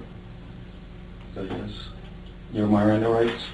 Yeah, but I wanted to make a phone call. Okay. Earlier this morning, Sergeant Sheridan read you your rights from that card, right? And you understood your Miranda rights, your Fifth Amendment rights? Yeah, but I wanted to make a phone call. Okay, so well, the phone call, we will let you do that later. Not right now, though. But What up, while Austin? I'm still here. Yeah, later on we will. Okay? Do you want to, Did you understand your rights or no? You didn't understand them? I wasn't really paying attention when you were Okay. just said yes to everything. Okay, what I'll do is I'll go ahead and read them again, okay? And if you have any questions, just go ahead and ask me and I'll explain them to you, okay? okay, do you understand your Fifth Amendment rights now? All of them? Yeah. Okay. I need to know how she's gonna get out of this, dude. Like, what technique is she gonna use? Regular restroom, please, before we start. Is that okay? Is it emergency? I didn't feel comfortable going in the other one. Okay. I'm sorry, I No won't be problem. long. No problem. You mind if I call you Dalia? Yeah, please. All right. There's no subs in this Do you one. understand what happened today? What's going on here? A little. Okay. Now, slowly, I'm understanding a little bit better. What's your understanding? I was told one thing, and now it's like slowly, like all these things are. I don't really know what happened. Do you know that you are arrested today? You're being arrested. That part I understood. Okay. Do you know what for? Not really, You don't no. know the charge? No, nobody said anything to Okay, me. go ahead and tell her the charge, Alex. Okay. You're being arrested for soliciting to commit murder. Okay, which that means is you attempted to hire someone to kill somebody else, meaning your husband. Okay? And that's why you're here and that's what you're getting charged with. Okay, no. No, you don't understand or? No, I never did that. Okay, but that's what you're being charged with. Okay. And we have plenty of evidence to back it up. Okay? So, with your rights in mind, we want to give you an opportunity to do some soul searching maybe, and maybe get a lot off your chest and tell us the truth. Okay, these guys are literally dog shit. Like, I feel like they juiced up. Like, they used all of their fucking skill points on the preparation. Their interrogation techniques are so bad. They're just like, yo, come on, just fucking tell us, you know? We already got you over here. Come on. Fucking admit it. You wanted to kill the bastard. He's fucking bad, right? Like, they're just like, what are they doing? Like, in Florida, the criminal doesn't usually, usually to the interrogation room? They rolled a 1 on interrogation? I just don't understand why they're like why they're this bad. That's what we want to hear. The evidence against her was overwhelming, hence the lack of interrogation techniques being initiated. The detectives feel that this is an open and shut case, and whether the suspect chooses to confess at this moment or not, they believe the eventual outcome will be the same. I mean, this has been worked for a couple of days now. It's not just the first day we're doing this, reference to this case, and we have a lot of information to support our charge. It's just not a quick little thing. So, you know, we're going to know when you're lying to us and all that. We just want to hear the truth. I mean, it's done. It's over with now, you know, and this is your opportunity to tell us the truth. That's all we want to hear, and we know the truth. So, I know it's hard to commit to that, but now's your time, you know? I think that they just like kind of gave up because they were like, we got you dead to rights. So they're like literally not trying. You know what I mean? Do you have anything to say about this? I'm gonna talk to my husband. Okay, well, you can't talk to your husband. He's not here right now. Let him go home. He's taking care of the house and the dogs, so... The good thing about this whole thing is that nobody got killed. The tragedy The was narrator prevented literally today. just said that. You could look at it that way. Sorry. I was busy getting a fucking Diet Mountain Dew. A big tragedy. I mean, someone's life, so... Everything's on tape, Dalia. There's no denying it. You know? Everything's on tape. And it's not a bluff, so... You gotta understand this, okay? Dalia, listen to me for a second, I didn't okay? do anything. Listen to me for a second, okay? This is not our first day, okay? It's definitely not our second day, alright? This is an ongoing... It's our third day. So please, be nice. Let us have this, all right? It's my third day on the fucking job. Why won't you just fucking admit it? Come on! This is called the Italian technique. What the detectives are doing here is called the Italian technique, where they just they lower the assailants' defenses by telling them that they're new at the job. Investigation, all right? Not only do we have your videotape, we have every conversation that you had leading to this point, all right? So for you to sit here and deny that you haven't done anything, it's not going to help. Every little thing that you've done since this started, we've been involved in it. Do you understand that? I mean, I'm just telling you the truth. That's the truth. All right? Well, unfortunately, you're not going home, okay? You're looking at some serious charges here.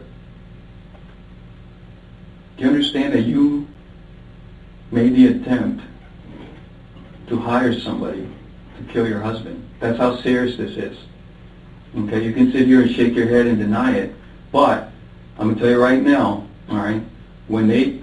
By the way, respect to her for like, you guys keep saying like, why hasn't she called a lawyer? Why hasn't she called a lawyer? She low-key hasn't really told anything. Like she hasn't said a single fucking thing so far. Like, usually at this point, like, people keep, revealing shit. You know what I mean? Usually, people at this point reveal a lot of information that incriminates them. Her, on the other hand, has been able to avoid doing that. So, like, the guys are bad, but still. The jury and the judge sees that videotape of you having this conversation, making a deal, all right? That's how far you went, all right? It wasn't it.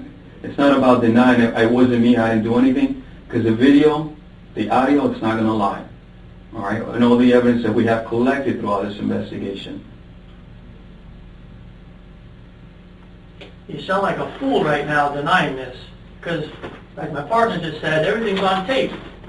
Video and audio. I know, but you're not going home, you see? You're being arrested, so you're not going home. But what do I have to do to go home?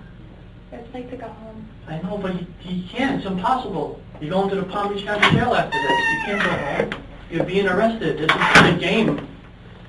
In your mind, it might be a little game, but this is very, very serious. Murder? Are you kidding me? Dalia refuses to give any sort of acknowledgement whatsoever, even after being confronted with the hidden camera footage. She was then taken to the Palm Beach Detention Center, professing her innocence the entire way. When she finally got to jail, she accepted the offer to make a phone call. Now, try and imagine yourself in her position. Now think of the absolute last person on planet Earth that you would call at that moment. Hello? Hey, it's me. Yeah, what's up? Nothing, Mike. Can you please come here? Hey, what? Listen, I don't want to fight with you. Honestly, I can't help you. Don't you understand what just happened? What they're saying is not true. How is that possible? Like, I'm sitting here. It's not true. It's not possible. You wouldn't even give me 2 minutes to talk to you, but it's not possible. Bro, demon, dude. Straight demon, dude. straight fucking demon, dude. That's crazy. Okay, this is crazy. This is actually crazy. I'm losing my fucking mind. Oh my god. Oh my god. What they're saying is not true. How in the hell did I hear it and see it? I heard what you heard. It's not true. I heard what you heard and I saw what you saw. Everything they showed you, they showed me. And how is it not? How are you telling me that? I am giving you my word that it's not true. What Dalia is doing here is known as gaslighting, a textbook form of manipulation used Literally, by girl boss gaslight, slay queen, dude. Gatekeep, girl boss, gaslight. Oh my fucking god. psychopaths, Don't believe your lying eyes, she said. Sociopaths, and all those with narcissistic personality disorder. She is trying to cultivate doubt into Michael's mind by making him question his own perceptions. She does this by using persistent denial and misdirection to try and destabilize his thought process. Yet the hole that Dalia had dug for herself on this occasion seems a little bit too deep for her device to have any sort of effect. I'm not even kidding. In a weird way, I like he's so fucking stupid. Like, he's so fucking stupid that, like, in a weird way, like, this could work. I don't know. The moment that he heard her voice, he should have hung up the phone. Like, you tried to murder me, dog. Bye. Click.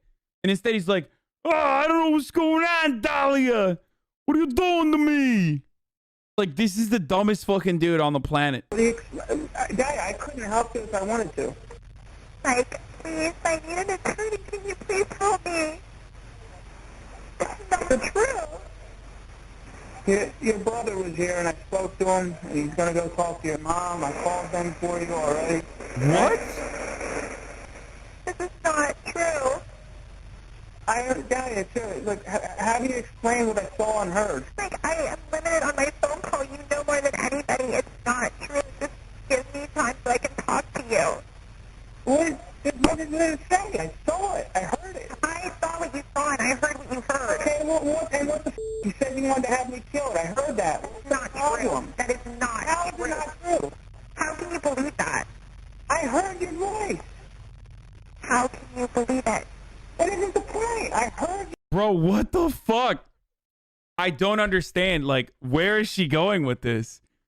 Dude, he's like, he's too chill about this. Like, what is happening right now? I feel like, am I losing my mind? Like, this is so odd. Like, what? How where is she gonna go with this? You say it. It's not. I heard what you heard. And Smartest dude in Florida. What did I hear then? I heard you say. I heard the tape. Okay, I heard the tape and I saw pictures. She's like purposely not letting him even like address some of the statements. Notice how she never, ever even allows a single moment from the tapes to be uttered. Like, she just be like, how can you believe it? Like, placing the blame back on her, or back on him. Like, she's making it seem like, dude, this is like some real fucking manipulative girlfriend shit. I mean, this is beyond, obviously, just a sociopath that wanted to fucking murder him. But like, I've been in a relationship where like the other party will literally flip the shit back on me, even if they are at fault, just to be like, I'm annoyed, like, you're inconveniencing me now. And then all of a sudden you're like defending yourself. That's kind of what she's doing right now. And I saw the whole 9 yards. I saw all of it. So why would you meet a guy in a parking lot? Explain that. I'm sitting here on the phone. I will tell you when I see. She never answers any of the important parts of the. Oh my god, dude! I mean, he's so fucking stupid. You in person, please. I can't come there anyway. I'm not allowed there. That's not true. Who said that? They tell you that on purpose. Oh my not god. True. I don't know what you could tell me. Even if, let's pretend, I said, oh, it's all better. I can't, they're charging your ass. Don't you get it? I didn't. Mike's like, I'm a fucking idiot, and even I know. You're going to jail, bitch. This is so... You know, I'm fucking stupid as shit. I'm like Dippolito. And even I know, with the lack of brain cells I got, that you're going to fucking jail. You try to kill me. Do anything. Please. I don't know what to say to you. I can't help you. It's out of my hands. You're not even trying. What am I supposed to do? You're supposed to get me an attorney, please, so I can talk to you. I saw you with this guy. You wonder how his ex-wife feels watching this? Good riddance. She probably is like, thank fucking Christ. Like, Mike Dippolito, you are a saint for getting me out of your dumbass situation. It's literally like, she's doing victory laps probably, dude. Imagine, like, thinking about how significantly you dodged that bullet of being with, like, Mike Bada Bing Bada Boom Dippolito. In the truck or whatever the f*** it was, I saw it. I heard your voice clearly. What? I don't understand. I did not say those things. Period. So how did they get your voice on that tape recorder? Like, I'm limited with my time, please. You gotta be kidding me, man. Dalia, I heard you say that shit. Like, okay? I'm telling you right now, okay? You can't fix it. How are you going to tell me that you didn't say it, you didn't do it? When I saw you say it and I saw you do it. Do you have any idea how I was when they told me what supposedly happened to you, how I got and how I was and how everything? Again, this is like an entire like 5-minute sequence where she's on the phone. By the way, the funniest part about this is Mike is paying extra for this call. Like, this is a call from prison. So Mike Dippolito currently is paying money out of his pocket to talk to his psychopathic wife who tried to murder him. And she's literally just like lying to his face. And throughout this entire call, not once has she ever addressed even one of his many reasonable questions about, like, how do you describe being caught on video asking to murder me? Can you meet me in person so I can talk to you? No. Why? Why should I? Because you know me. I never, ever, ever, ever, ever in my wildest dreams ever want that for you, ever. Well, you said it, Dalia. You hired a guy.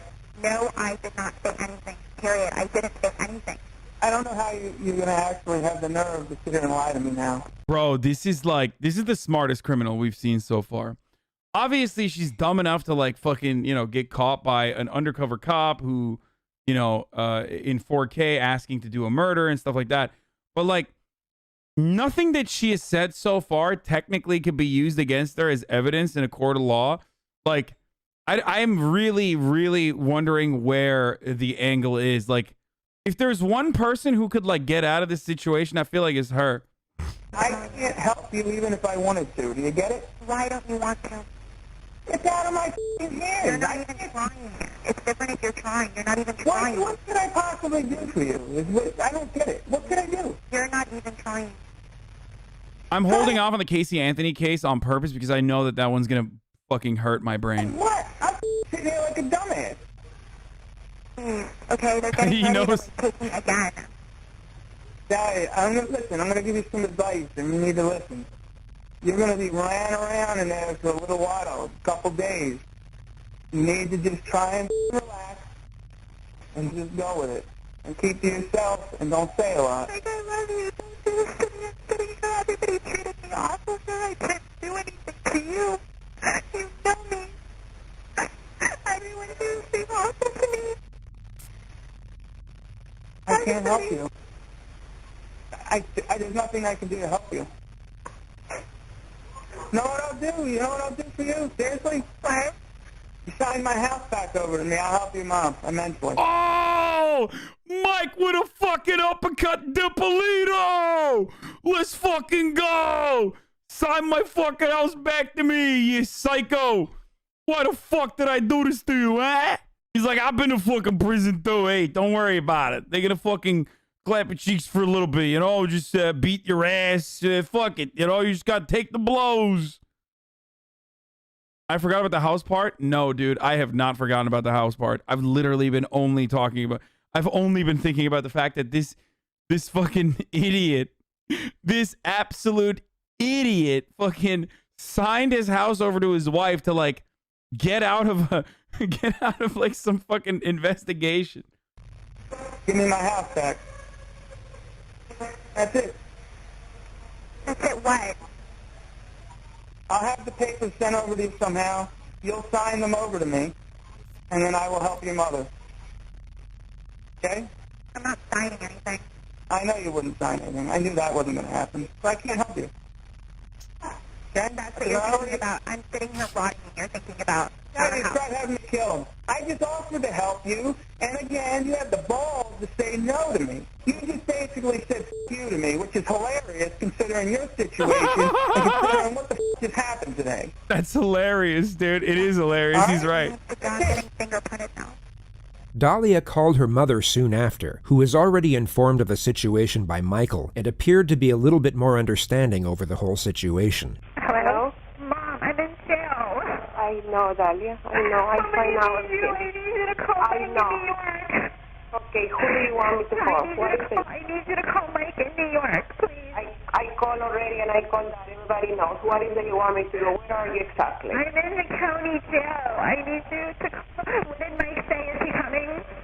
Everybody's coming, Dalia. We're going to go ahead and get your lawyers, okay? Don't worry. Where are you? Are you in Gun Club? Yes, I'm here, but Mike did this to me. Wait, Mike did this to me? Dude, he's so... Yo, she's a fucking straight succubus demon, dude. What the fuck? Okay. What is Gun Club, by the way? Why are they calling the police department Gun Club? She thinks it's a different Mike than the other Mike, but... I didn't do anything. I didn't do anything. Sad that mental illness like this is responding with punitive action instead of rehabilitation. Okay, shut up, simp. This is the kind of like sociopathic behavior that is like incredibly difficult to fucking treat. Okay, you're out of your fucking... This person is literally a demon. This person is literally a demon, and the only way to treat this person is just like she might kill again. Okay. They might have family that are cops, military guys, and cops call work a gun club. Wait, really? You did it. I know you did it. I know you did it. Where are you? You in Gun Club? Yes, I'm here in Gun Club, and I heard Mike is at the house. I want him out of my house. Okay, well, right now we're going to need to have a lawyer first, That's my okay? house. Bro, what the fuck, dude? Yo, are you serious? Are you fucking serious, dude? Oh, I'm dying, dude. This is nuts. Bro, she said fucking get the dude I tried to murder, whose house it is, out of the house that he bought and fucking stupidly, foolishly signed over to my name. Yeah, she does not chatter. Callan 162 is correct. She needs a fucking exorcism, not a therapist, okay? She needs Allah's light inside of her immediately, dude. All right, okay, don't worry about that right now. Dalia spent 20 months in jail before standing trial in April 2011. Her defense was bizarre. They claimed Michael Dippolito was a fan of reality TV, and the murder for hire plot was a hoax, just so he could get on television. I'm just having fun with it. Come on, I'm with you. You're having fun with me? Let me ask you something. Is this fun, Mr. Dippolito? This sucks. Okay. Was it fun when you got arrested? No. Was it fun when you went to court? Horrible. Okay. So, is it... Narcissistic personality disorder mostly goes unidentified and untreated and leaves this to you, you ignorant himbo. Wait, what? So we're treating NPD as though it's like fucking... Are you serious, dude? We're treating narcissistic personality disorder as like a disability of the where you can't control yourself either. Like, what the fuck, bro? What the fuck? Wait, what? Bro, that's crazy. I'm sorry, dude. You're literally incorrect and wrong. And what the fuck? Who knew these videos would turn your chat into nutters? I did. I knew that it was gonna happen. Is there anything funny about this proceeding at all, Mr. Dippolito? The questions you're asking me, some of them, yeah. You don't like them, do you? It's ridiculous. We're not here because of me. Well, I might as well, you might as well put me up next. I mean, what are we doing here? The verdict came a month later on May 13th. The jury needed just 3 hours of deliberation. Verdict, we the jury find as follows. As to count 1, we find the defendant guilty of solicitation to commit first-degree murder. If you find the defendant guilty, do you find that there is a firearm included in the solicitation? Yes. And you and I have spoken previously about you wanting to share some comments with the court as the judge considers the appropriate sentence in this case? Yes, I do. I have no words to explain why this unfortunate event happened. And I am sorry that it did. I don't support what it happened. But I know that you have the power in deciding what happens to the next phase of Dalia's life, in showing mercy. In life, we She cannot physically control herself from being a narcissist and a sociopath. She's just wired that way and should be treated as some sort of disorder. Okay, jail her for life then. Thank you. Okay, I guess, sorry. Like, fucking lock her up and throw away the key then. Sorry, she literally can't control her urges, which is literally the problem with sociopathy and psychopathic behavior. Like, that's literally the method, even in like the UK, the method for people who are diagnosed with psychopathy are actually just thrown in an asylum forever. make mistakes. Yeah, I know. Antisocial Sometimes personality disorder. Yes, we I'm will aware. deserve a second chance. Dalia's not dangerous. Your Honor, I'm asking you, I'm begging you, please, to have some mercy with her.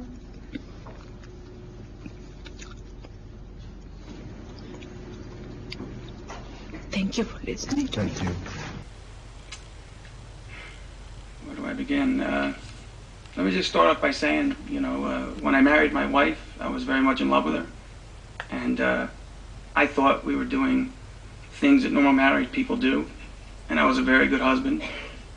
And I provided everything we needed. And, that being said, lo and behold, that wasn't the case. I don't know who these people are talking about, but it's not that girl. And I feel bad. I don't even want to be here. Since this started, I've always put my hand out. Give me my house. Let's be done with it. I'll beg the judge to even We've moved beyond like BPD or like bipolar people or schizophrenic people, like disease or illnesses that are like very hard to fucking manage, that people still somehow manage without murdering motherfuckers on, to like literally saying, oh, she's a narcissist, that's why she fucking, like, we've literally moved beyond like tier fucking 5 diseases and illnesses to literally being like, well, I have ADHD, sorry, that's why I hired a fucking hitman. I have a disease, you need to treat me. That is psychotic, okay? Like, literally one of the dumbest things I've ever heard from this chat. And I hear a lot of dumb shit, okay? It's remarkably ableist, by the way, which most people are really unaware of how fucking ableist they're being when they make it seem as though people with like actual like very difficult to manage mental disorders are incapable of controlling their fucking urges, and they're literally on a whim they will go out and fucking murder. And then you compare, like, you move beyond like mental disorders to like a personality trait. God damn, dude. So you're not for prison abolitionism, only for sympathetic people, and once someone is a selfish liar, they deserve to rot for life? No, idiot. But I admit, and most other people admit, that like currently we do not know how to medically treat people with antisocial personality disorders like sociopathy and psychopathy. That's it. Okay? Do whatever. I don't personally gain anything from this. The difference between me and I guess what's going on here, I went to prison. You know how I got there? I said I did it. Yeah, I did it. Let's get this over with and handle it. That hasn't happened here. I mean, this girl doesn't feel sorry for anything. She still doesn't think she did anything. And believe me, I don't want to get up here and be nasty, but the reality is I sit and listen to this. Even today, we're talking about a retrial? Retrial for what? I mean, what is it we're doing? Who didn't understand what happened here? That's crazy. They still don't want to admit anything happened. Nothing bad happened. It's all good. Let's just all go home and it's fine. I'm not okay. You know, my father died. I was supposed to have been able to travel to see him. I didn't get to see my dad. You know, my dad's dead. And, you know, that was part of my plan. Get off probation, go see my family, spend time with my father. If she would have owned it like a normal person and would have owned up to something, I would respect that. But instead, when I get to court, I hear that I want a reality television show. As soon as we walk out here, you know they're filing for an appeal. You know why? Because they think everybody in this room's stupid. That's why. Because we're all stupid, and they're smarter than us. And nobody did anything. And God, she's a great girl. And whatever. You know, when I met her, I thought all those things. I don't want to offend anybody, and believe me, I feel sorry for everybody that's in here crying. But you know what? I got to feel sorry for myself. Nobody's helping me. My mother had a nervous breakdown. I'm like, I'm going to have a nervous breakdown. You know, I just don't know how I'm feeling some days. And it's just not fair. Like I said, and I mean this from my heart, I wish we weren't here. Please don't ever put borderline and murder in the same sentence. I literally put borderline and murder in the same sentence to say there are plenty of people with BPD that don't fucking do murder. As a matter of fact, the overwhelming majority, if not nearly every single one of people that struggle with BPD don't do murders. That's why I put those two words together. What the fuck are you saying? I wish she would have did anything but what she did. The jury's found you guilty, Ms. Dippolito, of solicitation to commit first-degree murder. So my task is to figure out what an appropriate sentence would be, somewhere between 48 months and 30 years in the Department of Corrections. How do I rehabilitate you from what you have done? And I think that's a function of you know, spinning your moral compass. I think your moral compass is askew. I think that it's something that it's not like getting a drug addict off drugs or an alcoholic off alcohol, but rehabilitation, I hope that occurs as part of this sentence. A big variable, and the one that's most conspicuous, is punishment. You impose a sentence to punish bad behavior, criminal behavior, and that's going to be a large component of this sentence.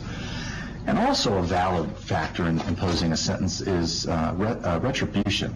And retribution is giving society the vent, the outlet, the sense. Bro, this person will not rehabilitate, by the way. She is demonstrating fucking zero of the telltale signs of someone who even recognized that they've done something wrong. Okay? Like, she's just like, fuck no, dude. I am the real victim here. I'm the real fucking victim, dog. What the fuck? Oh my God, dude. Jesus Christ. That person got what he or she had coming. So I consider those factors. She's literally doing a Jean Paul fucking, or whatever. She's doing an XQCRP right now. Like, come on. Sentence me, dude. Judge, sentence me, dude. Why are you stalling, dude? Stop stalling. And try to figure out what weighs most in tailoring a sentence for you. And it has to do with the facts of the case, and it has to do with who you are and what you were thinking. And here's the way I see it. I think that a lot of it is what were your motivations? What were you doing? What were you thinking when that was going on? And I just come to the most obvious conclusion that you were motivated by greed, by avarice. There's no evidence that you were being beaten and you were defending yourself, that you were a battered wife, that you were an alcoholic, that you were the victim of child abuse, that you were somehow acting in defense of yourself, even under a misguided notion. There's none of that here. All of your conduct was just for self-indulgence and just trying to take every bit of money that you could get a hold of so that you could go on and live this fast life. In as early as March, you began this relentless campaign to get rid of your husband. First, you're thinking, well, I'll just get him sent off to prison and that would be good enough. You used guile and sophistry to dupe others into your web of deception. You were the puppet master that was pulling all the strings. You weren't acting at the direction of somebody else. You weren't under the influence of somebody else. You were the one calling the shots. And you were engaged in a course of conduct not over some momentary lapse of good judgment. This wasn't like, I ran a red light, I shouldn't have done that. Or, oh, what was I thinking? I had the gun in my hand and I shot it because I was angry. It was weeks and months that you continued with these different schemes to try to rid yourself of your husband. She's literally like a parasitic being that literally just latched onto this fucking dumb Italian himbo and sucked him of all of his life juices. And then in the end, when she was done sucking, she was like, okay, time to fucking murder him and then take everything. Finally. That's wild. You can't, how do you separate these two? Husband that was just something out of a novel. And it was horrible to watch it unfold as the trial testimony came out.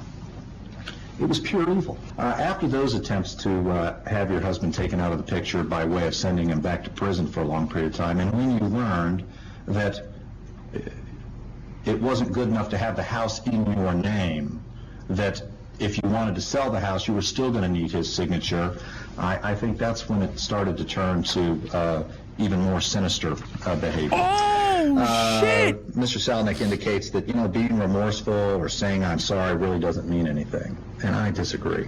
I think, even today, Mr. Dippolito, still your husband,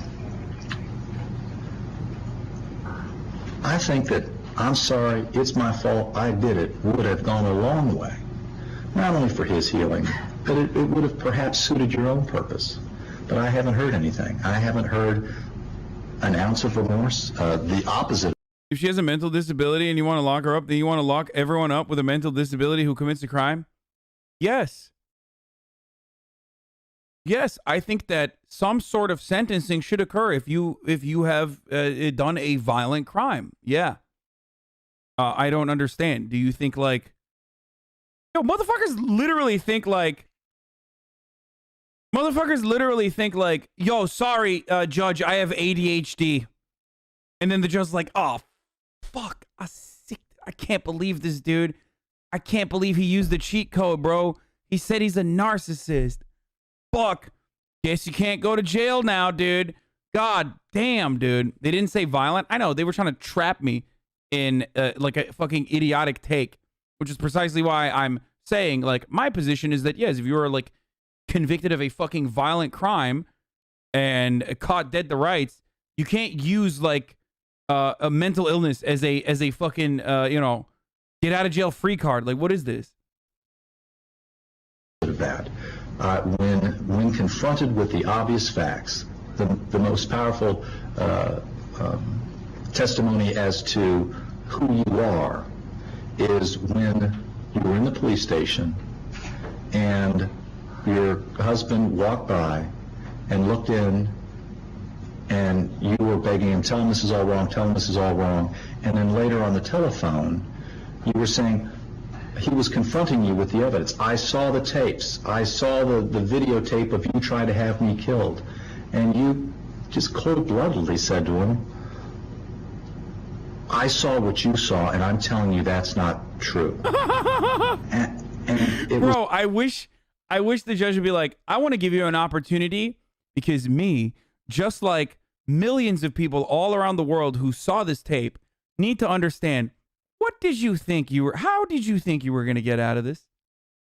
Because I want to know so bad, dude. I want to know so fucking bad, what was she going to say to get out of that? was astonishing.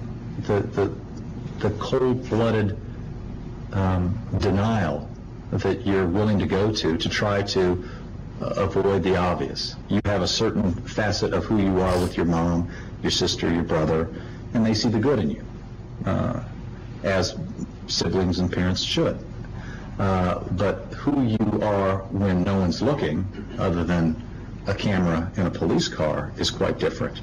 And I think that peers deeply into your soul and speaks volumes of the way you were presenting this, and it was quite chilling to witness that.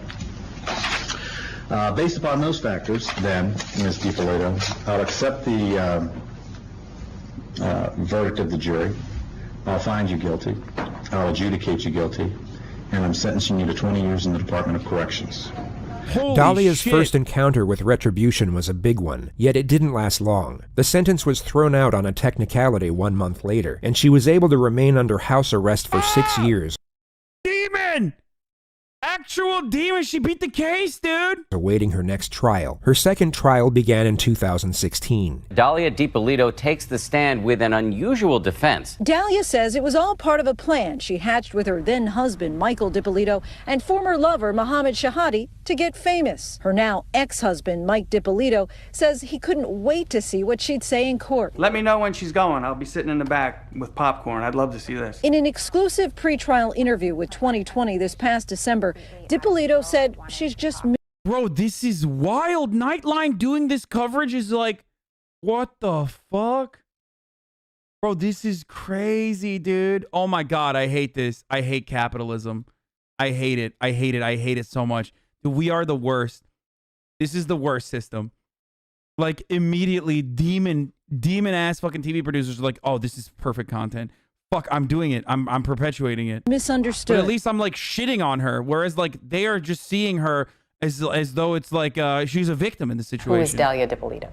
Understanding, sweet, and compassionate. Manipulative, conniving. I got more than 3. Malicious. Baited, enticed, and entrapped. Her attorney, Brian Claypool, says Dalia is the innocent victim of a fame-hungry police department. What the police department did is they found out she's an attractive woman. In their minds, they're like ching, ching, ching. This is a perfect skit. No. There's no question about it that the Boynton Beach Police Department was dead set on manufacturing a crime here. How damaging are these tapes to your client? They are damaging because people have formed opinions. Our job in the second trial is to provide... What is this nip-tuck looking fucking team of lawyers? No. No. This is insane, dude. What is wrong with Florida, dude? I told you it was crazy. I fucking told you what they were doing in that fucking interrogation room was crazy, dude. Oh my God, dude. Oh my God. Please tell me she still went to jail. Please. Boynton Beach Police Department was dead set on manufacturing a crime here. How damaging What do you mean manufacturing a crime, dude? There is literally no entrapment. Like, usually there's so much coercion in these sorts of sting operations where it's like very fucked up. There is usually so much coercion in these sorts of instances, like honeypotting, that sort of shit. Like, there is a lot of it is like borderline entrapment. This is like one instance where it's an open and shut fucking case where she literally is like, I want to murder the fuck out of this dude because I can't sell the house without his signature. He already stupidly fucking gave me the title, but I can't sell it.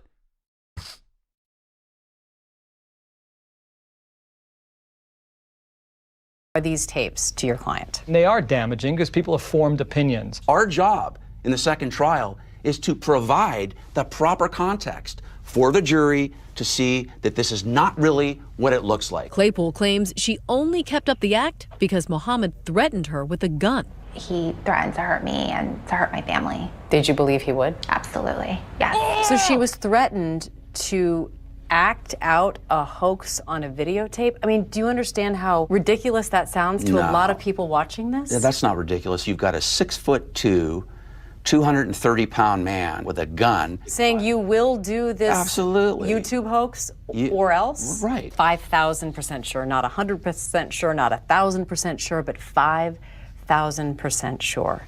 How do you explain that? I look at that video and I see somebody who's struggling with whether she's really sure. She's struggling? What? Why? Well, how is she struggling if she's 5,000% sure? Well, you might find that humorous, but when I hear people say they're sure, I'm 110% sure. Why didn't she just tell police her version of what happened? I've asked her that question too. Oh, yeah, everybody. Hey, Sergeant. This was just a YouTube thing we were putting together. She was in a state of shock. I couldn't react. I just completely froze. I wanted to get out of there and I felt just paralyzed. The tape. Bro, this is like role play court, dude. This is like when I get caught when, you know, in a video game and I just say like whatever comes to my mind first.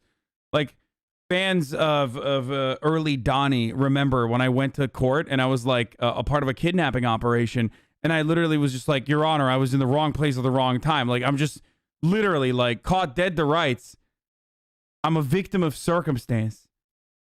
And it is fucking wild that it, like, the fact that they would even entertain this. Like, the fact that this is like, I just, oh my God, I'm losing my mind. This is making me like reactionary. It was a show, it was a tape. That was the purpose of it. You were acting in those tapes. Yes. But you're telling the truth now. Yes. Why should we believe you? Because it's what happened. It's the truth. State of Florida versus Dalia A. Dippolito, defendant. Verdict. We, the jury, find as follows. As to count 1, we find the defendant guilty of solicitation to commit first-degree murder as charged in the information. So say we all, the 16th day of June, 2017. You're a potential threat to all women? That's right, chat. All you simps are a threat? No white knights here crying on command? Oh my God, who hurt you, you fucking pathetic incel? Holy shit. Oh my God, this guy's so broken. He said all men are potential rapists. God damn, dude. Okay. Come on. The final reveal, the big reveal. In West Palm Beach. Dalia Dippolito was sentenced to 16 years in prison on July 21st, 2017. She was not given the possibility of parole, and her release date is set for August 24th, 2032. Her appeal was rejected by the Florida Supreme Court in September of 2019, and her sentence is now definitive. She is currently being held at the Lowell Correctional Institution in Gainesville, Florida, where she is expected to remain until the day of release. She will be 50 years old. In the year 1980, on Wednesday the 9th of July at exactly 11:54 p.m., a little girl named Jodi Ann Arias was born in the city of Salinas, California, and completely unbeknownst to her doting parents, was destined to become one of the most infamous people in the United States of America. Okay, I gotta pee.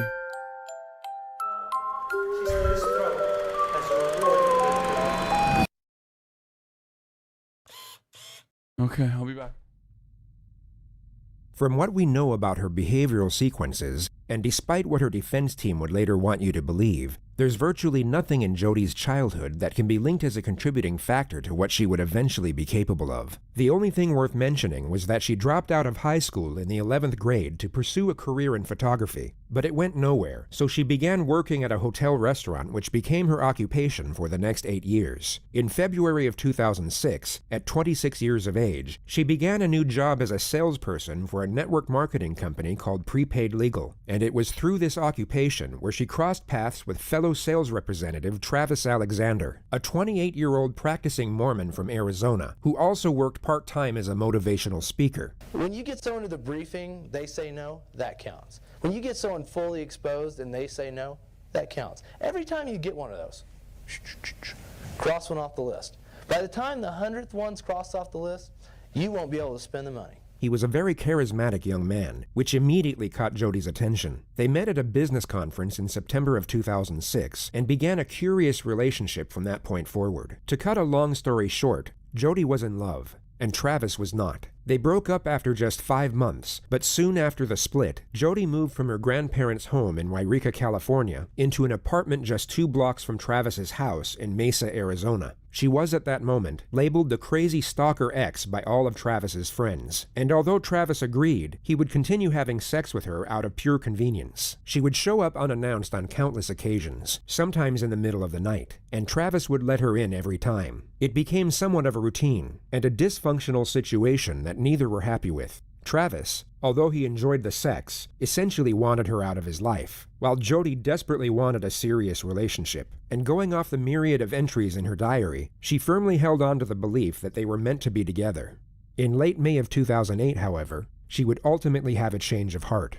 Travis had a work retreat planned to Cancun, Mexico for July 10th. It was all paid for by his employer and allowed him to take a friend with him. Jodi knew about this and believed, or at the very least hoped, that she would be the one going. Yet in the last week of May, it became known that Travis was taking another woman instead. What the fuck? A Mormon girl by the name of Mimi Hall, someone that Travis had been romantically interested in for some time. God When damn, Jodi found Travis! out, it would be safe to assume that she was heartbroken. It would be even safer to assume that she was absolutely enraged, and the collective opinion is that a specific thought process began to emerge in her mind, one that forged a psychological justification for a certain decision.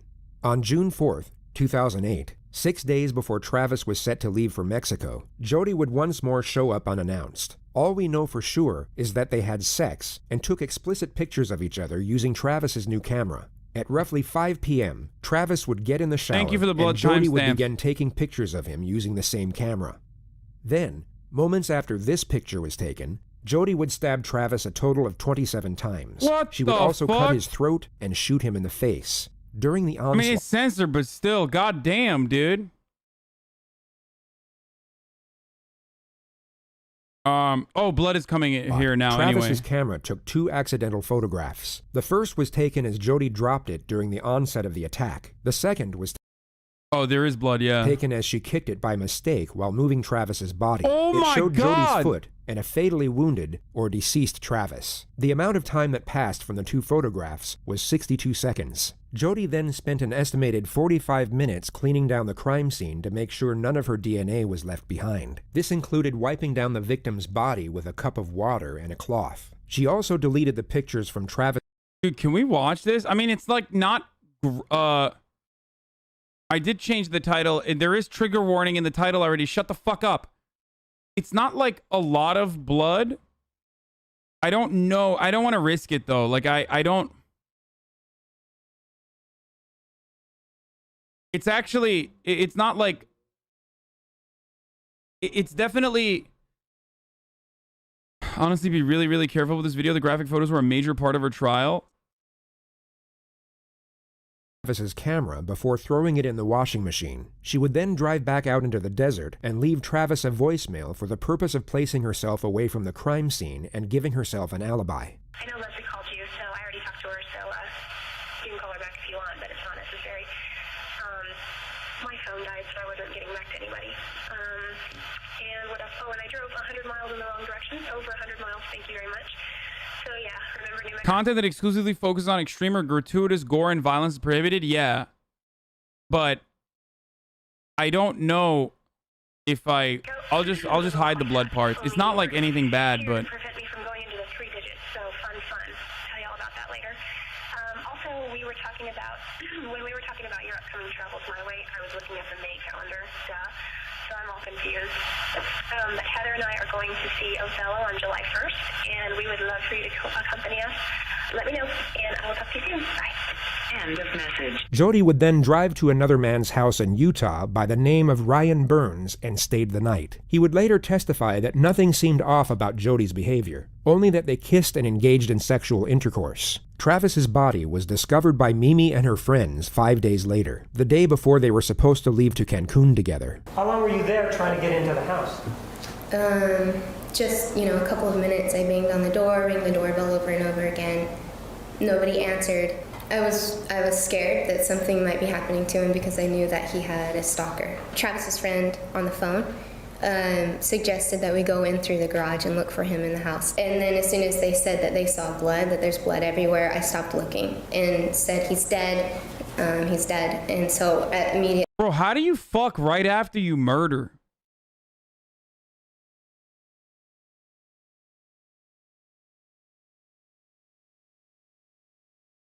That's kind of wild. Like she had sex, murdered a dude, and then literally drove. She fucked, murdered, and then fucked again.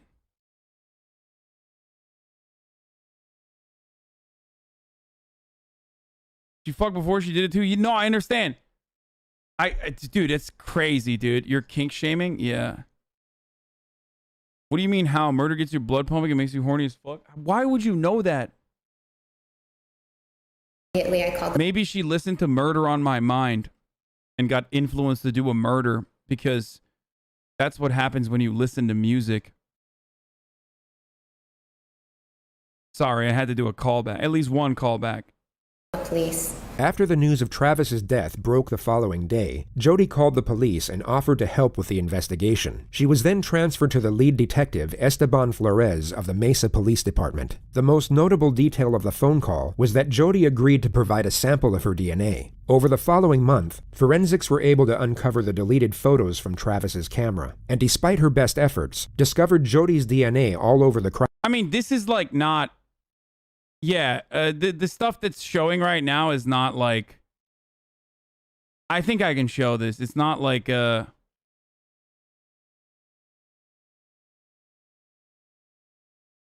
like a little bit of blood. It's not like fucking crazy amounts of blood.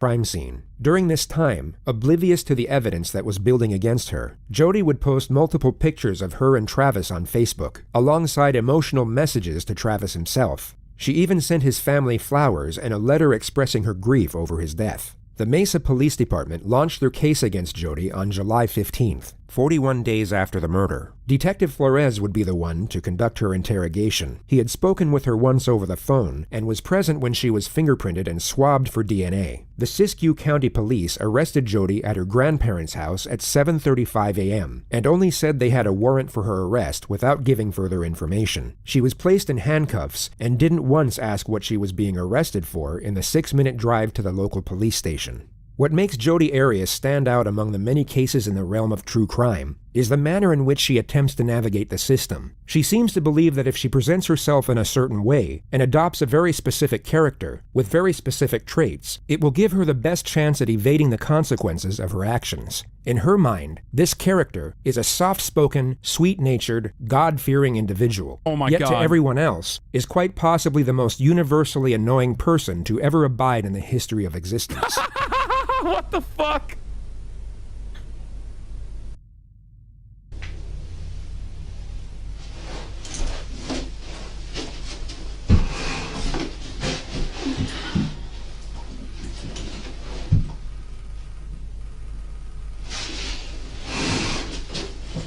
Fucking got him, dude.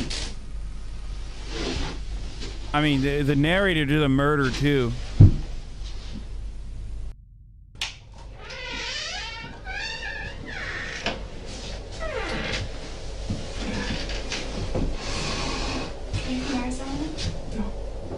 Someone said, I have to read this. Sushi Sunday says, by sitting.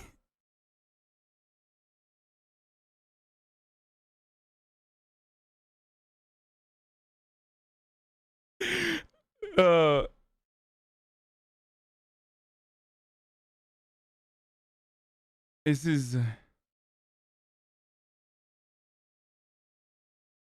It's another, I don't get it. It's bi people love claiming bi identifiers, like having a clear phone case, or what else is it? There's like a bunch of shit that bi people say are exclusive to or are like bi identifiers, okay?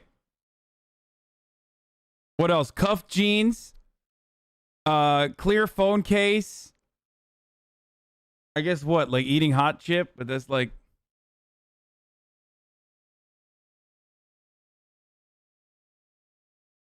If you don't get it, you're straight. All the bi signifiers are completely arbitrary and have nothing to do with anything. Okay, dude, why you gotta be so serious, dude? Like, obviously we're joking. Can I get you just to have a seat here? In the next moment, Jodi will hear Detective Flores approaching the room. She will then abruptly place her head on the table to make it appear as if she's sleeping.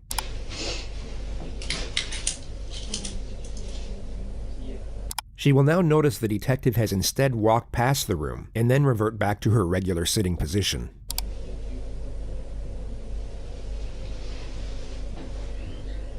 For whatever reason, Jodi wants to appear as if she's in a far calmer state than she actually is. She wants the detective to believe that she's relaxed enough to doze off, when she is in fact extremely alert and anticipating his arrival. Being attracted to Hasan, yes. That is actually a bi trait from what I've seen, both in men and women. I've definitely seen this. She places her head back on the table to feign a placid state once more, and you'll notice her left shoulder hovers in what looks like a very uncomfortable position for just over a minute. She then hears the external door open, at which point she takes a deep breath and then fully rests onto the table.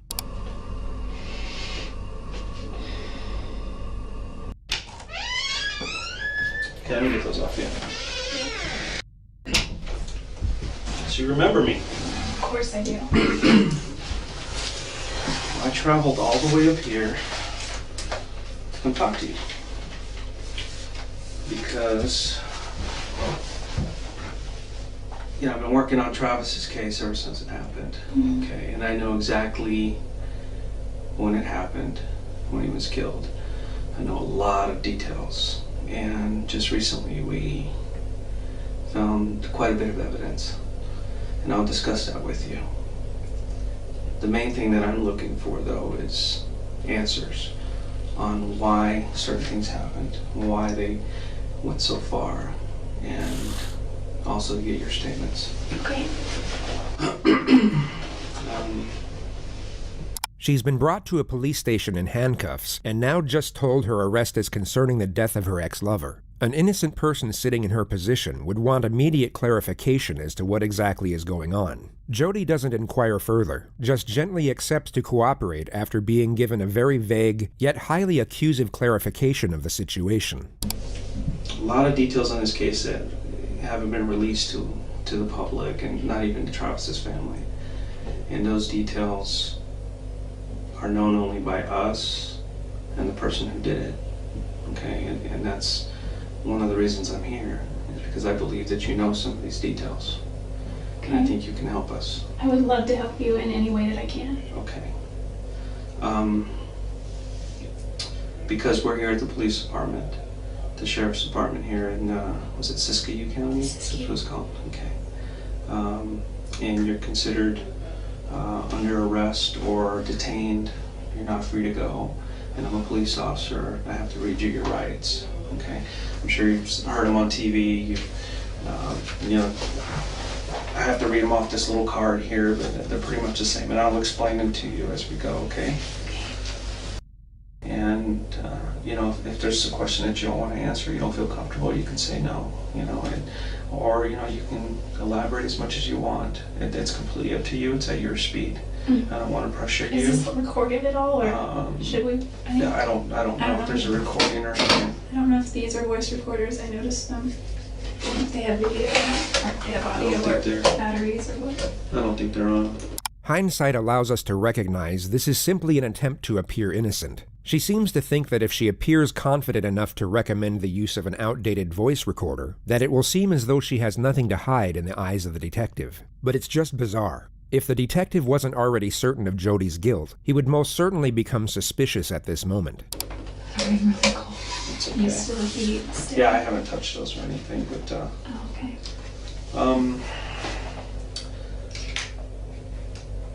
Jodi's mind would be racing here, yet she desperately wants her exterior self to appear calm. She's so focused on having this nonchalant disposition that she completely fails to realize her behavior doesn't match the situation whatsoever. She's in a state of hyperarousal while feigning a state of composure, and the end result just looks very strange. It gives reason for her unusual infatuation with a voice recorder, and also for her oncoming sitting position, which really can't be described, only compared to a sea lion peeking over a rock. They're not on, so what I want to do is just get to the bottom of it. Everybody wants to know, okay? And you know, so I'm going to ask you some questions. You can voluntarily answer them if you want. Okay, is that cool? Yeah, that's fine.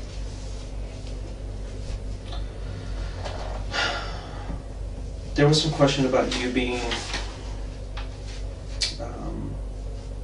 Well, let's start with this. What have you been up to since since Travis's death? What have you been doing? Well, I've been working. I haven't been really working in prepaid legal. There's not a whole lot here in this marketplace, which is... It's kind of small here. It's small here, and really that could be seen as an opportunity rather than a hindrance, because that just means the market is untapped in a large way. So I could have if I wanted to, but I'm kind of like a deer in the headlights when it comes to prepaid legal, and I just have a fear of just approaching people.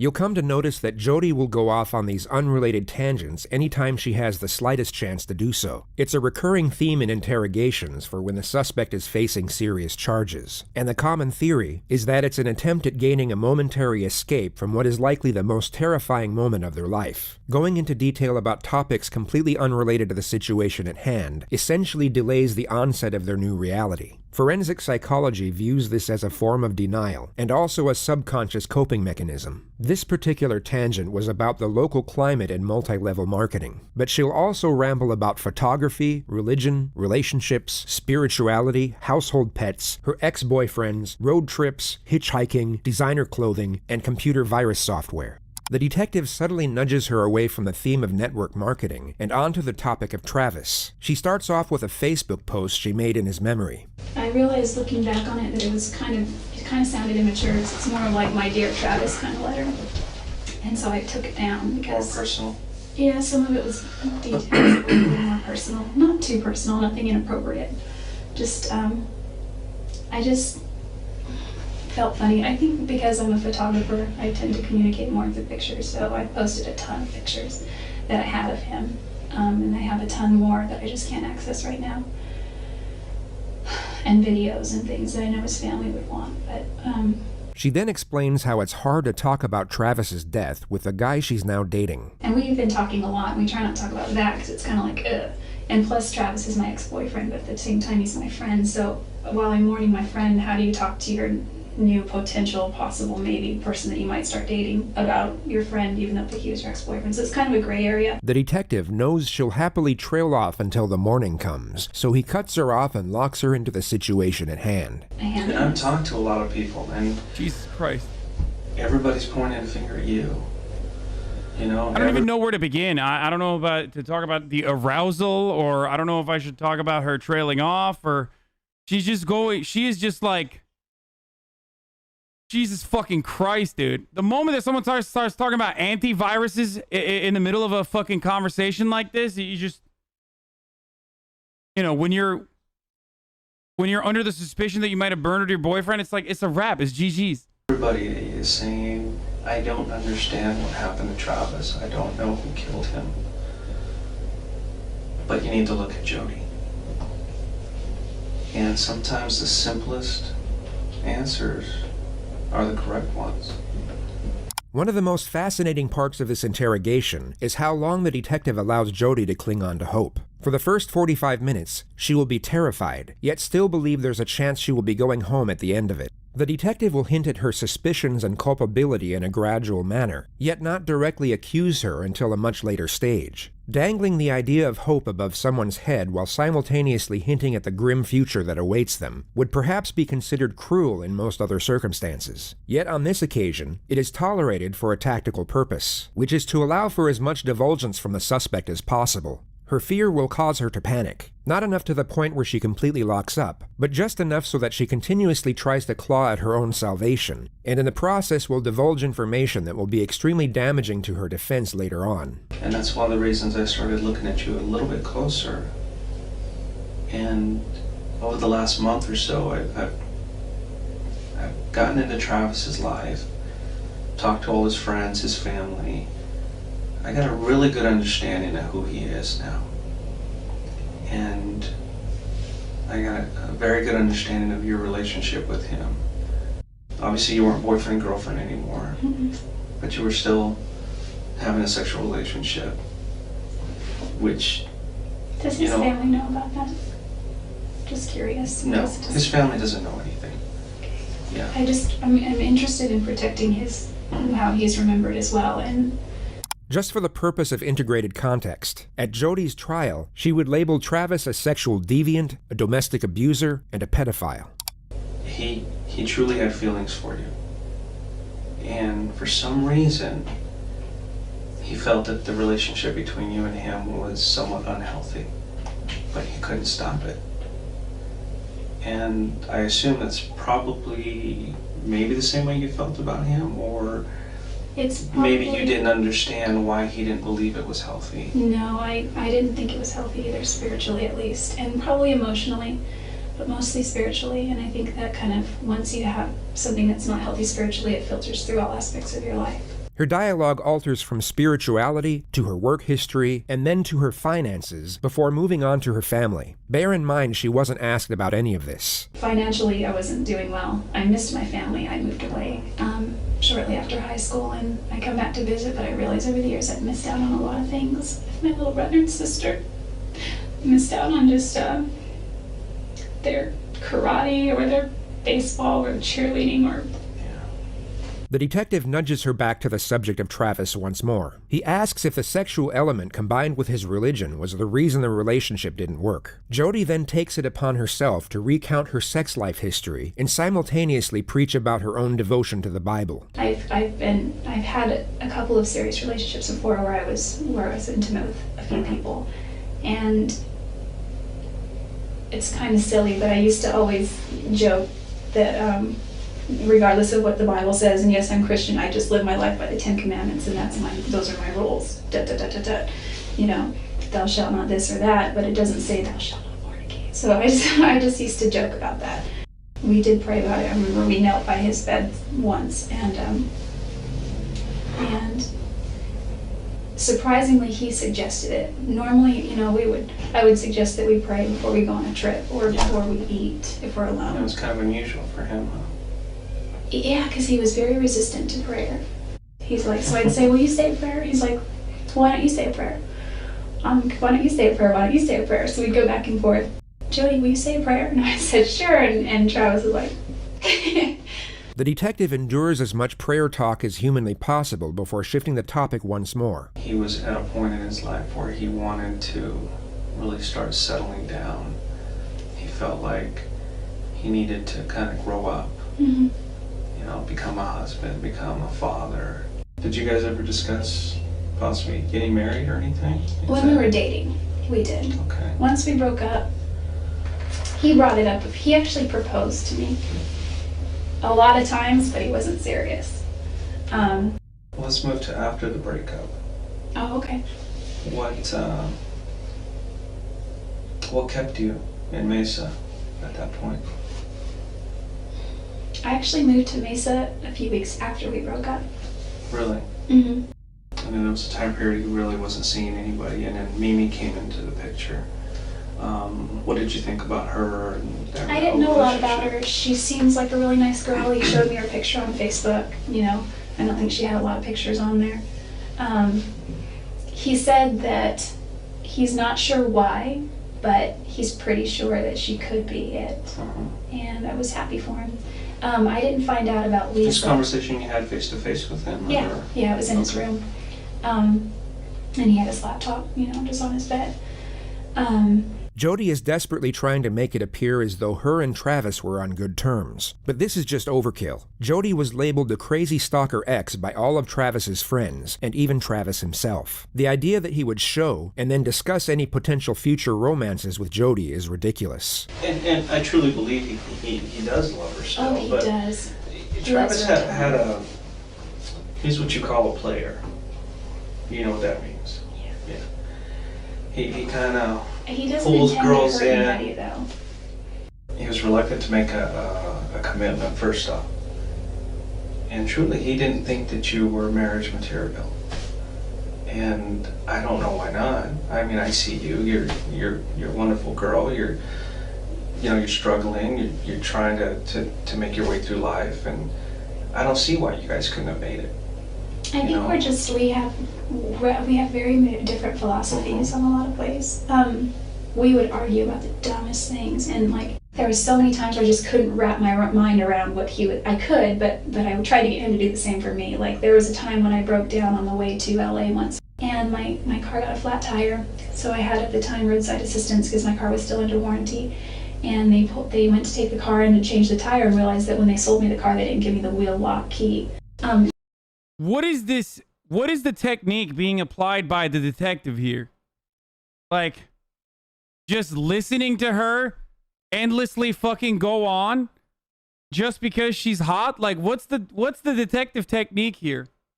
Is it called just simping for the hot murderer? Like, this technique used by the detective is called let her ramble on for, 7.5 hours. Chat's taking notes on baiting. Oh, I forgot. The actual other technique being applied here is the top of the hour technique, where streamer is cooking curry chicken in the background. Okay, because his mom won't. So he has to make his own curry chicken in the background while watching the video on his phone, and then coming over to run a 60-second ad break at the top of the hour. Now, this technique can be avoided. Okay? And that's called subscribing with a Twitch Prime. If you use the... Bro, you're literally 34? No, I'm not 34. Fuck you. It's called subscribing with a Twitch Prime for free. By that way, with that technique, you can avoid the ads. So, there is that. And yes, my mom is not cooking my chicken tendies tonight, and I am upset about it. Okay? Shut up. Here is the ad break now. Fuck you. I was kind of hungry. It was dinner time. It was 7:38, and it was dark because it was January. And the tow truck guy said, there's a Denny's 2 blocks down here, and there's a Jack in the Box there, and he was driving me to the motel. I said, is there an IHOP around? Because I really like IHOP. He's like, yeah, but it's kind of like 5 miles back in the other direction. I was like, okay. He's like, I can drive you there if you want. And I was like, he's like this short Mexican guy, and he seemed really harmless, and I was like, okay. And he, and I asked him about his life, and he had a wife and kids, and so he wasn't flirting. The travels of Jodi and the sweet Mexican continues on for another 2 minutes. The detective then brings Jodi's attention to what he already believes was the trigger motive for the murder. So, moving over to his trip to Cancun that he was going to, when did you first find out about that he was going with Mimi? Oh, I found out about that at his memorial services on Monday. It was the Monday night memorial service. You didn't know he was taking Mimi? I didn't know that. I think that's awesome, actually. Right. Yeah. Well, unfortunately, Mimi had called him a week or two before, and I told him, look, if you want to take somebody else, it's fine, but I have something to tell you. I don't look at you that way. I don't look at you as a boyfriend. If you want to be friends, we can be friends. The detective essentially stated that Travis was friend-zoned by Mimi, but he still invited her instead of Jodi anyway. What kept you to him? I don't understand. Well, moving is expensive, for one. So once I was there, I was kind of stuck there. But why do you continue to go back to him? You know what he wants. You know that it's not healthy. But yet you continue to go back. And it brings us to this point where we are now. Part of my perspective now has to do with the fact that I'm going through a repentance process that I've worked out with, with my bishop. And he's given me, certain scriptures to read and ponder and pray about. And Preacher Jodi emerges for another 2 minutes, going into detail about scriptures and baptisms. The detective then interjects and starts getting more confrontational with the facts about Jodi's behavior towards Travis. And obviously you guys kept this relationship hidden from everybody else, and because nobody really knew about it. Well, there were some people who I talked to and said, yeah, they continued to have a relationship even after they broke up. And there are others who were saying that you had become obsessive with him to the point to where you would go into his house when he wasn't there or when you weren't invited, and he would talk to people saying, she just kind of showed up, and I don't want to tell her to leave, but you know, I don't want her here. Oh, must have been early on, because there were a couple times when we established a rule early on, just don't come over unless, he said, you can come over anytime, but I need to know first. The detective then starts ramping up. Bro, that is... oh, brother. I just want to say, you know, be careful who you have sexual intercourse with, okay?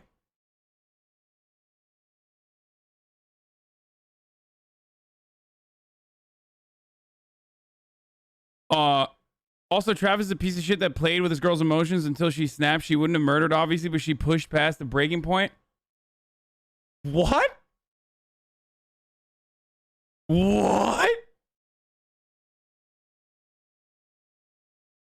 No shot did someone just say that in the chat.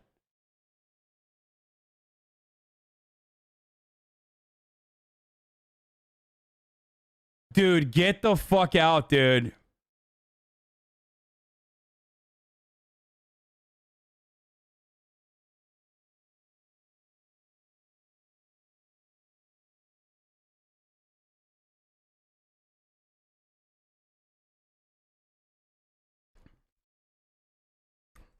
Chat's back to using the defending the murderer technique to stunlock the fucking streamer technique. Chat only defends women murderers. I wonder why. I don't know if it's because they're like overcorrective, hyper woke people, or if they're just literally like simps. I don't know which one it is.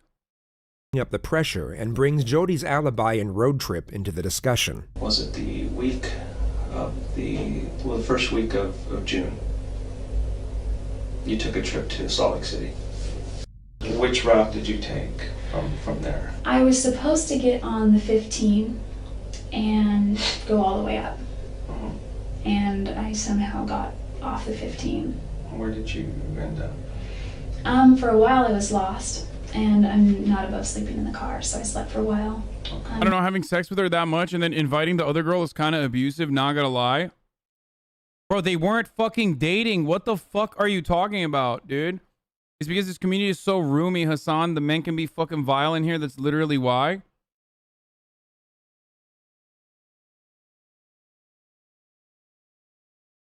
What the fuck? Also, no matter what happens, like...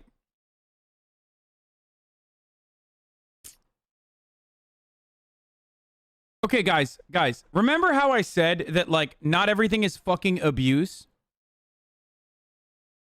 Having casual sex with someone is not fucking abuse. Jesus Christ. And abuse inherently does not mean, like, a justification for murder regardless. What are you doing, dude?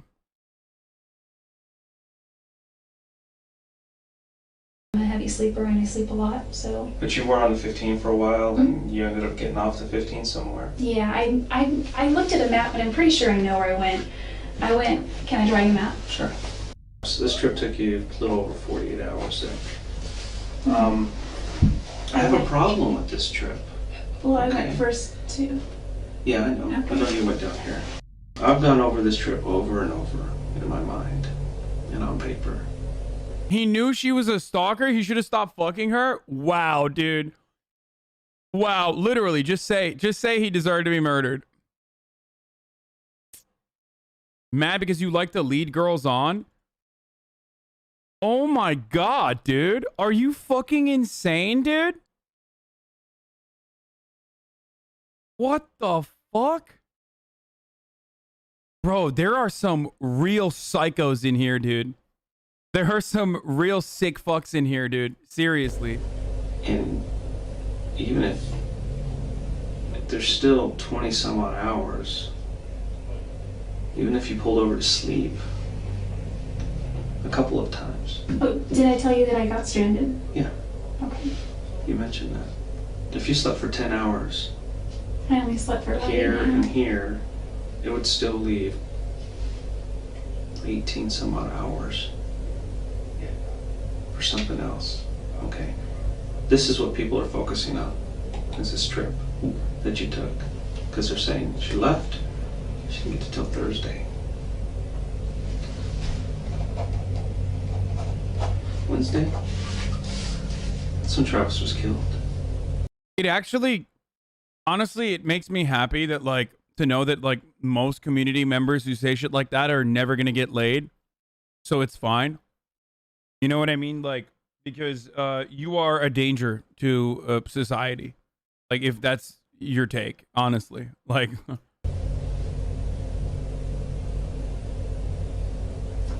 I did not go near his house. Aren't there... I pulled your cell records. Your cell phone was turned off between here and here. Well, I didn't turn it off physically, but it died. And then magically you found your charger here? It was packed under the seat of the passenger side. And it was when I was... When you were lost, you couldn't have maybe pulled over and found it? Or... Well, I did finally start looking when I was stranded. I wouldn't have pulled over when I was lost. Detective Flores explains to Jodi multiple times over how the trip doesn't make any sense whatsoever, and whether it's feigned naivety or that she literally doesn't understand the concept of time and distance, she pretends to be confused. For the record, people who are saying, how are you going to keep fucking a girl that you told all your friends was a psycho over and over again after you knew, is the exact same argument that, like, people retort to women with when they say, like, why did you keep dating your fucking abuser after you knew that they were abusive? I'm just letting you know that you are literally doing that, except in the emotional or physical abusive domestic relationship, like, it didn't end in a murder, whereas in this one it did. So it's even worse than that. I'm just letting you know that, like, this is a situation that is worse than the other situation that everyone understands and has established is, like, fucked up.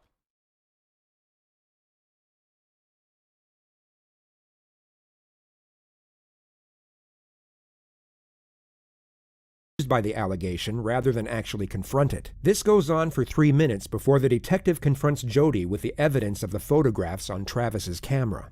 But I don't think you're being completely honest with me about that trip. I honestly got lost. It's bad timing. Were you at Travis's house on Wednesday? Absolutely not. I was nowhere near Mesa. What are you talking about? Women get murdered over that almost every day. Hey, asshole. How do you not understand that that's unjustifiable?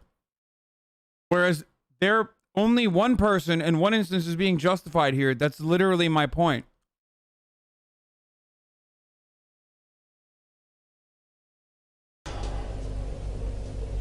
I wasn't even close to him. What if I could show you proof you were there? Will that change your mind? I wasn't there. You can be honest with me, Jodi. I was not at Travis's house. Was not. You were at Travis's house. You guys had a sexual encounter, which there's pictures. And I know you know there's pictures because I have them. I will show them to you. Uh-oh. SpaghettiOs. Okay. Dude. So, what I'm asking you is for you to be honest with me. I know you were there. Are you sure those pictures aren't from another time? Positive. Remember I told you about the camera? Mm-hmm. The card's intact. Remember I told you that card was destroyed? I didn't want to tell you the truth.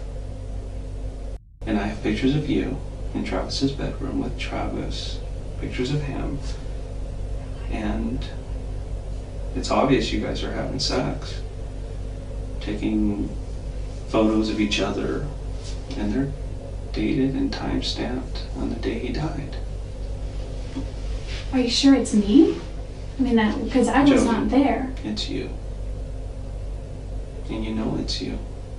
I mean, literally caught in 4K. Like, actually caught in 4K. Maybe 8K. I don't know how many Ks there are in here, but being murdered doesn't make your past actions that led to the horrible event automatically ethically good and justifiable and can't be questioned. No, you're correct. Except, you know, having sex casually with someone is not fucking abuse when the other person is consenting to doing so. You fucking freak. You absolute psycho.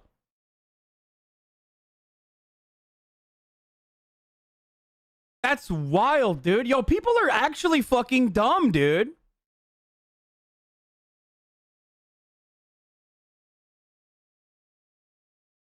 Not just consenting, initiating. Oh, fuck, dude. Shit, dude. I didn't realize, like, having a fuck buddy means that, like, that could have led to him being murdered. Fuck, dude. Bro, you guys are, oh my God. Some of you literally, again, like I said.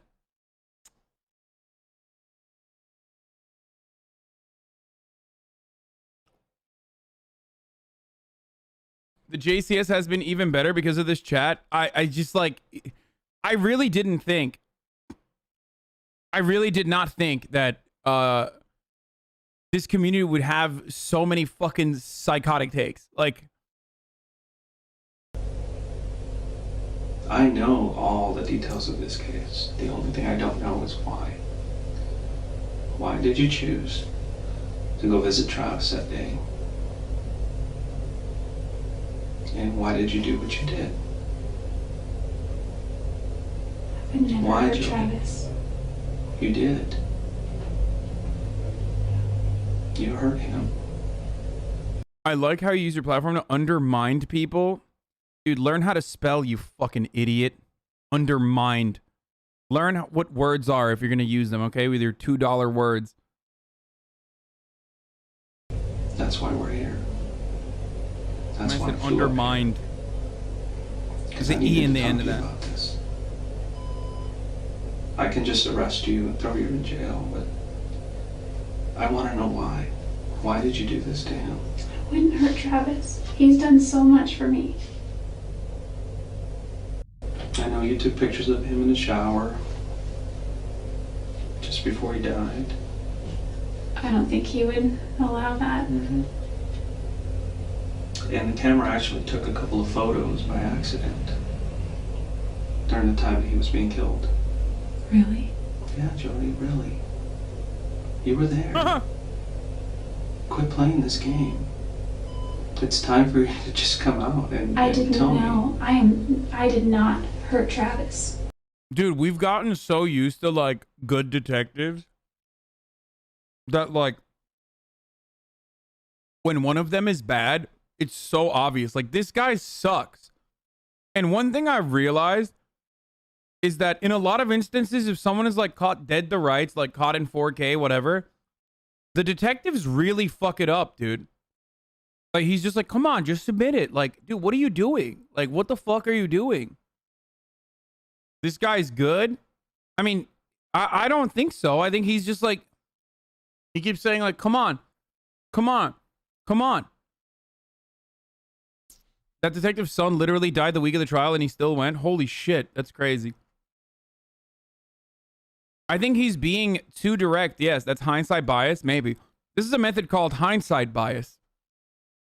I feel like he just comes across more desperate before building her up and then shooting her down. You know what I mean? Like, we've seen so many people literally play like mind games and like actually have all of this information, and yet, no, I'm serious. I feel like when there's more information, I feel like detectives don't like operate as carefully as they would with, like, when there's less information, you see interrogators like literally go through the process and like allow them to feel comfortable and then strike while the iron's hot, catch him in a fucking lie.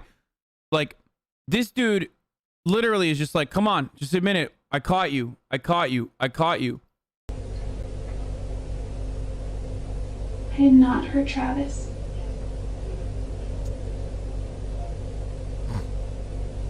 I wouldn't do that to him. The detective then goes on to explain the DNA evidence collected at the crime scene, which includes Jodi's blood mixed with Travis's blood, Jodi's hair, and Jodi's bloody palm print. You either had blood on your hand and you touched the wall, or there was blood on the wall, and you touched the blood. It said, what timestamp is it at? What is it, 37:55? Okay. Could my palm print have already been there and then blood touched it? Jodi,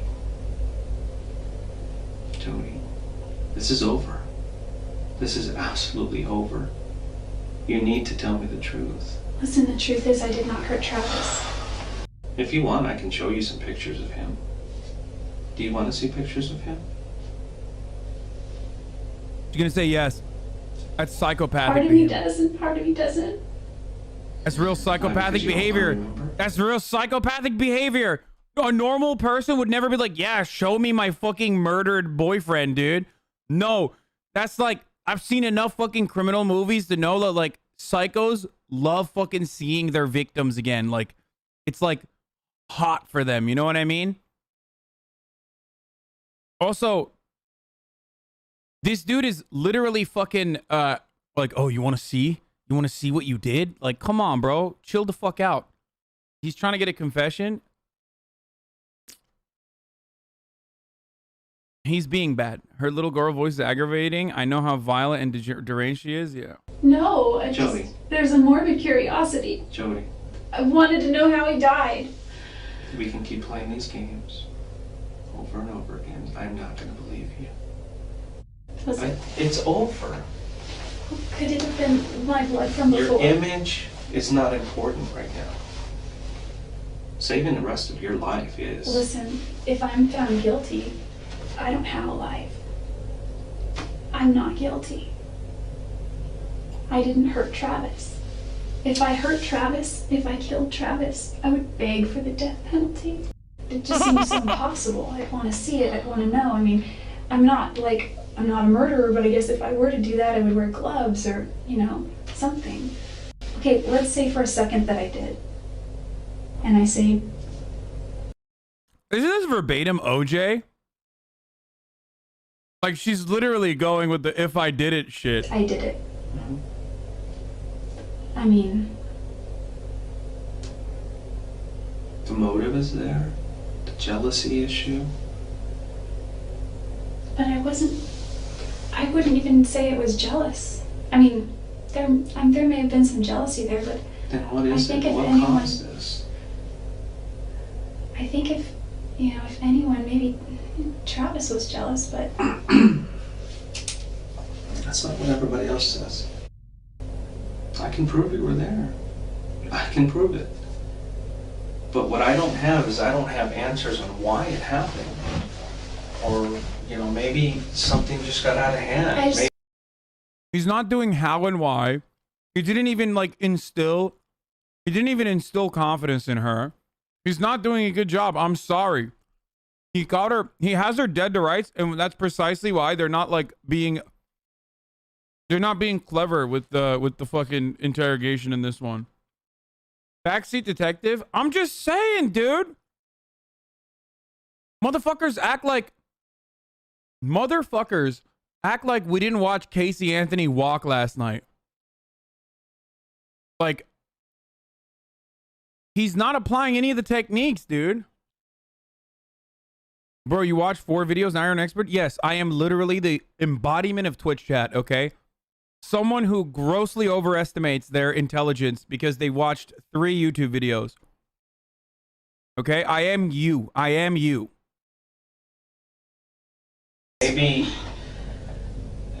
maybe things got out of hand. did you find the gun? Maybe that would. Jodi, we're just playing games here. I'm gonna take a little break, but I need you to think about what you're doing here. Because the best thing for you to do is to tell me the truth. It's so important that you tell me. He just let her ramble on and now is like, come on, admit it. We caught you. Why this occurred, what was going through your mind, and what caused you to do this. I'll let you think about that. Okay? And I'm gonna go look for some pictures, and I'll bring them over, and we'll continue this discussion. Okay? Let me go find them. I'll be right back. Tips, I'm not a murderer.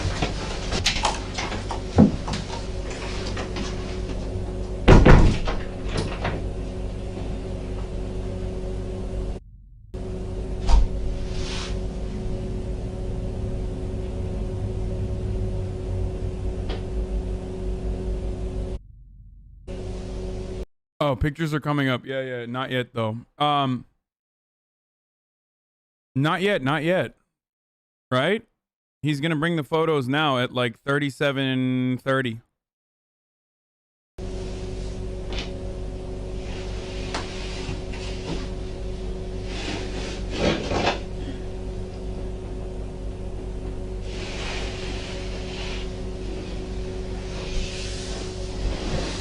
Stop!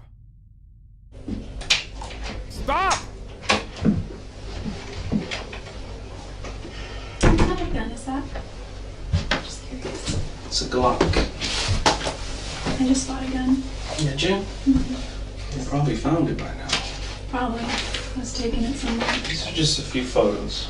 Oh God, dude! Oh my God, that was bi stretching right there. And I want to be careful not showing you certain photos Please because don't some show of me. them are very bad.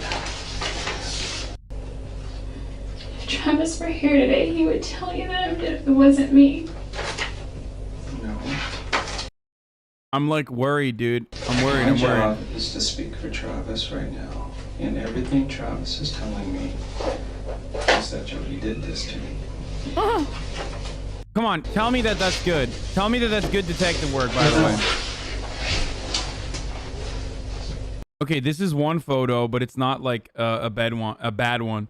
Stop saying she's 100% guilty. It literally does not matter. It literally does not matter. It literally does not matter. Okay? It does not matter. We have actually seen being 100% guilty, like dead to fucking rights, is completely irrelevant. Casey Anthony walked, dude. That stretch is why he kept having sex with her. Oh God, stop. Okay. He does look kind of scared in this photo. Remember him? Remember him? Come on. Naked. In the shower. Yep. Jodi is then shown one of the pictures that was taken by accident while she was in the process of murdering Travis. It's your foot, Jodi. Those are your pants. No, it's off color because we had to enhance it and the color kind of changes a little bit. That's Travis. The pictures aren't even that bloody. I just don't want to risk it. This is his bathroom. That is not my foot. Couldn't even recognize Travis. He'd been there so long. Do you have any recent cuts that are healing? Well, my cat scratches me. Little things. These are all her work. Is there more, Chad? Is there This more? Is her. That's her. I've got scars. She's a feral cat. All these little things are her. Well, enough about your cat, but there's no doubt in my mind that you were there. There's no doubt in my mind that you did this. None. So you can go until you're blue in the face and tell me you weren't there and you had nothing to do with it. 134, 205, 210. Why? For real? It's killing me inside. That's I don't know why. like, there's no reason for it. There's no reason why. There's no reason I would ever want to hurt him. And I have a solid case against you. And I can present it to the judge. As cold as it is now. I don't know why she did it. Or I can present it to the judge with your explanation. If I'm found That's not guilty, true. what happens? What do you mean? You go to jail. Well, what's the price? I don't know. Don't you know what the sentences are? The sentences that are carried for something. It depends on your situation. Bro, she's literally doing RP.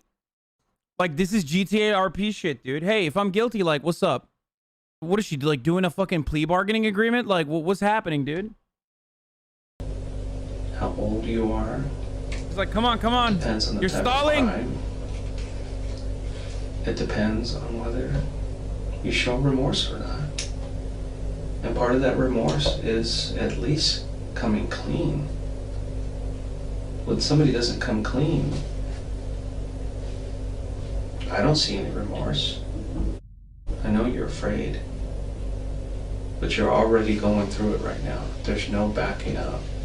There's no backing up to yesterday. There's no backing up to that day. It's already happened.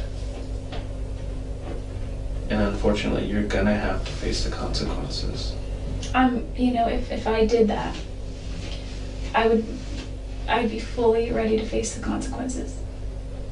I'm not really for things like, you know, I'm all for the 10 Commandments, thou shalt not kill. Okay? I just can't. I didn't kill Travis. I just didn't.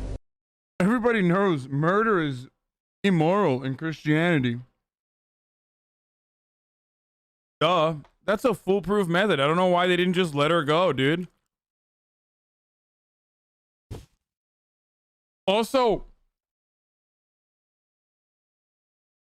what I find additionally strange about this entire thing is like, what Christian brings up the 10 Commandments? It's like something you say if you're lying on the spot about being Christian. You know what I mean? It's like when Donald Trump says like, I love the Bible, and they're like, oh, which one? He's like, all of it.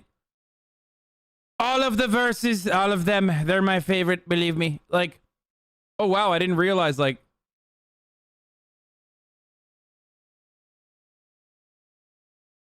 my cat murdered him and I'm religious. This whole interview is really awkward. Old Testes.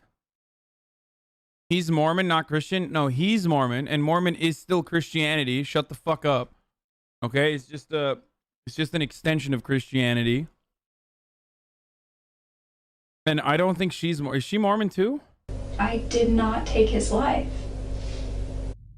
You need to come out and tell me why this happened.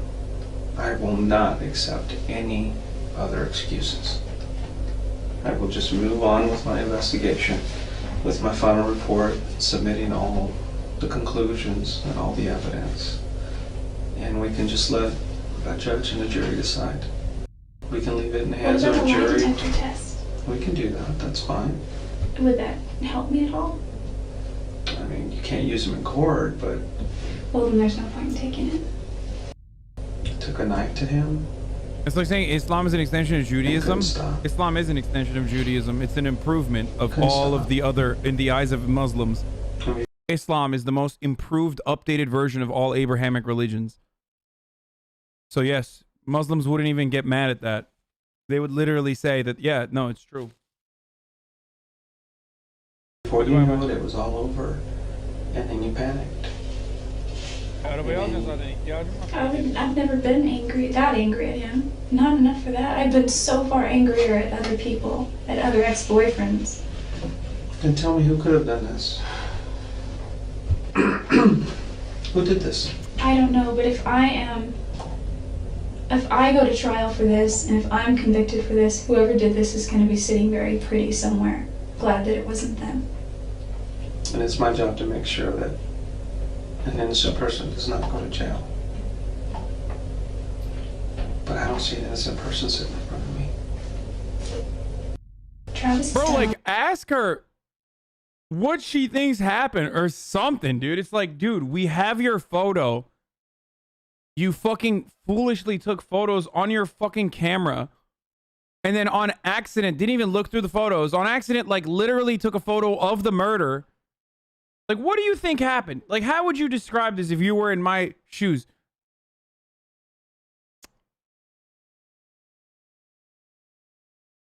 I just want to know, like, I just want to know what, like, just have fun with it at this point, you know? A lot for me, and I wouldn't hurt him. He introduced the gospel to me. Why is everybody saying that you are capable of hurting him? Everybody says it. I don't know why anyone. So don't tell me that you're He's not just like, capable. he's like gossiping about her fucking friends and shit. Everybody says you're capable of murder. I don't even hurt spiders. Oh, I kicked a dog once. I was a freshman in high school, and I love animals. And we had this dog. His name was Doggy Boy. And What my is this parents, fucking until this dog that story? they have now, have never been able to, and I don't mean just them, we as a family have never been able to care for a dog properly as far as give it attention and take it for walks and be consistent. To save you the oncoming ramble about Doggy Boy the dog, she lightly tapped him with her foot for tearing open the trash, and she's felt so bad ever since that it changed her entire worldview on the animal kingdom. She now apologizes to the dog, through the detective, who's conducting her interrogation for first-degree murder. And I need to apologize for that to him. I know it sounds weird, my relationship with animals. It's kind of like they're like people too, you know, they have souls. What you need to do is you need to apologize to Travis. But you just refuse. Listen. Yeah, I can't help you anymore if you're not going to. Is the detective like in the chat or something? Why are chatters defending this guy who literally said, come on, you should apologize to Travis? Wow, what kind of detective, what technique is that one, chatters? That's called the gotcha technique, okay? Where, you know, if she says like, I am sorry for Travis, he's like, ha ha! You know what I mean?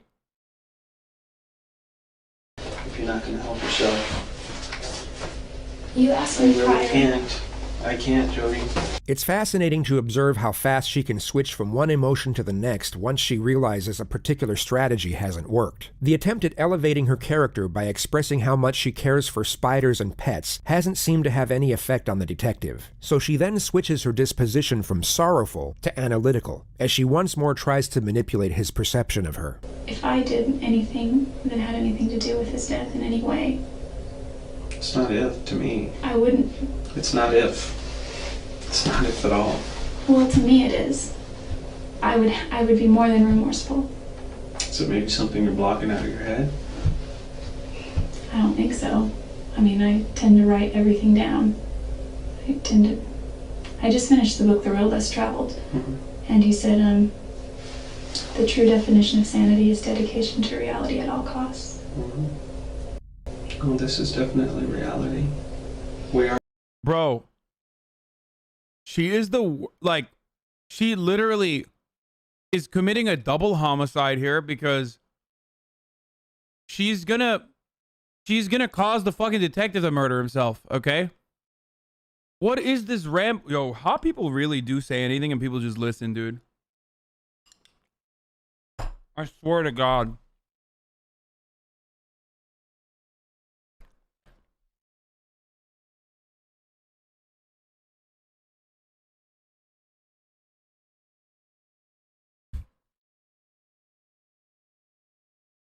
Why do we think we listen to you? Okay,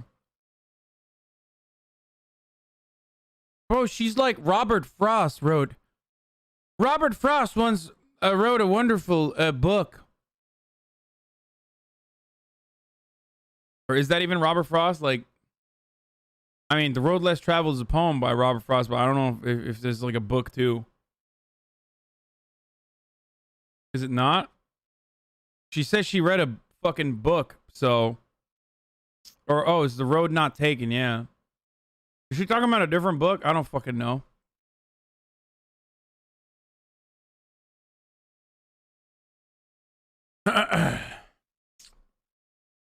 You legit call every woman on the show hot? Calm down. I've literally never called any of the women hot except for her.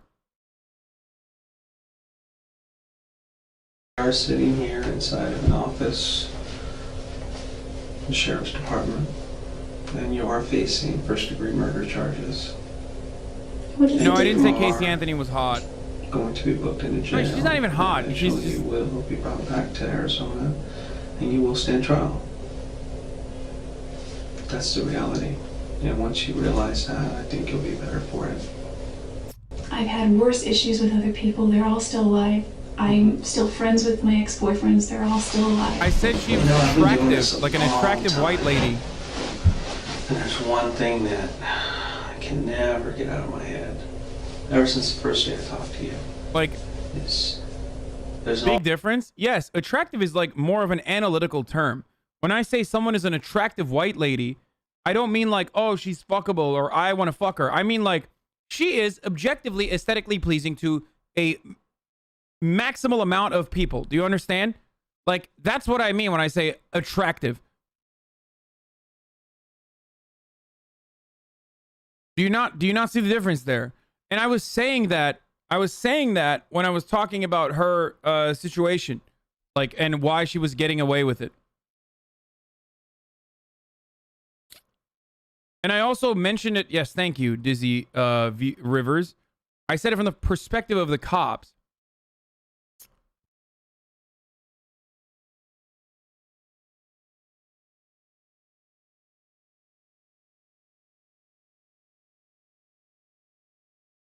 I'm saying that, you know, someone's just not acting right.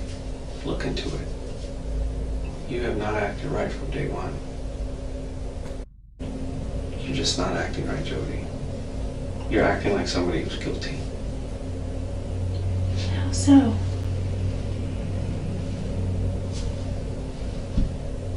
You tell me. I know because I've been doing it a long time. It's taken not me a that I long don't- time to figure it out. But within the first 30 seconds to a minute of a conversation, I know when somebody's acting right. There's a certain way people act. How did I act Okay, that would it's make not you like think? it's not like TV. It's not anything like that. It's not Sounds just terrible. movies. Is it because I'm not crying? No. It's not because of that. What is it? I mean, I'm not going to change how I act. He literally sounds like he's trying to flirt with her too. Like, he's like, yeah, I'm pretty smart. I'm kind of like Sherlock Holmes.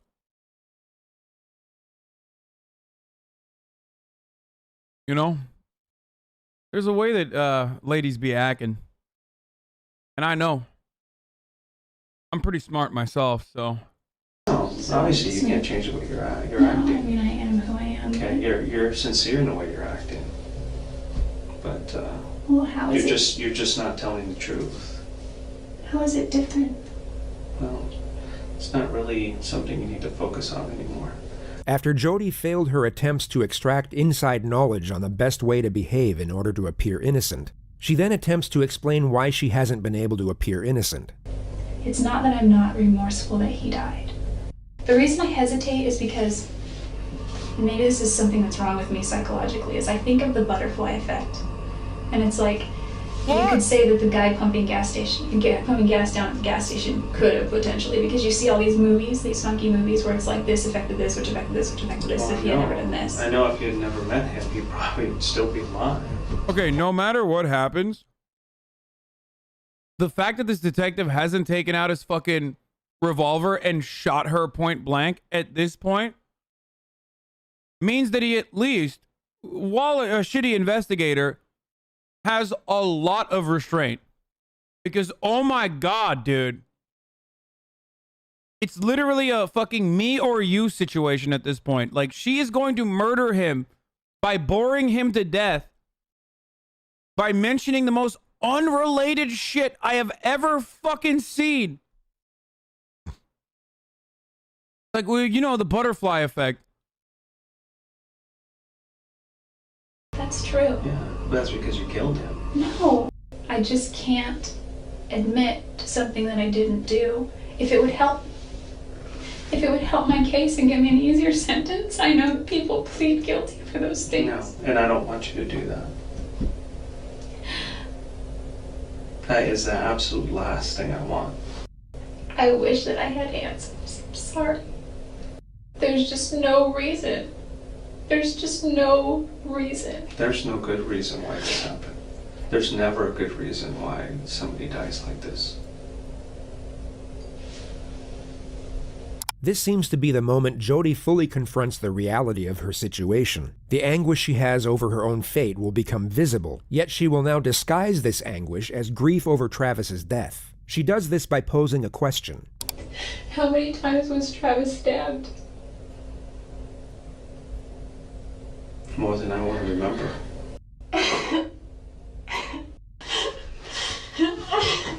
Bro, this is the worst detective I've ever fucking heard in my entire life.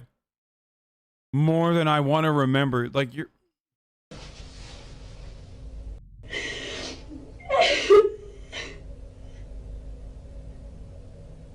I think you're feeling the reality in the moment now. This is embarrassing, bro. Travis's family is gonna visit on with Travis. There's just no reason I would ever want to hurt him. All I know is that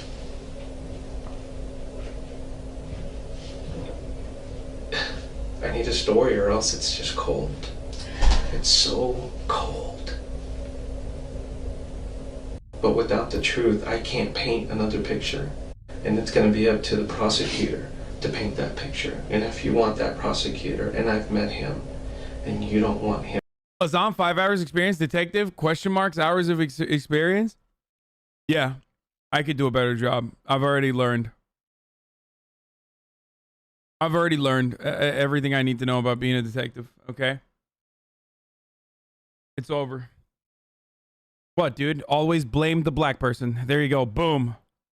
Promote me right now, dude. That's it. Boom. Fucking immediately. Police chief. That's how it goes.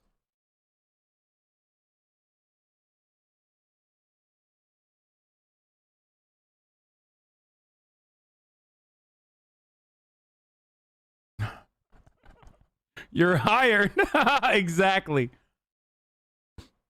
Him painting that picture. Dream Stands would cancel you over that one? Yeah, I know. Streamer blames the black guy. Instantly gets promoted. I have to maintain my innocence. I can't admit to doing something that I haven't done. There's just no Well, I reason. have more work to do. Can you give me a rundown of what's going to happen from here when you leave? Yeah, you're, Like, just today, for example. Good to see black suffering is a joke. Oh, these are the fucking weirdo newbies, dude. Name 3 black people you talk to regularly. Stonelock is over, Cap. Skip the N-word tweet, Pepela.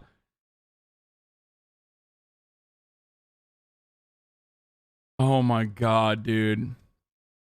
Dude, yes, we're racist, dude. Get out of here. Get out of this racist community. Okay, there you go. I saved you.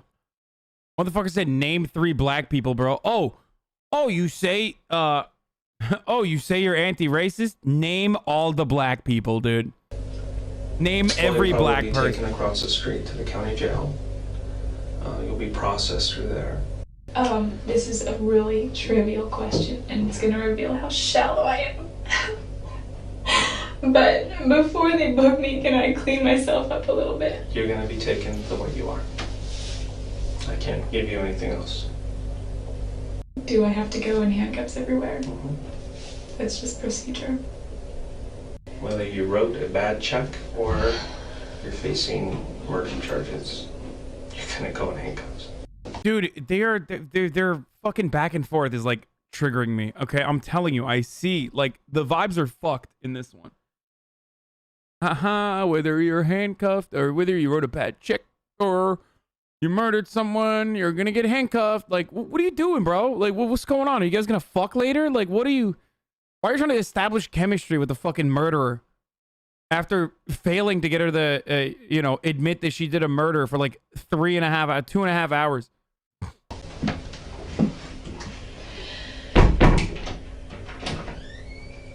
He's acting like he's the main character in this movie, bro. Yeah, straight up. Should have at least done your makeup, Jodi. Gosh. I didn't hear you breathe. I wonder how am I still. What the fuck? Does she not know there's a camera in there? I can't breathe. I didn't hear you breathe.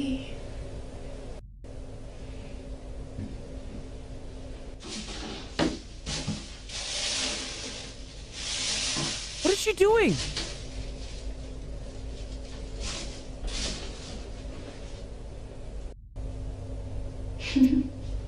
Goodness.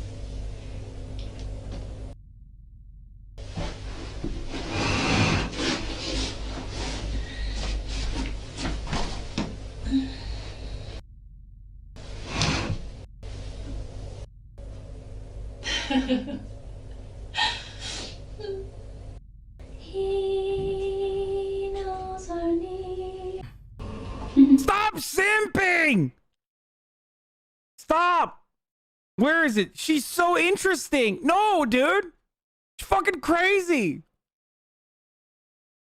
God damn it, dude. What the fuck is wrong with you guys? Still beat me.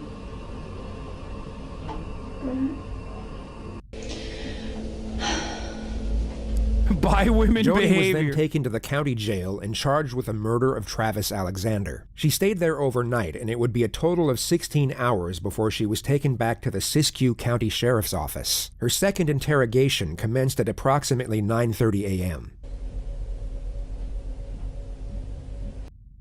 Just remember. Bro, she's still singing, dude.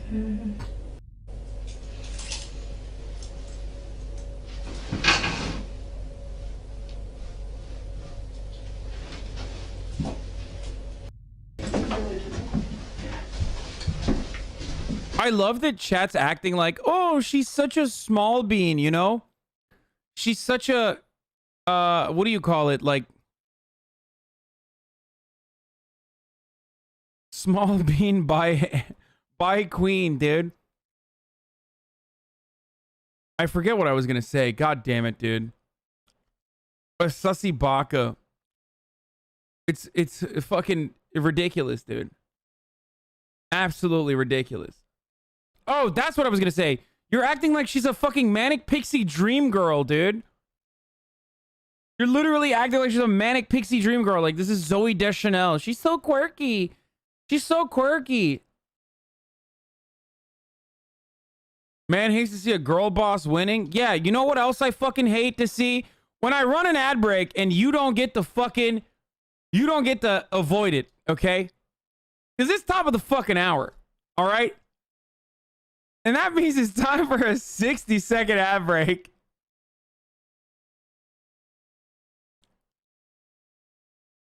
And if you want to avoid these ads, dude, then all you need to do is subscribe. You can do it for $5 or you can subscribe for fucking free with a Twitch Prime, dude. All right? Yeah, you got played, bitch. You got played. You got fucking played. I'm a smooth criminal, dude. If she had bangs, you'd literally be simping too. Probably. But she doesn't. So it doesn't matter. What does matter is Twitch Prime is free. And you can use it on your favorite content creator. Here's the ad break now.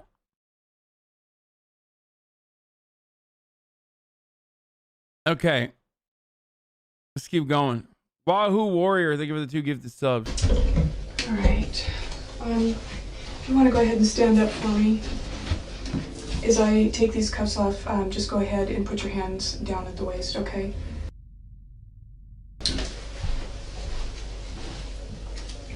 The game plan for this second interrogation will be a lot more strategic. Investigators will have studied the footage the day prior and will now have a greater understanding of Jodi's personality. The initial tactic is for Detective Blaney to criticize and berate the suspect's character while simultaneously reinforcing fear. By the way, do we know if she's bi? Because Chad is like kind of convinced that she's bi, and then now Chad is like comparing her to Kristen Cinema, Like when did that happen? She does have some real Kristen Cinema voting down the 15 minimum wage energy though. Why does it matter? No, I just find it strange that like chat keeps saying she's bi. But like she could be. She is doing the handstand, which is you know, classic bisexual behavior.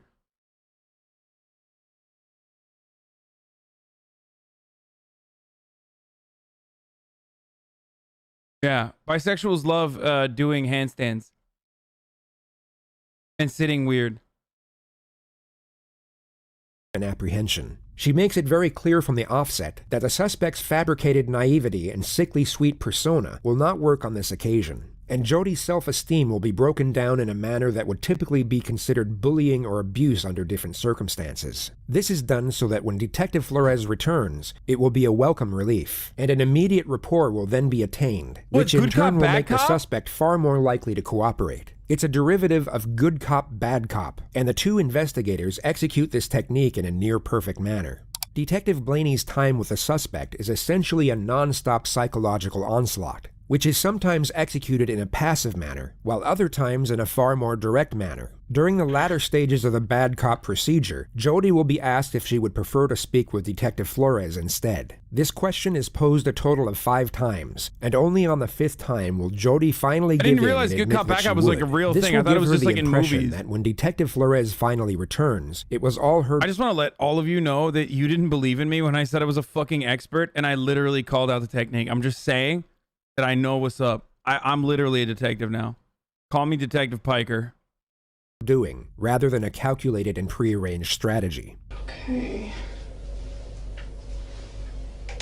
The voice recorder isn't actually for the purpose of recording the conversation. Just to make her to uncomfortable. reinforce the perception of Detective Blaney being the enemy, and not to be trusted. You'll notice that when Detective Flores returns, this device will be switched off, therefore reinforcing the idea that he is the friend who can be trusted.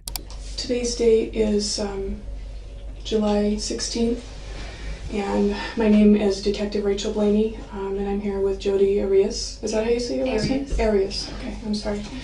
This is just formality, and this is, you know, if I have to, you know, write up a report of what we talked about, at least I know word for word, you know, what you said, and there's no mistakes. Okay. The reason that I wanted to talk with you this morning, there's a couple of reasons, actually. Let me say this, it's obvious to me that, you know, you're not our typical suspect. Why? You come from a good home, a good family. Oh my Your God. parents obviously care about you. That was evident, you know, when they talked to him yesterday. It's like and you're a bright girl. quite. Probably more intelligent than you were letting on yesterday. And there's no question in my mind or any of the other investigators' mind that you were the person that took Travis's life.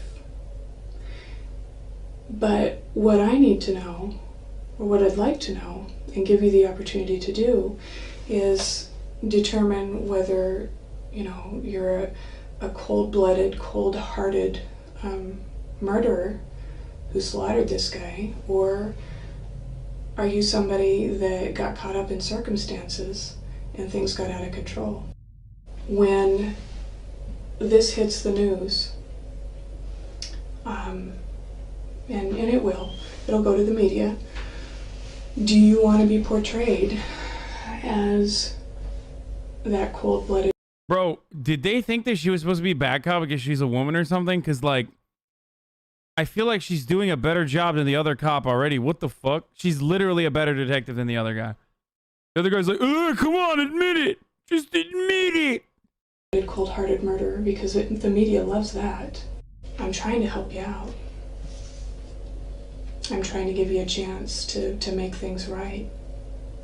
You know, show the families that you do have some remorse. But when you continue to deny when it's obvious that that's not the case, you appear to be the cold-blooded killer. And things are going to start moving real fast here for you. This is kind of a pause, you know, before things, you know, start getting heavy. This is your opportunity to help yourself out. We don't need you to tell us anything. I'm doing this for you. It's a matter of, do you want to take control of your situation and paint the picture of who you are? Because you're the only one that knows that. The professional ruthlessness of this investigator is quite astonishing. The demeaning and sarcastic tone she manages to superimpose over straight facts is gripping to witness. You know, was it a matter of, like I said, this guy, Travis, building some sort of, what you thought was some sort of relationship? You know, were you hoping for marriage? Is this something that you were hoping for? Was he leading you down that path? You know, did he take advantage of you?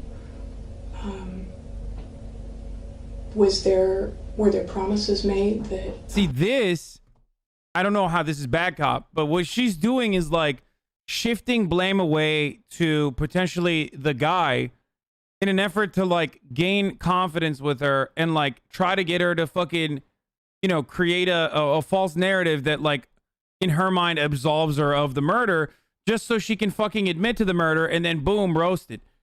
That's actually good. Like, that's literally that is a better technique than whatever the fuck the other dude was doing. It was like, come on, just admit it. We're I'm backseating so hard, dude. Trust in some way. I don't know. Only you know that.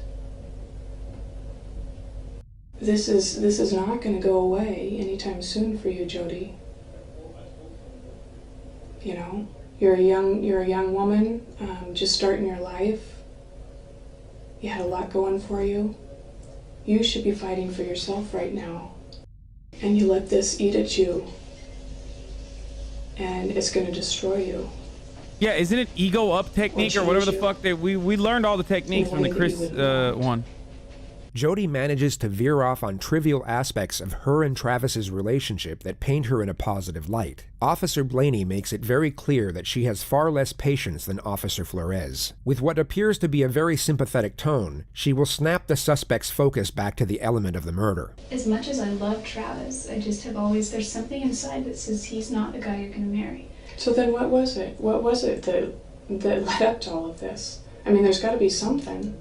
So I honestly don't believe that, you know, that you're cold-hearted and you would just go and just, you know, kill somebody on a whim.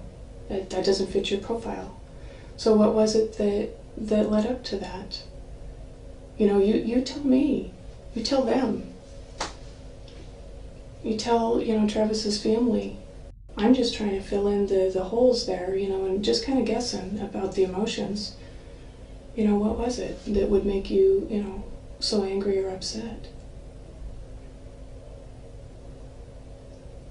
Once Jodi is forcefully brought back to reality, she all of a sudden has nothing to say. The passive yet disparaging tone of the detective must be a very hard thing for an individual to have to sit there and take, especially someone who has used their fabricated sweet nature to their advantage most of their life in order to avoid these types of situations. And if you're smart, you'll realize that, you know, you're not going to get a whole lot of other chances to do this, probably none. Once the wheels start turning, they move real fast. And you will be out of control then. You know, I'm a spiritual person myself, and I don't think that I would want that, you know, inside of me. I wouldn't want all of the ugliness of the lies inside of me. Take a minute just to think about what I said.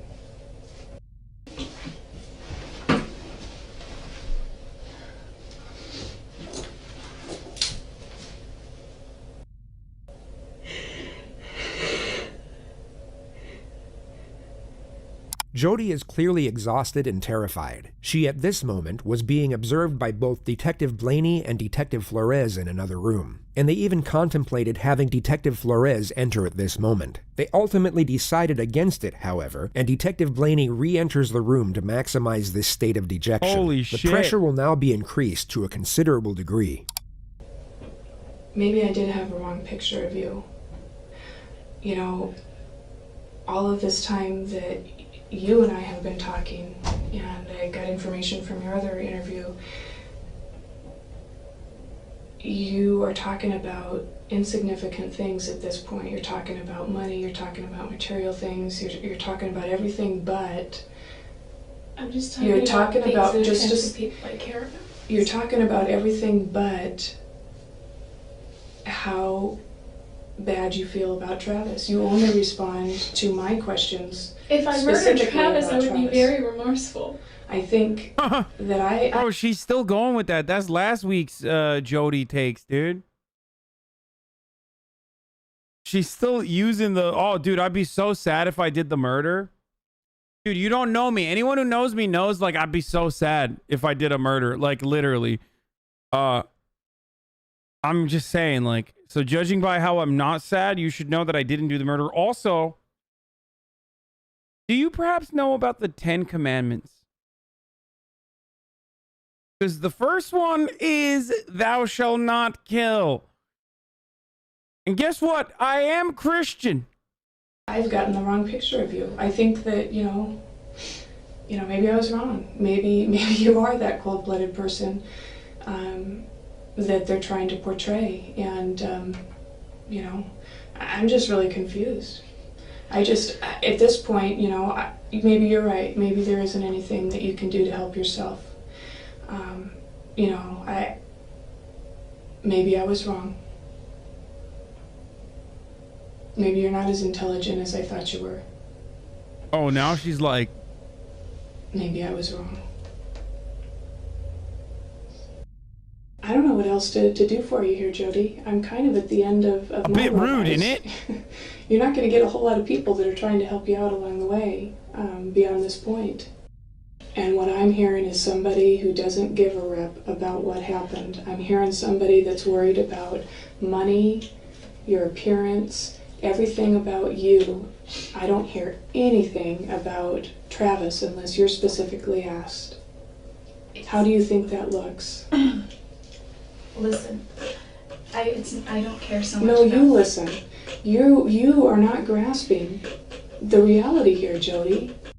You are acting like the person that I sussy portrayed. little baka that you are. The ugly, cold-blooded murderer. Every time Jodi breaks down, the detective immediately focuses on Travis's family. She makes it abundantly clear that she has absolutely no sympathy for the suspect despite her best efforts. I know Travis's family is struggling with why, and that would be the one thing that would give them closure. They may never like you, but I think that they would be appreciative of why their son's life was taken. I know if it was my child, that's what I would want. And I know that you're not a mother, but all women have those mothering instincts within them. And I think that you can understand that, what I'm saying. Was I off base, Jodi?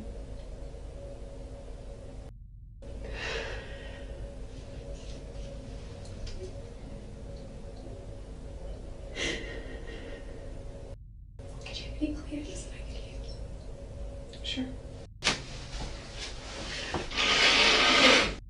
I understand that you're a very private person. Everybody has said that, and that's glaringly apparent. But all your business is going to be out in the open right now, so there's really nothing to hide from anymore. You know what I mean?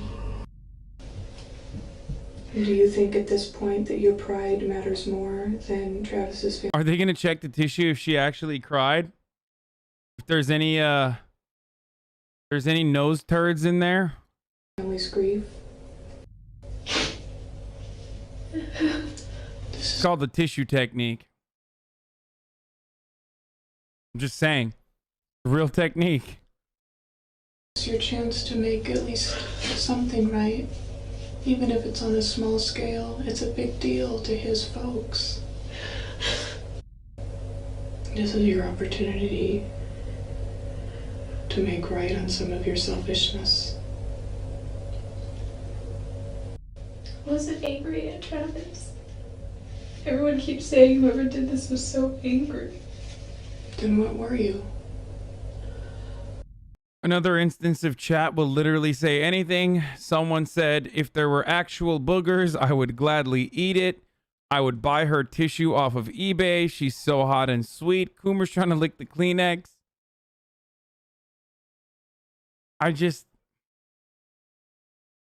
We've matched your boogers to the boogers of the crime scene. Oh, Jesus Christ. Chat, I ran the top of the hour ad already. Why do you guys... Oh my God, you're like fucking abused. Like every time I pause the video, there's like at least 4 to 5 motherfuckers who are like, dude, he's gonna run the ad now. Like, no, I ran it already, dude. It happened.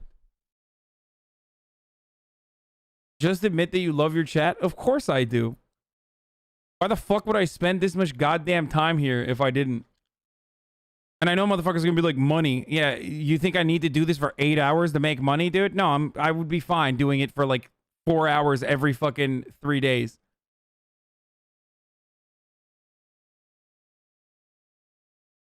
When you said also, I immediately checked the clock. Your segues are fucking with me. Nice! Were you jealous?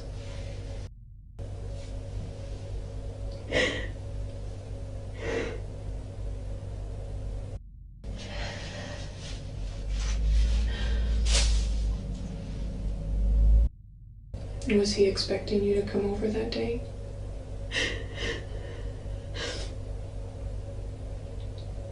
He wanted me to. I told him I wasn't going to. So was it a surprise that you actually showed up?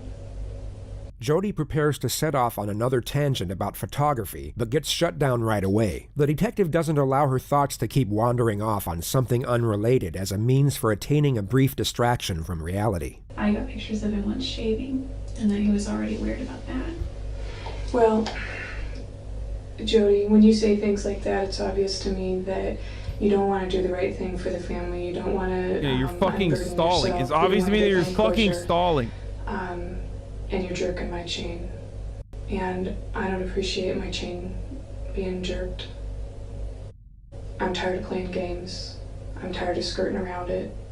I thought that it would be easier for you to talk to a woman, to say what you need to say to a woman. Sometimes it is.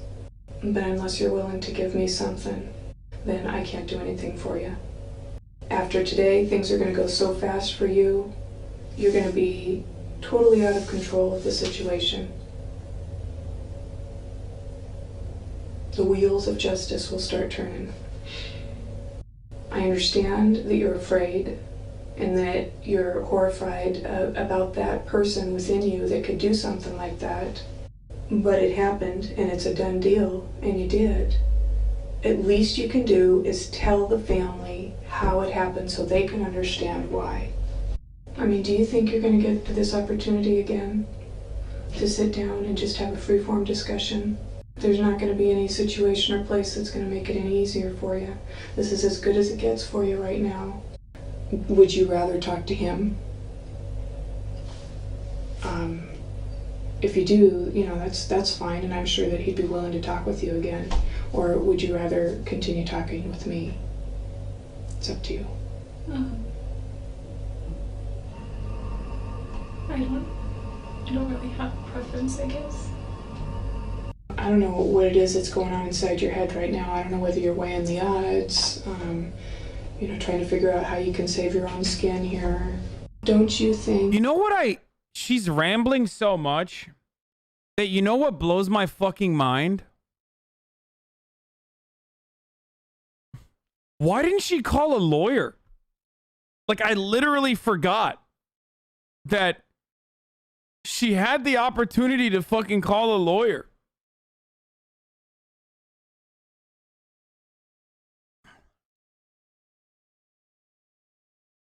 Like, the moment that you are a suspect, I mean, anytime you fucking talk to the cops, you need to have a lawyer. Like, you straight up, you should have that. But also, having said that, like, why are you helping the murderer out? I mean, it makes no sense. It's so fucking stupid that, like, she's just, like, trying to build this wall between her and the investigators without, like, bringing in a lawyer to the situation who would literally just be like, don't fucking talk to the cops, idiot. And no, it's not ad time. Oh my God, stop, guys. I think that it's going to make just a little bit of difference inside yourself as far as that closure goes, if you know that the family at least has something. And if you're not going to do that today with me right now, I'm just going to send you back across the street. Because we've been in here for a while. And I don't have, you know, the entire day. I guess my patients are running a little thin. Did I whip you guys into a Pavlovian response whenever I say also? You think I'm going to do ads? Over this whole incident. Think about how they feel. For once, think about somebody else. That's crazy. And if you want to talk to Detective Flores as opposed to me, you know, you can do that. Like I said, I thought it would be easier for you to talk to a woman. I I kind of do want to talk to him because he has been in contact with with Travis's family a lot. Okay. I don't know if that would make any difference, but I know that he already talks to them on a regular basis. Yeah, and I'm sure that, you know, he has somewhat of a relationship with them. So I'll go see if he's... Yeah, I'm not trying to stall or anything, but I've got to go to the bathroom again. Can we go? Yeah. Hey. Well, Rachel called me and told me that you wanted to talk to me. Are you doing okay? It doesn't matter how I'm doing. It does to me. Thank you, but it doesn't matter. What matters is how his family is doing. I told you yesterday I've been doing this for a long time, and you're absolutely right. You know, the person's family who was hurt, they're obviously hurting. But there's a second family that hurts as well. And in this case, it's your family. The objective of good cop, bad cop seems to have worked. A higher level of trust and rapport seems to now be established. Jodi pours out her emotion as the detective offers a sympathetic and understanding tone. But then something very interesting happens. Once she composes herself, she for some reason requests to see the Literally good cop, simp cop, dude. That's what it is, okay? Photos of Travis. This is known as the simp.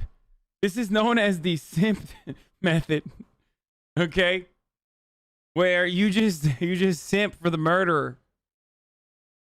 Not before, but after he was murdered. Many could think she is attempting to gain some sort of depraved satisfaction from seeing them. Yet going off how the rest of this interrogation plays out, it's more likely that she is trying to gather information, or at least confirm something in the photographs, before she amends her new narrative. This is more of a selfish reason. I think it might give me some sense of closure.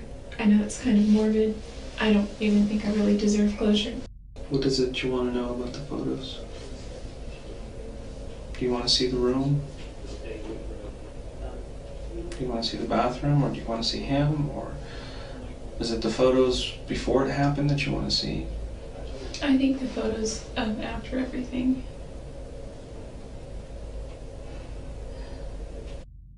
I won't show you those. Is there any that you can? No. I can't do that. We had a difficult time identifying who he was by the time we got there. He wasn't the same person. So that's why I don't want to show you photos. The detective attempts to get the dialogue flowing in a subtle manner, yet he's given the silent treatment anytime he poses an incriminating question. Jodi knows exactly what she can and can't say with respect to her own preservation. Her internal self is far more calculated than the naive exterior she continuously portrays. So why were you there that day? She stabbed him 28 times, and I think shot him in the head as well. But I don't know if she's like wanting to see the photos because she's horny, or if she wants to see the photos because she's what do you call it? Like trying to figure out what the crimes are, like what the evidence is, so she can like actually. I mean, he said she wants to see the photos for info, but I don't know. Please tell me. Did you just miss him? Should I be looking for somebody else?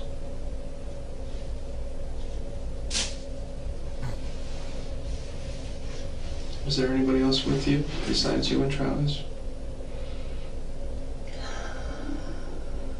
Are you protecting somebody else? The detective allows for extended periods of silence. Only Jodi will know for sure what she was thinking, yet one could safely assume she is desperately constructing her new narrative during these moments. Trying to just figure it out. I'm just trying to think. What happened to me today and from here on out if I just told you every single detail that I know? And I gave you a confession? Nothing else changes. It just speeds up the process.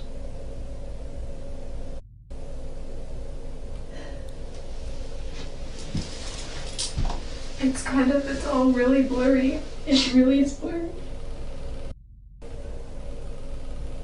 It's all Can I please see those photos? Why did you throw the camera in the washing machine? We found blood in the downstairs bathroom where somebody had tried to wash their hands. There's blood on the outside of the washing machine. There's little things that give us clues to what you were doing afterwards. Everybody says he just leaves his doors open when he's home. Trusts everybody. Wow. She has to be like, oh, he left his doors open. A typical. He probably wanted to have sex with numerous women, which is why he deserved to be murdered. Have you ever seen the movie The Secret? I don't think so. This was the cue for Jodi's next series of insufferable rambles. The detective valiantly endures this for the next 31 minutes to lower her guard. I used to go to sleep at night and I would hear gunshots. We weren't in a bad neighborhood, but our neighborhood neighbored another neighborhood that wasn't that great, and gunshots carried. And they were, because Salinas is agricultural and there were a lot of fields, and I used to think that they were hunters in the fields with their dogs. They were swinging by and pick up Amy, my roommate. And I wasn't there, I don't think. I was at work or something. I've never been in doubt. I've never been through the temple, but from what I understand, I think that's such a sacred place, and meditating there and being there will help to give you further insight about where. There were 3 fears. One was handguns, which is one of the reasons I got a gun. There was a CHP here in town that said he would take me out and go target practicing. And I went to the sporting goods store several times to see what he had, and they were all in the $500 or $600 range for the kind that I wanted. So they were too expensive, but then there was this one, it was cheap. Jodi's dialogue eventually winds up on the subject of Travis and how Travis was private about the shower. The detective seizes the moment to catch Jodi off guard. He subtly poses a highly incriminating question. Bro, you think she thinks she can filibuster going to prison? Like, she's like, maybe if I just keep the testimony going for as long as I physically possibly can, like, they'll forget about it. Like, you know, the statute of limitations will run out or something. It's kind of crazy. She's just like... in a jokingly manner. He was very private about the shower. Like, we... Is that why you were taking pictures of him in the shower? No. No. She doesn't deny she was there, only that she wasn't taking the pictures for that particular reason. She doesn't refute what is essentially an accusation, only a part of the context within it. This seems to be the moment where Jodi realizes the holes in her story are... It's over. GG's. Good job. She has to admit... Finally, this detective simp with the simp method finally hit a fucking good one, dude. Holy shit. She was at least at the scene of the crime, and will now start to scramble her thoughts to garner the most self-preserving storyline. Trying to get back at him. No,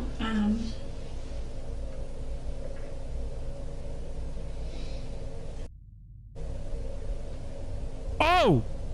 Oh, she's locked.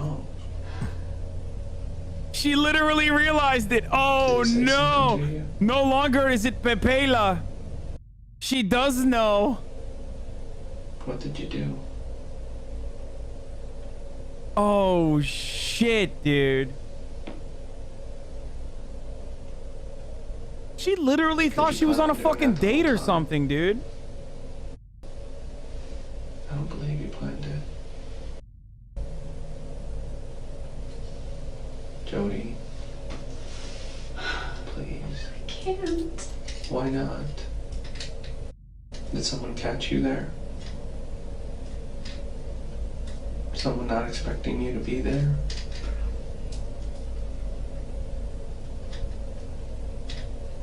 They would have seen my car. Then who was it?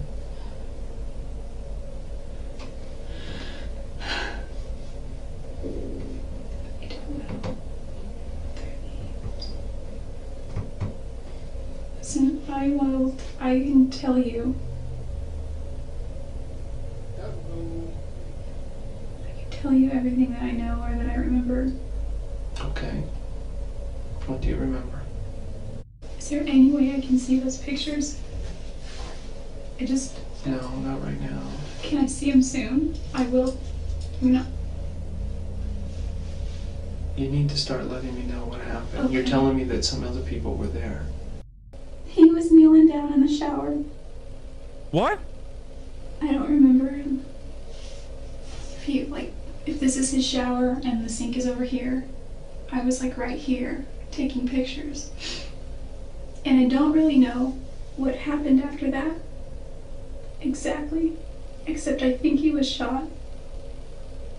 Where were you?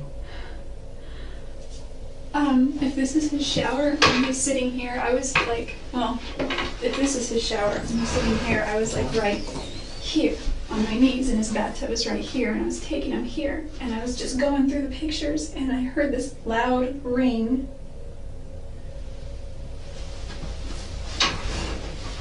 And Okay, that's a she's doing bisexual sitting right there. That's the bi sitting technique, okay? See, I know. I don't really remember except Travis was screaming. I think I got knocked out, but I don't think it was that long. And there were two people there, and What'd you say?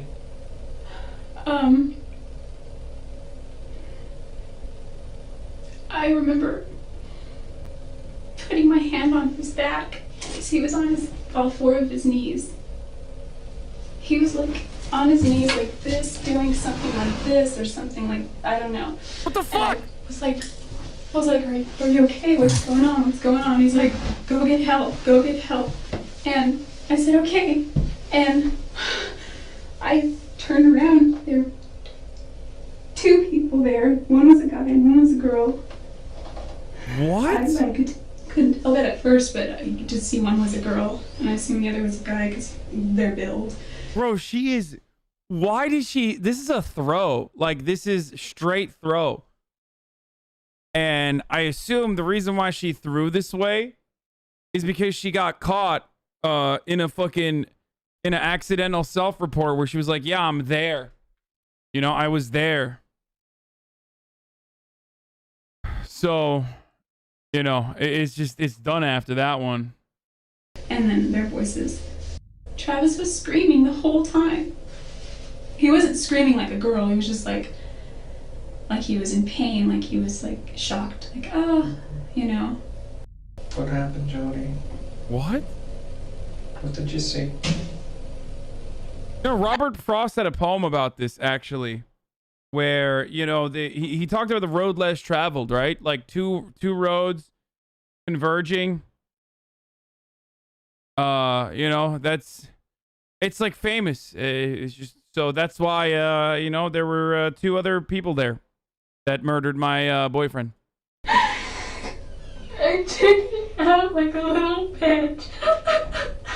I ran. He was still like conscious and still alive, and You just left him there.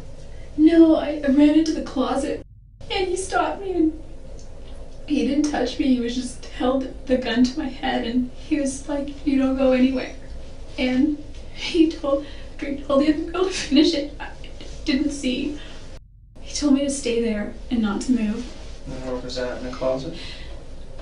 No, it was She describes that the male stopped her from leaving, and then goes into detail about how her phone wasn't charged and how she forgot her phone charger. She then describes how she valiantly tried to save Travis from the female attacker. She was over him, and I just rushed her and I pushed her. In the next moment, she will state that the assailant comes back when she never went anywhere to begin with. Is it just me, or do you guys also kind of feel like impressed by how much these people can fucking lie on the spot? Because, like, in a situation like this, obviously I wouldn't do a fucking murder. But, like, if I was in a situation where, like, I had to lie my way out of it, there is no shot. Like, there is, like, no fucking shot I could lie, let alone continuously lie over the course of, like, 2 interrogation sessions, non-fucking stop for, like, 6 hours without stopping. I'd just be like, dude, fuck it. Just put me in jail, dude. That was me. It was me. I did it. Like, there's no shot. You know what I mean? I'd just be like, yeah, there was a guy there. Just kidding. It was, fuck, it's me. I did it. Fucking just, come on. We know, we saw how you play Among Us. Shut up. I was so good at Among Us, dude. Fucking, I was such a sussy baka. Fuck you, dude.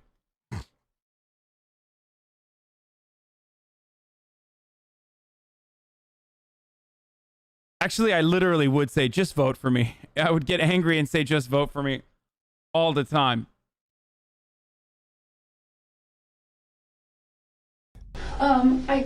I got Travis, and he wasn't like standing up really. He wasn't really doing much, and I was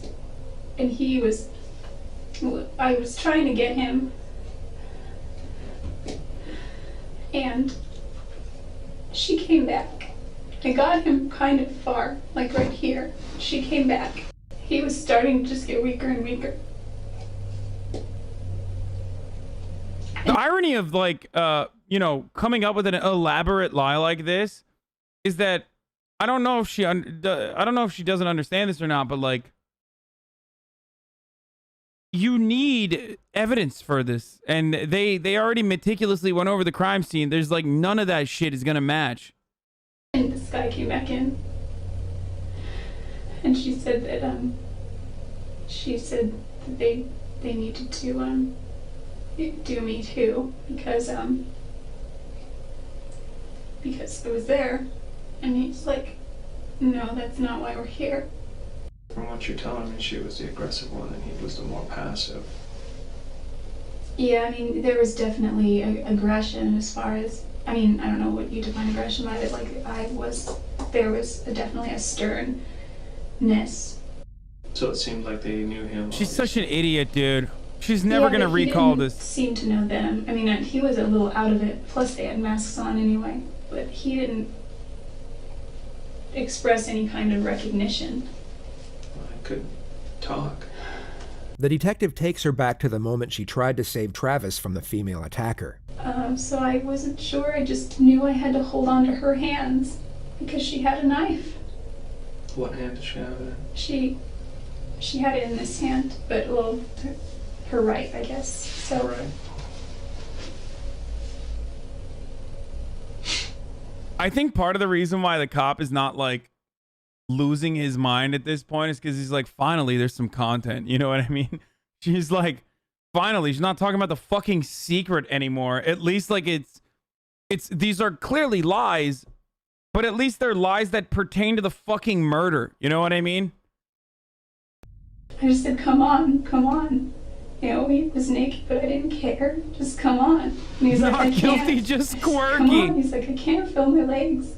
Jodi had obviously seen a lot of bad movies. Bear in mind, this conversation she had with Travis was supposedly happening as she was simultaneously fighting off a knife-wielding attacker. She glosses over the struggle, and she somehow ends up outside the bathroom. The two assailants are now inside the bathroom, arguing with each other about Jodi's fate. She hasn't stated whether Travis is alive or dead at this point. It wasn't like super yelling, it was kind of like hushed but intense. Like, you need to da-da-da, shut up, it's not over here. Things like that. The male assailant then takes Jodi's registration out of her wallet and looks at her address. He said, if you ever say anything about this, he said they'll do to my family the same way, and me. He doesn't care so much about me at that point. He said, you need to leave, and don't you call anybody, and don't say anything. He's like, I'm giving you one chance. And she said she's gonna rat us off, she's gonna say something, and he was like, shut up. He's like, you get one chance. Jodi then leaves in her car. She of course doesn't mention the fact that she then left Travis a voicemail to give herself an alibi for not being there. I was really scared. I was really... Dude, you're so stupid, dude. I don't believe you. Motherfucker waited 5 hours, dude. Oh my god. Oh, Jesus Christ. I don't believe you. I came in here hoping that you would tell me the truth. And this is not the truth, Jodi. This is all I know. This does not make any sense. Thank you, Blue Pfeiffer, for the 12 months. But I could have done more. I feel that I should have gotten help. I feel that I should have been stronger. You feel responsible because you did this. I did not Jodi, kill you Travis. did. You did. And there's nothing you can say that'll change my mind at this point. This is an elaborate story which does not make any sense. I've done this for a long time. And this is the most far-fetched story I've ever heard. And it's not going to help you. Is that how you want to leave this? I just don't want my family to get hurt.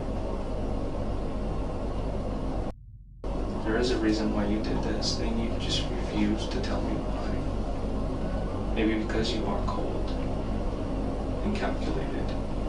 There's no reason somebody else would come in and do this to him. There's no motive whatsoever. We haven't found any. What is my You've only been a sub for 9 months, bitch.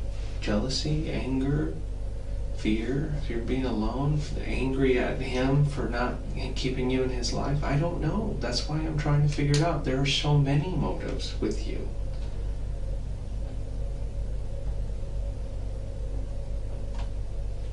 Too many. Jodi continues to give random details about the fictional assailants for a further 8 minutes without being asked. The detective then ends the interrogation. One was male, one was female. They were taller than me. Not by a whole lot. Like, what is she thinking here? Like, what the fuck?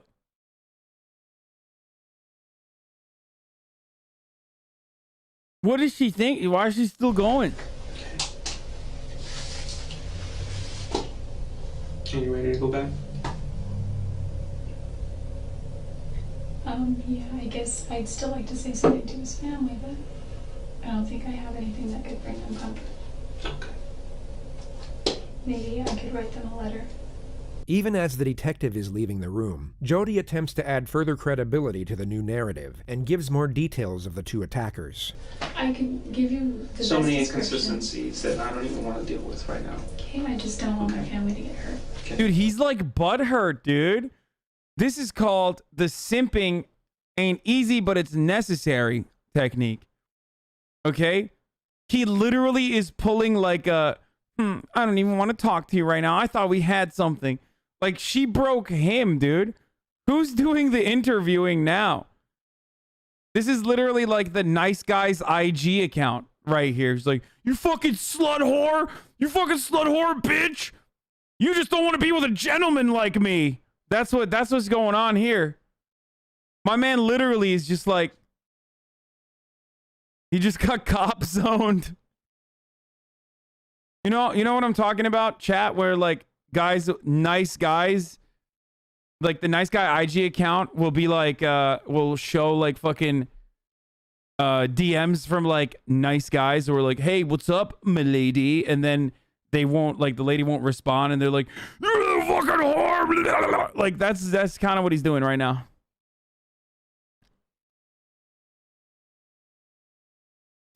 They won't get hurt. You're Nice hurting guys them of right now Instagram, by I not think, telling maybe. the truth. That's what you're doing. Okay?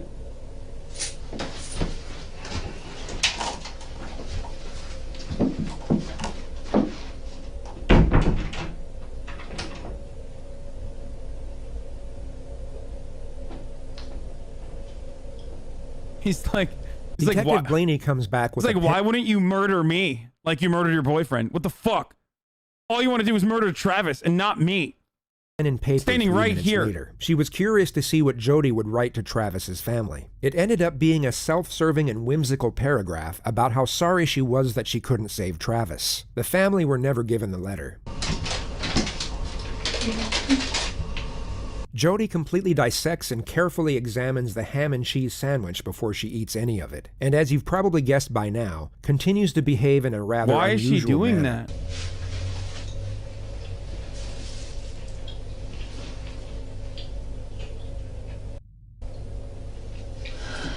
Thank you. The Asian sensation with the 5 gifted subs.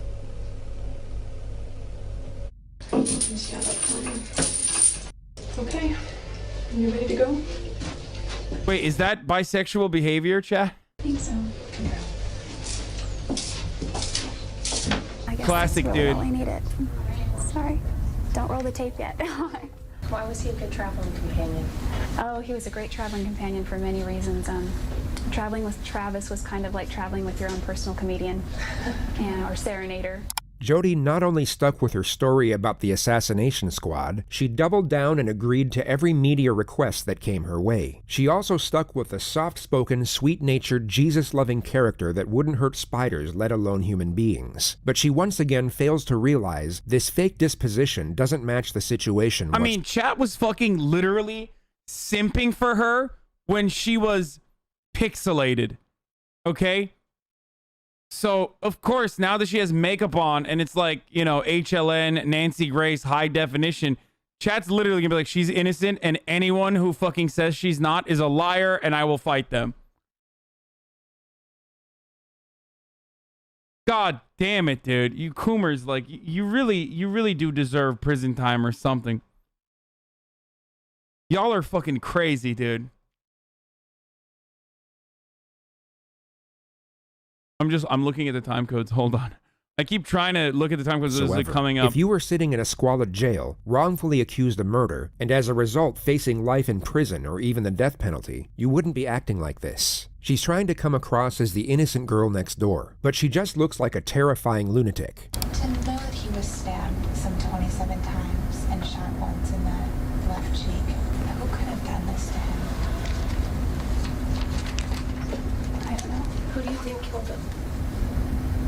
I have no idea. Jodi, you're pretty calm sitting here. How are you managing to stay so calm? Through my faith and through the knowledge of my own innocence. That's the only thing. I would be shaking in my boots right now if I had to answer to God for such a heinous crime. Jodi Arias killed. Oh, fuck, she got bangs, dude. God damn it, dude. Luckily, they're like half bangs. Like, it's not full bangs, okay? Travis Alexander. There is no question about it. This is Jodi's defense team, and what you just saw was the very beginning of their opening statement on the first day of her trial. The date is January 2nd, 2013. Exactly 4 years, 6 months, and 2 days after Travis was murdered. The $1 million question is what would have forced her to do it. What? They must have figured the assassination story wouldn't go down well with a jury, especially when confronted with the many steps Jodi took to get away with the murder. So the narrative has now changed for a third time, and the defense have to come up with a plausible explanation for Jodi's trail of deception. The hole she had dug herself into was exceptionally deep, and her attorneys are now crafting the rope to pull her out. Jodi did not always tell the truth about what happened that night. She was scared. Scared about what had happened and scared about what she had done. She had absolutely no experience with police interrogation before. You don't say. And so when they talked to her, she wasn't always truthful. Her fear... Dude, sometimes, dude, I like in the 90s, there were a lot of memes about lawyers. Right? About how, like, they're the devil, blah, blah, blah. Like, I feel like it doesn't happen anymore as much. Like, people don't really shit on lawyers as much. It used to be, like, a very common trope or a meme that, like, lawyers are horrible people. And I'm remembering why these memes existed. What the fuck is this, bro? The lawyer's literally like, she did it. We're just gonna lie now and act like she did it for something different, dude. That's insanity, okay? Like, actual demon behavior is like knowing full well that your fucking client is guilty of a murder and just making up a new story as you go along just to, like, get her off. And I know that there's chatters in here who are going to be like, oh, that's what a good lawyer is supposed to do, dude. Like, that's what a good lawyer is supposed to do. And it's like, I don't know. I don't know what to say to that. I don't know what to tell you. I feel like that's not what a lawyer is supposed to do. But what a Twitch streamer is supposed to do is tell you when it's the top of the hour, 10 minutes before it's actually top of the hour, to get you fucking not excited for the ad break.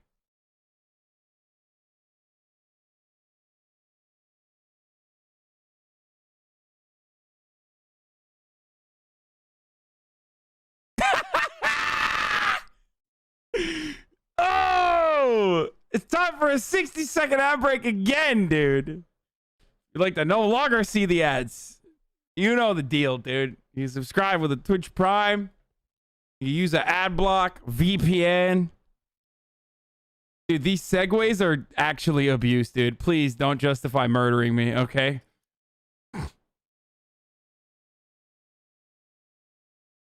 I fucking got you, dude. That was a good ass segue, dude. God damn, dude. Here's the 1 minute ad break now. Do you even like streaming anymore? I think you just show up to do segues.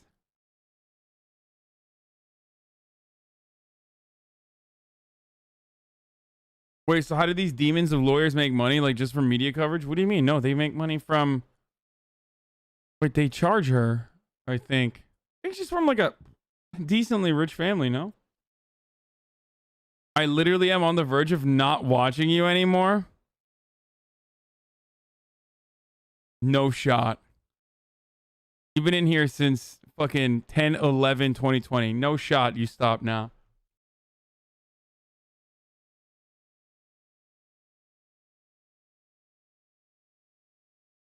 Your segues are longer than the ads? Yeah, I know, dude. You building up is such a dead giveaway now? That's not true. And her panic about what had happened led her to tell different stories. Throughout this trial, you will learn more about Jodi Arias. Although not everyone in Travis's family were devout Mormons, all of them were close. He in particular had a very strong relationship with his sister Tanisha. And as you can probably tell, a picture can say 1,000 words. Much more about Jodi. You will find that she is an articulate, bright young woman who's a very talented artist and photographer.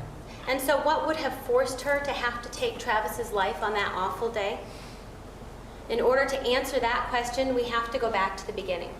The bulk of the defense's opening was to paint Jodi as the naive victim and Travis as the... As a result of propaganda in the 90s after massive lobbying for tort reform, you idiot, lawyers were villainized for the sake of protecting capital.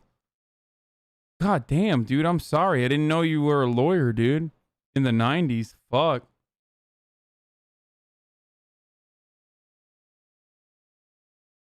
I mean, I'm watching lawyers be demons right now, dude.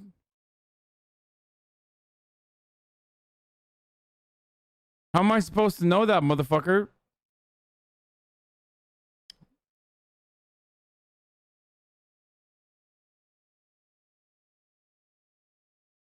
the calculated villain. Being a temple member and an executive director. For the record, for the people who are saying, it's her right to a fair trial or whatever. Yeah, but it's still illegal to know that like your client did it and then lie about it. That's why lawyers always tell you, like, you know, don't tell me anything. Like, they're not supposed to fucking... No, it's not. Wait, it's not illegal, but like, isn't it? Wait, is it?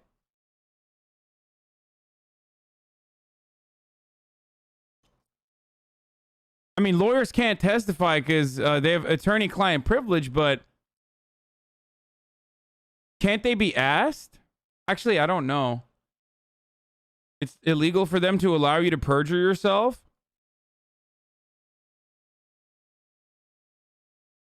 It's actually not, because they have attorney-client privilege. The lawyer does have a duty if they know you committed the crime. Wait, hold on. Hold on. I mean, it's definitely immoral as fuck, but... Wait, I don't want to Google this. I feel like this is a self-report. You know what I mean? I'm going to Google, can a lawyer know you committed a crime? Can a lawyer know you did the murder? I'm not Googling that, dude. I'm going to jail if I Google that. It's not illegal. It's unethical, and you could face disbarment. Yeah, I thought that there was like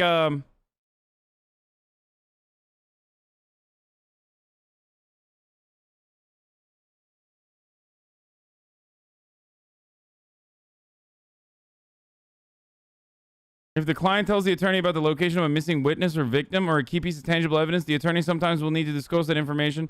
If a lawyer knows what a witness plans to commit perjury or has committed perjury, they will have a duty to disclose information to the court.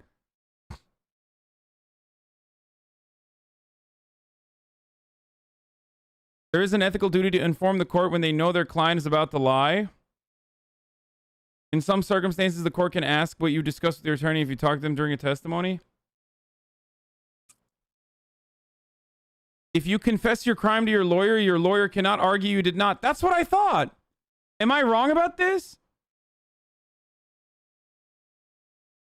Isn't that literally the reason why lawyers like... Or do they always lie about it?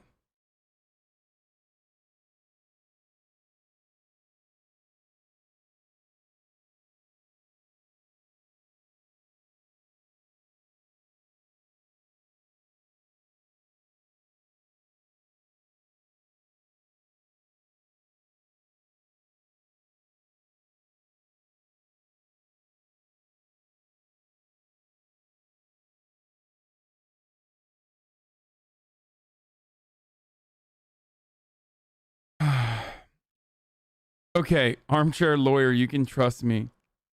In the course of representing a client, a lawyer shall not knowingly A, make a false statement of material fact or law to a third person, or B, fail to disclose a material fact to a third person when disclosure is necessary to avoid assisting a criminal or fraudulent act by a client, unless disclosure is prohibited by Rule 16.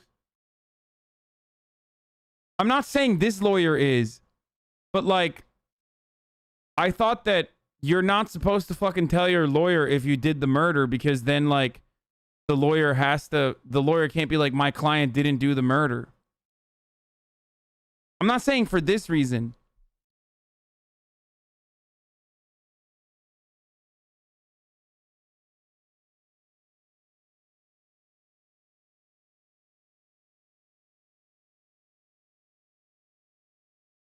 There are multiple ethics classes you have to take in law school. Moral and ethics are two different things. Ethically, you are obliged to represent your client, but you can sidebar and alert the court to what you know and provide reasons to why you can't represent someone, but it causes a lot of issues. A defense lawyer may not lie to the judge or jury by specifically stating that the defendant did not do something the lawyer knows the defendant did do. Even crimes that are obviously done need to be defended in a court of law. Yes, I understand that. What I'm stating is that like a lawyer can't literally lie, right?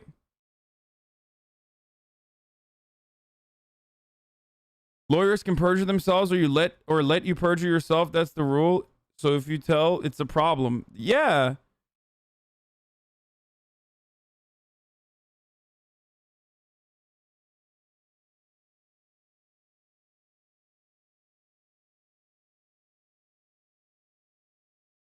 I'm not talking about her situation specifically, chat. I'm not talking about this situation specifically. I'm saying in general, if you have done a crime, like a murder or whatever, you're probably not supposed to tell your lawyer that you literally did the murder, because while it is still technically covered under attorney-client privilege,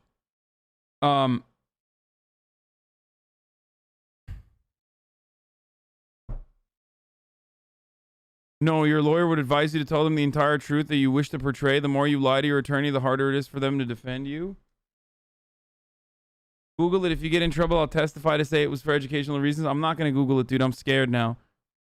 Director of prepaid legal, outward appearances would be very important to Travis. And so while he continued this facade of being a good and virginal Mormon man, he was inwardly dealing with his own sexual issues. And in Jodi, he found somebody who was easily manipulated and controlled. Someone who would provide him with that secretive sexual relationship that he needed. They also mention that Travis was violent with Jodi on several occasions, that he would fly into these sudden rages for almost no reason, and that Jodi was terrified of him. They end their statement with Jodi's latest account of how Travis was killed, which is now a case of justifiable self-defense. The attorney gets to the moment Jodi was taking pictures of Travis in the shower. Jodi accidentally drops Travis's camera. I mean, he seemed to work for Casey Anthony and she got some dick. Shut the fuck up, chat. And as that camera was falling, that was enough for Travis, because he lunged at Jodi in anger, knocking her to the ground in the bathroom where there was a struggle. Jodi's life was in danger. In just a minute from this picture, oh shit! We go to Shit! Fuck! Oh, saved. There's actually nothing there. It doesn't even fucking matter. the But next still. picture, where it's Travis's body. He's clearly injured already. In a minute. Now that very brief moment of time, a minute, is not the result of premeditation. In that 1 minute, had Jodi not been forced to defend herself, none of us would be here. In that 1 minute, had Jodi not chosen to defend herself, Okay, 134 to 135. I'm gonna skip the whole minute. This is not a case of whodunit. The person who done it, the person who committed this killing, sits in court today. Bro, I swear to God, I can tell when someone's going to jail just by seeing how charismatic the prosecutor is versus how charismatic the defense attorney is. I swear to fucking God, dude, you can like tell. I mean, obviously, like, you know, evidence is really important too. Like, I mean, they caught her dead to rights in this one, but like remember the fucking Casey Anthony case where like they literally had all of the evidence and she got away? That's because the fucking prosecutor was dog shit in that situation. Also, how the fuck are you gonna say 27 stab wounds and a fucking slitting of a throat is self-defense after getting shot in the face, dude? It's the defendant, Jodi Ann Arias. And the person that she done it to is an individual by the name of Travis Victor Alexander, a former boyfriend of hers, an individual that she was in love with, an individual that was a good man, an individual that was one of the greatest blessings in her life. And this love, well, she rewarded that love for Travis Victor Alexander by sticking a knife in his chest.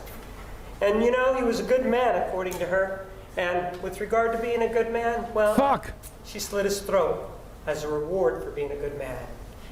And in terms of these blessings, well, she knocked the blessings out of him by putting a bullet in his head. She took the knife and began to stab him when he was in that defenseless sitting position. This is very important to take note of. The prosecution just referred to this, the last photograph of Travis alive. Their argument is that Jodi either asked him to sit down or at least waited for him to sit down before she began her attack. She knew Travis had to be in a disadvantaged position before she commenced her assault, and the prosecution's argument is that it was at this moment when Travis received a stab wound to the heart. He would have then began to rapidly lose consciousness from that point forward. He attempted to protect himself and escape, but Dude, he's like naked after the shower, okay? The only other position where a man feels more vulnerable than like naked right after the shower is if he was wearing a t-shirt with no underwear. Okay? Those are the two. That's the most vulnerable position you can be in, dude. I'm just like literally. If he was wearing a t-shirt with no underwear, that's the most vulnerable. But then the second most vulnerable is when you're naked, laying in bed after a shower. Not good. He was soon overwhelmed by his attacker due to the rapid blood loss. The pool of blood outside his bathroom reinforces the argument that his throat was cut after the stabbings. And a coroner's report, which will be revealed in more detail later on, concludes that Travis was in all likelihood shot in the head last. Jodi's version, on the other hand, has to be that Travis was shot first. The reason for this will also be explained later on. And began and stuck the knife in his chest. He struggled. He grabbed the knife. And when he grabbed the knife, of course that resulted in more blood. I pushed the girl who was there, and I was able to get the better of her, and I was about to run out, get out and go get some help. except that I was then confronted by the guy. This guy started looking through my purse. And lo and behold, in my purse, believe it or not, I happen to have my car registration that shows my address, because that's what I carry around. So they knew, they being this guy, knew exactly where I lived. And he said to me, well, if you tell what happened here, the same thing's going to happen to your family. Bro, this is so dumb. I mean, she's It's a different so story now. Now, it's not that she wasn't there. Now, it's not that it's two people with whatever variation she may have provided to these national shows. Now, she admits it. It was her. She's the person who actually did this. And even though she says that, she still has a view as to the evidence. And this is exhibit number 248. No jury is going to convict me Why not? because I'm innocent, and you can mark my words on that one. No jury will convict me. I also ask that you mark her words while you're marking the guilty verdict for her premeditated killing of Travis Alexander. Jodi spent 18 days on the stand. When she knew what questions were coming, and when completely uncontested, she was very much in her element. She was able to respond to the questions instinctively, and her dialogue came out in a confident and natural manner. You could tell she had each and every one of her responses planned to it. Dude, you literally called a black woman a Nazi today because of what she said about rap music? Dude, literally fucking spamming it right now. Dude, one, I don't know who the fuck is black and who the fuck is not black. Why the fuck am I supposed to know that? Two, the argument that they made straight up is the same exact fucking argument that Nazis make about art. And three, the black woman was the person who fucking compared rap music to minstrel forms of art. When I was talking about like rap music being the personal experiences of fucking black people or whoever the fuck is singing the rap music. Also, fuck you, dude. I mean, seriously, fuck you, dude. Here, is that what you wanted? There you go, dude. Here, you got fucking banned now. God damn, dude.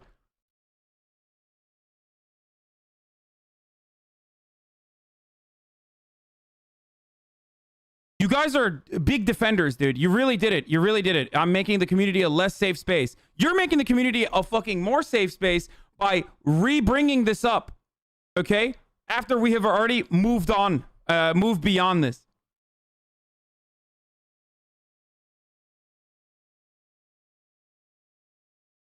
What a fucking idiot, dude. Yo, thank you for your defense, dude.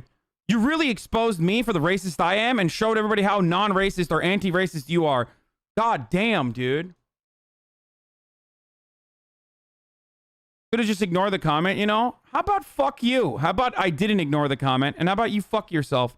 You could have just literally not typed that in the chat, but you chose to because you know I'll fucking read it.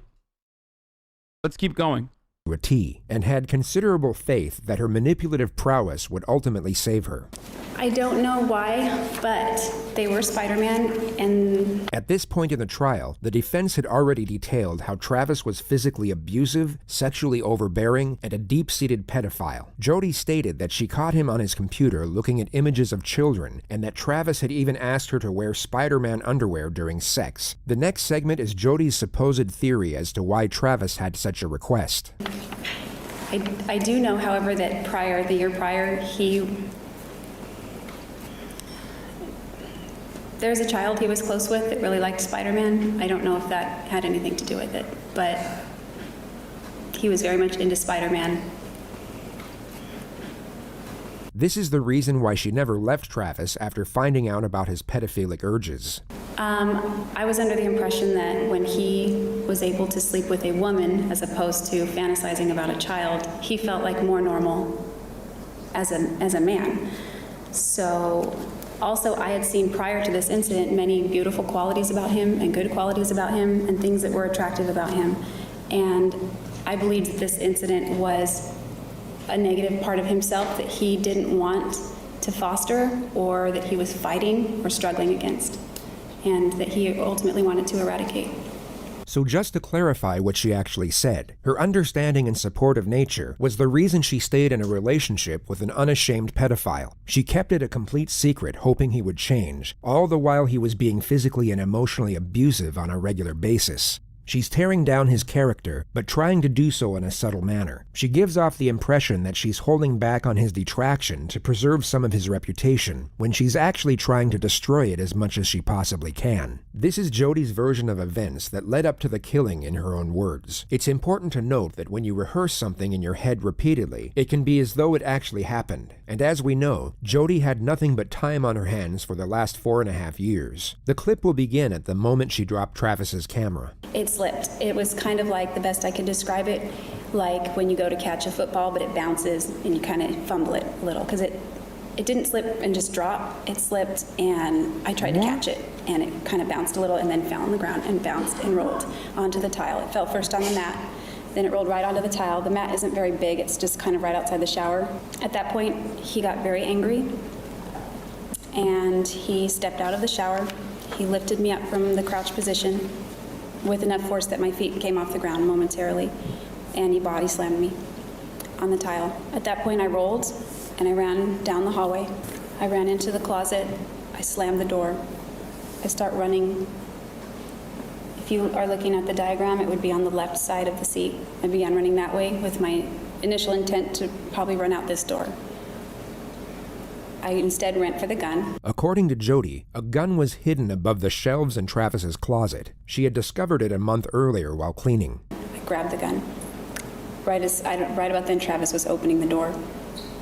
I grabbed it. I ran out into the bathroom. He ran, I believe, straight toward the door as well. At that point, I had run out of the bathroom, and I turned, and I just wanted him to stop, so I pointed the gun at him, hoping that that would just make him halt. And it didn't. Instead, he lunged at me right around the time that the gun went off. And I didn't mean for it to go off. This is why her version has to be that Travis was shot first. According to her, it was all an accident. There was no intention to actually kill, and Travis's death was the unintended result of his own senseless aggression. So you might be wondering how she can explain the 27 stab wounds and the laceration to his throat. We fell with pretty good force down in the corner, near 15, but not quite that close. It was kind of near the sink, kind of, sort of that area.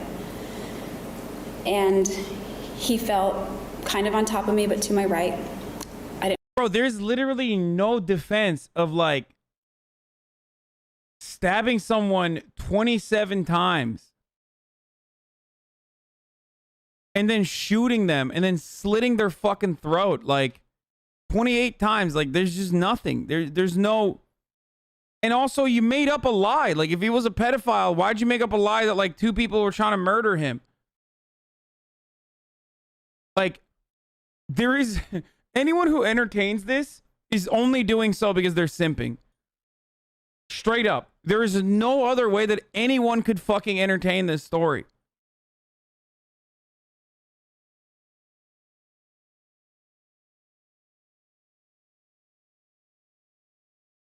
Yes, there is this one, and that doesn't mean it's a good one. I didn't want him to get on top of me. He was grabbing at my clothes. He was trying to get on top of me.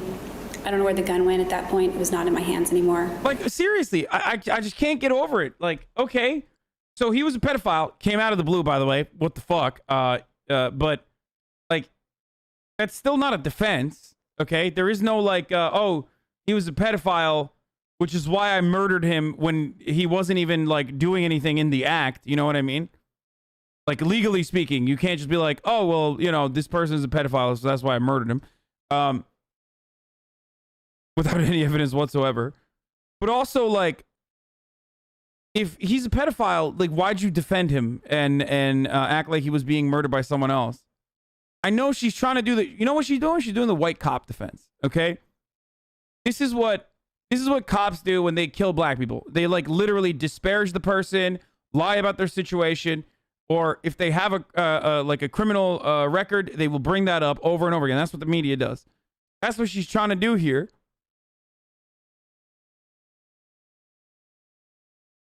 But it still doesn't make sense. it got knocked out of my hands or if I dropped it, what.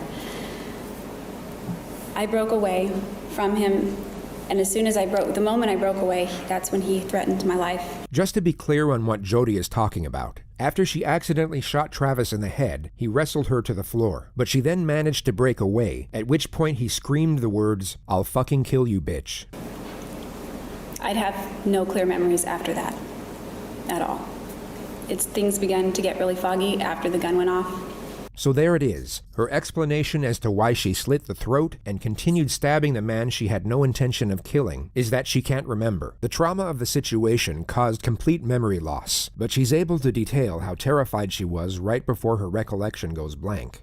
It's hard to describe the fear. It was like mortal terror. It really was. When he was trying to get on top of me, I thought he was, and then he threatened my life. I really thought he had intentions to kill me. So I don't remember any specifics of what happened right after that point. This is her explanation as to why she never called the police once she came to her senses, and also why she went to such lengths in order to cover up her involvement. I didn't want people to know the kinds of things that were going on in our relationship. I felt that if I told police Travis attacked me, I would have to give explanation as to why he attacked me. And if I gave explanation as to why, I would have to go back through the different incidents that we'd gone through and how those things didn't really begin until after I walked in on him. I believe they were related, and I didn't ever want to go there. So it was all convoluted, and I thought that by saying that would open the door. Bro, there are some real fucking freaks out there, dude. Remember, chat, she fucking murdered this dude. Is like totally fucking lying about it without even, she's not even like, doesn't have a shred of remorse. Like, she's so calm describing this action that like is traumatizing for 99.9% of the people on this planet. She's just like, yeah, I just didn't want to do it. I blacked out. Oops.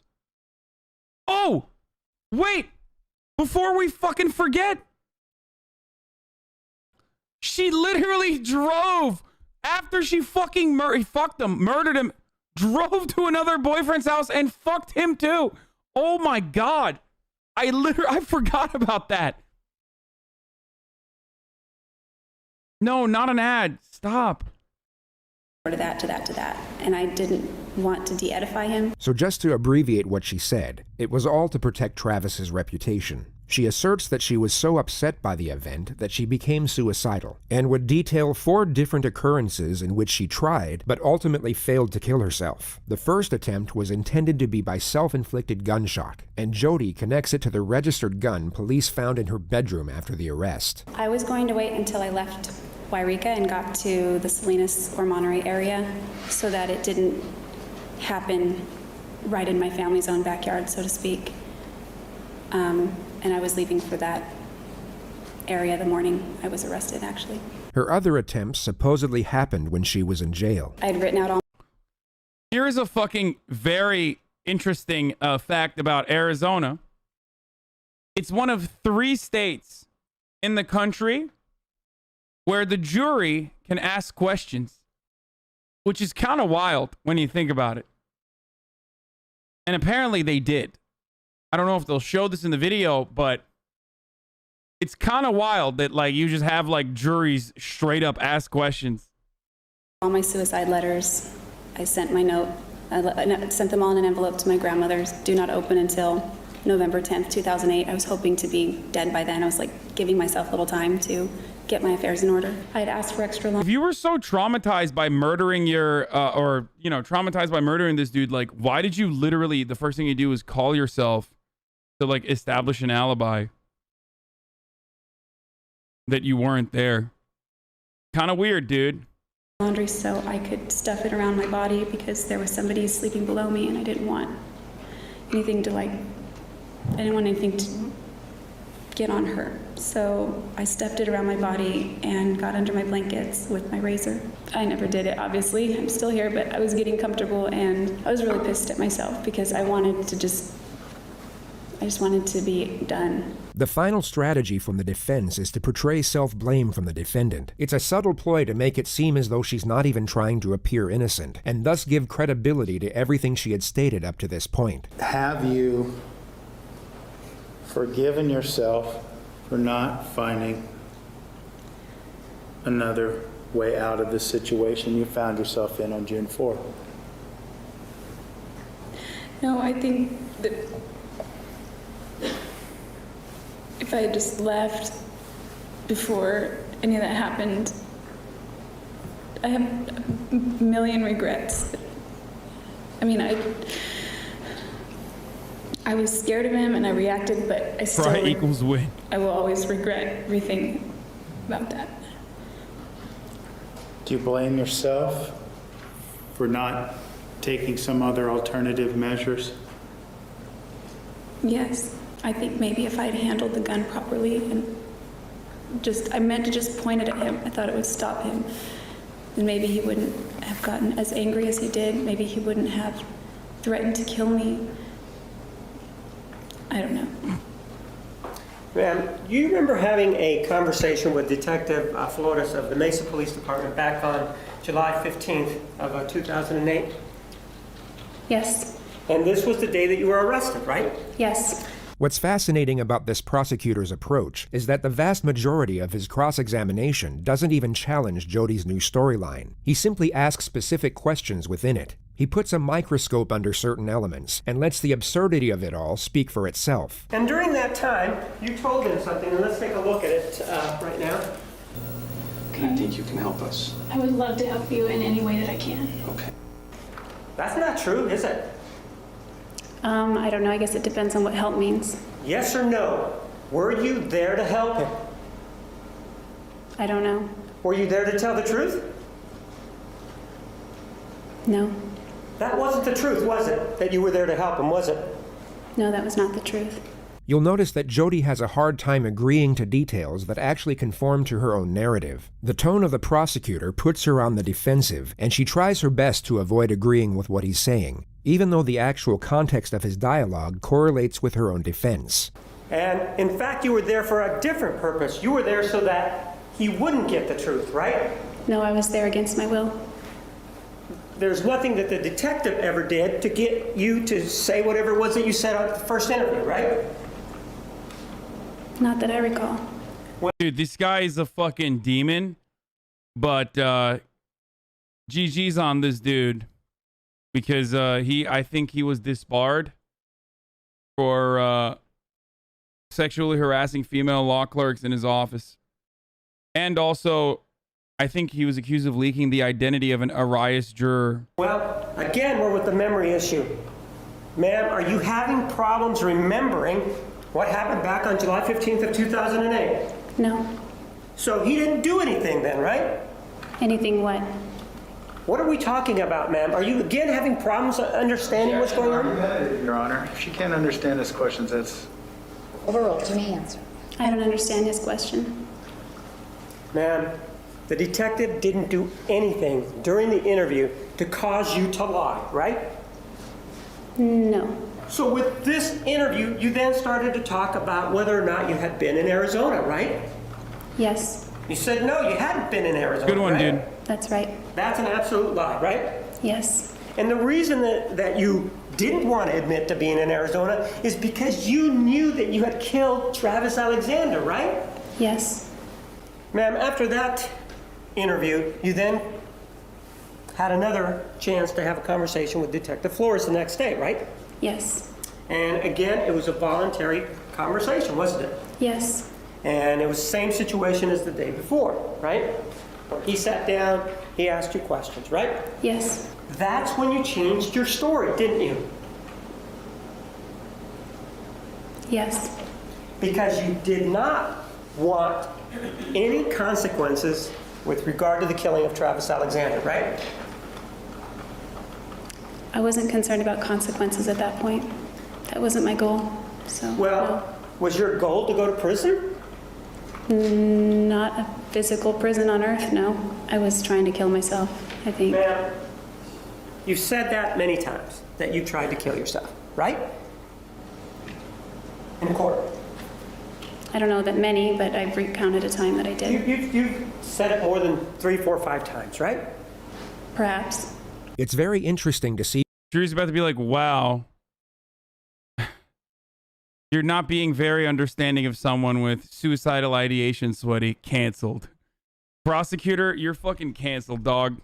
Which questions she tries to avoid, or which statements she outright refuses to concur with. Her suicidal tendencies were such a huge part of her own testimony, yet she just can't bring herself to agree with what was a very straightforward question from the prosecutor. The amount of times she spoke about suicide should be of no concern, unless, of course, she had an agenda behind it. When a specific topic such as this gets brought up, she all of a sudden becomes highly cautious in how she responds. Cross-examination on the actual killing started on day 39. At this moment, Jodi has already explained that she dropped the camera, was body slammed by Travis, rolled away, and had just ran into the closet to get the gun. So then you just said that you were going over to the closet area to get the gun, right?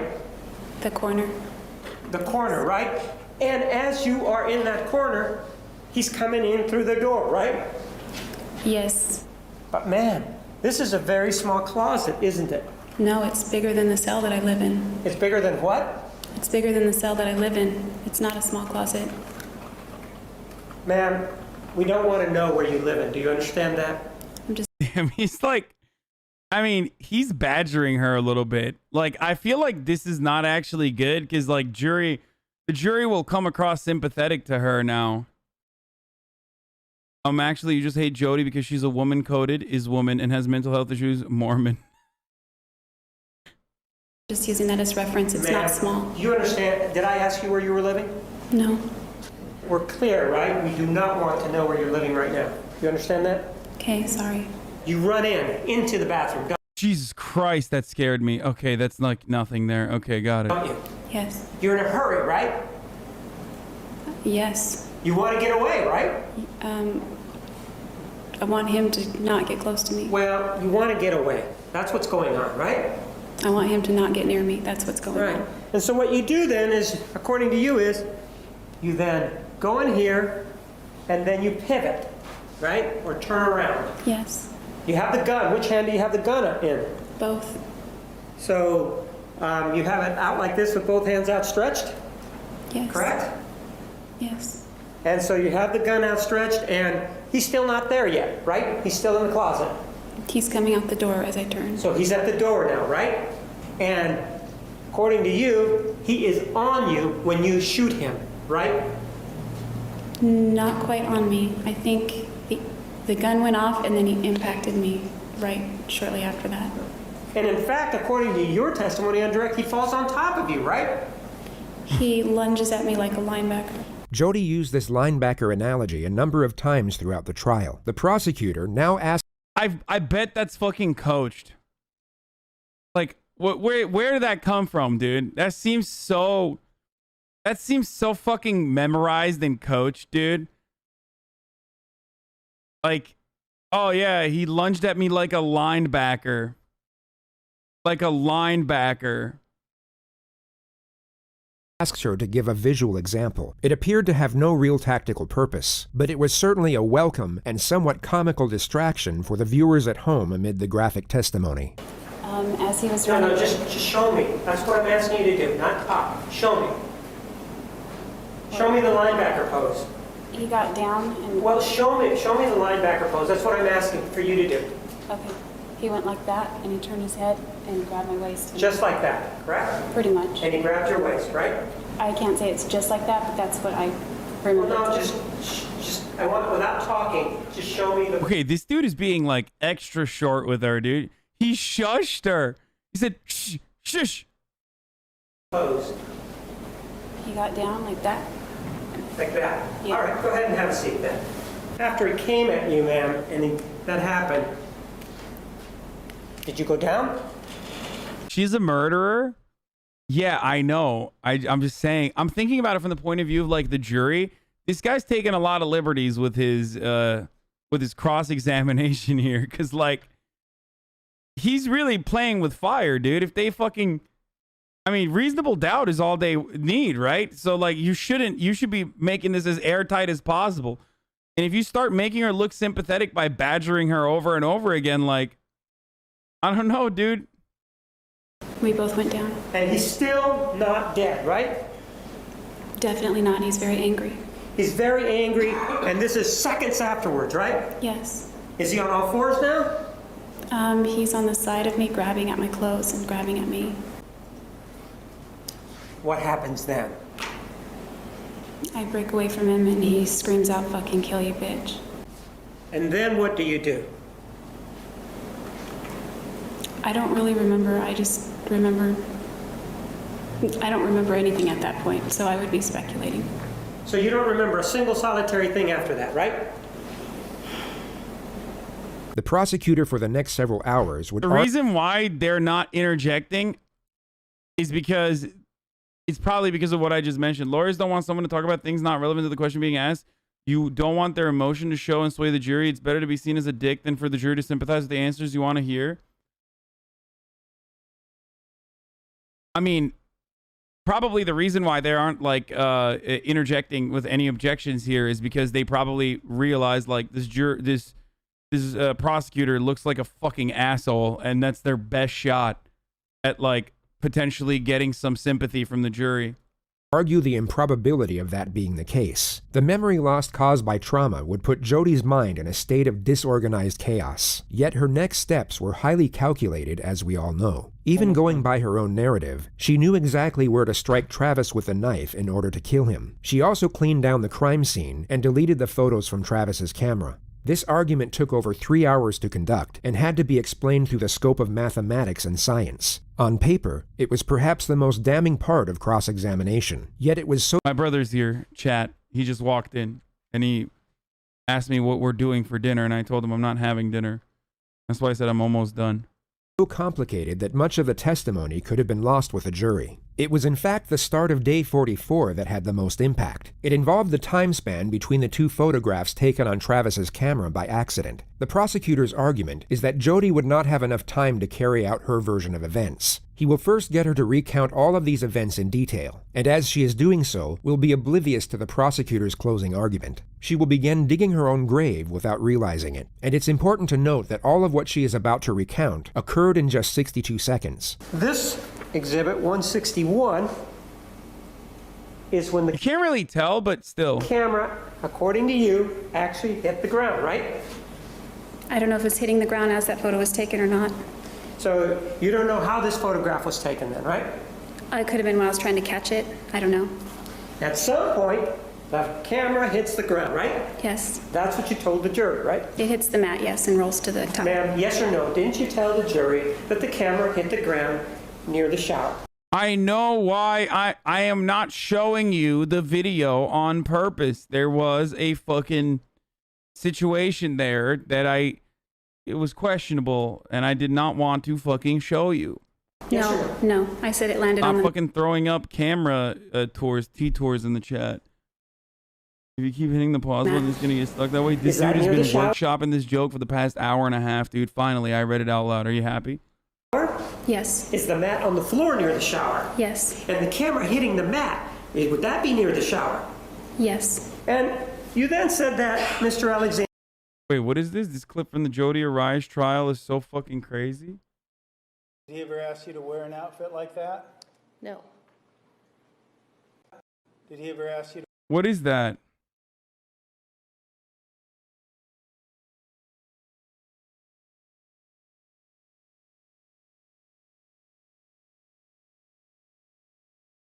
Did he ever ask you to wear an outfit like that? No. Did he ever use phrases? You puts me on another planet. You are the ultimate slut in bed. No wonder I blow enormous loads every time. I want to send one down your throat. That you're the ultimate slut in bed? No. And did he talk to you about blowing enormous loads every time? No.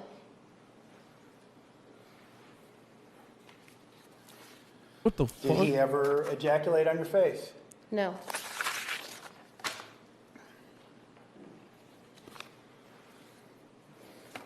Did he ever call you a whore? No. A slut? No. A three-hole wonder? No. A three-holed wonder? Dude, that's fun. Dude, what is happening here, dude? What does that even mean? What's a three-holed wonder? Oh, her asshole, her pussy, and her mouth. Oh, Jesus Christ, that's... It was stuff Jodi alleged Travis said and wanted to do to her.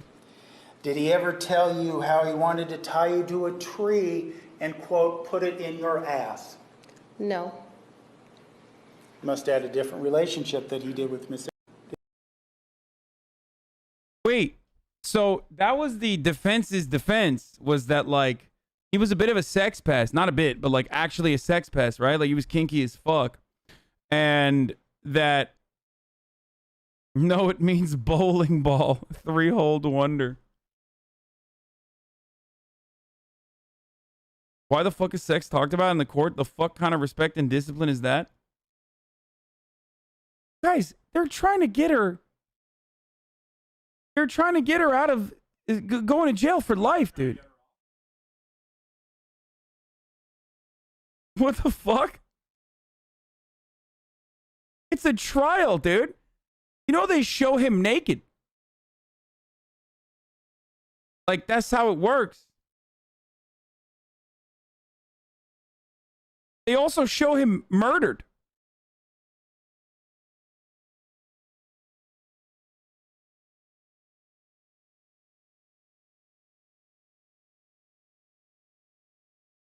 Yeah, what happens if there's a fucking sexual assault case? Like, I'm sorry. I'm going to invoke the we can't talk about sex in this courtroom defense.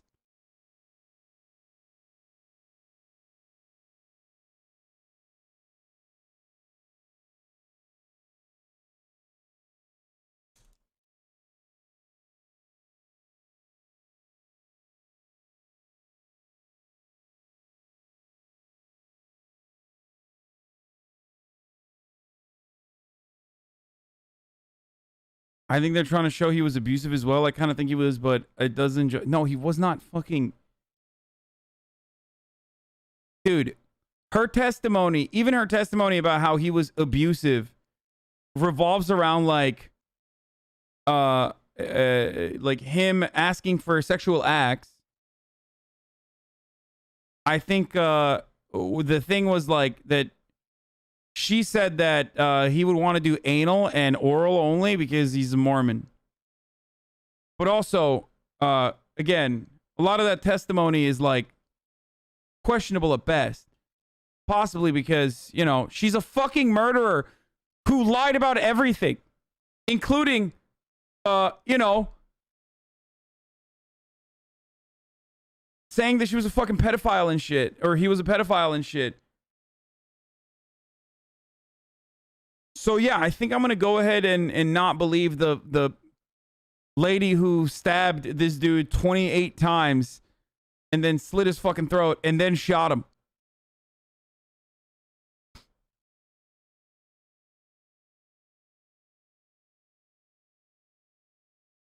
Alexander became very upset, right? Yes. And that's what started this whole thing out, because he sort of stepped out of the shower. Oh, and then she went and drove to have sex with her ex-boyfriend, like immediately after trying to establish an alibi for herself. Wow. And then came after you, right? He picked me up. That's coming after you, isn't it? And according to you, those movements culminated or continued when he grabbed you and put you down on the ground, right? Yes. And as a result of that, you said that you bumped your head or hit your head, right? Yes. And maybe it knocked the wind out of you, right? Yes. And that you were in fear at that point, right? Yes, very much. And you were able to fight him off so that you could get away, right? I rolled. You roll away and you begin to run down the hallway, right? Yes. And then you went into the closet, right? Correct. According to you, that's where you went and obtained the gun, right? Yes. When you went into the bathroom, you were able to turn around, if you will, and now you have the gun in your hands, right? That's what you told us, right? Yes. And that's when he was coming at you in this linebacker pose, right? Around that time, yes. And that's when you shot him in the face, right? Yeah, that's when the gun went off. So then, according to you, he fell on top of you, right? It was kind of on top, but maybe more to the right. I don't know, it wasn't directly on top of me. I was trying to prevent him from getting on top of me. And that's when the memory issue started, correct? Right? I'd say that. Actually, man, the way you describe that, it's impossible for the killing to have happened in that manner, isn't it? Objection, argumentative. No, that's just according to you. You'll notice that Jodi evades the majority of the questions in this next segment. She starts to realize the argument put forward is making complete sense, and will at all costs avoid saying yes to most of the points laid out for her. It's as though she knows a fundamental part of her storyline is about to be exposed. We know that there's some action that is going on at 5:31. Hold on, it's coming, it's coming, it's coming, it's coming. 14, right? Something's going on, right? Yes. We also know This is that just the regular. Exhibit 162 is 5:32:16, which is a minute and 2 seconds later, correct? Correct. So you've now shot him. You've told us that the fog is rolling in and that you have no memory. You still don't know where the knife is, do you? I don't remember a lot from that period. It could be. Right, but you told us before that period even that you didn't know where the knife was. Do you remember just telling me that? Today, as I sit here, I don't remember where the knife was. On June 4th, I might have remembered where it was. Do you remember in cross-examination that I asked you if you knew where the knife was on June 4th? And you said, no, I don't remember where the knife was. And so as you shot Mr. Alexander, you by necessity then have to go look for the knife, don't you? Damn, bro, he's getting into it, dude. Well, you didn't have the knife in your hand when you shot him. Did you? Sustained. Did you have the knife in your hand when you shot him? Objection, argumentative. It's the same question. Overruled. No, I did not. So that means that if you didn't have the knife in your hand, you needed to go get it from somewhere, right? I guess. I don't know. No. There's no guessing here now. If you didn't have it in your hand and you just shot him and you rolled away, right? Objection, argumentative. Sustained. You do then agree that if you didn't know where the knife was, and Mr. Alexander didn't have... By the way, this is why your fucking lawyers will oftentimes, tell you not to testify, like not to go on the, not to get cross-examined. Not to testify, sorry. Not to get, like, cross-examined.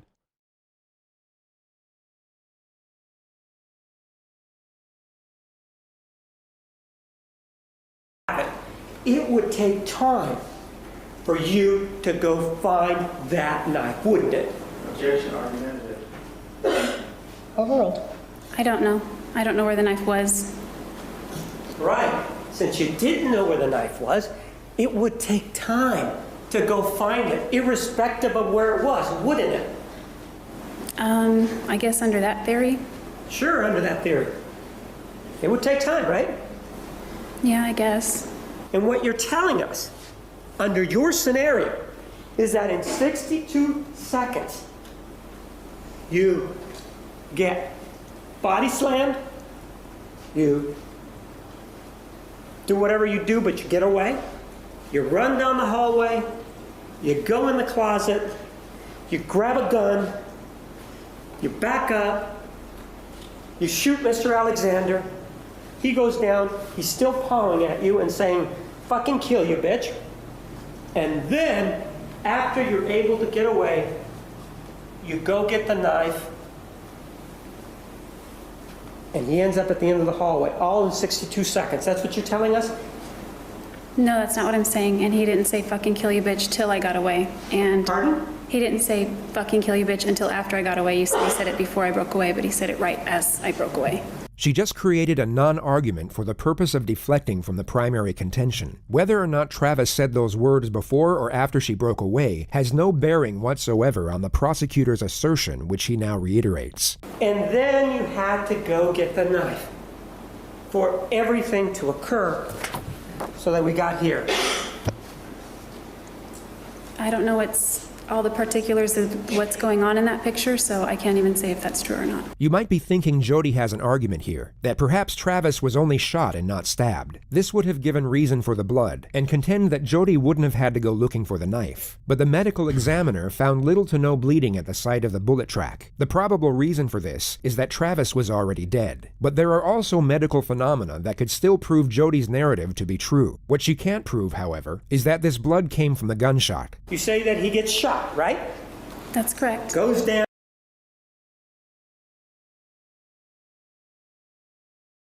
And you describe for us that he's pawing at you, and then you're able to sort of stand up, fucking kill you, bitch, and then the fog rolls in, right? No, then I have no memory. The fog was already there. The fog was already there. And did you or did you not have the knife with you? I did not. And you obtained it at some other point when you can't tell us, right? It would appear that way, yes. You say it would appear that way. Let's be clear, there wasn't anybody else there, right? That's correct. And you did stand up at some point. You remember telling us that, right? I believe I did.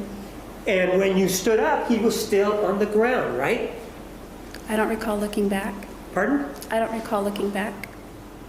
So you were, even though he's still a threat to you, according to you, and he's just threatened your life, you turn your back on the threat? Yeah, I'm trying to get away.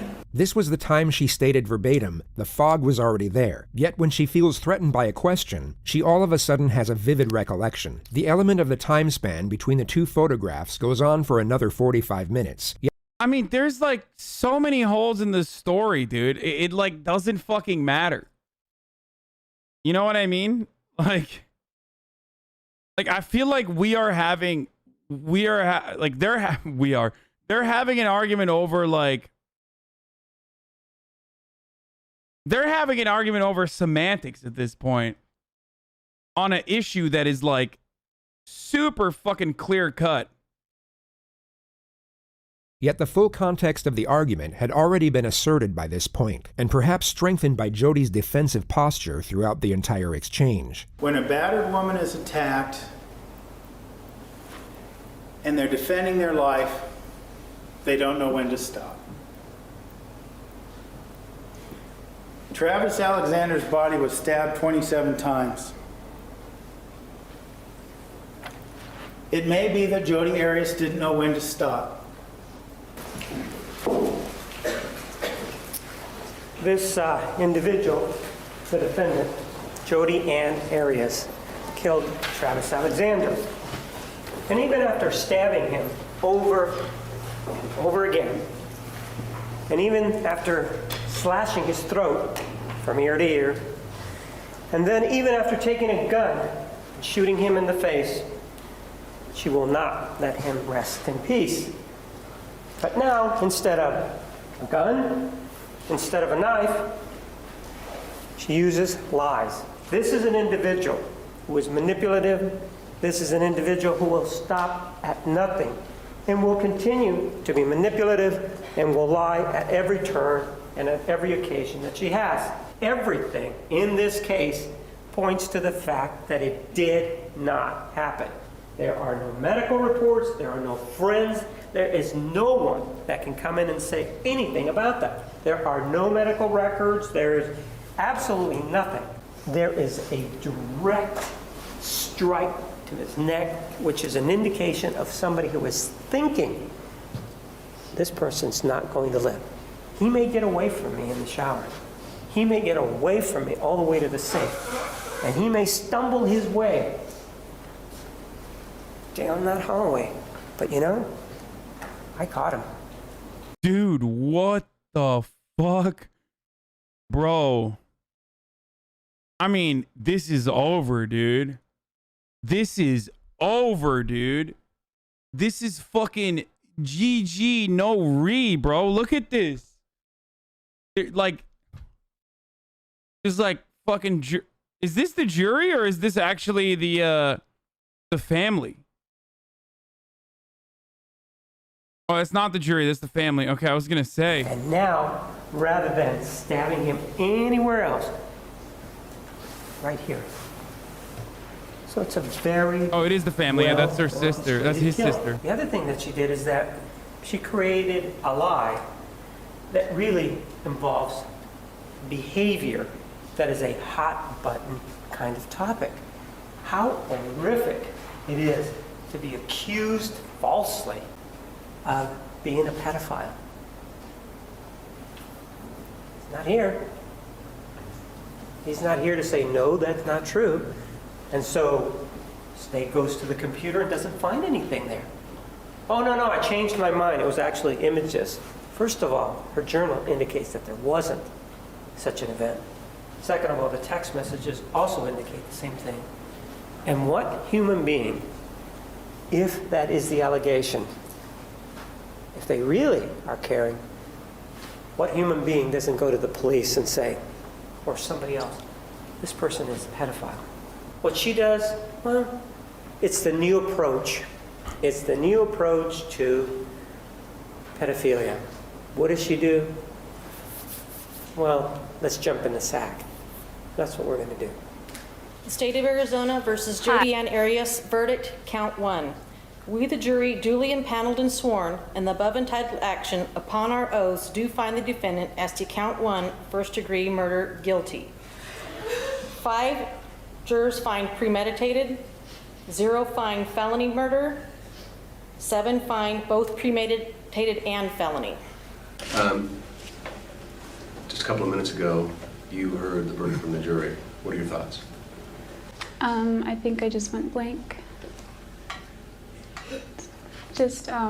Bro, what is this? Like they're fucking interviewing her like she's like she missed a tackle or something. You know what I mean? It's like a post-game interview. What do you have to say? Many people are saying that the Lakers were better off without you. What do you have to say to those haters?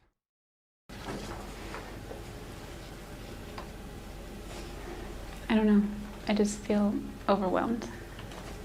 I think I just need to take it a day at a time. Did you avoid eye contact with Travis's family while you were in there, or did you make eye contact, and what are your thoughts on that? I typically avoided eye contact.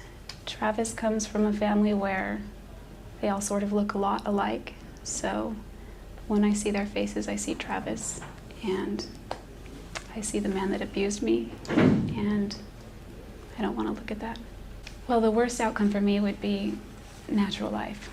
I would much rather die a lot sooner than later. Longevity runs in my family, and I don't want to spend the rest of my natural life in one place. So you're saying you actually prefer getting the death penalty to being in prison for life? Yes.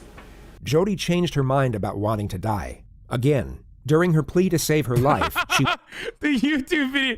This guy, this is like the shortest I've ever heard this narrator on any of the... Like, he literally was just annoyed with her the entire time. The narrator popped off on this one. He's just like, she changed her mind again. Originally, she wanted to die, but she no longer wanted to die. Okay, dude. Like, yeah, she was lying about her suicidal thoughts. Like, that was a lie. He was sure to mention all the charitable work she decided to take part in after being charged with first-degree murder. A few months before trial, and by that I mean jury selection, my hair was past my waist, and I donated it. Additionally, I've designed a t-shirt. What the fuck? Bro, that's awesome, dude. Yo, what is this defense, dude? She's such a freak. This is the t-shirt, of which 100% of the proceeds go to support nonprofit organizations which also assist other victims of domestic violence. Bro, are you fucking kidding me? Bro, his lawyer's like, this was dumb. This guy, even he's like, dude, you're going to jail, dude. You fucking... Who wants murder hair, like, for real, bro?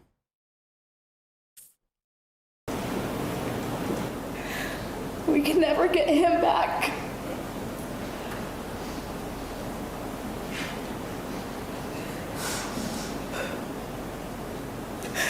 We are so grateful for our wonderful brother And we feel so lucky and blessed for the time we had with Travis, however short-lived. We would give anything to have him back. Anything. Thank you. The right thing, the difficult thing in this case, because it's never easy, your duty, the difficult thing to do under these circumstances, the only thing that you can do based on the mitigating circumstances and their lack of, is to return a verdict of death.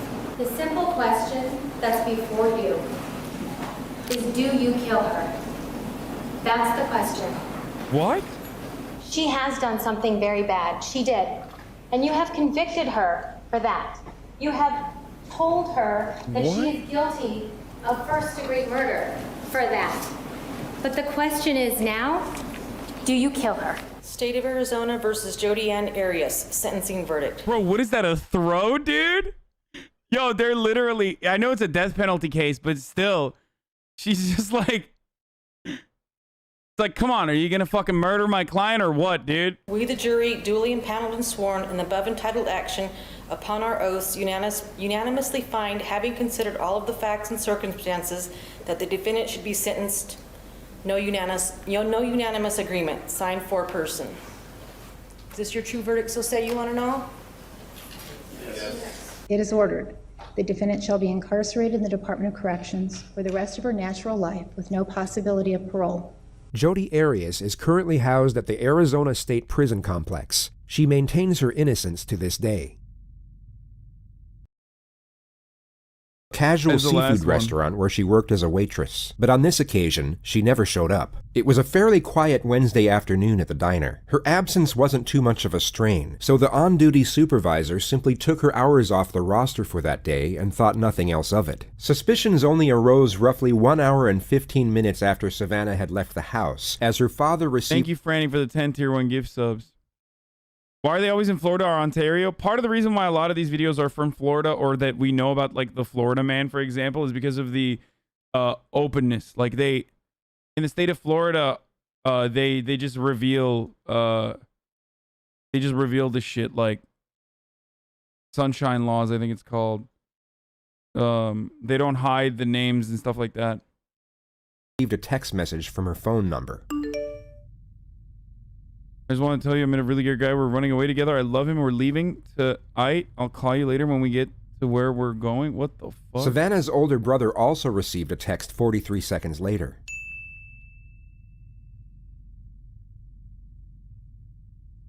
Although both texts came from Savannah's number, her family knew right away that something wasn't right. She had just left the house in what appeared to be very high spirits, but now proclaimed to be running away with an unidentified man without packing so much as a change of clothes. Not only that, but the text messages were riddled with errors and composed in a completely different way to how she would normally write. Her phone was switched off when they tried calling just minutes after receiving the texts, so they immediately called her place of work and found out that she hadn't shown up. It was at that point they called police and filed a missing persons report. Savannah had been gone for less than 2 hours. Roughly 40 minutes later, her car was found unlocked and abandoned in the Bonefish Grill parking lot, and the only thing missing was her phone. Her wallet, ID, and a number of other valuable items had not been taken. Investigators went through the parking lot surveillance tapes and discovered what would then become the primary piece of evidence for the case. The majority of footage remains undisclosed to the public, but a detailed description of what occurred has already been released. What we know is that Savannah parked her car and stepped out of the vehicle at exactly 5:31 p.m. She then walked over to another vehicle and conversed with the occupant for 14 minutes through the driver's side window. She then got into the back seat of said vehicle at 5:45 p.m. 14 seconds later, the car began to shake sporadically as if some type of struggle was occurring inside. The rear door swung open 3 times, but was immediately and forcefully shut each time. It appeared as though someone was attempting to get out, but couldn't. This lasted for 49 seconds until the vehicle suddenly stopped moving. A male figure was then seen getting out and proceeded to walk over to Savannah's car.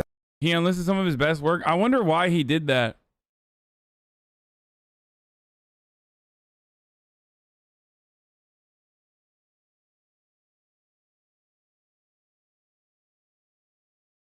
Thank you.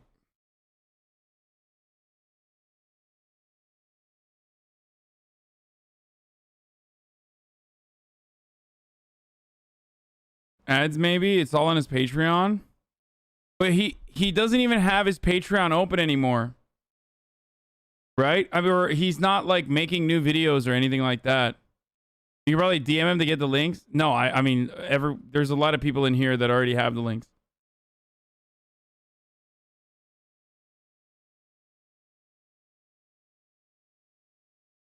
It was Patreon, then he stopped doing Patreon and forgot to list them again. The unlisted videos aren't even on Patreon. Wait, really?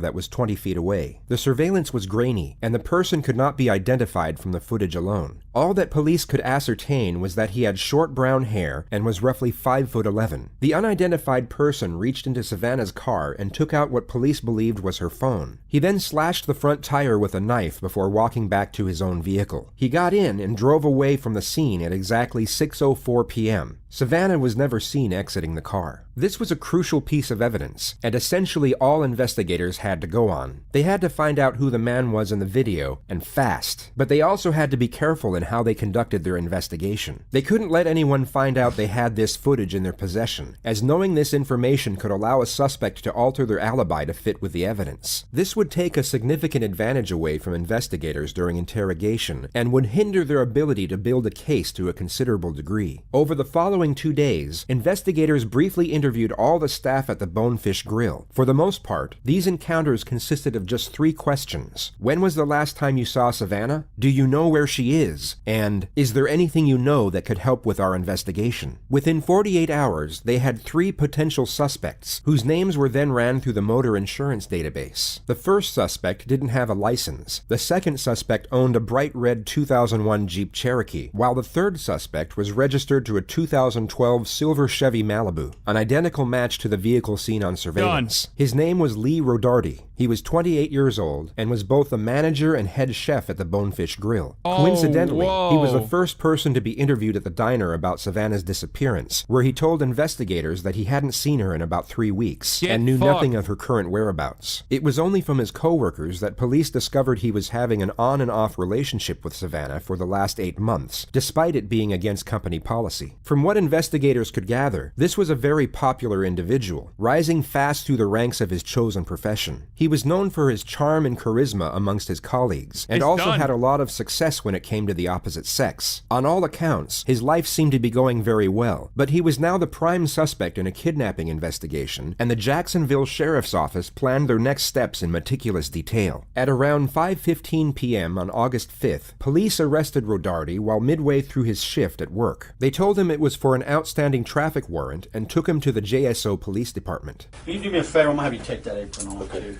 just to kind of get it right there. I'll say right out here. You can go ahead and have a seat for me real quick. I'll be right back, okay? Yes, sir. The officer said, "Bro, Chat's so fucking like uniquely horny that I saw motherfuckers in here calling him a Chad, dude. Just down cataclysmic, catastrophic, be normal, please, for like 3.5 seconds. What the fuck is like, what is up with like murder that makes this chat so horny? I guess like chat will just say anything, literally. There's just people in this chat that will literally say anything at all times. They are not liable, you know what I'm saying?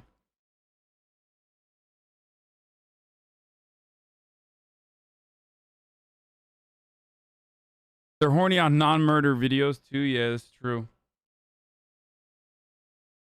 He would be right back, yet Lee was left to sit there for 90 minutes with nothing but his own thoughts to keep him company. Now, think of yourself in his position, and presume you were guilty of whatever happened to Savannah, and that whatever happened was something truly horrific. In the present moment, you have just been arrested for an outstanding traffic warrant, yet you were interviewed the day before about your co-worker's disappearance. 1,000,001 things will be running through your mind about what could happen next, and as each second ticks by, the anxiety this will cause will begin to fester and slowly intensify. However, the optimism of uncertainty would still be present. There would still be hope, but this hope is about to be dashed.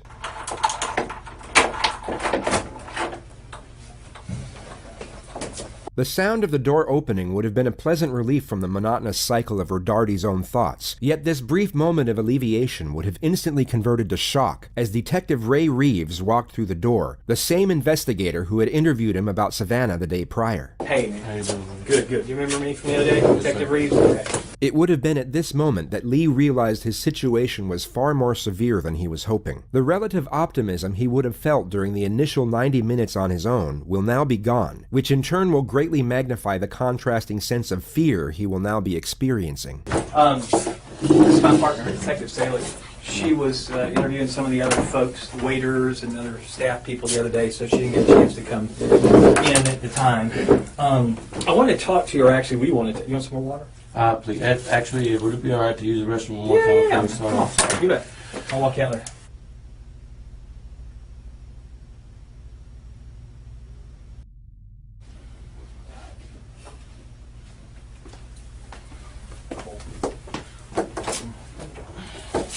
You want some water? Please. Be all right. Yeah. We got water.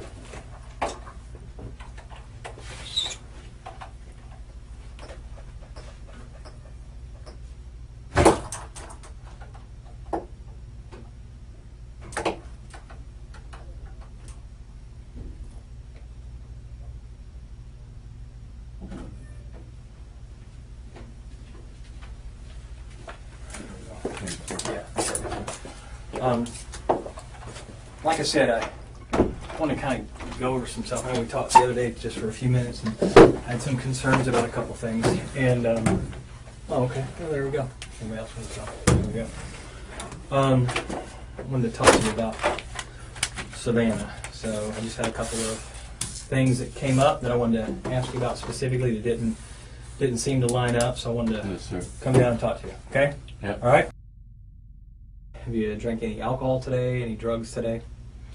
I took an Adderall that my buddy gave me. Okay. Because I was there so late last night. I Yeah, came yeah. in and was super tired. Like, here, take this. Okay. Adderall? Yeah. And do you normally take that? No, I've taken one a long time ago. Like, Okay.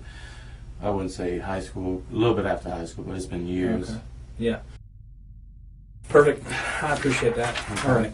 So, Savannah, you said that you knew her and you guys had, you knew her from work. I mean, just kind of fill me in with that. How long have you known her? Like I said, The detective starts off with an open-ended question. This gives the suspect total freedom and flexibility in how they wish to respond. It's commonly believed that people with nothing to hide are likely to give a short and concise response to these types of questions. For example, if Lee was completely unconcerned with what was going on, he could respond in 3 short sentences. I met her from work. I've known her for 2 years. We dated for a bit. To the contrary, if an individual does have something to hide, they are more likely to give a lengthy and detailed response. The simple reasoning behind this is that they are seeking approval. Imagine yourself in a job interview and you're asked an open-ended question, such as, "Tell me about yourself." You would feel the need to be thorough in order to please your potential employer. The psychological premise is exactly the same with regard to police interrogations, albeit under completely different circumstances. Guilty subjects will see the interrogator as an imminent threat, and will therefore attempt to appease this threat to prevent further aggression. Truthful subjects will have no fear nor concern with regard to the same element. They would see the interrogator as a mere inconvenience as opposed to a threat. I've known her obviously since she started working there. I would say probably about 8 months ago or so, we started hanging out outside of work. And at the time I had a girlfriend. But I kind of, we kind of connected, me and Savannah. So we hung out a little bit here and there. Got pretty close. We come from, I guess, somewhat similar backgrounds, I guess you should say. Okay. She didn't have it the best growing up, neither did I. So we kind of connected, hung out for a little while, and then she started using drugs a lot. Okay. Now, I used them with her, not the same drugs that she used all the time, but I did them with her a couple times, and then she started to get heavy into them. And oh, gotcha. Okay. So I kind of just tried to take a step back and, put things off. Probably a month or so ago, I saw Savannah at work, and she looked healthy again. You know, she gained a little bit of weight, and just, you know, friendly talk at work, you know, telling her, you know, hope everything's been good. And she told me, you know, that I guess she did a lot of drugs and ended up in the hospital. She ended up missing, like, I want to say a couple of days, 3 or 4 days from work. Oh, okay. So obviously, you know, me being pretty close to her, I was concerned and everything. But after she came back, you know, she looked good, and she ended up telling me that, I guess, you know, over those 4 days she detoxed pretty well, and she kind of caught a, you know, new sense into why she shouldn't do so drugs so much. Okay. And like I said, she looked good. You know, she started looking healthy. So we kind of were talking, you know, here and there. We hung out a couple times. She came over to the house, and, you know, we just kicked back, drink a couple beers, watch movies, stuff like that. Like I said, we did, you know, we took like some pain pills here and there on occasion, but then she started like bringing heroin over and stuff like that. And that's, you know, my mom was addicted to methamphetamines when she was, when I was younger. So those hard drugs just kind of scare me a little bit. So that's why I took a step back the first time. I ended up telling her, I was like, hey, you know, for one, I'm dealing with a lot of personal stuff myself right now as it is. You know, I'm a little depressed. But I think we're moving too fast. I think we should, you know, stop talking. And she said, I understand, it's completely fine, no problem, you know. She said, I'll delete your number, I'll never text you again. And that was the last time that we text. When was that? Yeah. When was that? It was probably 2 or 3 weeks ago. Okay. Sometime in July. Right. Yeah, and I think that's one of the things you said was that was the last time that you had contact with her. Yes. As far as, I don't want to put words in your mouth, so I mean, you correct me. That was the last time that I texted her. Yeah, text or a phone call or a messenger or anything like that. 2 to 3 weeks ago. Yeah, okay. And then the last time, when was the last time you saw her? This is what I was a bit. I didn't tell you the truth when we talked up on Fish. Okay. Lee doesn't know the extent of the evidence, but he knows the investigators have something, and he now has no choice but to amend his alibi to some degree and give some form of admission. This allows the investigators to get one step closer to a confession, while also keeping the capacity of the evidence hidden until a more critical moment. Last time I saw her was Wednesday afternoon. Okay. Bro, what the fuck, dude? My man, like, he just said, do you know this girl, dude? Like, it is insane. He just like, here's her social security number. Honestly, like, she really hated wearing the color pink on Tuesdays.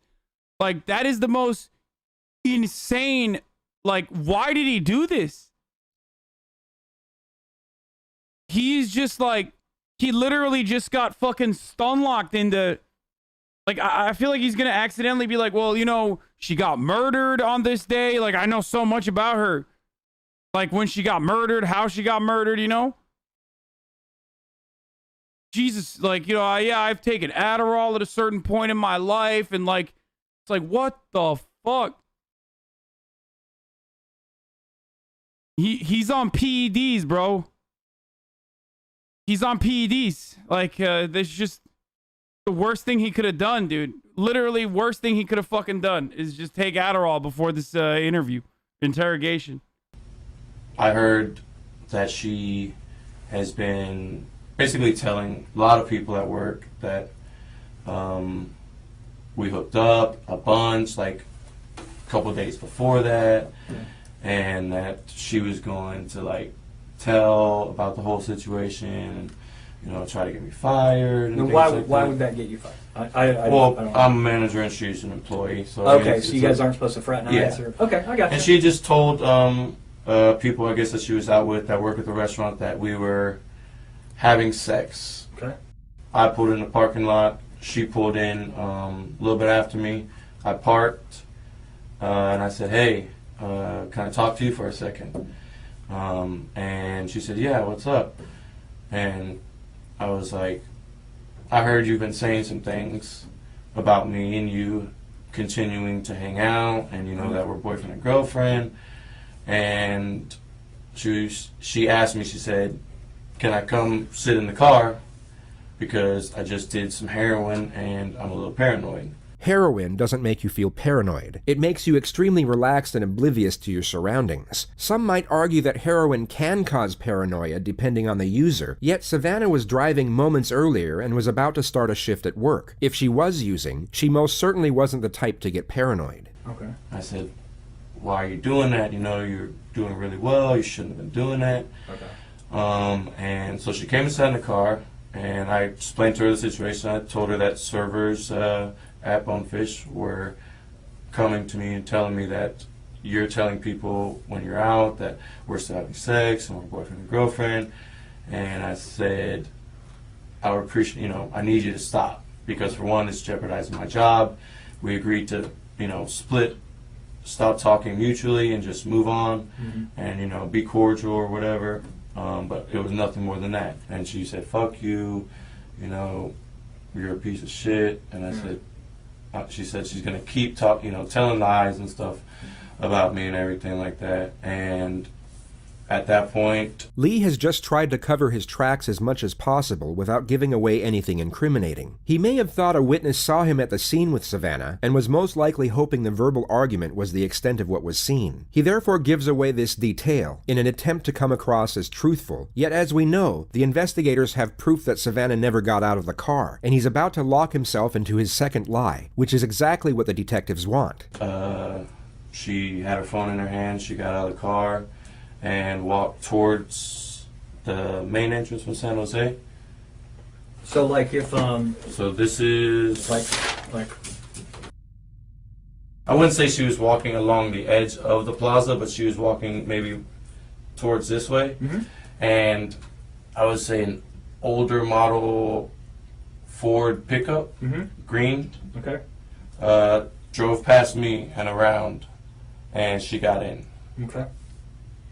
The suspect has now thrown away his best possible defense, which would have been that he drove away from the parking lot with Savannah, and that she got out at another destination where they then parted ways. If he had known about the surveillance footage, this would have no doubt been his revised narrative, but it's no longer possible due to this fabrication. This is now his stated alibi under caution, and any amendments that he might try to make at a later stage will have no credibility whatsoever. So she gets out of the backseat and begins walking in the direction of, not necessarily paralleling San Jose, but she's walking towards 295 or down towards that entrance area. Yeah.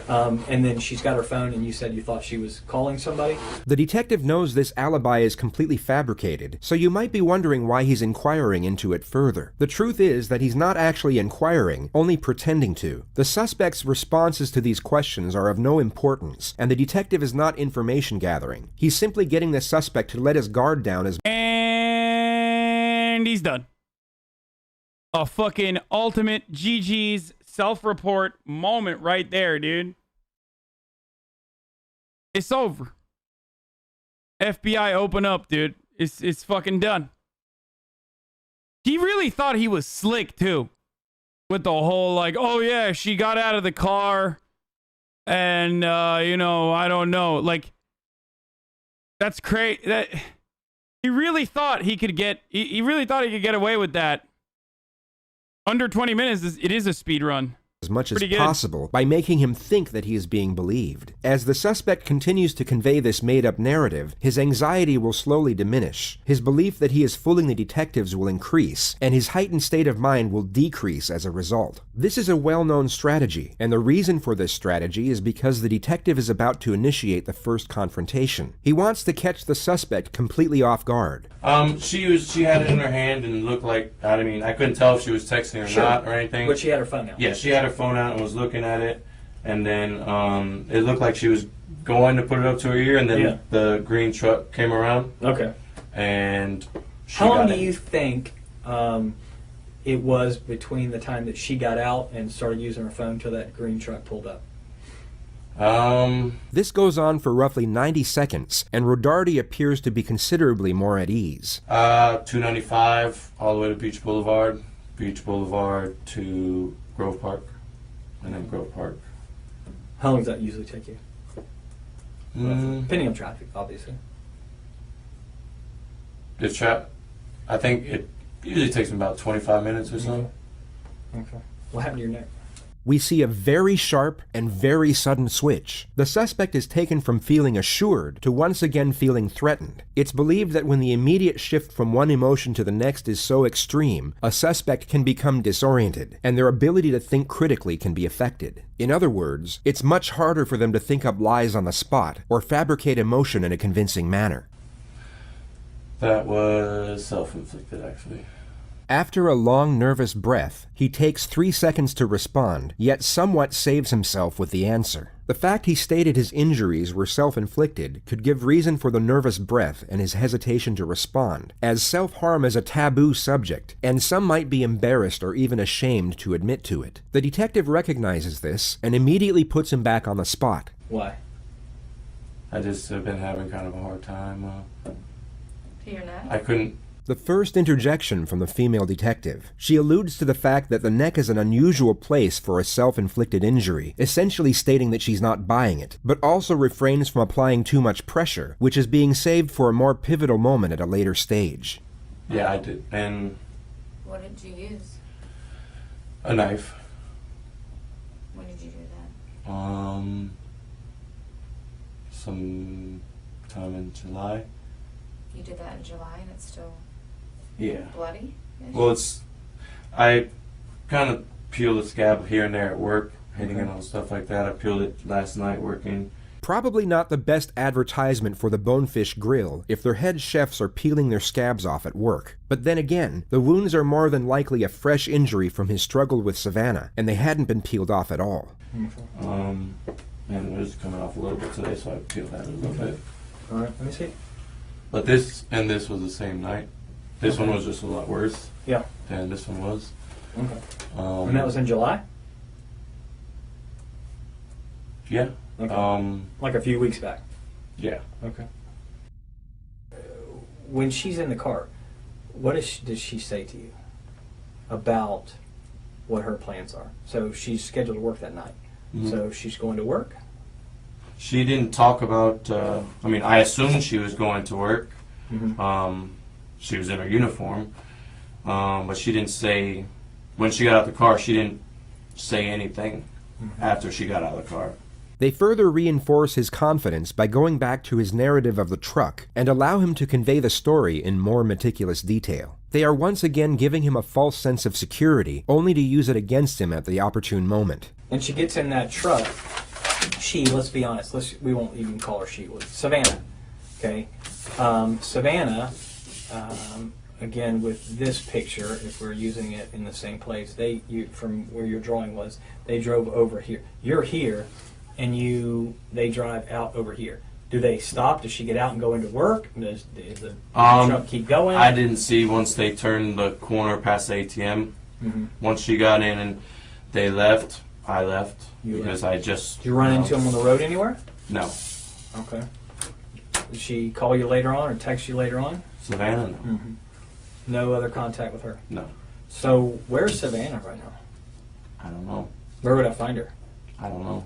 This is a far more aggressive confrontation. It's essentially an accusation that the suspect is involved in Savannah's disappearance. Innocent subjects will usually reciprocate this aggression and respond to this type of question with a question of their own, such as, "Why are you asking me that?" Or, "What are you trying to say?" They would openly recognize and refute the allegation, most often in a forceful manner. Lee had no emotional response whatsoever, nor an ounce of shock. He answered the question with a composed demeanor, almost as if he knew it was coming. It lets the detectives know he was anticipating some type of blunt confrontation. That's my prime objective, is to find her. Definitely. I think time's running out on her. I want to find this girl. I need to find her. I understand. And here's a couple reasons I need to find her. One is I'm hoping that she's still alive. And that's really, I really do, I'm holding out for that. And if she's not alive, then I think she and her family are due that knowledge. I think I think they need some closure, because I think the reality is if somebody's dead somewhere, a parent would want to know. I think if do you have kids? No. Okay, so one day when you have kids, the uncertainty is whatever kind of a person she is. And I'm not about to say what kind of a person she is, because I'm not making any judgments. I'm saying that this human being is, if she's alive, then I want to find her. I need to make sure she's okay, because several days now she hasn't been around. Things happen to the human body, and people can't stand a lot of things that can transpire. But the other thing is, if she's not, this family deserves better than this. This family deserves better than somebody who works with her and who's got knowledge and won't tell the police because they're worried about their own ass. This motherfucker is rambling, bro. At this point, I mean, it doesn't matter. He already clocked it. He already fucking clocked him. But sorry, I was cooking in the background while watching. But now he's just like rambling on for no fucking reason. He already had it. What he's trying to do now is basically say, you're a good guy for admitting. Come on, like, you would be a good guy if you admitted what was going on. You know? That's what's going on there. Like, in the off chance that she's alive or anything like that, but it's just like, because that's pretty cheap. I'm gonna be honest with you. And I agree, your feelings in it, I don't really care about your feelings. What I care about is finding her. So where is she? I don't know where she is. Where is Savannah? I don't know. I need to know where Savannah is. So I I can don't let know her family where know. she is. You don't know because you had something done with her and you weren't involved in that part? I don't know. Tell me something. What can I work with? I told you the last time I saw her. But that's not true because we have proof. This moment would have been rehearsed multiple times before the interrogation started. The investigators would have planned who would reveal the surveillance to the suspect, and at roughly what moment. The suspect had been confronted multiple times, and the situation was now fully transparent, yet he continued to maintain his innocence by clinging on to his narrative. It becomes evident that he isn't going to budge, so the female detective takes the initiative. She reveals their final and most substantial piece of evidence for the purpose of maximizing the pressure. We have proof. And that's why we're sitting here, Lee. At this point, we need this for her. I mean, I look at that little girl and I think of my little girl. My little girl who's hurting. dude, how fucking jealous is this guy, dude? Are you all right? I'm sorry, man. Profit is stealing it. The guy makes 6 figures a year at least. Omega Law also wears t-shirts like Kill the Rich. I've literally never worn a t-shirt that says Kill the Rich. You all right, dude? Seems like you're not all right.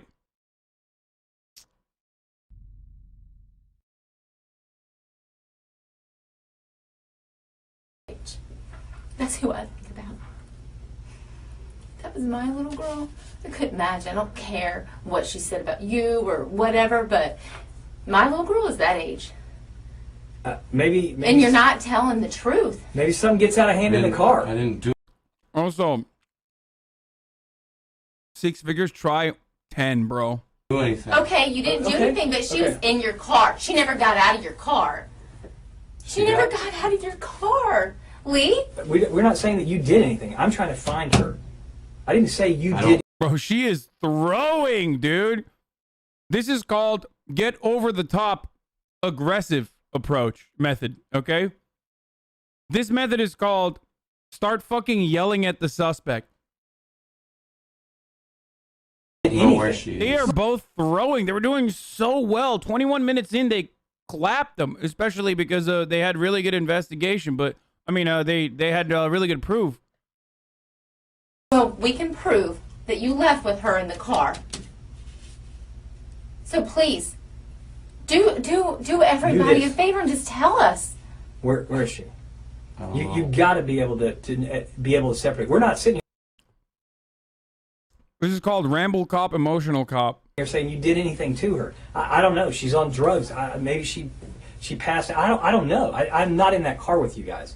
I know that she's in that car with you. I have proof of all of this. Okay, let me ask you, Lee. Then tell us now if you're being an honest man.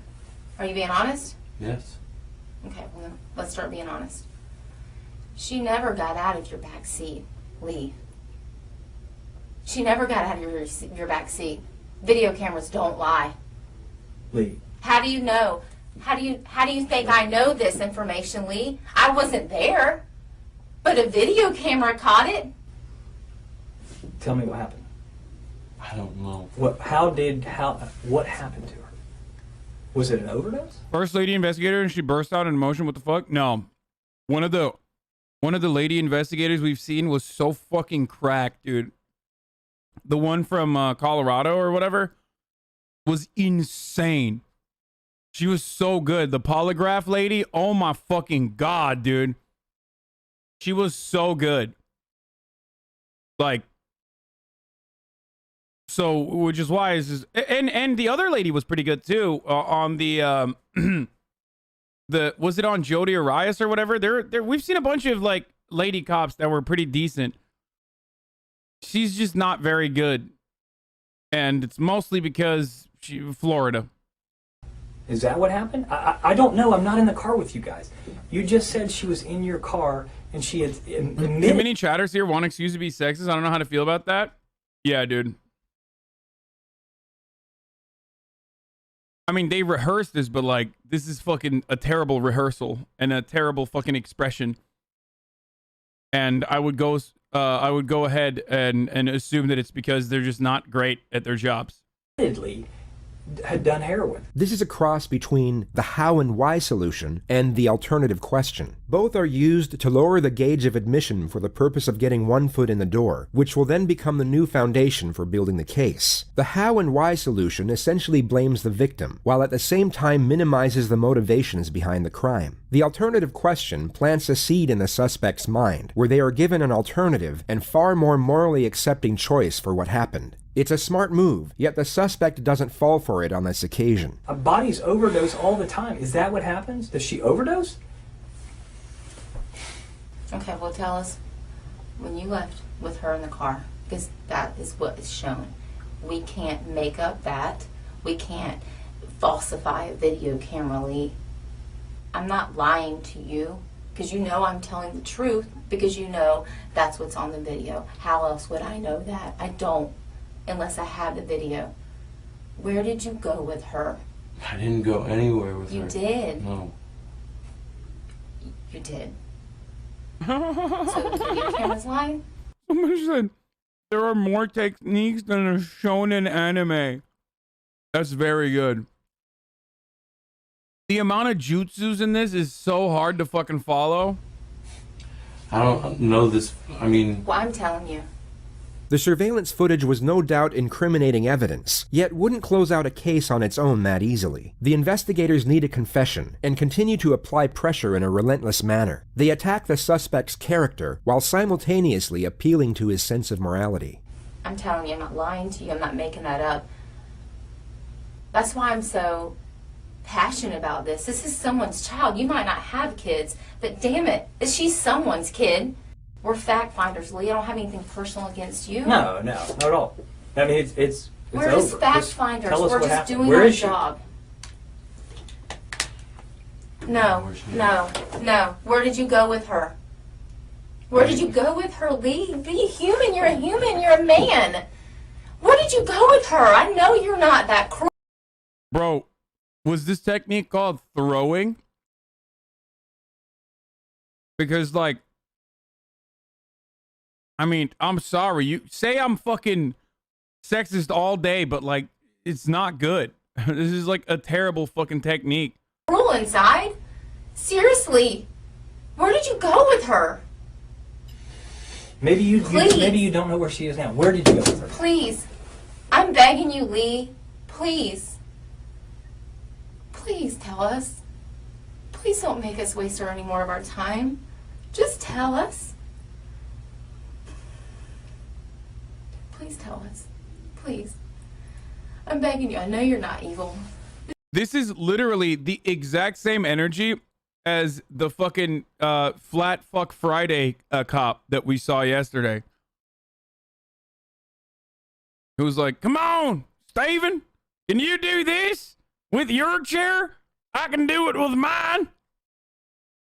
Come on, Steven, just admit to the murder. Do it, Steven. Just tell us where she is. I'm begging you, please. Please. What the fuck? Can you please just tell me? Even my mom in the background's like, why is she begging him? At Jeez. least tell us that. At least tell us that part. Where did you go with her afterwards? She didn't get out of your car, and you know that, obviously, because I know we do that. too. That's why we were here. Just tell us where. Where did you go with her? Tell us that. At least point us in that direction. This is called I'm begging for you to admit technique. We've been. No one's. We're not saying anything that you intentionally did anything. Just tell us where you went. When y'all left out of there, you went down Clare Lane, you made a left on San Jose about to 295, and you get up on 295. Okay. Where else did you go before you went home? I mean, I know you eventually went home, I but... didn't go anywhere. I went straight home. Okay, so what did y'all do when you got home? Savannah was with you. Oh. She was with you. Oh. And that's okay at that point, but I need to know where did she go from there? Bro, he might be too stupid to get caught up in this, by the way. Is she still at your house? No. Okay. Is she still in your car? No. Okay. Well, then where is she?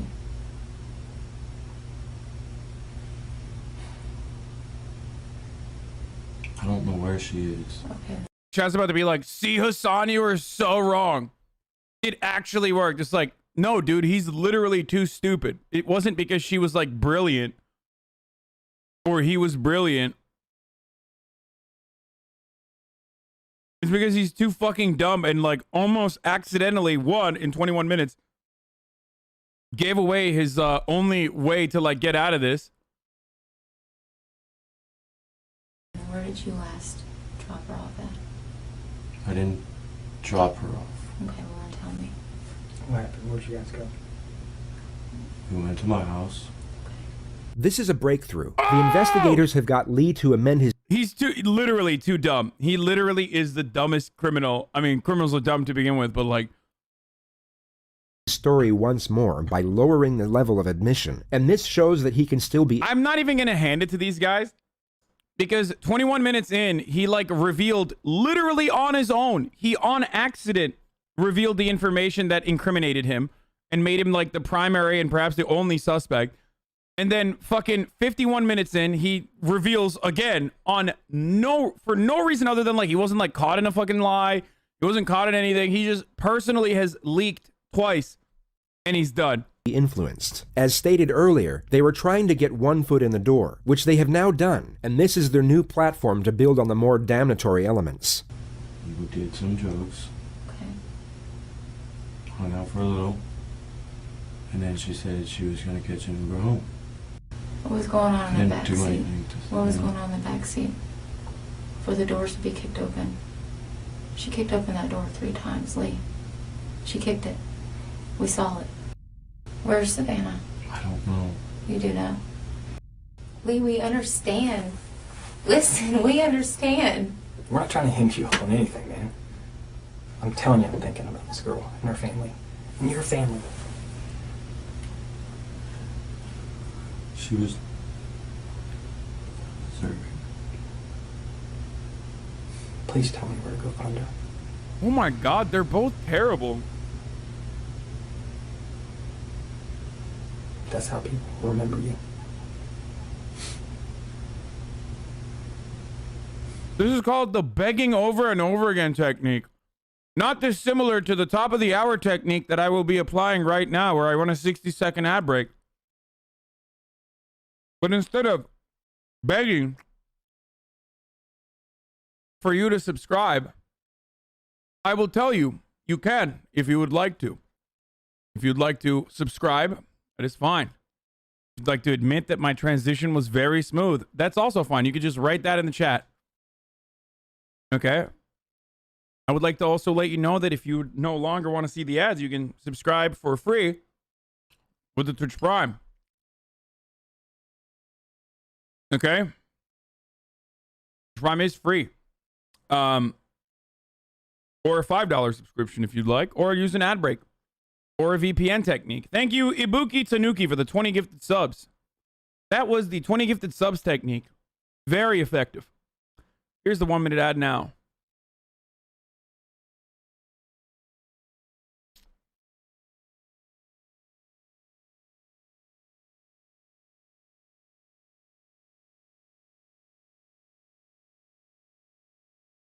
What am I eating? I am currently eating curry chicken, which is what I eat every day.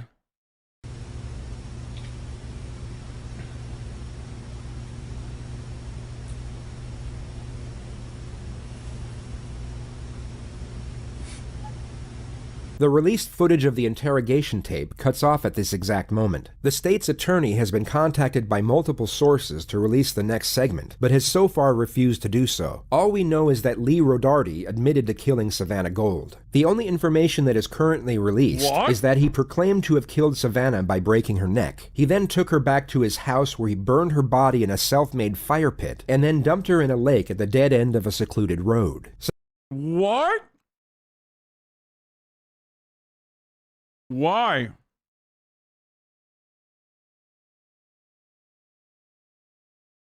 What'd they do, bro? You can find the confession on YouTube now?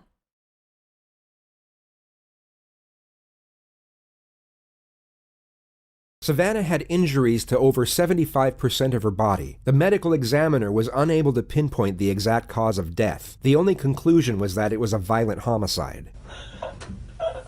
Oh my god, dude. This is called the hidden technique, where you beat the fuck out of someone and then you know, lose the tapes. Why don't you play the ads but not pause the YouTube video? Because I want to punish you, dude. That's why. I tell you at the top of every hour how you can avoid the ads. If you're still like, oh, I don't want to get an ad blocker. Oh, I don't want to get a VPN. Oh, I don't want to subscribe. Then you get punished, okay? Get fucked.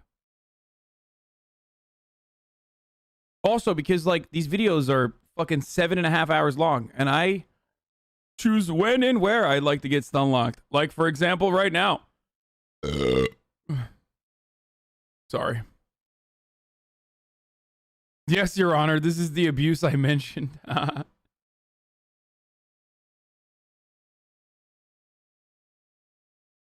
Yeah.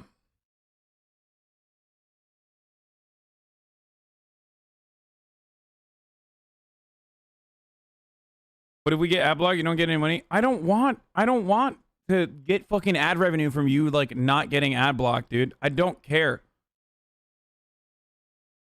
Like, oh man, thanks for watching the ads, dude. Like, I don't give a shit. Don't watch the ads. Okay, please back this one up. Okay, dude, here you go, motherfuckers. Here you go. I'll do this one time for the plebs.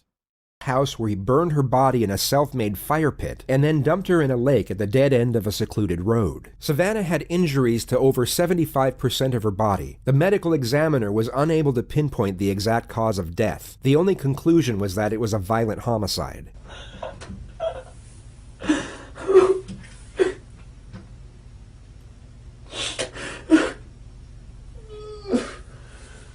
The segment of admission was cut, yet the JSO released the footage that came just moments after. It shows a human being experiencing an emotional reckoning so overwhelming, while also trying to process the terrifying nature of his immediate... They don't show how they got him to confess. The footage was not revealed by the state attorneys. It got lost. Apparently it's available now. ...situation. Oh.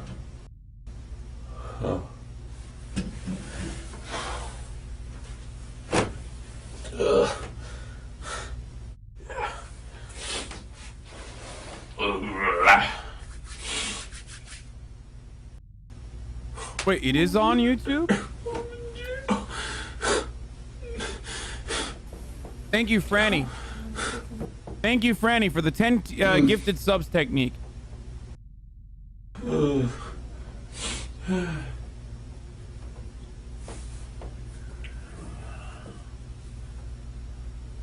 idiot, Lee. Fucking stupid. You here? I do not even feel remotely bad about this piece of shit. What happened, big man? Not so big now, huh?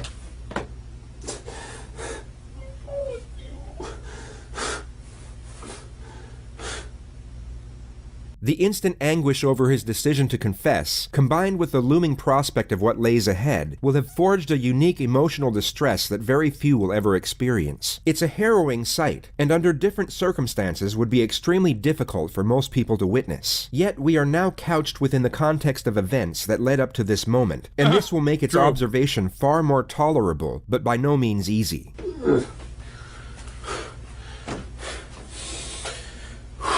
No, it's pretty easy.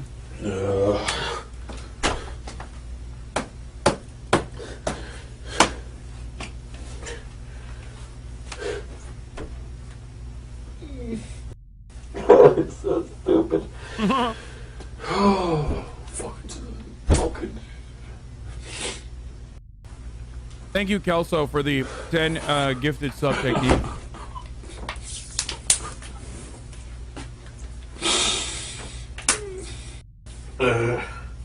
Chad, if you'd like to never be in this situation, there is one technique that you can always apply, which is don't do a fucking murder technique.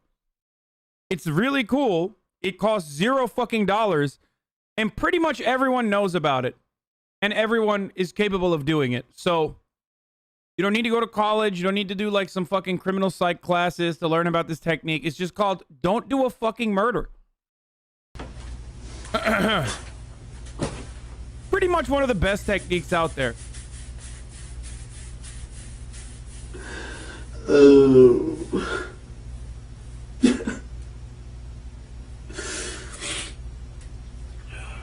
Holy shit, Queen Luigi. Thank you for the 15. And Natalie Gers with the 5. Oh, no. What the fuck is going on, dude? Bro, stop gifting me subs. Okay? The moment I start reading like one fucking gifted sub, everybody starts peppering gifted subs. Stop it. Thank you, Cozy Punks, for the 5. Thank you, Tuna Latica, for the 5.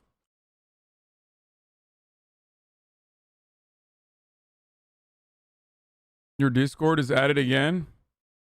Sigma pose beta.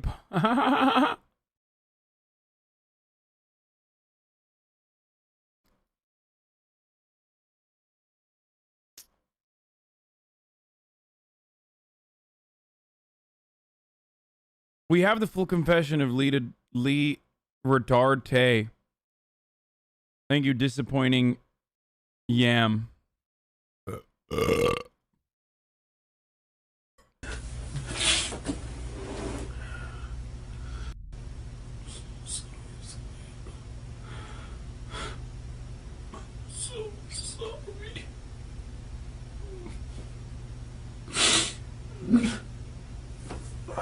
Stop. Kill the jail.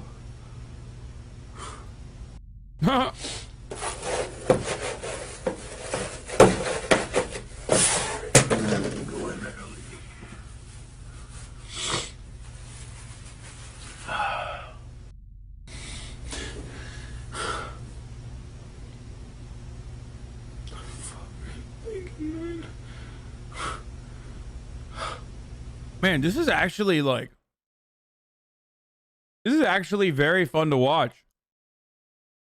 And not even remotely sad to watch. Like, he was wrong when he said this is hard to watch. This is actually, I don't know. This is quite great. Thank you, JC Knows Nothing. Shit. I'm nice to you. For somebody who was a bitch to you. Does that make any sense? It's time to get to wear a chef coat. Wait, I'm sorry. He's like upset that he's losing his chef's coat at the Bone Grill, dude. A Bonefish Grill?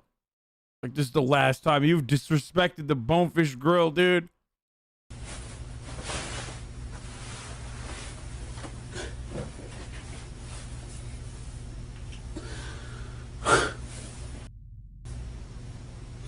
You had a future ahead of you at the Bonefish Grill. You threw it all away, dude. It's supposed to make something of your fucking life.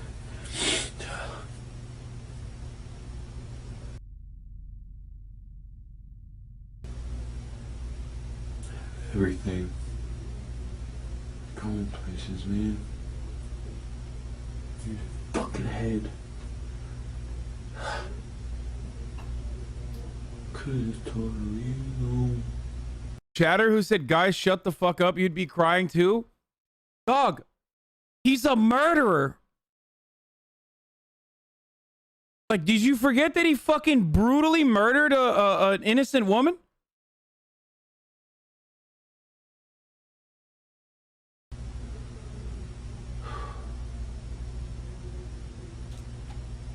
Lee was remanded into custody and taken to the Duval County Jail where he was denied bond. In spite of the overwhelming evidence against him and the prospect of life in prison without the possibility of parole, he pled not guilty and claimed that Savannah's killing was an act of self-defense, even though he stands at 5'11", weighing 163 pounds, while Savannah was just 5 feet tall and weighed 91 pounds. He claimed that he was in fear of his life after she slapped him multiple times in the face, at which point he grabbed her neck, felt a pop, and realized he had accidentally broke it, resulting in her death. The state's attorney's office had no comment on this motion. All they have stated is that this trial is expected to commence during the summer of 2020.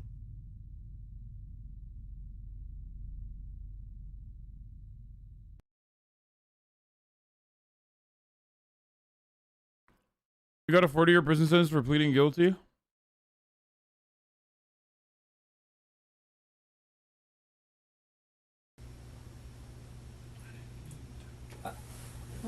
Yeah.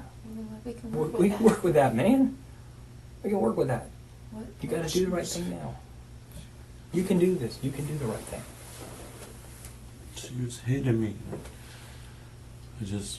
She wouldn't stop, and I squeezed back. Okay. And she was just... Was she under your arm or something, or? She started hitting me. You know, after I, slashed her tire. I mean, I don't want to watch the whole thing. I don't really care. Especially now that we've seen the entire situation. Now that we know what happened to Lee Rodarte, it's quite hard to watch this gruesome footage. This is called we're going to move on to another video technique.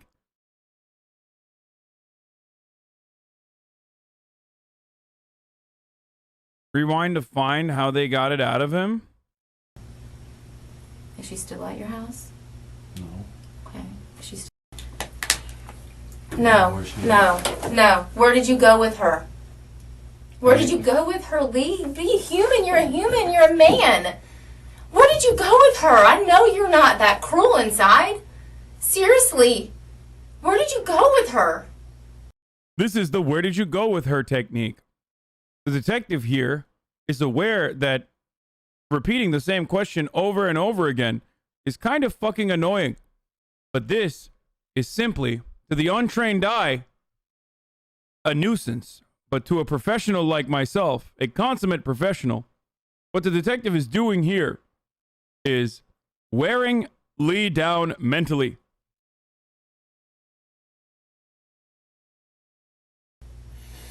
Maybe you Please. don't know where she is now. Where did you go with her? Please.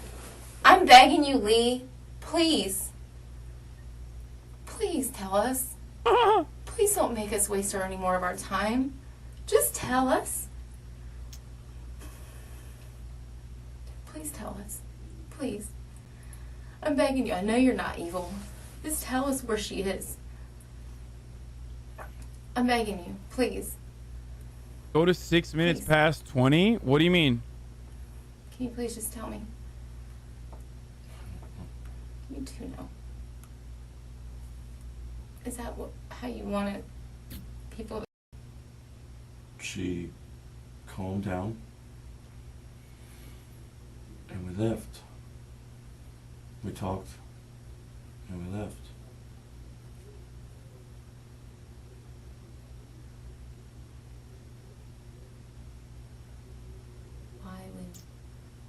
Why would she leave with you after that? Why would she want to say,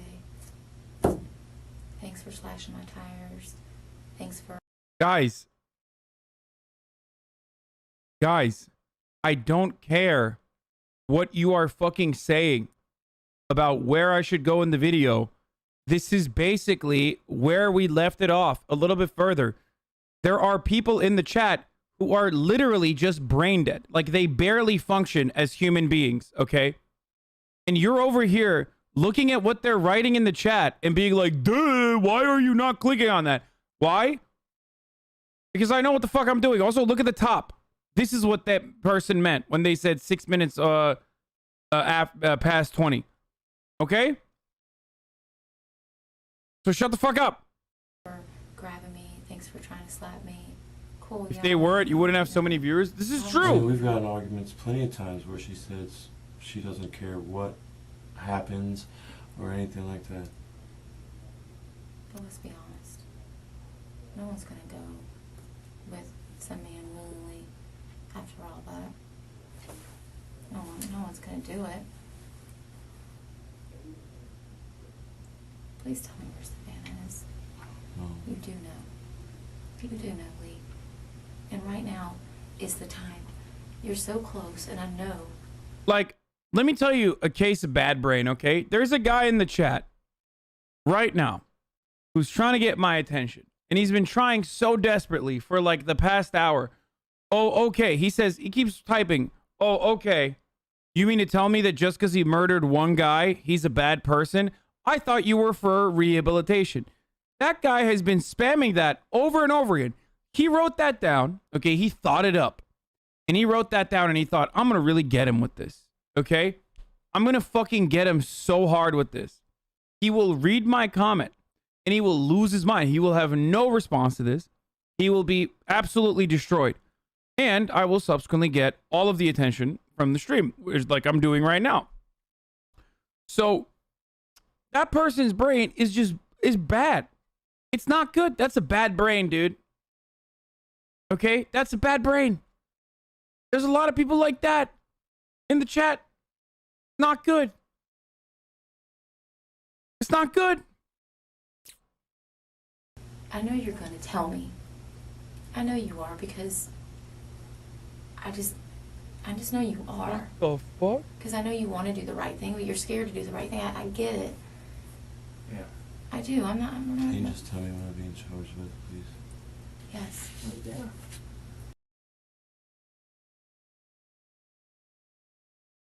Okay, that was very weird. I can't tell if that was just like sweat from my hair or something that fell on my neck, or if like my fucking ceiling is leaking or something.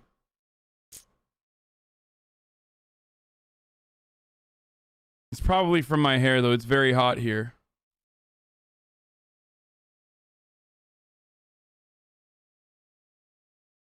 Like the other guy with the bad brain who keeps writing, I wonder how many people in your chat will murder someone in the future. Like that guy's been writing that for a while too. He thinks it's a great fucking take.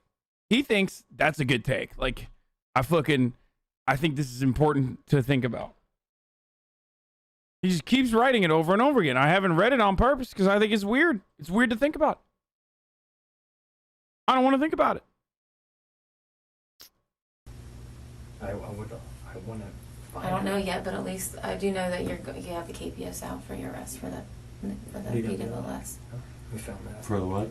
The DWLS, I think. Yeah. No. But where's Savannah? So what am I being charged with now?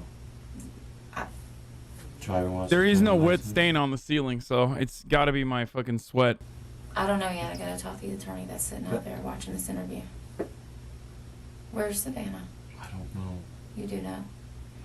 So you're gonna make me and our team and this whole entire sheriff's office and every person in the community to get out there after, after they know the truth of who she left with and sees the struggle in the backseat of your car. And you're gonna make all of us go and search Jacksonville for her. And you can just easily tell me where she is. This is Is that called, what we're gonna put everybody through? Think about this is called the don't inconvenience us. Come on, just fucking give it up technique. this. All right. Only the Sometimes best cops people do know wrong this. things, right? Some people make mistakes. It's what you do afterwards. I got a family that needs closure. They are now coming to the reality that she's no longer with us. I need closure for them. When stuff gets out that you guys left and all that together and all that kind of stuff, do you want people to remember you as a guy who said, okay, look, I'm going to do the right thing? Or do you want your family and everybody else to think that you're some evil, heartless person who won't tell us where she is? Why would you put your family and her family through all that? Of course, they will think he's an evil, heartless person. I don't think you're that kind of guy. I don't think you're evil. Something got out of hand. I get it. But what do you do after that? Here's what you do. You do the right thing now. Just tell us where she is. Closure for her family. Lee, we understand. Listen, we understand. We're not trying to hinge you up on anything, man. I'm telling you, I'm thinking about this girl and her family. And your family. She was serving. Please tell me where to go find her.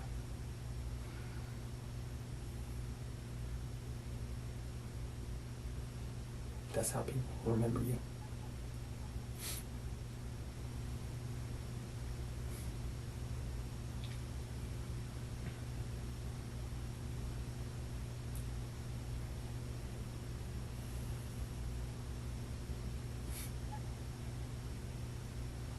Is he crying?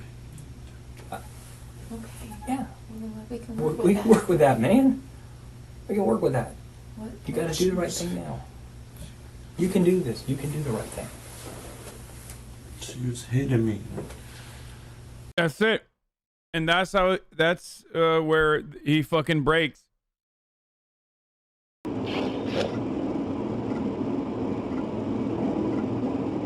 P43 needs a unit here at Parkville.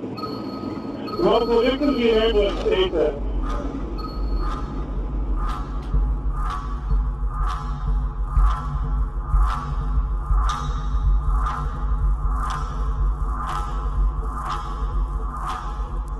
They would have fucking ripped him in America. On He would have April been 23rd, shredded. 2018, an individual by the name of Alek Minassian drove a white Chevrolet Express van around Toronto, Canada, striking and killing 10 people and injuring 16.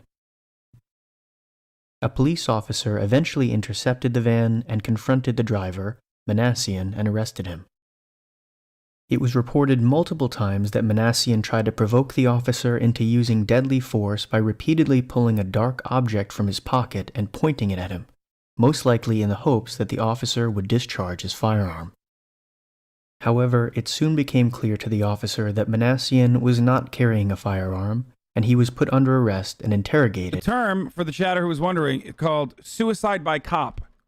Of course, because it's in Canada, I guess it doesn't work like that, like it would in America, where it's damn near 100%. But in Canada, it's clearly not 100%.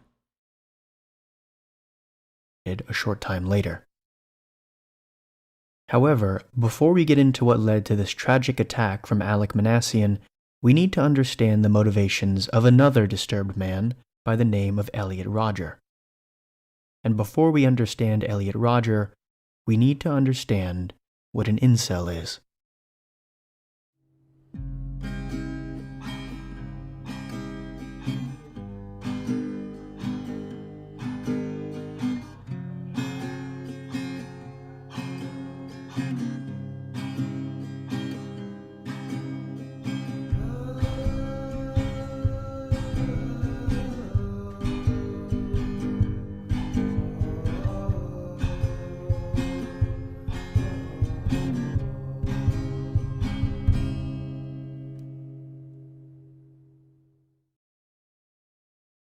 Wikipedia defines incel, or involuntary celibate, this way.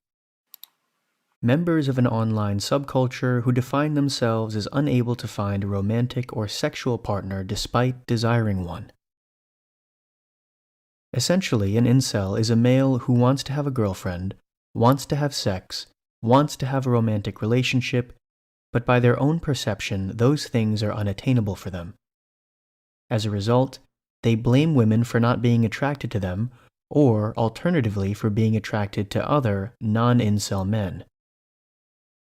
This blame can also be put on other men who incels feel are more attractive than them, therefore acquiring more attention from the opposite sex, often referred to as chads. This viewpoint can result in an incel being bitter and angry primarily towards women, which naturally can make them less likely to get a romantic relationship, and the prophecy becomes self-fulfilling. Guys congregate, and there's ongoing conversations every single day with people all over the world. And a lot of incels are really obsessed with their looks. Oh my God. That dude's fucking... Oh my God, that dude's name was Monka Giga. That's literally a Twitch viewer, dude. That's literally a Twitch viewer. Oh my fucking God, of course. Fucking course, dude.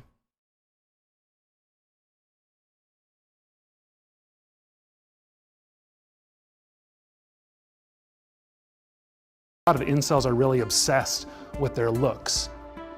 And I think it's kind of gives us a nice window into the rejection and the depression that some of the incels are really feeling.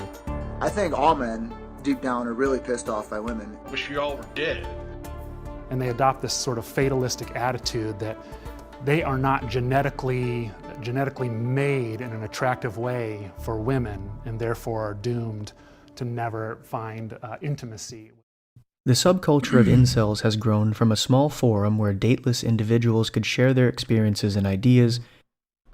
I don't know what happened, but I do feel like this shit passed a little bit on the internet. You know what I mean? Like, it used to be, I feel like it used to be worse overall. Like, a lot of the circles that this shit used to pop off in have been, like, pushed away.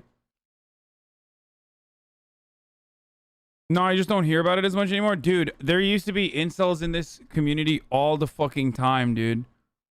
Like, literally nonstop. We would have to ban people who just straight up would just say, like, the most psychotic shit. Incels, very similar to, like, Minecraft stands, have a very specific way of speaking. You know how you can, like, kind of catch on to the person, like, typing is like a Minecraft stand by the condescension and patronizing attitude in their tone when they're educating you? Incels are like that as well. They have, like, a definable... Obviously, I'm not saying they're similar to one another, but there's certainly a way that incels fucking talk.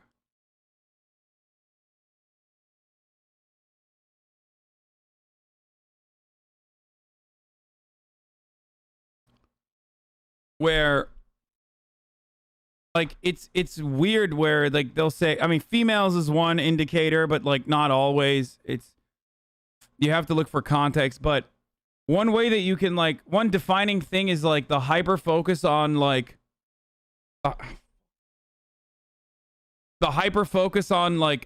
physical perception. The femcells are on the rise now. There are definitely femcells, for sure. Like, they'll do, like, Chad phrenology. Like, they definitely do some skull science. Why be constantly rejected by women you are attracted to when you can just beat the Nameless King? It's better than sex, right, Hasan? Bottom of the hour? I already ran the ad. But yes, that's true. To almost a hate group against women. Many times they freely discuss violence against women who refuse to engage with them sexually or romantically, or violence against men who they feel are more attractive to women. Incels have their own terminology, their own ideology, and even more prominent incels that they look up to. Look at Elliot Rogers. Enter Elliot Rodger. The supreme gentleman, Elliot Rogers. I'll be a god, exacting my retribution and all those who deserve it. Elliot Rodger was born in London and moved to the United States with his parents when he was 5 years old, eventually being raised in Los Angeles. Throughout his life, he experienced consistent bullying, mockery, and beatings. He also showed signs of developmental and behavioral disorders despite never being formally diagnosed. As he got older, his bitterness and hate for those around him began to grow. His jealousy and anger toward women who he felt ignored him grew as well, leading to multiple violent incidents when he was an adolescent. In 2011, Rodger threw coffee on a couple he was jealous of, and also threw coffee on 2 girls for not smiling at him. In July 2013, after being mocked at a party, Rodger attempted to push a small group of girls off a 10-foot ledge. Rodger's grievances were also well documented. In addition to having a YouTube channel where This motherfucker was the original car poster, dude. Like, angry freaks posting from their cars. Like, literally the first.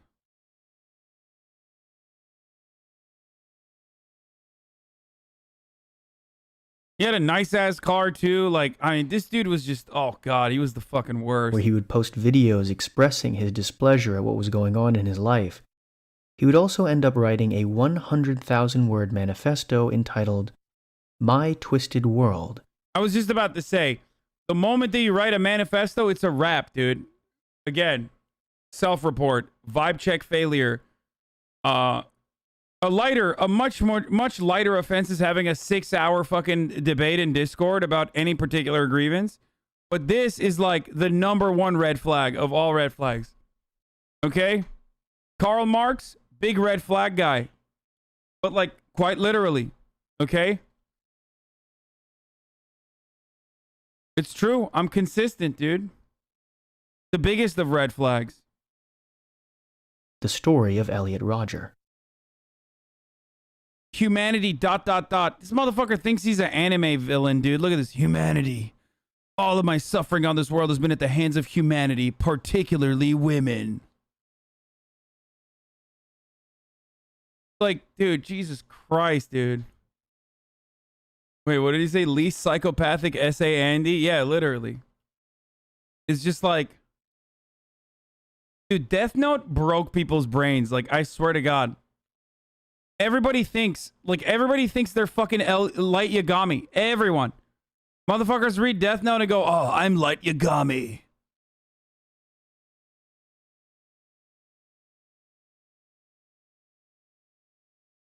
So stupid. The manifesto was filled with hateful, racist, and misogynistic language and ideas. The irony, of course, is that the irony is that Light Yagami had a fucking goth girlfriend. Like, literally had a big titty goth girlfriend, dude.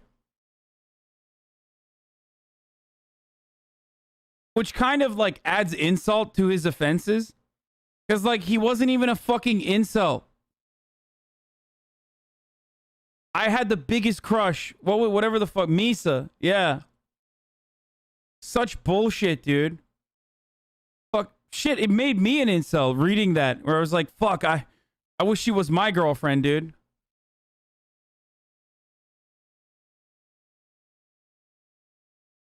He didn't even want her. He ended up sending this manifesto to 34 people, his family, therapists, and classmates included. By this time, he had also purchased multiple firearms. On May 23, 2014, Rodger killed 3 men, 2 of them being his roommate. Hold on. Is there any... by stabbing them numerous times in his apartment. He then went to a coffee shop, and then around 8:30 p.m. created his final video to his YouTube channel entitled Elliot Rodger's Retribution, and uploaded it less than an hour later. Hi, Elliot Rodger here. Well, This is my last video. It all has to come to this. Tomorrow is the day of retribution. The day in which I will have my revenge against humanity. Against all of you. God, it's like actual fucking shitty, like straight to Blu-ray villain type beat. Like he literally thought he was so sick. And the worst part about it is, aside from the senseless cruelty, the brutality, the violence, is that all these other fucking annoying ass nerds on the internet looked at this shit. All of those annoying fucking nerds who scoff at like video game writing because it's not good enough for them and their intellectual tastes, and thought this guy was so sick. For the last 8 years of my life, ever since I've hit puberty, I've been forced to endure an existence of loneliness, rejection, and unfulfilled desires, all because girls have never been attracted to me. Girls gave their affection and sex and love to other men, but never to me. Yeah, I wonder why, motherfucker. You come from a rich family, you're like a decently attractive dude. I wonder why girls didn't want to fuck you. Like, I wonder why. Entitled motherfucker, dude. Little piss shit. I'm 22 years old, and I'm still a virgin. I've never even kissed a girl. I've been through college for 2.5 years. More than that, actually. And I'm still a virgin. And it's been very torturous. College is the time when everyone experiences those things such as sex and fun and pleasure. But in those years, I've had to rot in loneliness. Like, think about it, dude. There's so much awful shit happening on the planet every fucking day. Poverty. There's epidemics occurring all around the world, okay? Global capitalism has destroyed the fucking third world in endless amounts of exploitation. Like, there's kids being born with fucking AIDS. And this motherfucker sitting in his, like, nice 3 series in the middle of Santa Barbara as the sun goes down, reveling in self-pity because he couldn't get coochie. Why couldn't he get coochie? He looked good. Okay, he was a decently looking dude. Has a nice car. He's like rich. Why couldn't he get coochie? Well, because this attitude, okay? Motherfucker had main character syndrome and was constantly and obsessively freaking out over the fact that he just could not get laid.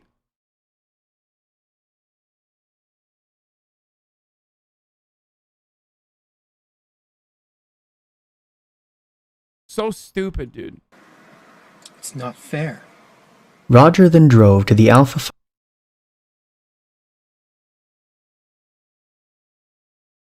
Phi sorority house at Embarcadero, where after failing to enter the sorority house itself, began shooting people nearby. He then went on a rampage, driving around town, shooting multiple people and striking others with his vehicle. What the fuck? At around 9:35 p.m. that evening, police found Roger's car with him inside, dead from a self-inflicted gunshot wound to the head. In total, 6 people were killed by Roger and 14 others were injured from gunshot wounds or blunt trauma from his vehicle. From this incident sparked countless discussions on gun control, internet culture, and misogyny. To any sane... You should have hired a sex worker? No, dude. No, that's crazy. Why are you subjecting sex workers to his psychopathic nonsense? You should have... That was not going to fix his problems, dude. No, he was supposed to fucking work on self-improvement, okay? A fallen king? What?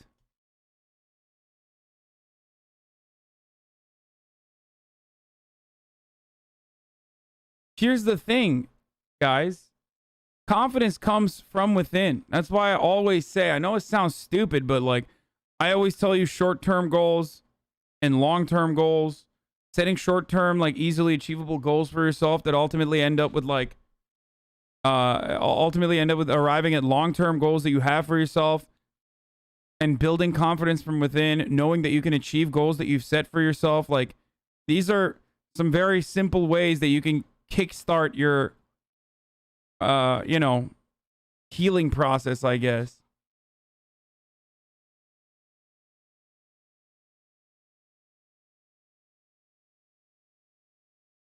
It's not going to happen. Like, having sex with a sex worker is not going to magically change his, like, crippling insecurities.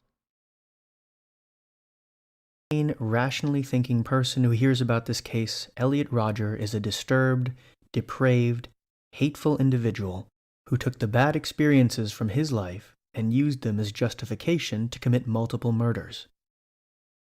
To some incels, however, Elliot Rodger became something else. A hero. Private Recruit Minassian, Infantry 0010, wishing to speak to Sergeant 4chan.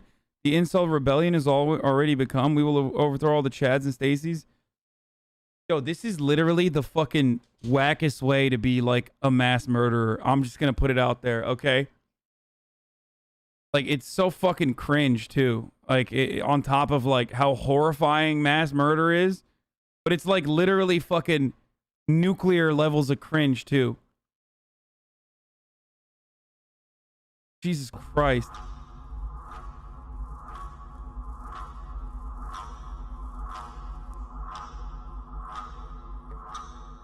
While the rest of the world remained rightfully disgusted at the actions of Rodger, the internet community of incels began to deify him, even referring to him as Saint Elliot. Posts and threads were created in support of Rodger's actions, even blaming women for the crimes he'd committed. Throughout the incel community, many expressed shameless approval for Rodger's actions. One of these individuals was Alek Minassian.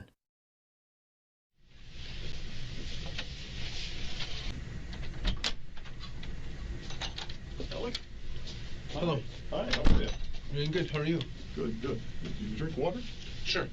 Thank you very much. Thanks so much. How you feeling? I'm good. You feeling okay? My name's Rob Thomas. Nice to meet you. Hey, how are you? How are you? You doing okay? Yeah. Yeah, you probably had better days than this, I guess, eh? Yeah. Yeah. Well, I am a little shaken, to be honest. A little shaken? It's not like it's not my usual day, obviously. Yeah, yeah, no, I can appreciate that. Yeah, yeah. Alek. Do you mind if I call you Alek? Yeah, sure. Is it, what do your friends normally call you? Alek. Alek. Yeah. Alek, my name's Rob Thomas, so I want you to call me Rob from here on in, okay? Okay. Is that okay? Okay. Okay. Alek, I want you to understand something. I'm a senior detective with the Toronto Police. Do you understand what that means? Yes. You know I'm a police officer? Yes. Okay. I don't wear a uniform.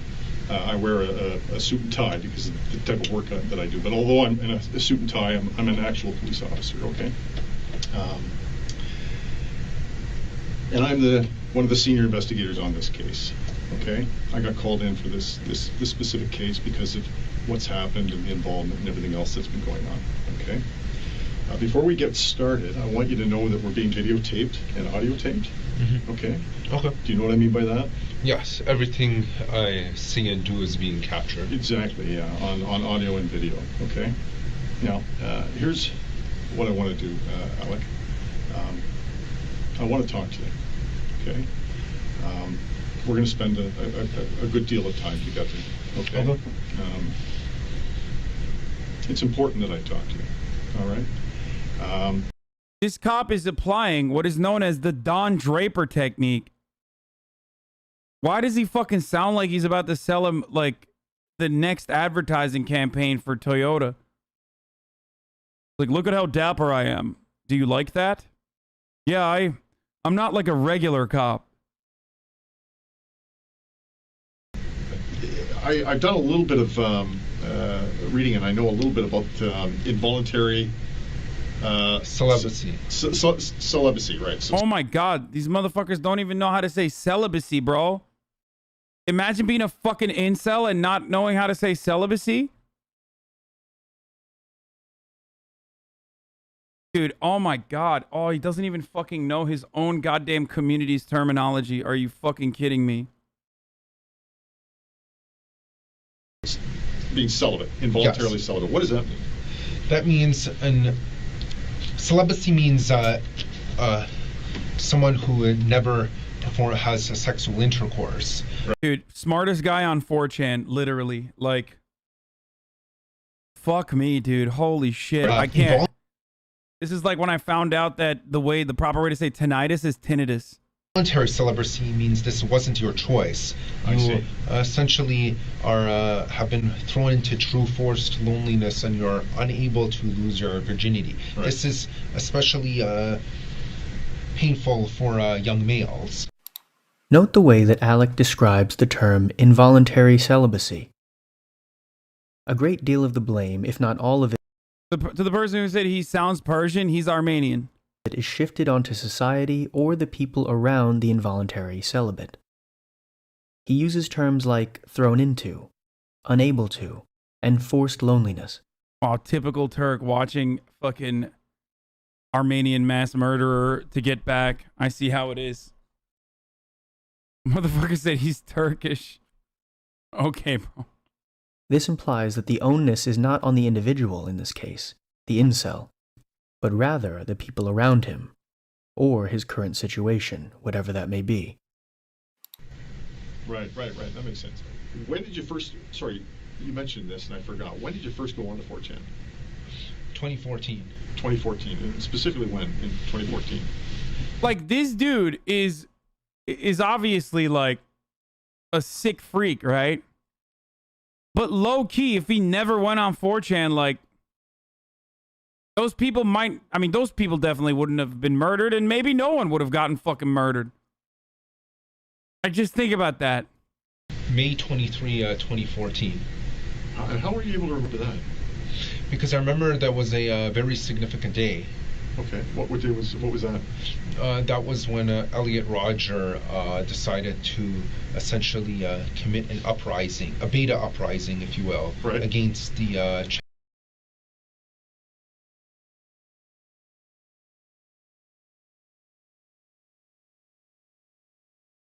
Okay, I have to say something here. I'm going to issue another trigger warning. This is maximum cringe. And it also, like, if you were this person at some point, if you were on like a fucking 4chan message board or some shit, and you used to use terminology like this might be too hard to watch. Like, literally too hard to watch, because it just like shows you potentially like what your old self looked like and resembled. Also, low-key, this is why I always fucking specify that, like, no matter how crazy Minecraft stands get, like, it's never like this, okay? Because they might get cringe, they might get crazy, they might do, like, mass-targeted threads where they call out every, like, microaggression or whatever, but, like, it still stems from a place of empathy. Misguided anger, but still... their ideology still stems from a place of empathy. These motherfuckers, on the other hand, are full of hatred. Chads and the Stacy's. It was a beta uprising. A beta uprising? Okay. Although he didn't call it a beta uprising at the time. Someone else who was inspired by him by the name of Chris Harper called it a beta uprising sometime in, actually I believe it was October 1, 2015. It was Elliot Rodger who was the father. Basically the founding forefather of the entire movement. Right. So explain to me this movement. What's this movement about? Like, look at how matter-of-fact he is in describing a beta uprising, bro. That's crazy. It's basically a movement of angry incel. Bro, just believe in God, dude. Like, what the fuck are you doing? This is what I mean. Like, just literally, unironically, just fucking believe in God. What the fuck? Please. Please, dude. Such as myself, who are unable to get laid, therefore we want to overthrow the Chads, which would force the Stacys to be forced to reproduce with the incels. Right. Take a moment and really consider the lunacy of what is being said here. This uprising he's talking about, this movement, is to eliminate all of the Chads, who he previously established are men who incels feel have more sexual attractiveness to women, in order to force Stacys, or women who are sexually attractive, to reproduce with the incels.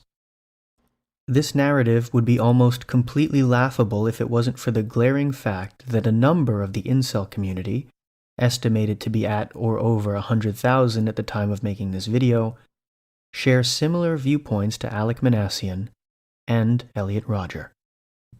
Okay, when you say incels, involuntary celibate. Celibate. So that's just a short form for fellas who can't get laid, can't have sex, right?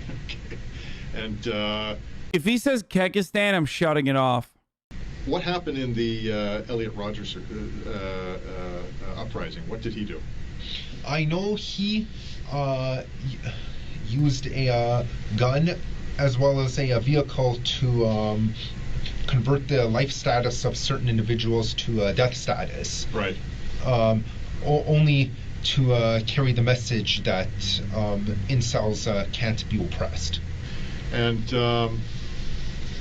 then what about Chris Harper Mercer? What did he do? Christopher Harper Mercer was a 26-year-old student at Umpqua Community College in Oregon who identified with the violent side of the incel movement. On October 1st, 2015, he fatally shot an assistant professor and 8 students, injuring another 8. After a shootout, Harper shot himself in the head. To this day, it is considered one of the deadliest mass shootings in Oregon history. He used a gun for all of his murders. And were these fellas active on 4chan? Yes. They were. Have you ever communicated with these fellas? I actually have, as a matter of fact. Who did you communicate with? Autistic, by the way, just throwing that out there. Oh, never mind. He shouldn't go to jail. Sorry. Oh, fuck, dude. Oh, man. I didn't realize that, like, he had autism. Fuck. Sorry, boys. Wrap it up. Let's not watch the rest of this, honestly. Everybody knows, like, it's a shield.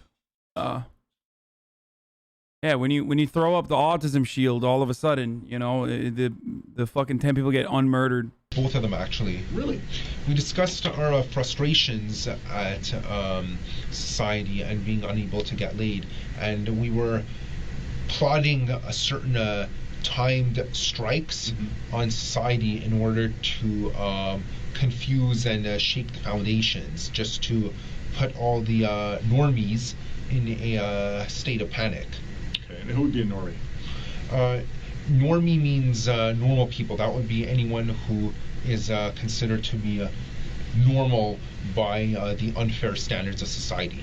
But not the Chads or Stacys. Chads and Stacys are actually above normies, or at least.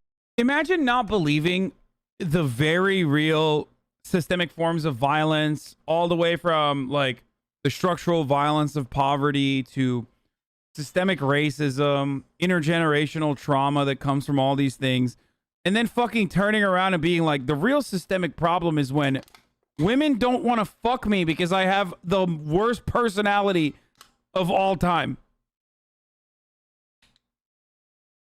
Incredible shit. I mean, honestly. God, I hate how these terms have been memed into unironically used terms today. I mean, yeah, I say fucking normies and shit, but I wouldn't be using it with a fucking adult, dude. Incel culture is Twitch culture? Yes. Mohammed Kanakin, full face of Kurdistan, incel culture is Twitch culture. Yes, this is true. This is why spending all day on forums and Discord servers is bad. Your reality becomes distorted. 100%. Yeah.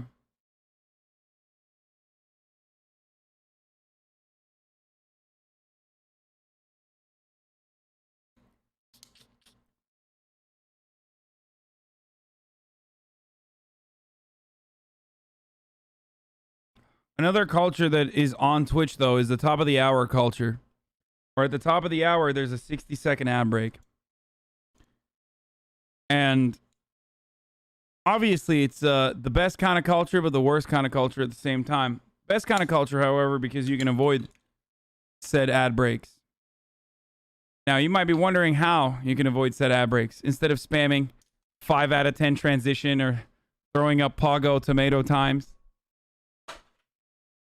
Instead of doing that, you could subscribe for $5 or for free with a Twitch Prime. You know, or an ad block or a VPN. These are ways you can avoid the ad breaks, which are coming right now. Here's the ad break. Inshallah, you must protect your life status. At least they think they're above norms. Of course, yeah. Okay, all right. So is it fair to say you've got Chads and Stacy's up here, Normies down here, and then you've got celebs who believe that they are being repressed? Incels. Celebs. Sorry. Yes. Incels who believe they're being suppressed or repressed, yes. and so as a result, to even the playing field. Yes. They convert the Stacy's and Chads from living to dead, and to make so that we come out on top. Yeah, more than so. Is there? Look how fucking serious he is when describing this shit, dude. What a fucking psycho. Get ready for this next bit, because if you didn't think what this guy was saying was insane before, you haven't heard anything yet. All of the alpha males. All the alpha males. So the Chads. Yes. So those are the people that you want to kill? Yes. Okay, all right. And who else? Any of the Stacys who do not wish to give their love and affection to the incels. So they're a target as well? Yes. To be killed? Yes. Okay, and what about the normies? Normies. Yes, we don't necessarily wish to kill the normies, but we do wish to subjugate them. In order to make them understand that that our type is the more. For the record, this is why I was saying the Sigma male shit, although rooted in the same kind of weirdo environment, is still preferable to the incel stuff, because at least it like promotes better behavior. You know what I mean? Like, yeah, I'm a Sigma male. I'm actually, confident in my own way. Like, it's still kind of weird because it's riddled with like weirdo POA, like PUA mentality. But having said that, it's still like the bar is really low because incels are like really bad. It's a very dangerous, very violent, very dark ideology that sucks you in. But the Sigma male shit's like still at least a little bit better. Superior one. Right. So when you say subjugate, what do you mean by that? Meaning either imprison them or put them in a lower position in society. Okay. So that they acknowledge the incels or the Pepe the Frog types as the more superior ones. So you're saying things that I'm not familiar with. Sorry. So what's a Pepe the Frog? He's a mascot on 4chan. He's a mascot? Yes. Oh, mascot on 4chan. Yes. No! I was using a metaphor. Oh, okay. Yeah, so he's actually worshipped quite frequently. Oh, okay. All right. So going back to the conversation with Chris and Elliot, who did you have conversation with first? Let me ask you that. Elliot. So how did you learn of Elliot? Because we private messaged each other on Reddit. Yep. After I saw one of his posts. That's it, dude. Shut it down. Shut it all down, okay? Fucking Reddit. Of course originally he saw this shit on Reddit. Shut it all down, dude. Literally shut it down, dude. Nothing good. Nothing good has happened on any of these websites ever, okay?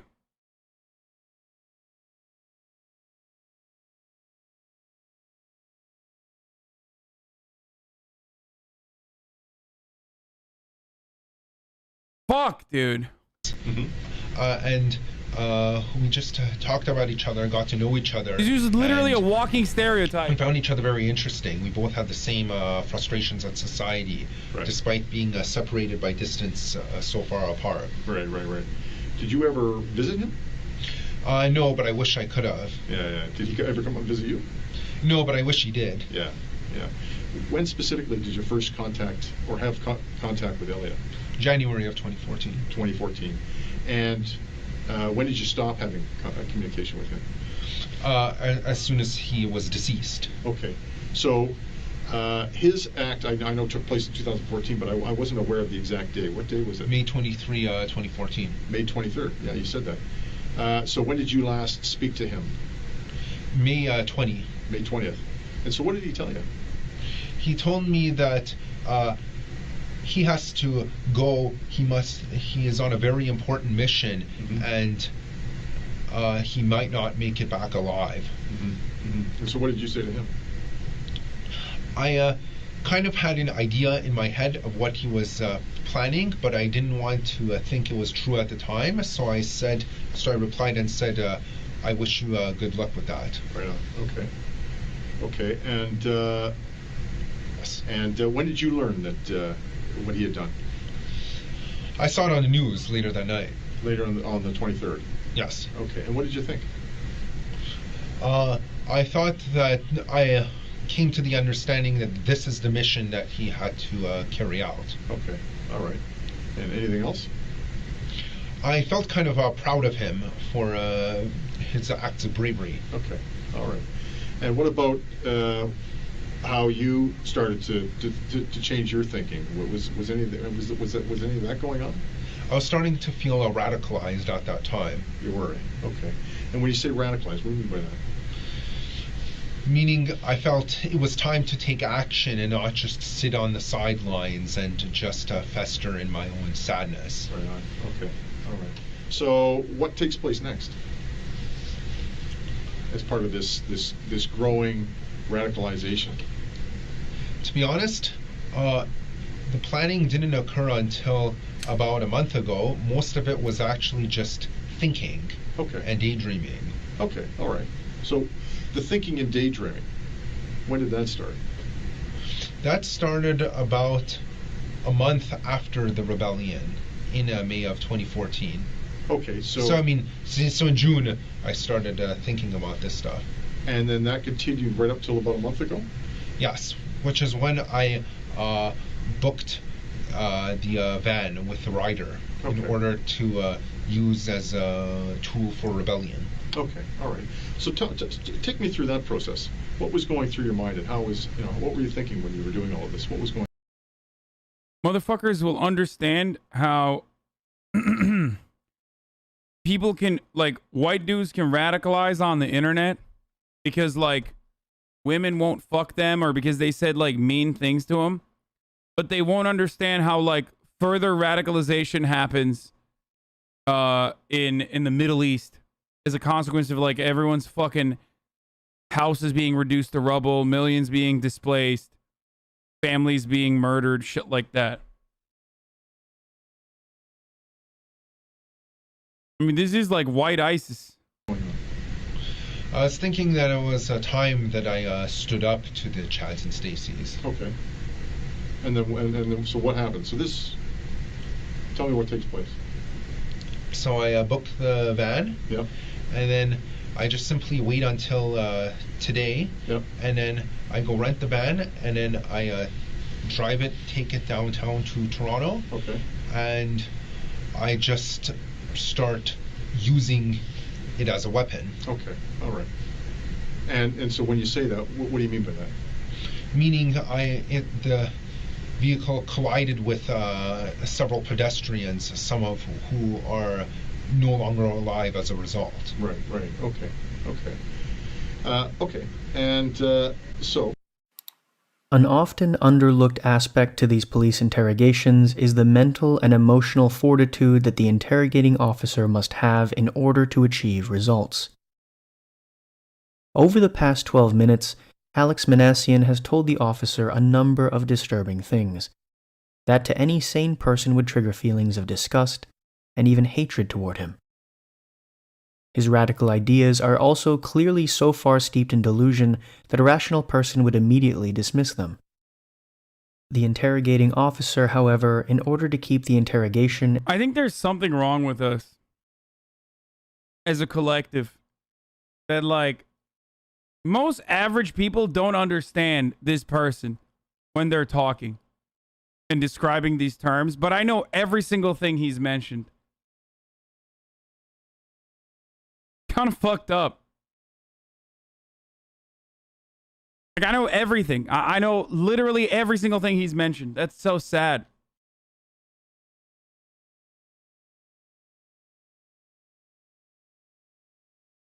And conversation flowing smoothly, must treat Minassian and his ideas with a sense of normalcy and understanding in order to keep him talking. A feat that not too many people would be able to do in this situation when faced with someone so deranged. Yeah, that's a lot of information. Take me back to a month ago. You said this is when this whole planning started? Yes. Okay.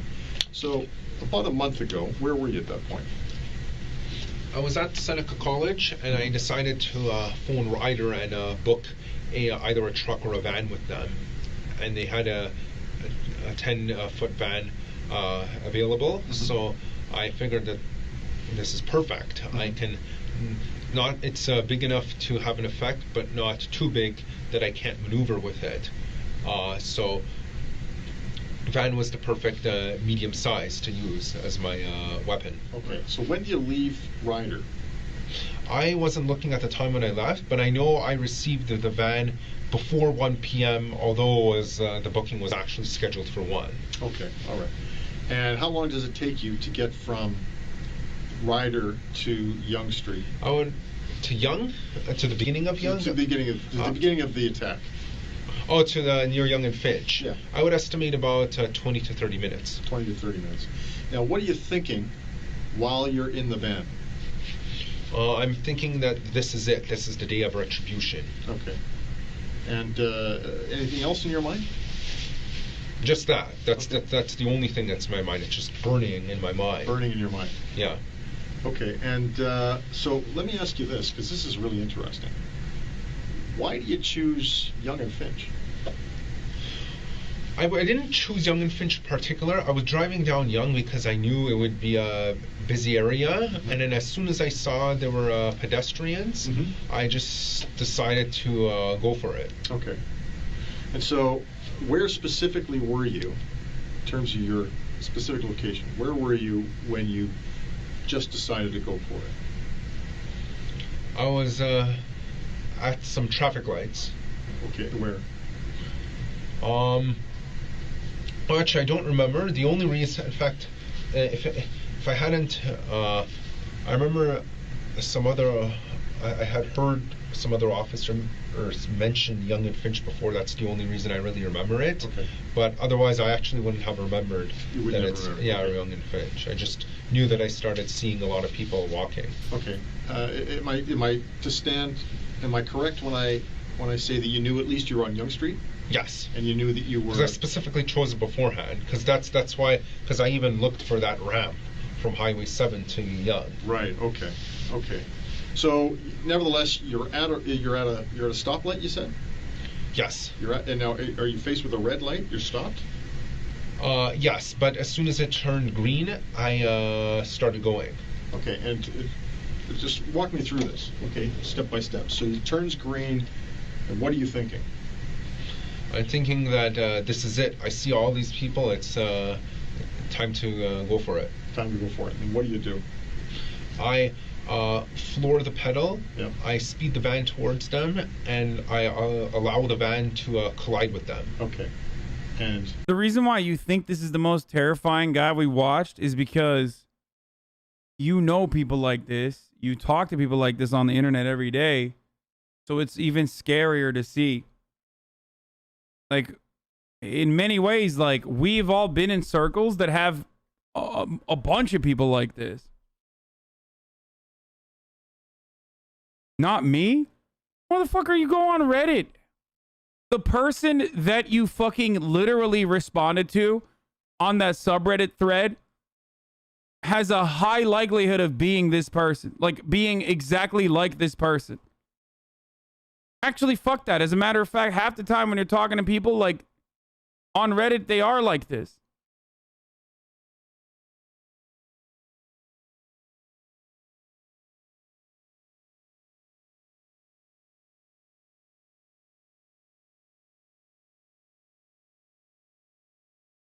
Then what happens?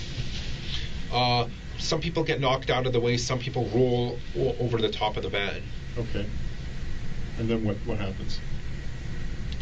I continue doing that until, in fact, actually, to be honest, the only reason I stopped my attack was because someone's drink got splashed on my windshield, and I was worried that I would crash the van anyway, so I decided, okay, now I wanted to do more, but I've kind of been foiled by a lack of visibility. So then that's when I turned right, and I saw the cops approaching, so I decided to pull over and get out of my van. Okay. How long do you travel from the moment that you decide You're sensationalizing Reddit? Most aren't like this. you- Yeah, I mean, obviously, this is the edge case of like, this is the final point of radicalization. Like, it doesn't get worse than that, dude. Like, the final point of radicalization, you start off on Reddit, you go into like these edgy fucking dark circles on Reddit that suck you in, okay? And then it pushes you further to like 4chan because you're looking for even more like, it pushes you further into like 4chan poll. And then there's like this never-ending feedback loop. I mean, there's a lot of Reddit still. There were a fuckload of Reddit communities that churned out dudes like this on the regular. All of those like PUA insult forums, man.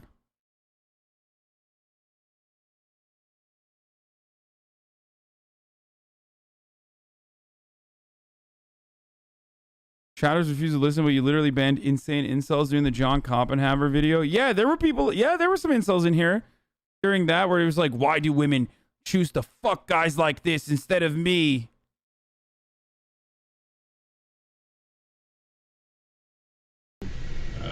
Mount the sidewalk, is that right? Yes. To the time that you stop, how long in terms of a distance would that have been? About two or three traffic lights. 2 or 3 traffic lights. Okay. So you turn right at what street?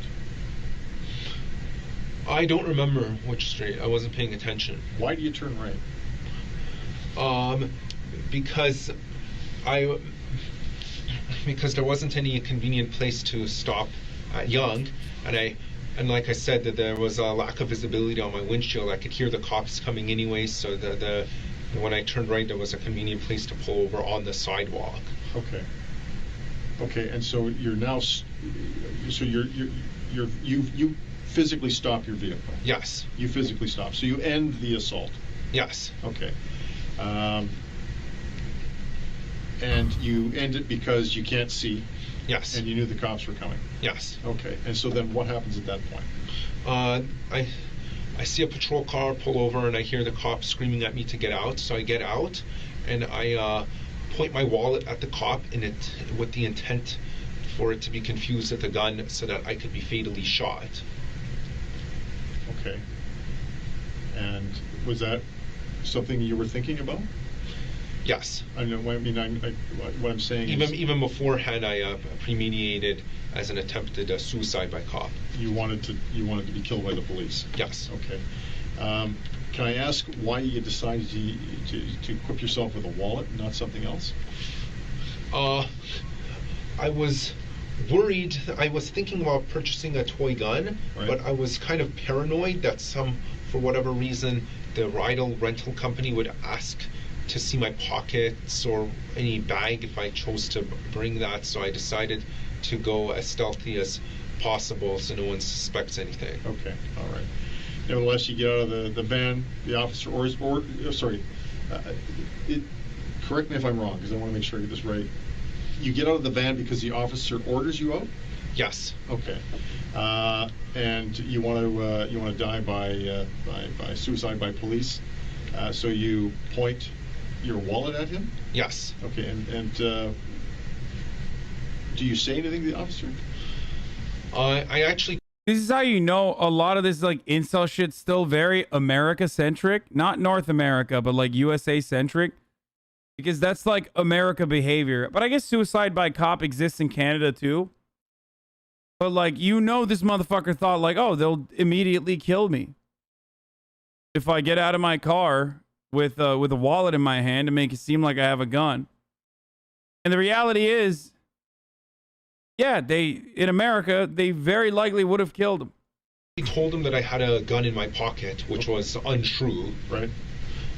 Then I twice stuck my left hand in my pocket and attempted to do this just to provoke a reaction. Wow, so smart, incel. Point a wallet, 5 heads, so superior to other societal members. Okay. Yeah, he's like so proud of his actions too.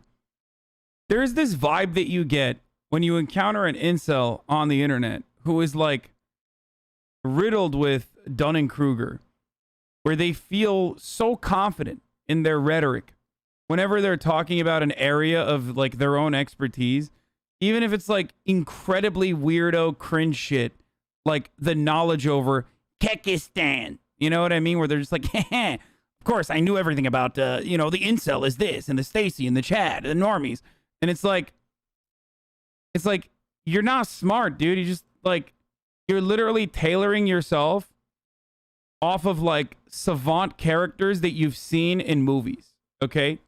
You're behaving in this way, thinking that you're like, like autistic Sherlock Holmes, like, and you might have autism.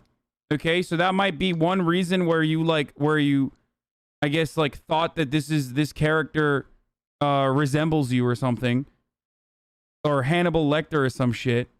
But it's fucking ridiculous. Like you're just a dumb motherfucker, dude. Autism as a diss? That's not a fucking diss. This dude had autism. And also, I'm saying that like savant and very specific types of characters that are like neurodivergent in the way that they're written, and psychopathy and sociopathy in the way that you see in like modern movies and shit is something that a lot of people look up to and like tailor their own character around. But in real life, you just sound like the type of dude who says, I wanted to take down the Kekistani Chads and Stacys. Like that's what you come across as. But there's still that like weird condescension in the tone of voice.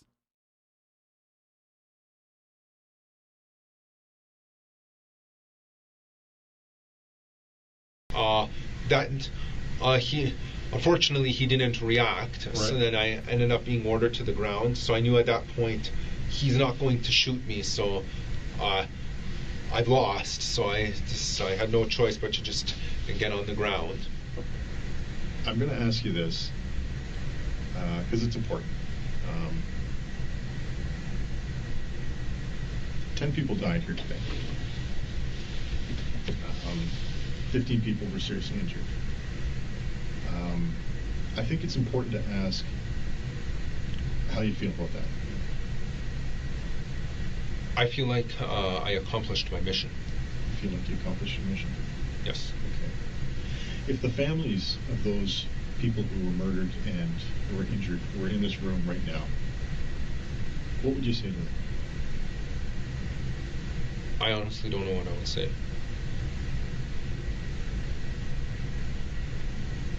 Would you apologize? I honestly don't know. No. While it's true that not all who identify with the incel community have the violent fantasies of men like Alek Minassian and Elliot Rodger, it is still alarming how many of these radical ideas are perpetuated, not just by attacks, but by support for these attacks and the men who carried them out. They can be compared to a terrorist cell, whose ideas and delusions are insatiable, and who feel justified in their violent actions against those who they feel deserve punishment. Perhaps even more dangerous than their outward ideals, though, is their inner dialogue, one which absolves them of any role in the situation they find themselves in, instead heavily shifting the blame to society rather than coming to terms with their own shortcomings. Alek Minassian pleaded guilty to 10 counts of first-degree murder and 16 counts of attempted murder. His trial lasted for 6 weeks and was done virtually due to the COVID-19 pandemic. A judge ruled him guilty, and he is expected to serve, at the very least, a life sentence.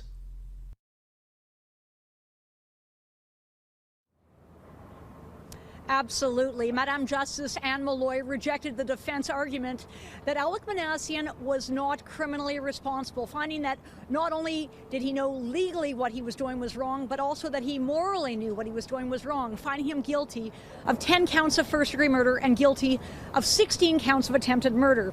Now, Malloy spoke to exactly what happened that day. She refused to name Minassian in her judgment, only referring to him as John Doe, saying that she was acutely aware media coverage is exactly what he sought from the start. Malloy said that while she is...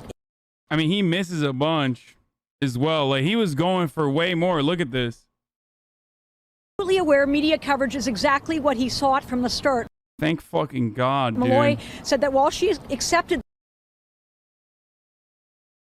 that autism spectrum disorder is a mental illness within the section of the criminal code that deals with the not criminally responsible defense. These were his victims, by the way.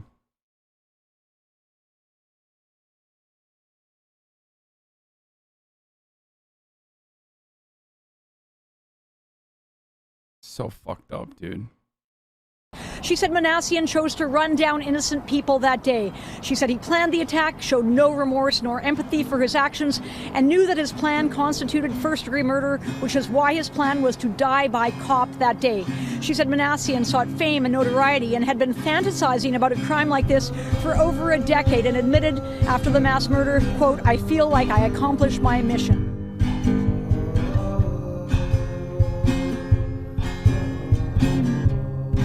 Fucking Christ, dude. This is the comment where capital punishment is justified? No, dude. It doesn't do shit. That is not gonna do anything.